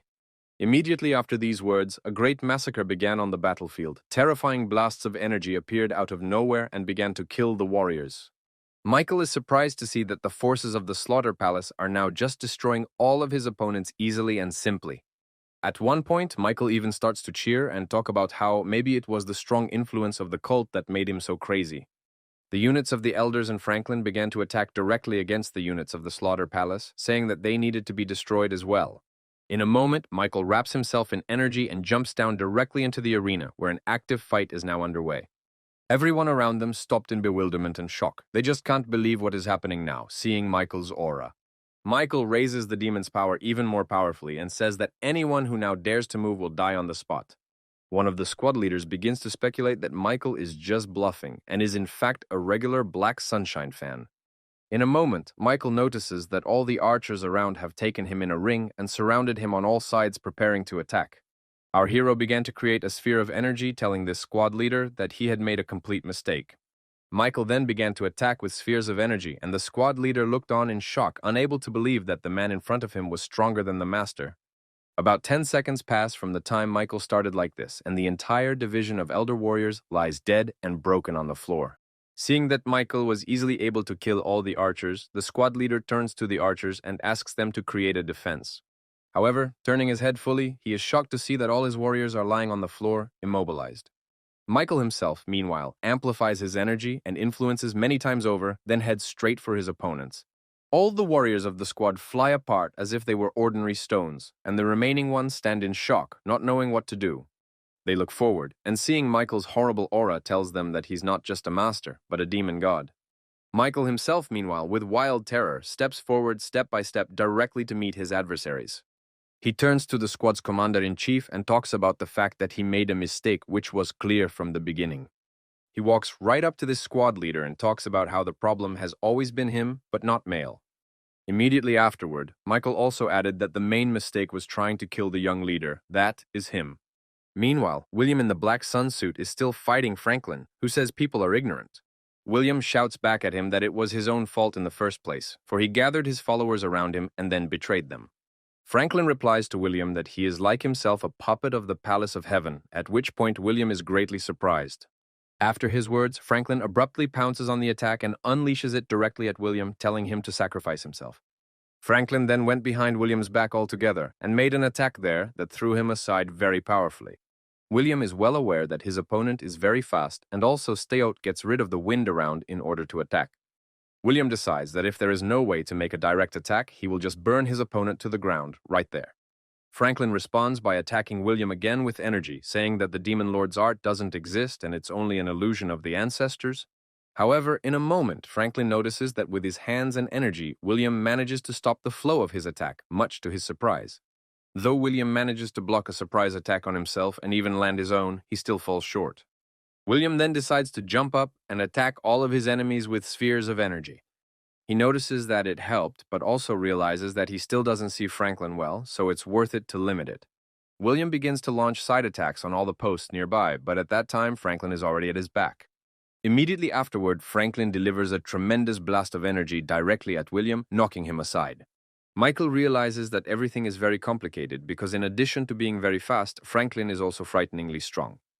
But in the moment, Franklin looks closely and sees that the person in front of him is not a living person, but a resurrection technique, and it surprises him. Franklin also adds, saying it's hard to resist his punches with that kind of technique, and William meanwhile has landed. In response to all that Franklin has said, William merely states that he is a gloomy reader for his opponent. Franklin adds his own strength and talks about how he doesn't understand how William is still talking in his condition. In the meantime, he looks closely at the aura coming from Franklin and realizes how best to proceed. William begins to release energy simply into the air around him. He does this in order to cleanse everything around him of Franklin's traces. Franklin begins to head towards William and asks him about the fact that he doesn't think that trapping him will win. He realizes that he can't let Franklin get away, so he starts attacking him with powerful streams of energy. However, despite William's powerful attack, Franklin manages to sneak through it and make a counterattack. Despite the gravity of his situation, William notices that because of his energy around him, Franklin has nowhere to run. However, in the moment, Franklin's hand punches through William's, and all the energy around in the moment just went out. With a huge smile on his face, Franklin appeared right out of the stagnant dust around him and began to address William. Franklin began to look closely at William's body and immediately noticed the hole in his chest that he himself had just made. He smiles, lifts his leg, and talks about wanting to watch William's head crack open now. However, to Franklin's surprise, William begins to smile and then addresses Franklin sharply. William raises his head, starts to look away and points his finger there, asking Franklin to turn around. William asks him to look into the eyes of death, and the man does turn around, abruptly horrified by what he sees. Right behind Franklin, behind his back, is our hero Michael in his guise and enveloped in the energy of a demon lord. At this point, Franklin is greatly surprised by what he sees and is horrified that Michael has handled the entire army. Michael begins to raise a terrible energy and addresses Franklin, saying that he has committed too many terrible sins. With a crazed look, Michael says that the trial is already useless and suggests ending it all here and now. Lilo is standing next to Ian. Lilo is very shocked that Michael is so strong and he has always been the Black Sun. However, Lilo still doesn't believe it very much and talks every time about how Michael couldn't even hold a sword before. At this point, Lilo began to remember more of her first encounters with Michael and the fact that he was able to catch her in a second when she's the highest ranking. However, remembering it all, Lilo refuses to believe it and starts screaming the name of the Black Sun, calling out to him. But Kate turns to Lilo and talks about how Ian is not lying and Michael is indeed the Black Sun. Kate also explains to Lilo the fact that the Black Sun suit is now a completely different person. However, it all doesn't fit in Lilo's head. She refuses to believe that Black Sun and Michael are the same person. She begins to remember too that in dialogues with the Black Sun, the latter has always stood by Michael's side. Lilo starts to just stand there and stare at Michael, not believing everything she's just learned. However, at this point, her thoughts are interrupted by the abrupt appearance of Richard nearby, who calls it all funny. Lilo asks Richard about whether he knew everything originally, and he replies that of course he did. Richard points Lilo to Michael and Franklin's fight, saying that although Michael is strong, Franklin is far from weak. The elders also get involved in all this. They turn to their men and tell them that the young leader is a criminal. Kate and Lilo are horrified when they hear this because they never thought the elders would turn against the son of the cult leader, and says that he knew and understood this outcome, so he proposes to kill the elders and take over because he has wanted to do so for a long time. In the moment, Lilo blushes dramatically and turns to Richard and asks him to go and help Michael now in the battle. In response, Richard asks Lilo why he's doing this, and she replies that he's here now for a reason. After that, Lilo starts asking Richard to go help Michael again, and he only laughs back. Richard says that he will have to be kind today, for he doesn't want Franklin's plan to work today either. Richard then abruptly envelops himself in an aura and heads upstairs directly to the elders to appear before them. The leader of the blood cult squad tells Richard that now is not the time for statements, but he wraps his neck around it in response. Richard then abruptly pulls the rope with energy and thus sends the head of the squad down. He gets in front of the old men and, raising his blood aura, tells them to rescind the order to kill Michael. However, in a moment, something abruptly catches Richard's attention. It turns out to be the girl Stussy who approached him. She is a master of fire. Richard tells her that the past master of the Fire Palace was far more tenacious and that he is disappointed in Stussy. Stussy turns to Richard and asks him not to have a massacre right during the feast, but he responds by chopping off the heads of the elders. This instantly leaves Stussy in shock. She hadn't anywhere near expected him to even talk to her about it. Richard then turns to her again and tells her that if she can't overturn the order, she can at least help. Stussy tells Richard that he will rescind the kill order, but in return asks that the head of the Blood Squad be released. Richard looks down under his feet, seeing Robert, the head of the Blood Squad, and declares that so-and-so will show mercy to him. Before he lets go, however, Richard lastly raises an insane aura and asks Robert not to do it again, and lets him go and asks Stussy to rescind the order sooner, but she says Robert killed 2 elders and is outraged. In response, Richard merely points to their corpses, saying that they are just weak-willed knuckleheads and there is no use in living. Richard also points out the aura of battle in the sky, where Michael continues to fight Franklin the entire time. He says he is looking forward to what the young leader will show and is watching their active fight. In the moment, Franklin begins to use a light technique against Michael that covers everything around him and penetrates bodies. Michael realizes that in order to pull off this technique, there are only 2 options: either become faster than the light or outlast the light. Seeing that Michael is doing well, Franklin starts yelling and asking about the Demon Lord's art in front of him. Our hero yells back that the shining light art is also very strong and heavy, so they have a fair fight. The fight continues between them. Franklin can't understand why Michael previously hid his powers, as he is very strong. In response, Michael yells that even if he showed strength, it's unlikely he'd be given the throne of leadership because there are too many who want it. Franklin screams that the cult was not originally in the hands of Michael's father, but belonged to other people, and it was Michael's family who took it. Afterward, Franklin says he can already feel Michael's energy running out and now he's going to finish him off. Immediately after his words, Franklin did indeed start attacking wildly fast, time after time, causing Michael to dodge the attacks. Michael realizes he's losing sight of Franklin, and now it's important to figure out where he is, or there's no chance of winning. At the same time, Michael notices that things are just as bad downstairs as someone starts making a huge field of energy with enchantments. Looking closely at this field, Michael begins to feel the energy of darkness and demon, realizing it is as if it is the art of the Overlord. Watching it all, Michael guesses that they are preparing some sort of build-up and will be using a new power. At that moment, Franklin reappears and heads towards Michael, saying that he can't escape. After that, he also began to realize that with the help of this circle, they could try to seize his energy from below, which was very dangerous. Michael then began to turn to Franklin and ask about whether he was talking about building a supreme darkness heavenly demon. Michael begins to smile, looking happily into Franklin's eyes and talking about how grateful he is for this. In the moment, Franklin abruptly senses something very strange and incomprehensible to him, so he orders all units to retreat. This greatly surprises the warriors below, but even more surprising is the sudden pressure from above that enveloped everything around them. The demon from Michael's aura grew even larger, and Franklin's sharp beam of light began to head straight ahead at our hero. In the moment, Michael feels his inner energy boiling hard inside, and he begins to get opportunities to do things he never thought possible, and abruptly starts screaming hard and loud, looking up and spreading his arms as if unleashing his power. After that, black flames begin to appear around, devouring everything around them and releasing lightning bolts of energy. The warriors and all things around turn into energy residue. This is what is called the highest degree of the Demon Lord of Darkness.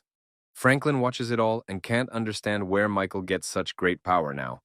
Franklin is shocked to the point of horror that Michael just took and was able to absorb everything around him using his base abilities. Michael turns to Franklin and talks about how he has nowhere else to run now and there will only be a battle. Our hero begins to head down and use the technique of 10 Imperial Strikes, thereby clamping Franklin. The aura of Michael's tech carries straight at Franklin and turns into a spear dragon that crushes everything in its path. However, here's Franklin still doesn't believe Michael's power is so great and cries out that all these clones are just an illusion. Franklin then screams, saying he's going to get rid of it all and starts releasing sharp charges of energy to the side. Using glowing art techniques, Franklin manages to create a huge sphere that points upwards. It doesn't help him much, however, as the dragon from Michael's aura bypasses the sphere and makes a direct attack into Franklin's body. Such sharp damage to the body becomes largely critical for Franklin, and he can no longer contain the pain and blood. Following Franklin, the dragon from the aura flies all around and crushes the warriors of the Bloodhouse, demolishing everything in its path. Richard is watching all this. He is very happy with the result and believes in Michael's victory, with Stussy standing next to him. Richard is amazed and joyous and shouts about how incredible and beautiful it is, and Stussy is in wild shock at what he sees. Richard talks about being greatly impressed by how Michael was able to absorb all the dark energy around him and utilize it. He tells Stussy that it's over even without her order to call off the murder, and this startles the girl. Stussy talks about how apparently it is, but Michael meanwhile stands over his opponent and just watches. All of Franklin's aides are dead, and he lies on the floor shivering, only opening his eyes a couple minutes later. And starts to stop Franklin's blood. The latter asks why he's doing it, but Michael's only response is to tell him to shut up. Franklin asks why he should be kept alive. Michael explains that he is the father of his friend and sidekick Billy. Our hero begins to ask Franklin what he was preparing to do, because judging by the explosives, he was going to kill his own people. After this question, Michael immediately turns to Franklin and asks about the location of the Heavenly Palace. Hearing such a question, Franklin is greatly surprised and asks Michael if it was not the Heavenly Palace that sent him. Michael is very surprised and talks about how it's not true at all and he has nothing to do with them, but wants to give them what they deserve now. However, Michael had expected to hear a lot of things in response, but not that Franklin just started laughing wildly, the whole situation pissing him off. He starts talking about how their prediction turned out to be false, or it's a huge coincidence simply because it can't just happen. Franklin begins to tell Michael that he has been working with the Celestial Palace for a long time in order to have more power, and afterward adds that if Michael isn't connected to them, it's a shame for Franklin, since he was stopped by a lonely boy all by himself. Franklin gets up and talks about how their goal was to make sure he didn't kill Michael and take all the blame for it. However, right at the point of this dialogue, Michael and Franklin felt someone appear beside them in robes. Michael started asking Franklin why he agreed to all of this, and he explained that he wanted to get the cult developed and growing. Franklin started talking about how if Michael wants to win, he needs to kill the third Elder Squire, and that's a decision he won't change. With wild shock, Michael began to remember Squire, who had seemed like a smart and good man to him and turned out to be a traitor. However, in a moment, our hero's thoughts were interrupted by the fact that the Fire Palace band began to continue the festival performances. Stussy then pointed at Michael and started talking about everyone welcoming him as the new cult leader. He was now in charge. The remaining people around began to shout pleasant slogans and rejoice for Michael's success in becoming a leader, for this is great news. Franklin was visited by his aide, who immediately began helping him up and telling him that it was time to return to the palace. Franklin began to walk away with his assistant, and Michael trailed him off, saying that his son Billy would now be the foreman of the small palace. He began to say that he was happy for his son, who had become a fine man. Michael relayed to him that he would be happy to see his father. Leaving, Franklin stated that if he had known everything before, he would have followed Michael, but now he only had one way to go. Meanwhile, the events of the story take us to Lester, Squire beating him with his feet and talking about how things are not going according to plan at all. Lester began to say that it was largely all Squire's fault, having told Michael himself on the lethality technique, adding to his strength. The Squire angrily began to say that now he would cut off Lester's tongue for talking like that, because it was unacceptable. Squire then began hitting Lester harder and talking about how he was about to die and his time was over as a new era was coming. However, in a moment, a certain man with a white aura and glasses appeared and asked Squire to stop all of this. The Squire began to obey him, but it was evident that he did not wish to do so, for he spoke through clenched teeth and trembling. He was greatly afraid of everything around him. After which he turned to Lester, apologized, and began to suggest that he go and buy new clothes, as the old ones were in a terrible state of disrepair. The events of the story take us to one of the squad of elders who are running away from Michael somewhere because they are afraid of new changes as much as possible. Robert realizes that if anyone finds out that he was the one who drove some of the elders to a horrible state, he will be killed simply.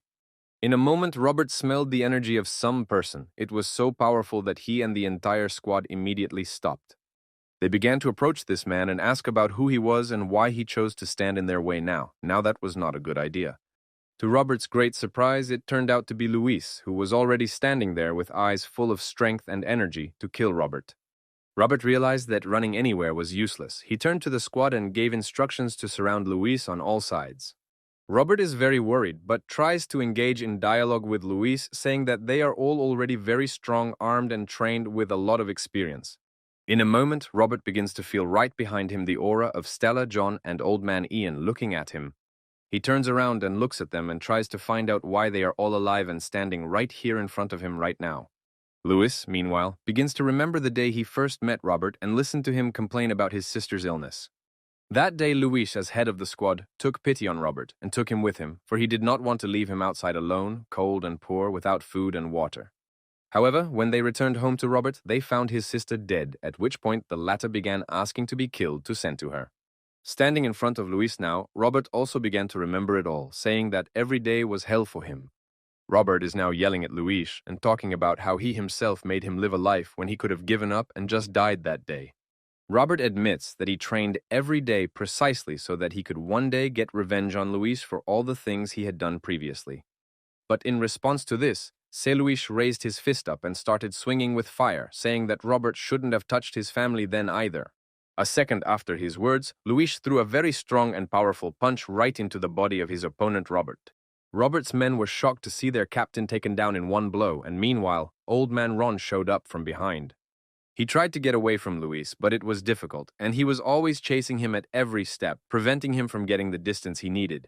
Luis then moved closer to Robert and stabbed him in the back, almost destroying him, but he wasn't dead yet. Luis holds Robert down and talks about not killing him, but leaving him to live with broken bones and ligaments. The old man began to threaten that he would not let Robert die, and talked about how his sister's death was just an excuse for a show of force. Luis then wished Robert with a wild look for freedom of life and to enjoy every day with broken bones. Luis also turned to the rest of the squad and said that those would wait for the new leader and afterward beg his pardon for life.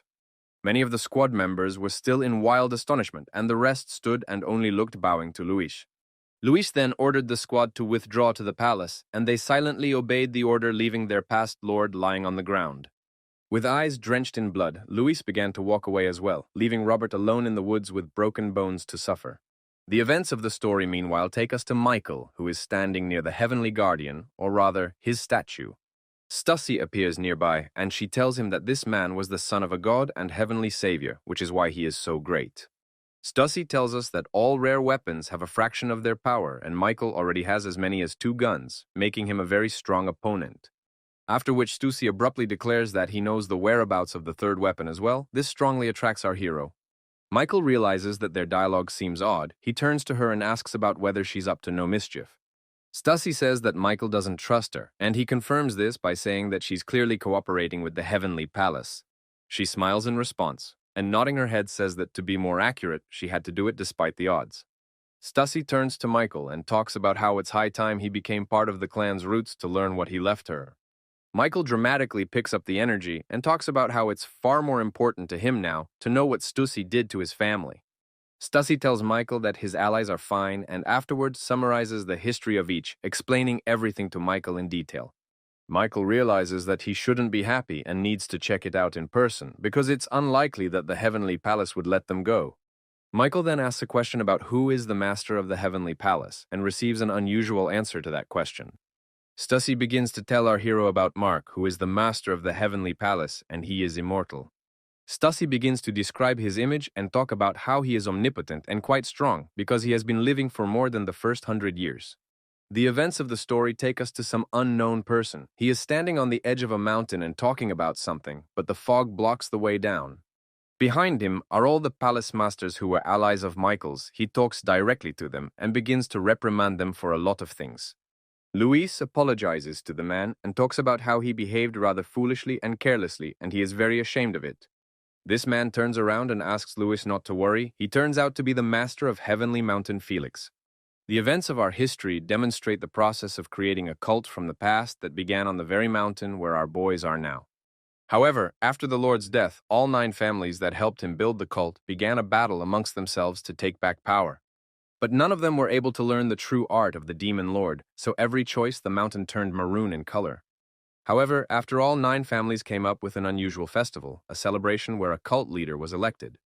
And one day the cult was ruled by literally 2 guys at once, who found common ground and promoted the clan. But no matter what, they still lacked the strength to openly oppose the dynasty and fight.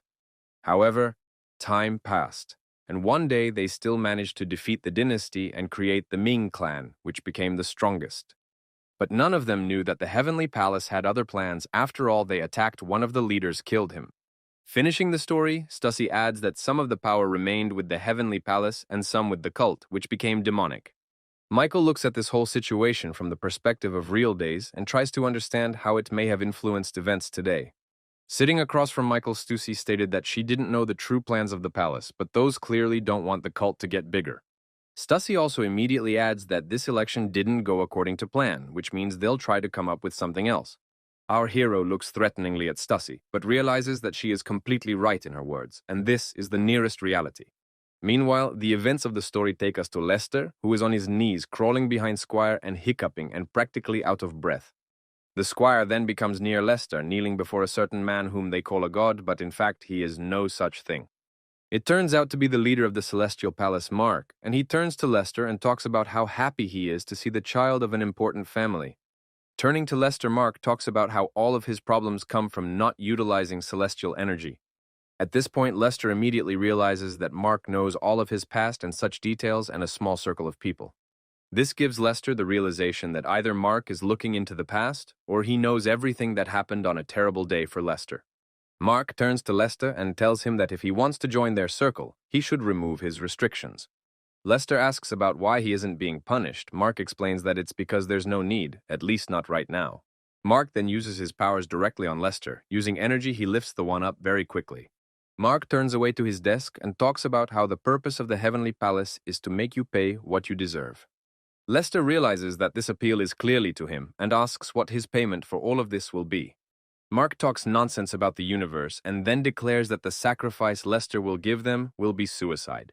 In response, Lester starts asking about the spilled blood and sea of murders that happened at the festival today. However, Mark abruptly interrupts Lester and asks him about why he's telling him this now. Mark starts to tell Lester about how it was all there, but you have to keep the balance of the world, which is why everything is the way it is. Lester asks Michael about whether he would really need to prevent a war, but Mark states that it's more complicated than that. He asks Lester to bring all the followers to the Heavenly Mountain and afterwards start killing them non-stop. At this point, Lester realizes with shock that the master of the Heavenly Palace, Mark, wishes to put an end to the cult. Meanwhile, the events of the story show us Franklin fighting his adversaries, defending the palace and the units. Franklin's top aide carries his son Rox off on his back to somewhere, and Rox's father protects him in due course. Franklin activates his full power and tells his son in parting words to return only when he has gained great strength. Franklin then tries his best to prove himself and uses the light technique again, striking the enemies around him without giving them a chance to win. Elder Charlie appears from behind at this point and strikes directly at Franklin in his back, severely injuring him with a large amount of damage. The elders then kill Franklin and talk about how the cult is long overdue to be put back in the right hands. Our hero Michael, meanwhile, realizes that there is about to be chaos in the palaces and he should get back there faster. Michael informs Stussy that he doesn't have much time and must go, but she tries to stop him by saying it's too late. Stussy also talks about how neither she nor Michael know what the old men's actions will be next, but Michael isn't happy about it, and tells Michael that his main enemy and the person to get to is the leader of the Heavenly Palace, Mark. She also talks about the fact that Mark has a special watch that can slow down the onset of death. She then adds that the only way to defeat him and dispel this curse is to kill Mark and destroy the watch. Michael thanks Stussy for the story, but adds that he can't trust her right now and it's time for him to go. He's going to the small palace now. As he leaves, our hero says that Stussy has piqued his interest and he will finish her story at the first opportunity. Michael then headed straight for the gate and began using energy to try to open it and walk through to get out of the building. However, in a moment he noticed that the entire room began to be covered in some sort of multicolored energy all around. He was greatly surprised by this. After a couple seconds, Michael began to feel the sharp pressure and pain on himself and didn't understand how this was possible.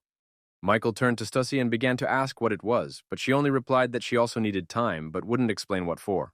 Stussy moves closer to Michael and talks about how he can't just leave because she has something to give him. Immediately afterwards, she reaches out and Michael abruptly starts screaming and his eyes start blowing some kind of energy. Meanwhile, Mark turns to Lester and talks about how he paid his price a long time ago and could now be Mark's son. Lester doesn't understand anything. He turns to Mark and asks what it means, but the latter only creates a field of energy in response. Immediately afterward, a circle of energy headed straight for Lester and sharply enveloped him from all sides, thus compressing him. Lester at this point begins to feel just wild pain and screams with great force at everything around him that he just sees. Blood starts coming out of his eyes, and a second after that, he just falls to the floor as if he had no strength at all. Lester is lying down with no strength, and Squire asks Mark what to do about Michael now that he's become the cult leader. Mark turns to Squire and talks about how Michael deserves the title, so he will meet with him in person about it. Squire agrees with Mark, but realizes in his head that he wants to give Michael the opportunity to take their side. However, their dialogue is abruptly interrupted, for Mark and Squire begin to sense someone's wild aura around them. It is very strong.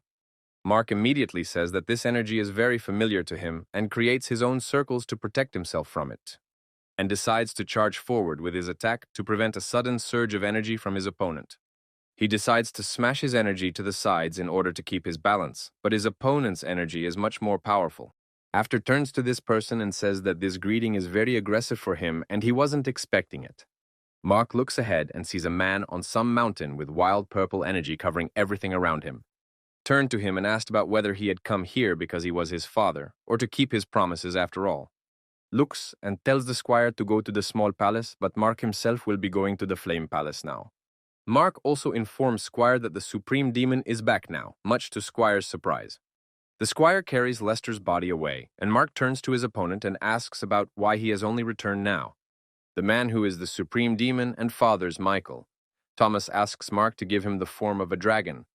Thomas looks directly at Mark, who in turn says that in return for not keeping his promise, he can take the child's life. Standing on the mountain, Thomas turns to the palace masters standing behind him and asks how much they know about matters in the cult. Stella, turning to Thomas, states that she doesn't know the details, but for a long time the Min clan has been running a cult. In her memory, Stella begins to recall how on the very day she was supposed to be killed, Thomas came and saved her. That same day, cult leader Thomas came to Beauty Peak, where he met John and saved his life as well.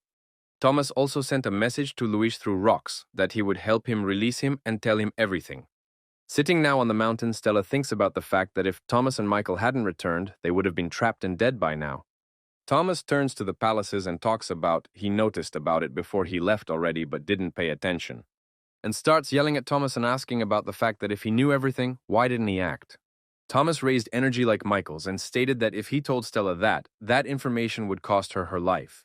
All of Michael's allies in the back were greatly surprised by Thomas's words, but realized that he couldn't tell everything. Thomas talks about how the Heavenly Palace can be both a staunch ally and the ultimate villain. Afterward, Thomas reveals that the Heavenly Palace is about to carry out a complete massacre on the main mountain. He also states that they may need to sacrifice the young leader Michael and the Ming Palace to save them. Thomas then addressed the heads of the palace and asked them to fulfill their tasks and to preserve their lives and family. Immediately afterward, the master said they would do as Thomas wished, and those immediately began to leave the place. Thomas notices that Stella hasn't left and turns to her, asking her what she needs and why she's still here.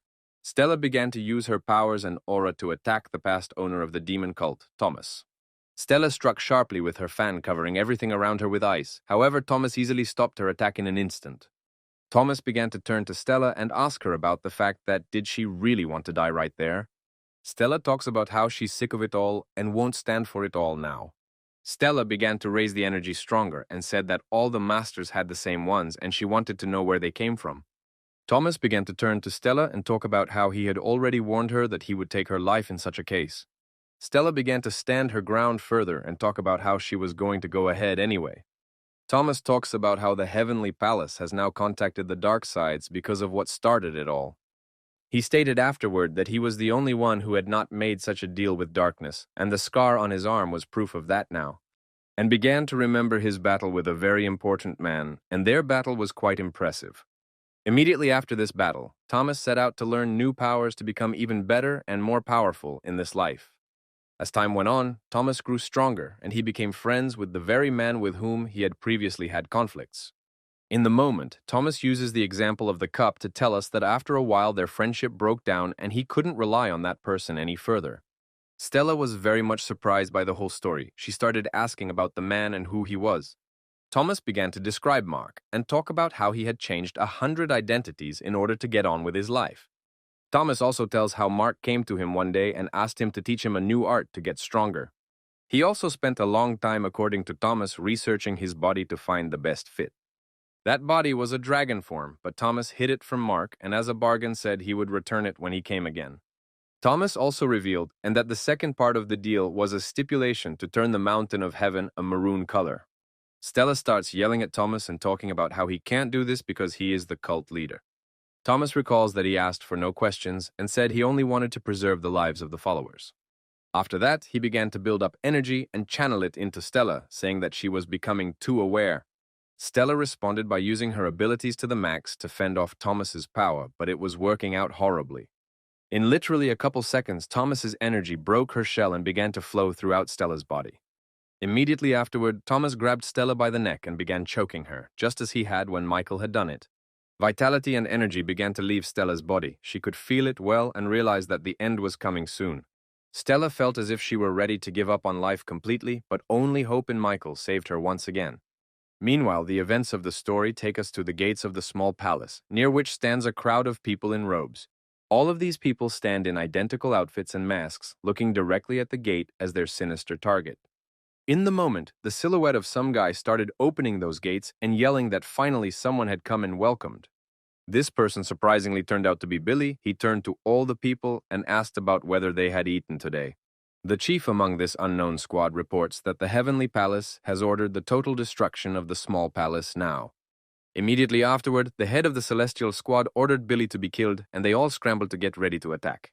Billy started smiling and talking about how they were attacking for nothing and it would be better to just wait a little while. Immediately afterward, Billy held out a dragon card in front of them and began to show them, asking them to stop. It really helped, and after a while Billy was giving a portion of the unknown squad a tour of the palace. The men from the squad told Billy that his father had probably been killed already, and Billy believed it because he had envisioned it.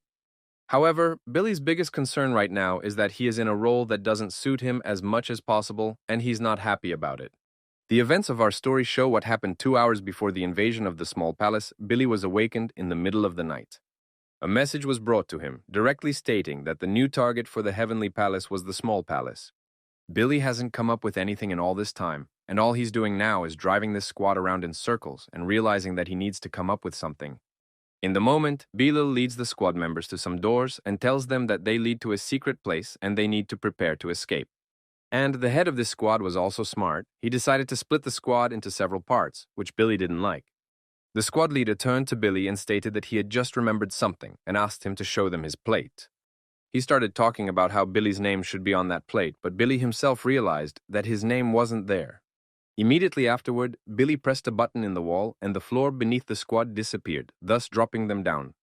However, to Billy's great surprise, these guys knew how to use special flight and used it. Billy, of course, realized that these guys were being aggressive against him and he should do something about it. Meanwhile, Garp was helping Lilo get all the people out of the small palace, reporting that they were being pursued. Nami had no way of knowing which palace we were talking about. Lilo kept trying to explain it to her. In a moment, Garp saw enemies ahead. He turned to the boys and asked them to go on alone. Immediately afterward, Garp and his aides engaged these men from the squad to cover the backs of the others. It was only at this point that Nami began to realize what was happening. Lilo was pushing her and telling her to silently run, and that was it.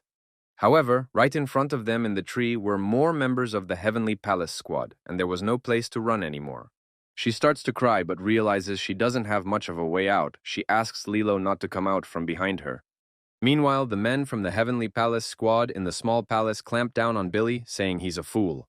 The men of the squad tell Billy that all the areas around are also taken and there is nowhere to run. He is shocked.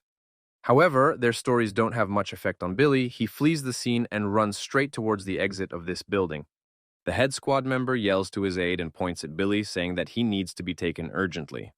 Running away from the posse, Billy complains about everything in the world and remembers Michael, whom he volunteered to protect. After all this, Billy only sees Michael as a madman and a source of trouble that gets in his way. Squad leader George yells at Billy about not letting him die so easily after all his tricks here. And then the leader of the squad, George, started insulting Michael and calling him useless, which made Billy angry. Billy abruptly drew his gun, turned around and began to defend himself, talking about George not daring to insult Michael. Fighting against the crowd is very difficult for Billy. However, he realizes that he is now the master of one of the palaces. Meanwhile, the events of the story take us to Thomas, who talks about finally finding the place. In a moment, right behind Thomas, Squire appears, talking about how it's been a long time since they've seen each other. The squire talks with a smile about coming to get what was promised for him, but Thomas declares that he doesn't remember anything. The squire asks Thomas to remember faster and adds that the promise he made to Mark is very important, and raises his aura and asks how a common elder got the power to teach him what to do. Thomas also says that the squire will go no further, for he has so decided, and declares that it is final. A disgruntled squire asks Thomas if he really thinks he's just going to back down now. The squire draws his weapon and calls for a posse, saying he will make Thomas pay the price for breaking the treaty. He began to raise his energy and talk about how this night was going to be a very long and agonizing night for Thomas now. The squire then threatens to color everything maroon and energizes his helpers around him. Thomas asks him to tell Mark that he will pay with the young leader's life, but Squire will give payment for his insubordination. With a smile on his face, Thomas declares that he will give the small palace to Min as he promised earlier to everyone. Meanwhile, the events of the story take us to Billy, near whom Luis appears abruptly with a bang. Luis fends off Billy's opponents and talks about how he has a weak lower body. This will be a plus to their training. In response, Billy yells at Luis and asks him what he's doing here, since he has to save Layla now. Luis retorts that he's not here because he misses Billy and continues his battle against the squad. Luis says his daughter has someone to protect her, and it turns out to be true, as John along with Lilo fight for them. John asks Lilo why she's changed so drastically. In response, she asks him not to ask questions right now. After that, Lilo and her father share the same mountain-destroying technique against their enemies. The rest of Michael's allies are also brought to the aid of one of the leaders of the palace, namely Mozart. Mozart's arrival was far less necessary, however, for by this point, Jan of Poison Palace had already sorted himself out. The squire is watching everything from the mountain and can't figure out who kept the palace masters alive. He then turned his attention to Thomas and began to ask about whether he was the one who had taken care of it. Mozart began to turn to Jan and ask why he had come if he wasn't asked to defend here. In response, Poison Palace Master Yang said that it was a very silly question because he had come to help.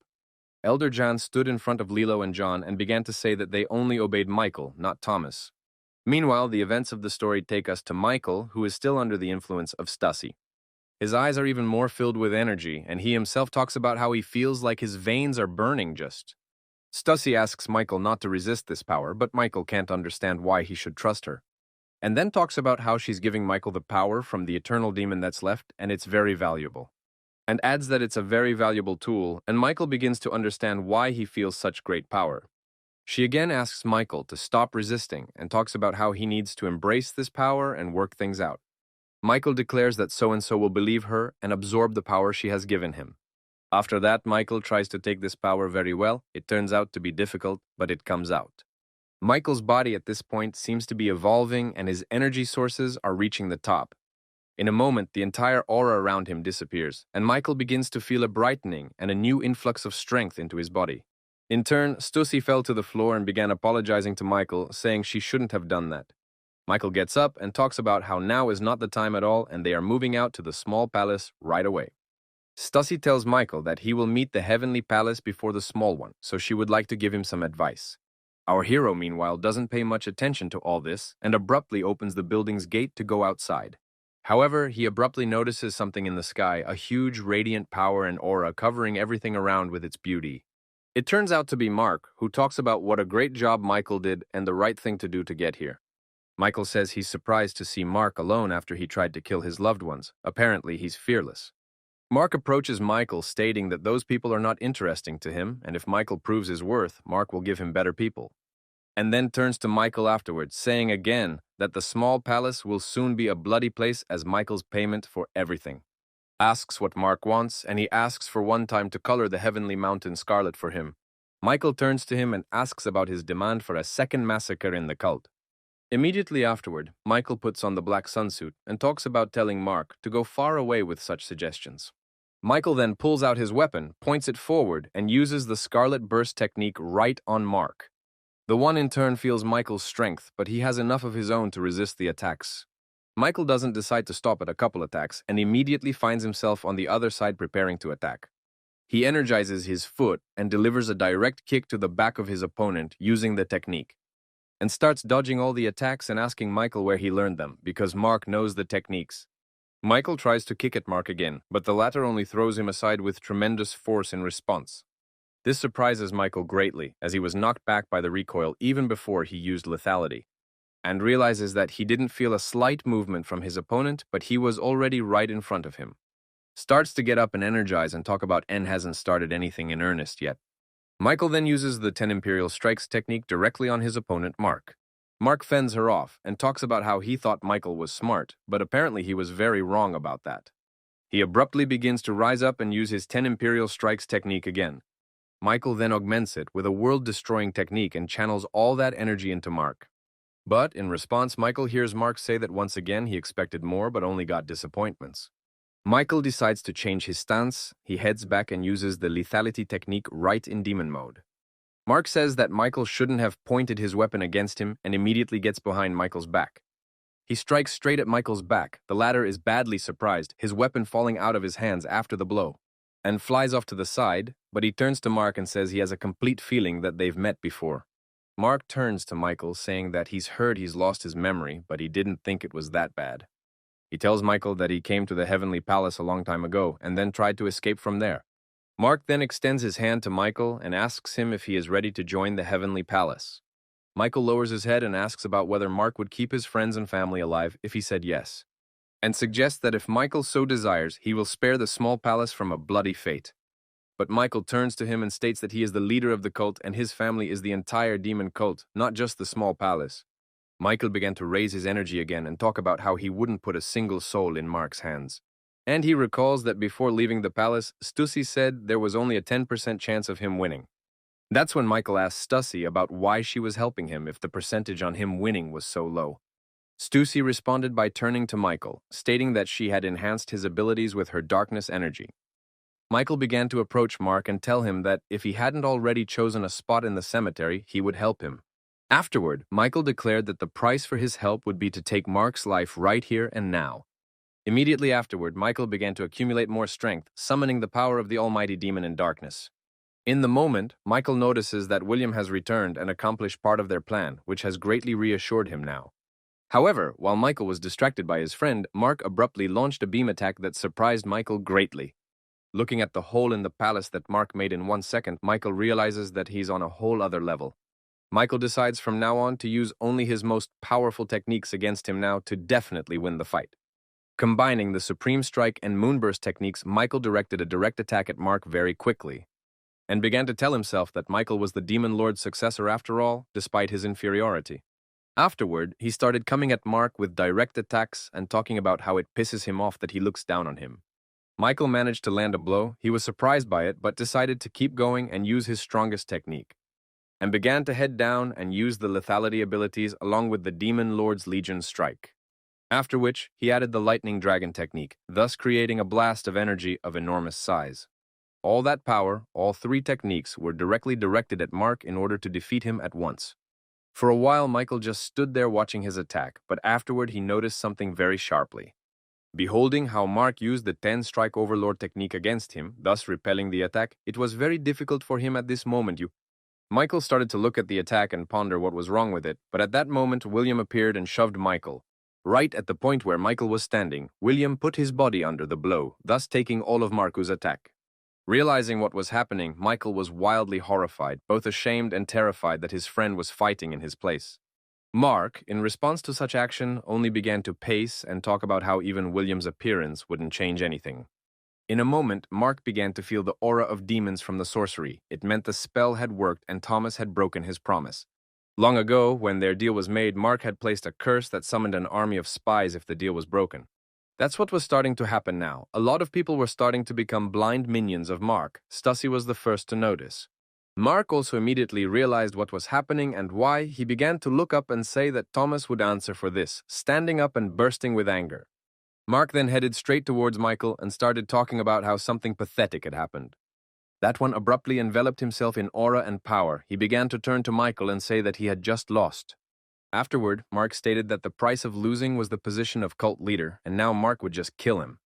A shocked Michael began to dodge and defend himself, realizing that even with the enhancement there was nothing he could do now. Michael had become keenly aware that he had become weaker, and the battle needed to be finished already very urgently. In that same important moment, he noticed the watch on Mark's belt, the same one Stussy had told him about. Mark began to turn to William and talk about how they needed to break that clock to win, but William was out of energy. Michael abruptly came at Mark first, at which point William came in from the side, right behind Mark's back. Mark took notice. He began to direct energy towards William and say that he was a pathetic creature. Immediately afterward, Mark abruptly turned around and struck his fist directly into William's body with tremendous force. At this point, Michael said that Mark was overestimating himself and abruptly directed a stream of energy directly at him. Mark didn't understand anything. He became defensive and said that he had heard William had only recently become resurrected. However, Mark also stated, and the fact that it wouldn't change anything, he began to build up the energy around him, and afterward directed all of it to the side to throw off Michael's lap and declared that the latter's efforts were in vain. Mark's attack came sharply at Michael, but he was glad for it, for now he realized what was being used against him. He began to tell Mark about using the legendary art of deflecting attacks, much to Michael's surprise. In response, Mark began to say that it didn't change anything at all anymore, and all Michael had to do was accept his fate. Michael began to be approached by William as well, asking what they would do now that they knew the enemy's strength. Our hero replies to William that there is no point in just attacking any further, so Michael comes up with a very cunning plan. Michael then began to attack Mark himself using the same techniques he had used against him before. Mark, in turn, was dodging Michael's attacks with one hand and striking at William with the other. William didn't want to put up with it. He began to energize himself and said he would burn Mark to the ground. However, in a couple punches, Mark tossed Michael and William aside, stating that they were fighting very stupidly and it didn't make sense. Michael then energetically began to explain something to William and then told them to act that way. Michael abruptly grabbed one of the daggers, energized it, and pointed it straight towards his opponent with a heap of power. Our hero looked directly at Mark and pondered the fact that he probably knows everything, but clearly doesn't know Michael's past. Michael abruptly used the power of lethality techniques and channeled it into his eyes, thereby becoming able to see much better, and began to look at Mark more accurately and to see very well all the energy that is within him. In the moment, feels in Mark's body two kinds of energy at once, which is like yin and yang complementing each other. Michael began to think about his plan, at which point Mark began to attack again and direct his forces at Michael. And he began to remember his past self and assure himself that as the son of a Federation master he was capable of many things and would prove it. After that, Michael started doing exactly the same thing that Mark did while creating his attacks. Michael at one point started smiling and talking about how Mark has good taste and directing attacks at him. Seeing what was happening, Mark was wildly horrified. He couldn't understand how Michael had managed to replicate his strength at all. This attack was Michael's first chance to break through Mark's impeccable defense, which our hero took advantage of, and tried to stretch this attack to the max, supplying it with energy, and then turned to William and said it was time. After that, along with William, Michael began to direct attacks directly at Mark, knocking him down and telling him that the end had come. However, this attack turned out badly for Michael. He was thrown aside and began to lie powerless in the rubble. The one began to head towards him and ask about where he was able to learn such strong techniques and abilities. Michael's mouth was bleeding, and he began to turn to Mark and say that he was too late in realizing everything. Michael sharply told Mark that he doesn't have to beat anyone. He always looks for weakness in his opponents. Then from behind his back, Michael abruptly pulled out the very same watch and said that this was the answer. Seeing this, Mark became wildly horrified. He began to channel his energy away and tell Michael not to do anything. However, at this point, Michael's face became as if demonic, and he declared that he would only stop in hell. Then Michael let go of his hand, and the very watch that Mark treasured fell and shattered on the ground. At that moment, the very scar on the arm of Michael's father, Thomas, began to disappear, and he declared that he was finally free. And he turned to the squire and said that if he wanted the mountain of heaven so badly, he could have it. And right afterward, Thomas added that he wanted to have some fun at the end, and started stepping his feet on Squire's hands. Thomas enveloped himself in the strongest aura and speaks of how apparently the squire was little shaken. He also says that Mark promised to wipe out the heavenly mountain on the day of his return. After that, Thomas continued to just stand silently on the mountain and look up at the small palace, thinking about everything. Thomas explains to himself why he did this to the masters and especially neutralized Stella. Meanwhile, Luis was crippling the wounded Billy, who said he had fought well today. Even Lila was already safe with John and the others, but she was still arguing with Nami about little things. Alive and nearly well, Jan's men also returned to the small palace and Mozart, along with Silvers. All of Michael's allies were alive, and they began to gather in the small palace and were very happy to see each other. All this was watched from the mountain with a smile by Thomas, who said it was not a bad result for Michael. Michael, meanwhile, was trying to recover after such a powerful fight, and he already wanted to go to the small palace. However, Mark was still alive. He was standing near some mountain and channeling his energy attacks in different directions. In the moment, Stussy appears from behind. Mark immediately turns to her and asks if she did it. Mark also says that luckily Stussy has escaped death today, and she only smiles in response. However, Mark also asks Stussy to be careful with her ideas and talks about how the outcome could affect her. Stussy talks about realizing this, of course, at which point Mark uses the energy to walk away and starts walking towards Michael and says she's happy for him, but she lied to him 3 times during their dialogue. Stussy says she has never collaborated with the Heavenly Palace and has been working for the cult all along. After which, she also tells us that in reality Mark is not as strong as he seems. He can't live without his dragon form. Looking at the broken clock, Stussy says that only someone with the energy of a demon lord can truly control it. She sits on her lap and talks about how, thanks to the watch, Michael will see his past soon. Afterwards, Stussy raises her hands and says that if Michael can make it back, she will repent of her sins. Meanwhile, people in the settlements are discussing amongst themselves that it is likely that the power over the cult is now in the hands of the elders. Between them, they also chat about Franklin's death, who will rot and never become the head of the cult. Some of the people are starting to revolt and say that the cult is only going downhill and there is no further future. The events of the story also show us Kate. She is sitting at a table drunk and eating pizza. In the moment, someone approaches Kate and asks her to stop drinking, but she responds by saying she doesn't care. However, when she takes a closer look at the one who tells her this, comes to a wild shock and horror at seeing his face. It turns out to be a whole and healthy Richard, and he says Kate should have done a better job of hiding from him. Out of shock, she even tries to scream loudly, but Richard gives her the silent sign with his finger and tells her to shut up. Richard tells Lilo that Franklin is dead, but his assistant and son managed to escape somewhere. With a wild aura, Richard turns to Lilo and asks if she knows the details of the incident. Kate tries to get away from Richard, however, he in turn raises the energy even more. Richard shrouds the entire establishment in an aura of blood and asks all the people around him to leave, saying that they are superfluous here. The people around are sitting in shock. They don't know what to do, however many of them did start to leave the place. Kate tried to quietly leave with them, but Richard's aides blocked her way, telling her that here she would stay. A wildly frightened Kate sat back in her chair and began asking about why Richard was doing this to her. Richard turns to Kate and talks about giving her 5 seconds to bring the kitty in. She states that she doesn't know where she is, but he in turn remains silent and Kate begins to beg him to spare her. Richard starts pulling out his gun and talking about how Kate only has 1 second left. A second after that, a mask appeared on Kate's head and she began to visualize herself as a kitty cat. He talks about how he needs to find some very brazen people, but Kate declares that the palace is doing just fine without her, and handed Kate a letter in which Michael asked that if he went missing, he would ask Richard to take over Lilo's defense.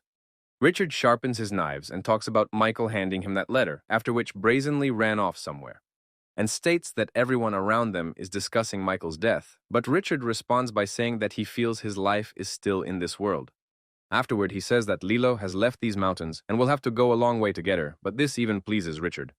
Richard is then led out the door by Kate and told to quickly lead him to this Lilo and show him who it is. That day, the Slaughter Palace disappeared from the mountains and their teacher, and no one else saw their tracks or where they had gone. Time moves forward, and the events of the story show us Michael, who is in his dreams long after the broken clock. Being in these dreams, Michael could not realize whether it was a figment of his imagination, the future, the past, or the present. Meanwhile, a girl named Emma appeared in the cult and became the cult's top strategist in Min's squad. In the moment, someone approached Emma. It was her partner Ronald, who asked about whether she was getting tired of working. Emma was greatly surprised to see Ronald, who is the 3rd oldest, and began to tell me that she was investigating the case of the missing people at the peak of the land in conjunction with the Sword Palace now. Emma then turned to Ronald and started asking about what he was doing at a late hour here. Afterward, he starts to discuss the situation with Emma about the bloody mastermind, but she states that he just made his choice. In the moment, Ronald began to describe one very honest and important man, and Emma immediately thought of Michael. However, upon hearing Michael's name, Ronald only exhaled sharply and said something about how that wasn't the guy he had in mind at all. Meanwhile, strange things are happening in the small palace of the Ming part, for a large scream is heard inside. Some kid with demonic energy and a bloody knife is inside and threatening everyone. There are some two servants kneeling in front of him, apologizing for behaving very horribly and saying they won't do it again.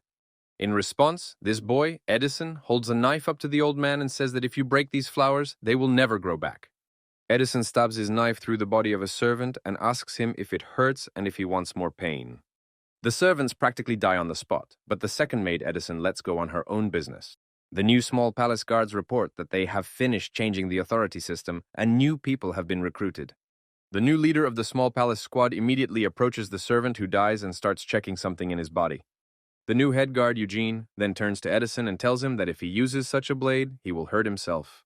Eugene sits down on his knees and turning to Edison asks him to use another weapon and holds it out. Edison is surprised by this behavior on Eugene's part and accepts the gift and asks more about Eugene. Edison then immediately goes to his assistant and asks for accommodation for Eugene in their palace. Time moved forward from that moment, and one day, right in the middle of the night, a great cry was sharply heard in the small palace. The head of the guards, Eugene, upon hearing it, immediately headed to the young leader's room to check everything. However, Edison was sitting whole on the bed doing nothing. This surprised Eugene. He started to approach him. But in response, Edison only turned around abruptly and started sending Eugene away from here and telling him not to come in. After which, Edison even threw the very weapon he gave him at Eugene. Fortunately, Eugene dodged the attack. Immediately after the weapon, Edison began throwing every other item he had at Eugene as well. It pissed Eugene off a lot. He knew Edison was a weird kid, but he didn't know the kid was that crazy. Since that nighttime had moved forward, every day Eugene sat and pondered why Edison was acting so horribly. He began to remember various strange moments, for Edison at the sight of the ordinary began to turn it over at once. Eugene also recalls Edison dousing a servant girl with potion and trying to stab her afterward right in the palace. Eugene was also confused by the fact that everyone around him in this palace was so strange. Even the servants were very angry with him. Including angry was Edison's chief assistant, who promised Eugene that he would get used to everything. However, Eugene didn't feel that way at all. He was just waiting for the deadline to finish his work and return home. At one point, some old guy sits down with Eugene and tells him that all the problems are due to nightmares in Edison's head. Eugene is greatly surprised to hear this from the old man, and the man explains everything, saying that's why Eugene was put as a guard. The one asks about why there were so many people in the small palace yesterday and only a couple of people today. The old man explains to Eugene that Michael doesn't like extra people, so only the essentials are here. Looking ahead, Eugene realizes that this palace is indeed a very crazy place in the cult. However, in a moment from behind, someone's hand touches Eugene's body with a small charge of energy. Eugene immediately ponders that these are enemies. He draws his weapon and starts asking about who is here. But it turns out to be the young leader Eugene, who talks about how he doesn't want to sleep anymore, but wants to go for a walk. He is in a rather sleepy state, but asks Eugene to pack for a walk with him today. In this whole situation, Eugene is surprised that without any skills, Edison came so close to him now. The events of the story move on. Edison and Eugene go for a walk. The first thing Edison does is play games in the Peak Water Bazaar. In the game, Edison bets that heads will fall out, but tails fall out, and he is informed that the attempt is unsuccessful. And at that moment, a sinister aura appears around Edison, and he himself orders Eugene to kill the merchants. However, Eugene says that there are too many people here, and it's a bad idea to just kill someone for playing. Edison says that he didn't lose, but was fooled, and points out the strange behavior of the clerk outside the shop. And he realizes that Edison is right, because the salesman was really cheating, and Edison got the eagle first. Eugene begins to ask Edison to take pity on the man, saying that he's just a small-time crook and nothing more. Edison exhales and says so-and-so, much to Eugene's surprise. He didn't expect it to work. But within seconds, Edison changes his mind again and orders Eugene to kill the crook right there, but starts talking about how he can't do that, since he's a security guard, not an assassin. In response, Edison takes and sets the tree on fire, saying that he will now check his security in such a case. Edison then starts running around the marketplace and throwing wood that is on fire at everyone, thereby fueling everything around him. Seeing this, Eugene goes into a wild shock. He never expected Edison's antics to be so violent. Some salesmen began taking up arms and threatening Edison, saying they would punish him for such behavior. However, Edison responded by cheerfully shouting that no one had raised him and he had no mother. Then Edison started insulting everyone around him, and these people decided to kill him with guns right there. But Edison only smiled and talked about how his guard would save him for sure, and demonic energy flowed from his eyes. He looked at it all and realized that Edison wasn't just an evil kid, but a real demon incarnate. In this situation, Eugene has no choice at all and decides to attack whoever is trying to hurt Edison. In just over a minute, Eugene had single-handedly tackled all of Edison's opponents. Edison only stood and laughed in response, then added afterward that Eugene really does have a knack for defense. He began to tell Edison that he could have died just now, but he only laughed in response, saying that he hadn't died. Edison drew his sword and walked towards the very same salesman and began to put the blade to his neck, threatening to kill him, and began to say that if the seller answered correctly, he would live, and if not, he would die now. The man in front of him stood nearby and looked at it, unable to understand how Edison could be so cruel to others. Edison began to scratch his head and tell a story about a foolish thug who used to live. Afterward, Edison adds that the man once cheated his boss as greed clouded his judgment. Edison asked the salesman if he saw himself in this man who tried to kill his boss. However, by the time it was time to respond, the salesman was almost unconscious from fright. And the other people started to come around and gather right around Edison and watch the whole thing. In the moment Edison notices someone, he gets up and starts to leave, saying that he's had enough of all this. However, before he leaves, he turns around and says that if a bird with two heads dies, two heads die. And after walking to the side, Edison compares this to Eugene, saying that if he died, so would his guard. He was wildly shocked when he heard it from Edison, and even more frightened by his killer look. Eugene began to look after Edison and realized that he was an unusual child, and a very strong one at that. The events of the story move forward. In the midst of the quietly peaceful evening, a scream is heard again, and Eugene immediately runs to Edison, the one standing in the middle of the room, complaining that his maid touched the food with her finger when she was setting it out today. Afterward, Edison began ordering his assistant to cut off this girl's finger, which frightened Eugene even more. Every day in the small palace, these situations were repeated time after time, and Eugene kept a special diary where he described everything. And that Edison always laughed seeing people being severely punished and was not at all sorry for them. Every day, looking out of the window, Eugene waited to leave the palace, realizing that there were no normal people in it at all now. On one such day, Edison's assistants informed Eugene that he wanted to take another walk, which startled Eugene. Walking outside, Eugene noticed that Edison had gathered one of the demonic cult units to his place today. Then in the past, this unit arrived to take Edison to the main palace to his father's house on orders. Upon seeing his son, Thomas immediately began scolding him and asking if there was anything left in his head. However, Edison only argued with his father, saying that he wouldn't really want anything like that. Thomas started talking about how he'd heard some strange rumors about Edison setting up in the marketplace over some measly money. However, when Edison's father, Thomas, began to tell the story, he only began to laugh out loud in response. Thomas's aides began yelling at Edison and saying that he shouldn't behave like that in front of his father. However, Edison responded to one of the elders by stating that the man should clearly stay out of their relationship with his father. Thomas stood up and began to raise his aura and question his son about what he was allowing himself to do. In response, Edison became just as angry and said that his father didn't love him because of his mother's death as everyone else around him. Emma also appeared in the building and began to intervene in the dialogue, but Edison couldn't see where he was wrong. Edison began to say that the main evil is only in this palace, which is closed from all others. Thomas was momentarily sick of putting up with everything his son was saying, so he directed a sharp stream of energy at him with tremendous force. His father's energy did not embarrass Edison, telling Thomas that he was only avoiding problems and trying to solve everything alone. After which, Edison also stated that the title of Heavenly Mountain Master was ridiculous, and in response, his father began to apply more force. In a moment, Thomas had amassed quite a bit of energy and directed all of it directly at his son, thus throwing him aside. The one was thrown right back at his squadmate and stared shocked at his father. He began to walk away and say that since he was leaving, and at the end he called Thomas the Master of Heavenly Mountain. After his son left, Thomas began to blame himself as a father and said that he failed to show him the world from a normal perspective.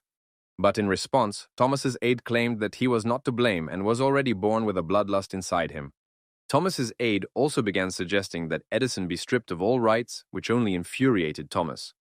But after such a suggestion, the other elders began to support him and said it was the right thing to do. But Emma entered the dialogue and said that stripping Edison of all rights was too harsh and unlikely to help.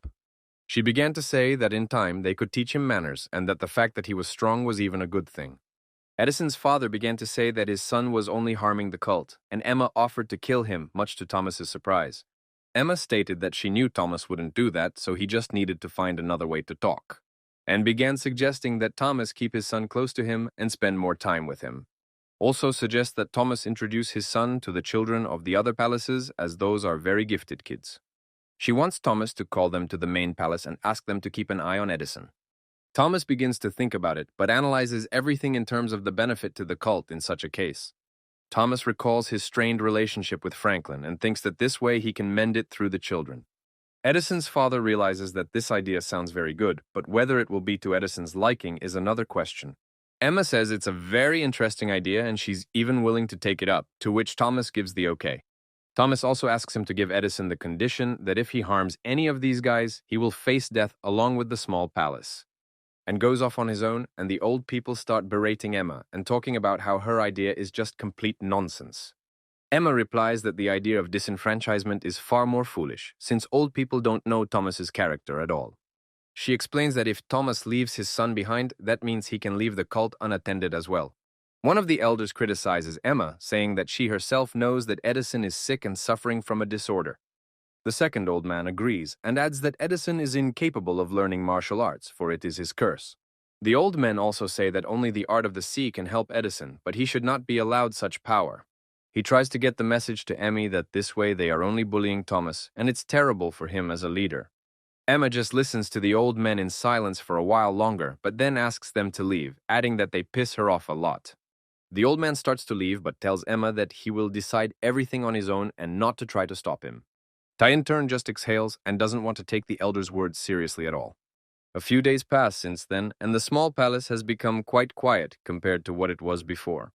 Edison began to behave better, he organized his leisure time, tended to the flowers, and didn't even rebel, only at night. All these changes were observed by Eugene, who was greatly surprised by them, for he had not expected such a thing. Eugene noticed that Edison was missing the last flower and asked him about it, and he stated that the flower didn't want to be watered. Edison told him that this flower had started to wilt. Edison tried to save it, but it didn't get better, which meant the flower didn't need it, and suggests that just caring for the flower is even better, but Edison disagrees. He stands by his opinion. Eugene asks Edison why he's even growing them, and he assures him that he's trying to understand their thoughts. Afterward was greatly surprised that Edison answered his questions, and even more so that he gave intelligent thoughts. Every night, Eugene sat and looked at the moon, realizing that Edison was still intensely cruel and his thoughts were terrible. Eugene also pondered the fact that sooner or later he would receive an order that he would have to fulfill. In a moment, Eugene noticed that the palace door was open, but he remembered well that he had locked it before leaving today. Starts immediately grabs his weapons and begins to ponder what it could be and whether someone has sneaked into the palace. Together, they quietly walked into the palace and began to see silhouettes of some man right beside Edison through the door.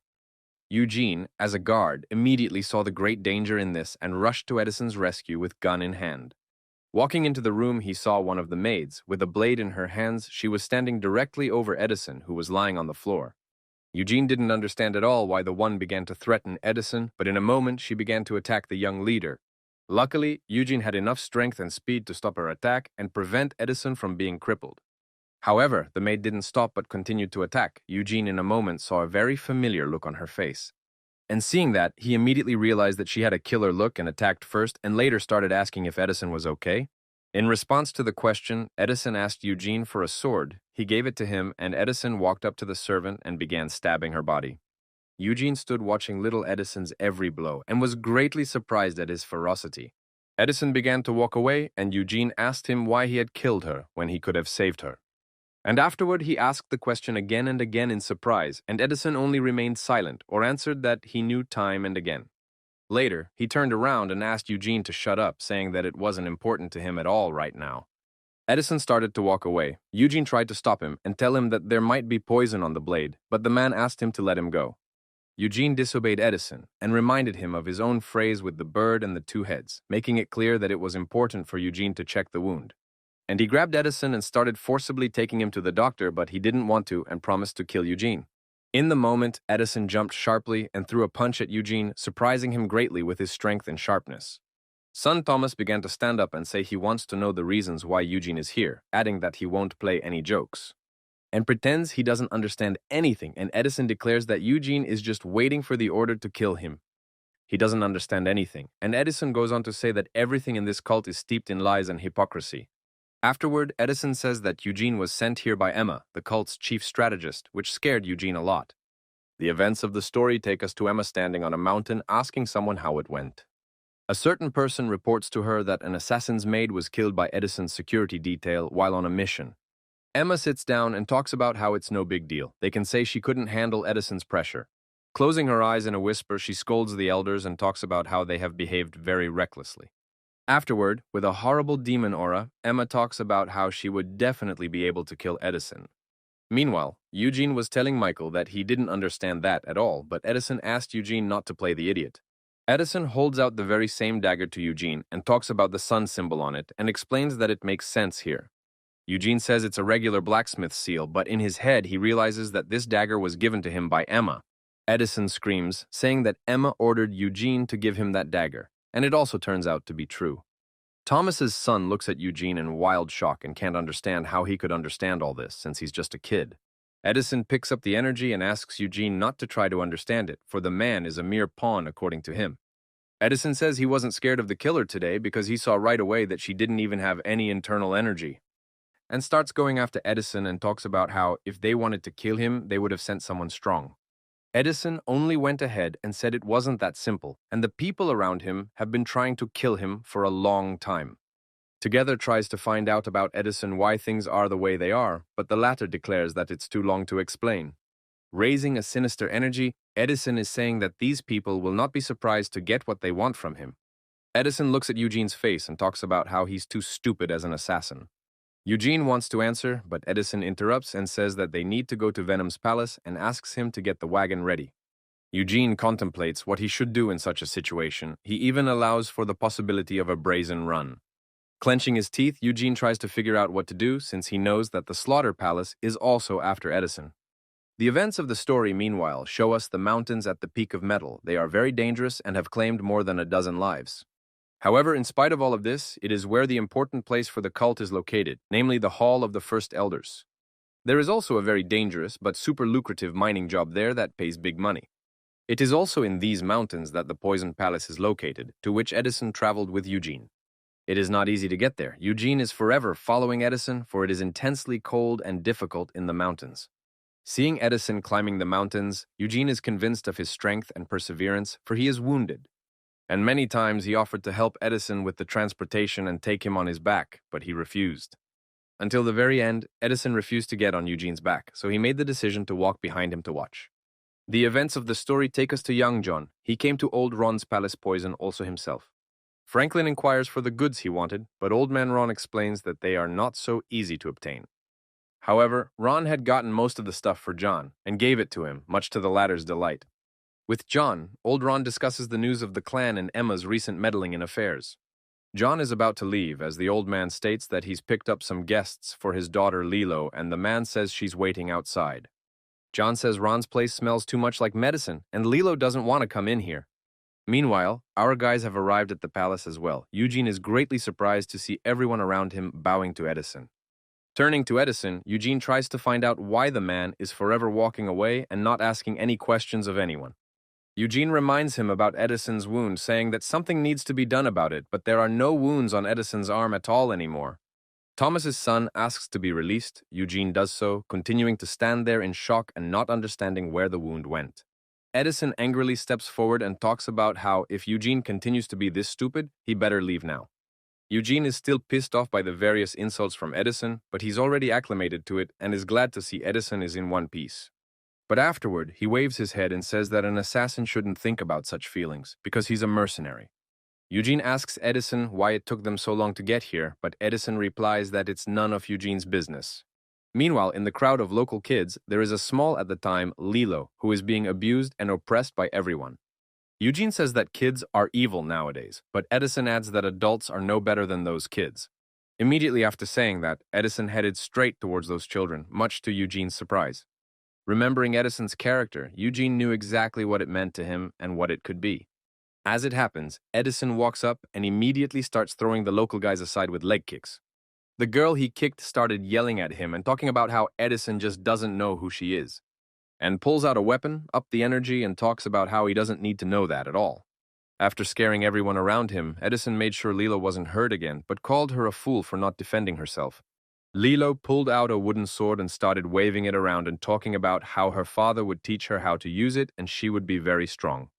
However, hearing this, the children around still look at Lilo with disdain, not understanding at all what she's carrying. This pisses her off. She speeds up hard and strikes all the girls next to her in a second. All these kids are in severe shock. They grab their heads, screaming and crying in pain for just one hit from Lilo. Lilo only stands cutely with sword in hand and asks Edison if he still thinks she's a fool or not anymore. Eugene talks about Lilo having head problems too, and Edison declares that he doesn't care.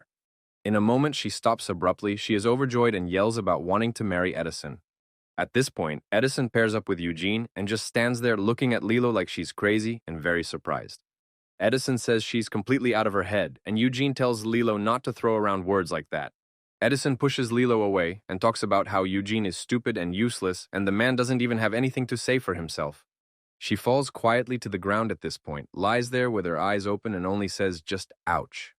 Then Lilo starts waving her arms and legs and screaming wildly, surprising everyone around her. Lilo is approached by her father just then. He envelops himself in an aura and asks what's going on. A moment before, John had indicated that he wanted to check Edison's aura, and Ian had asked that he not accidentally hurt anyone.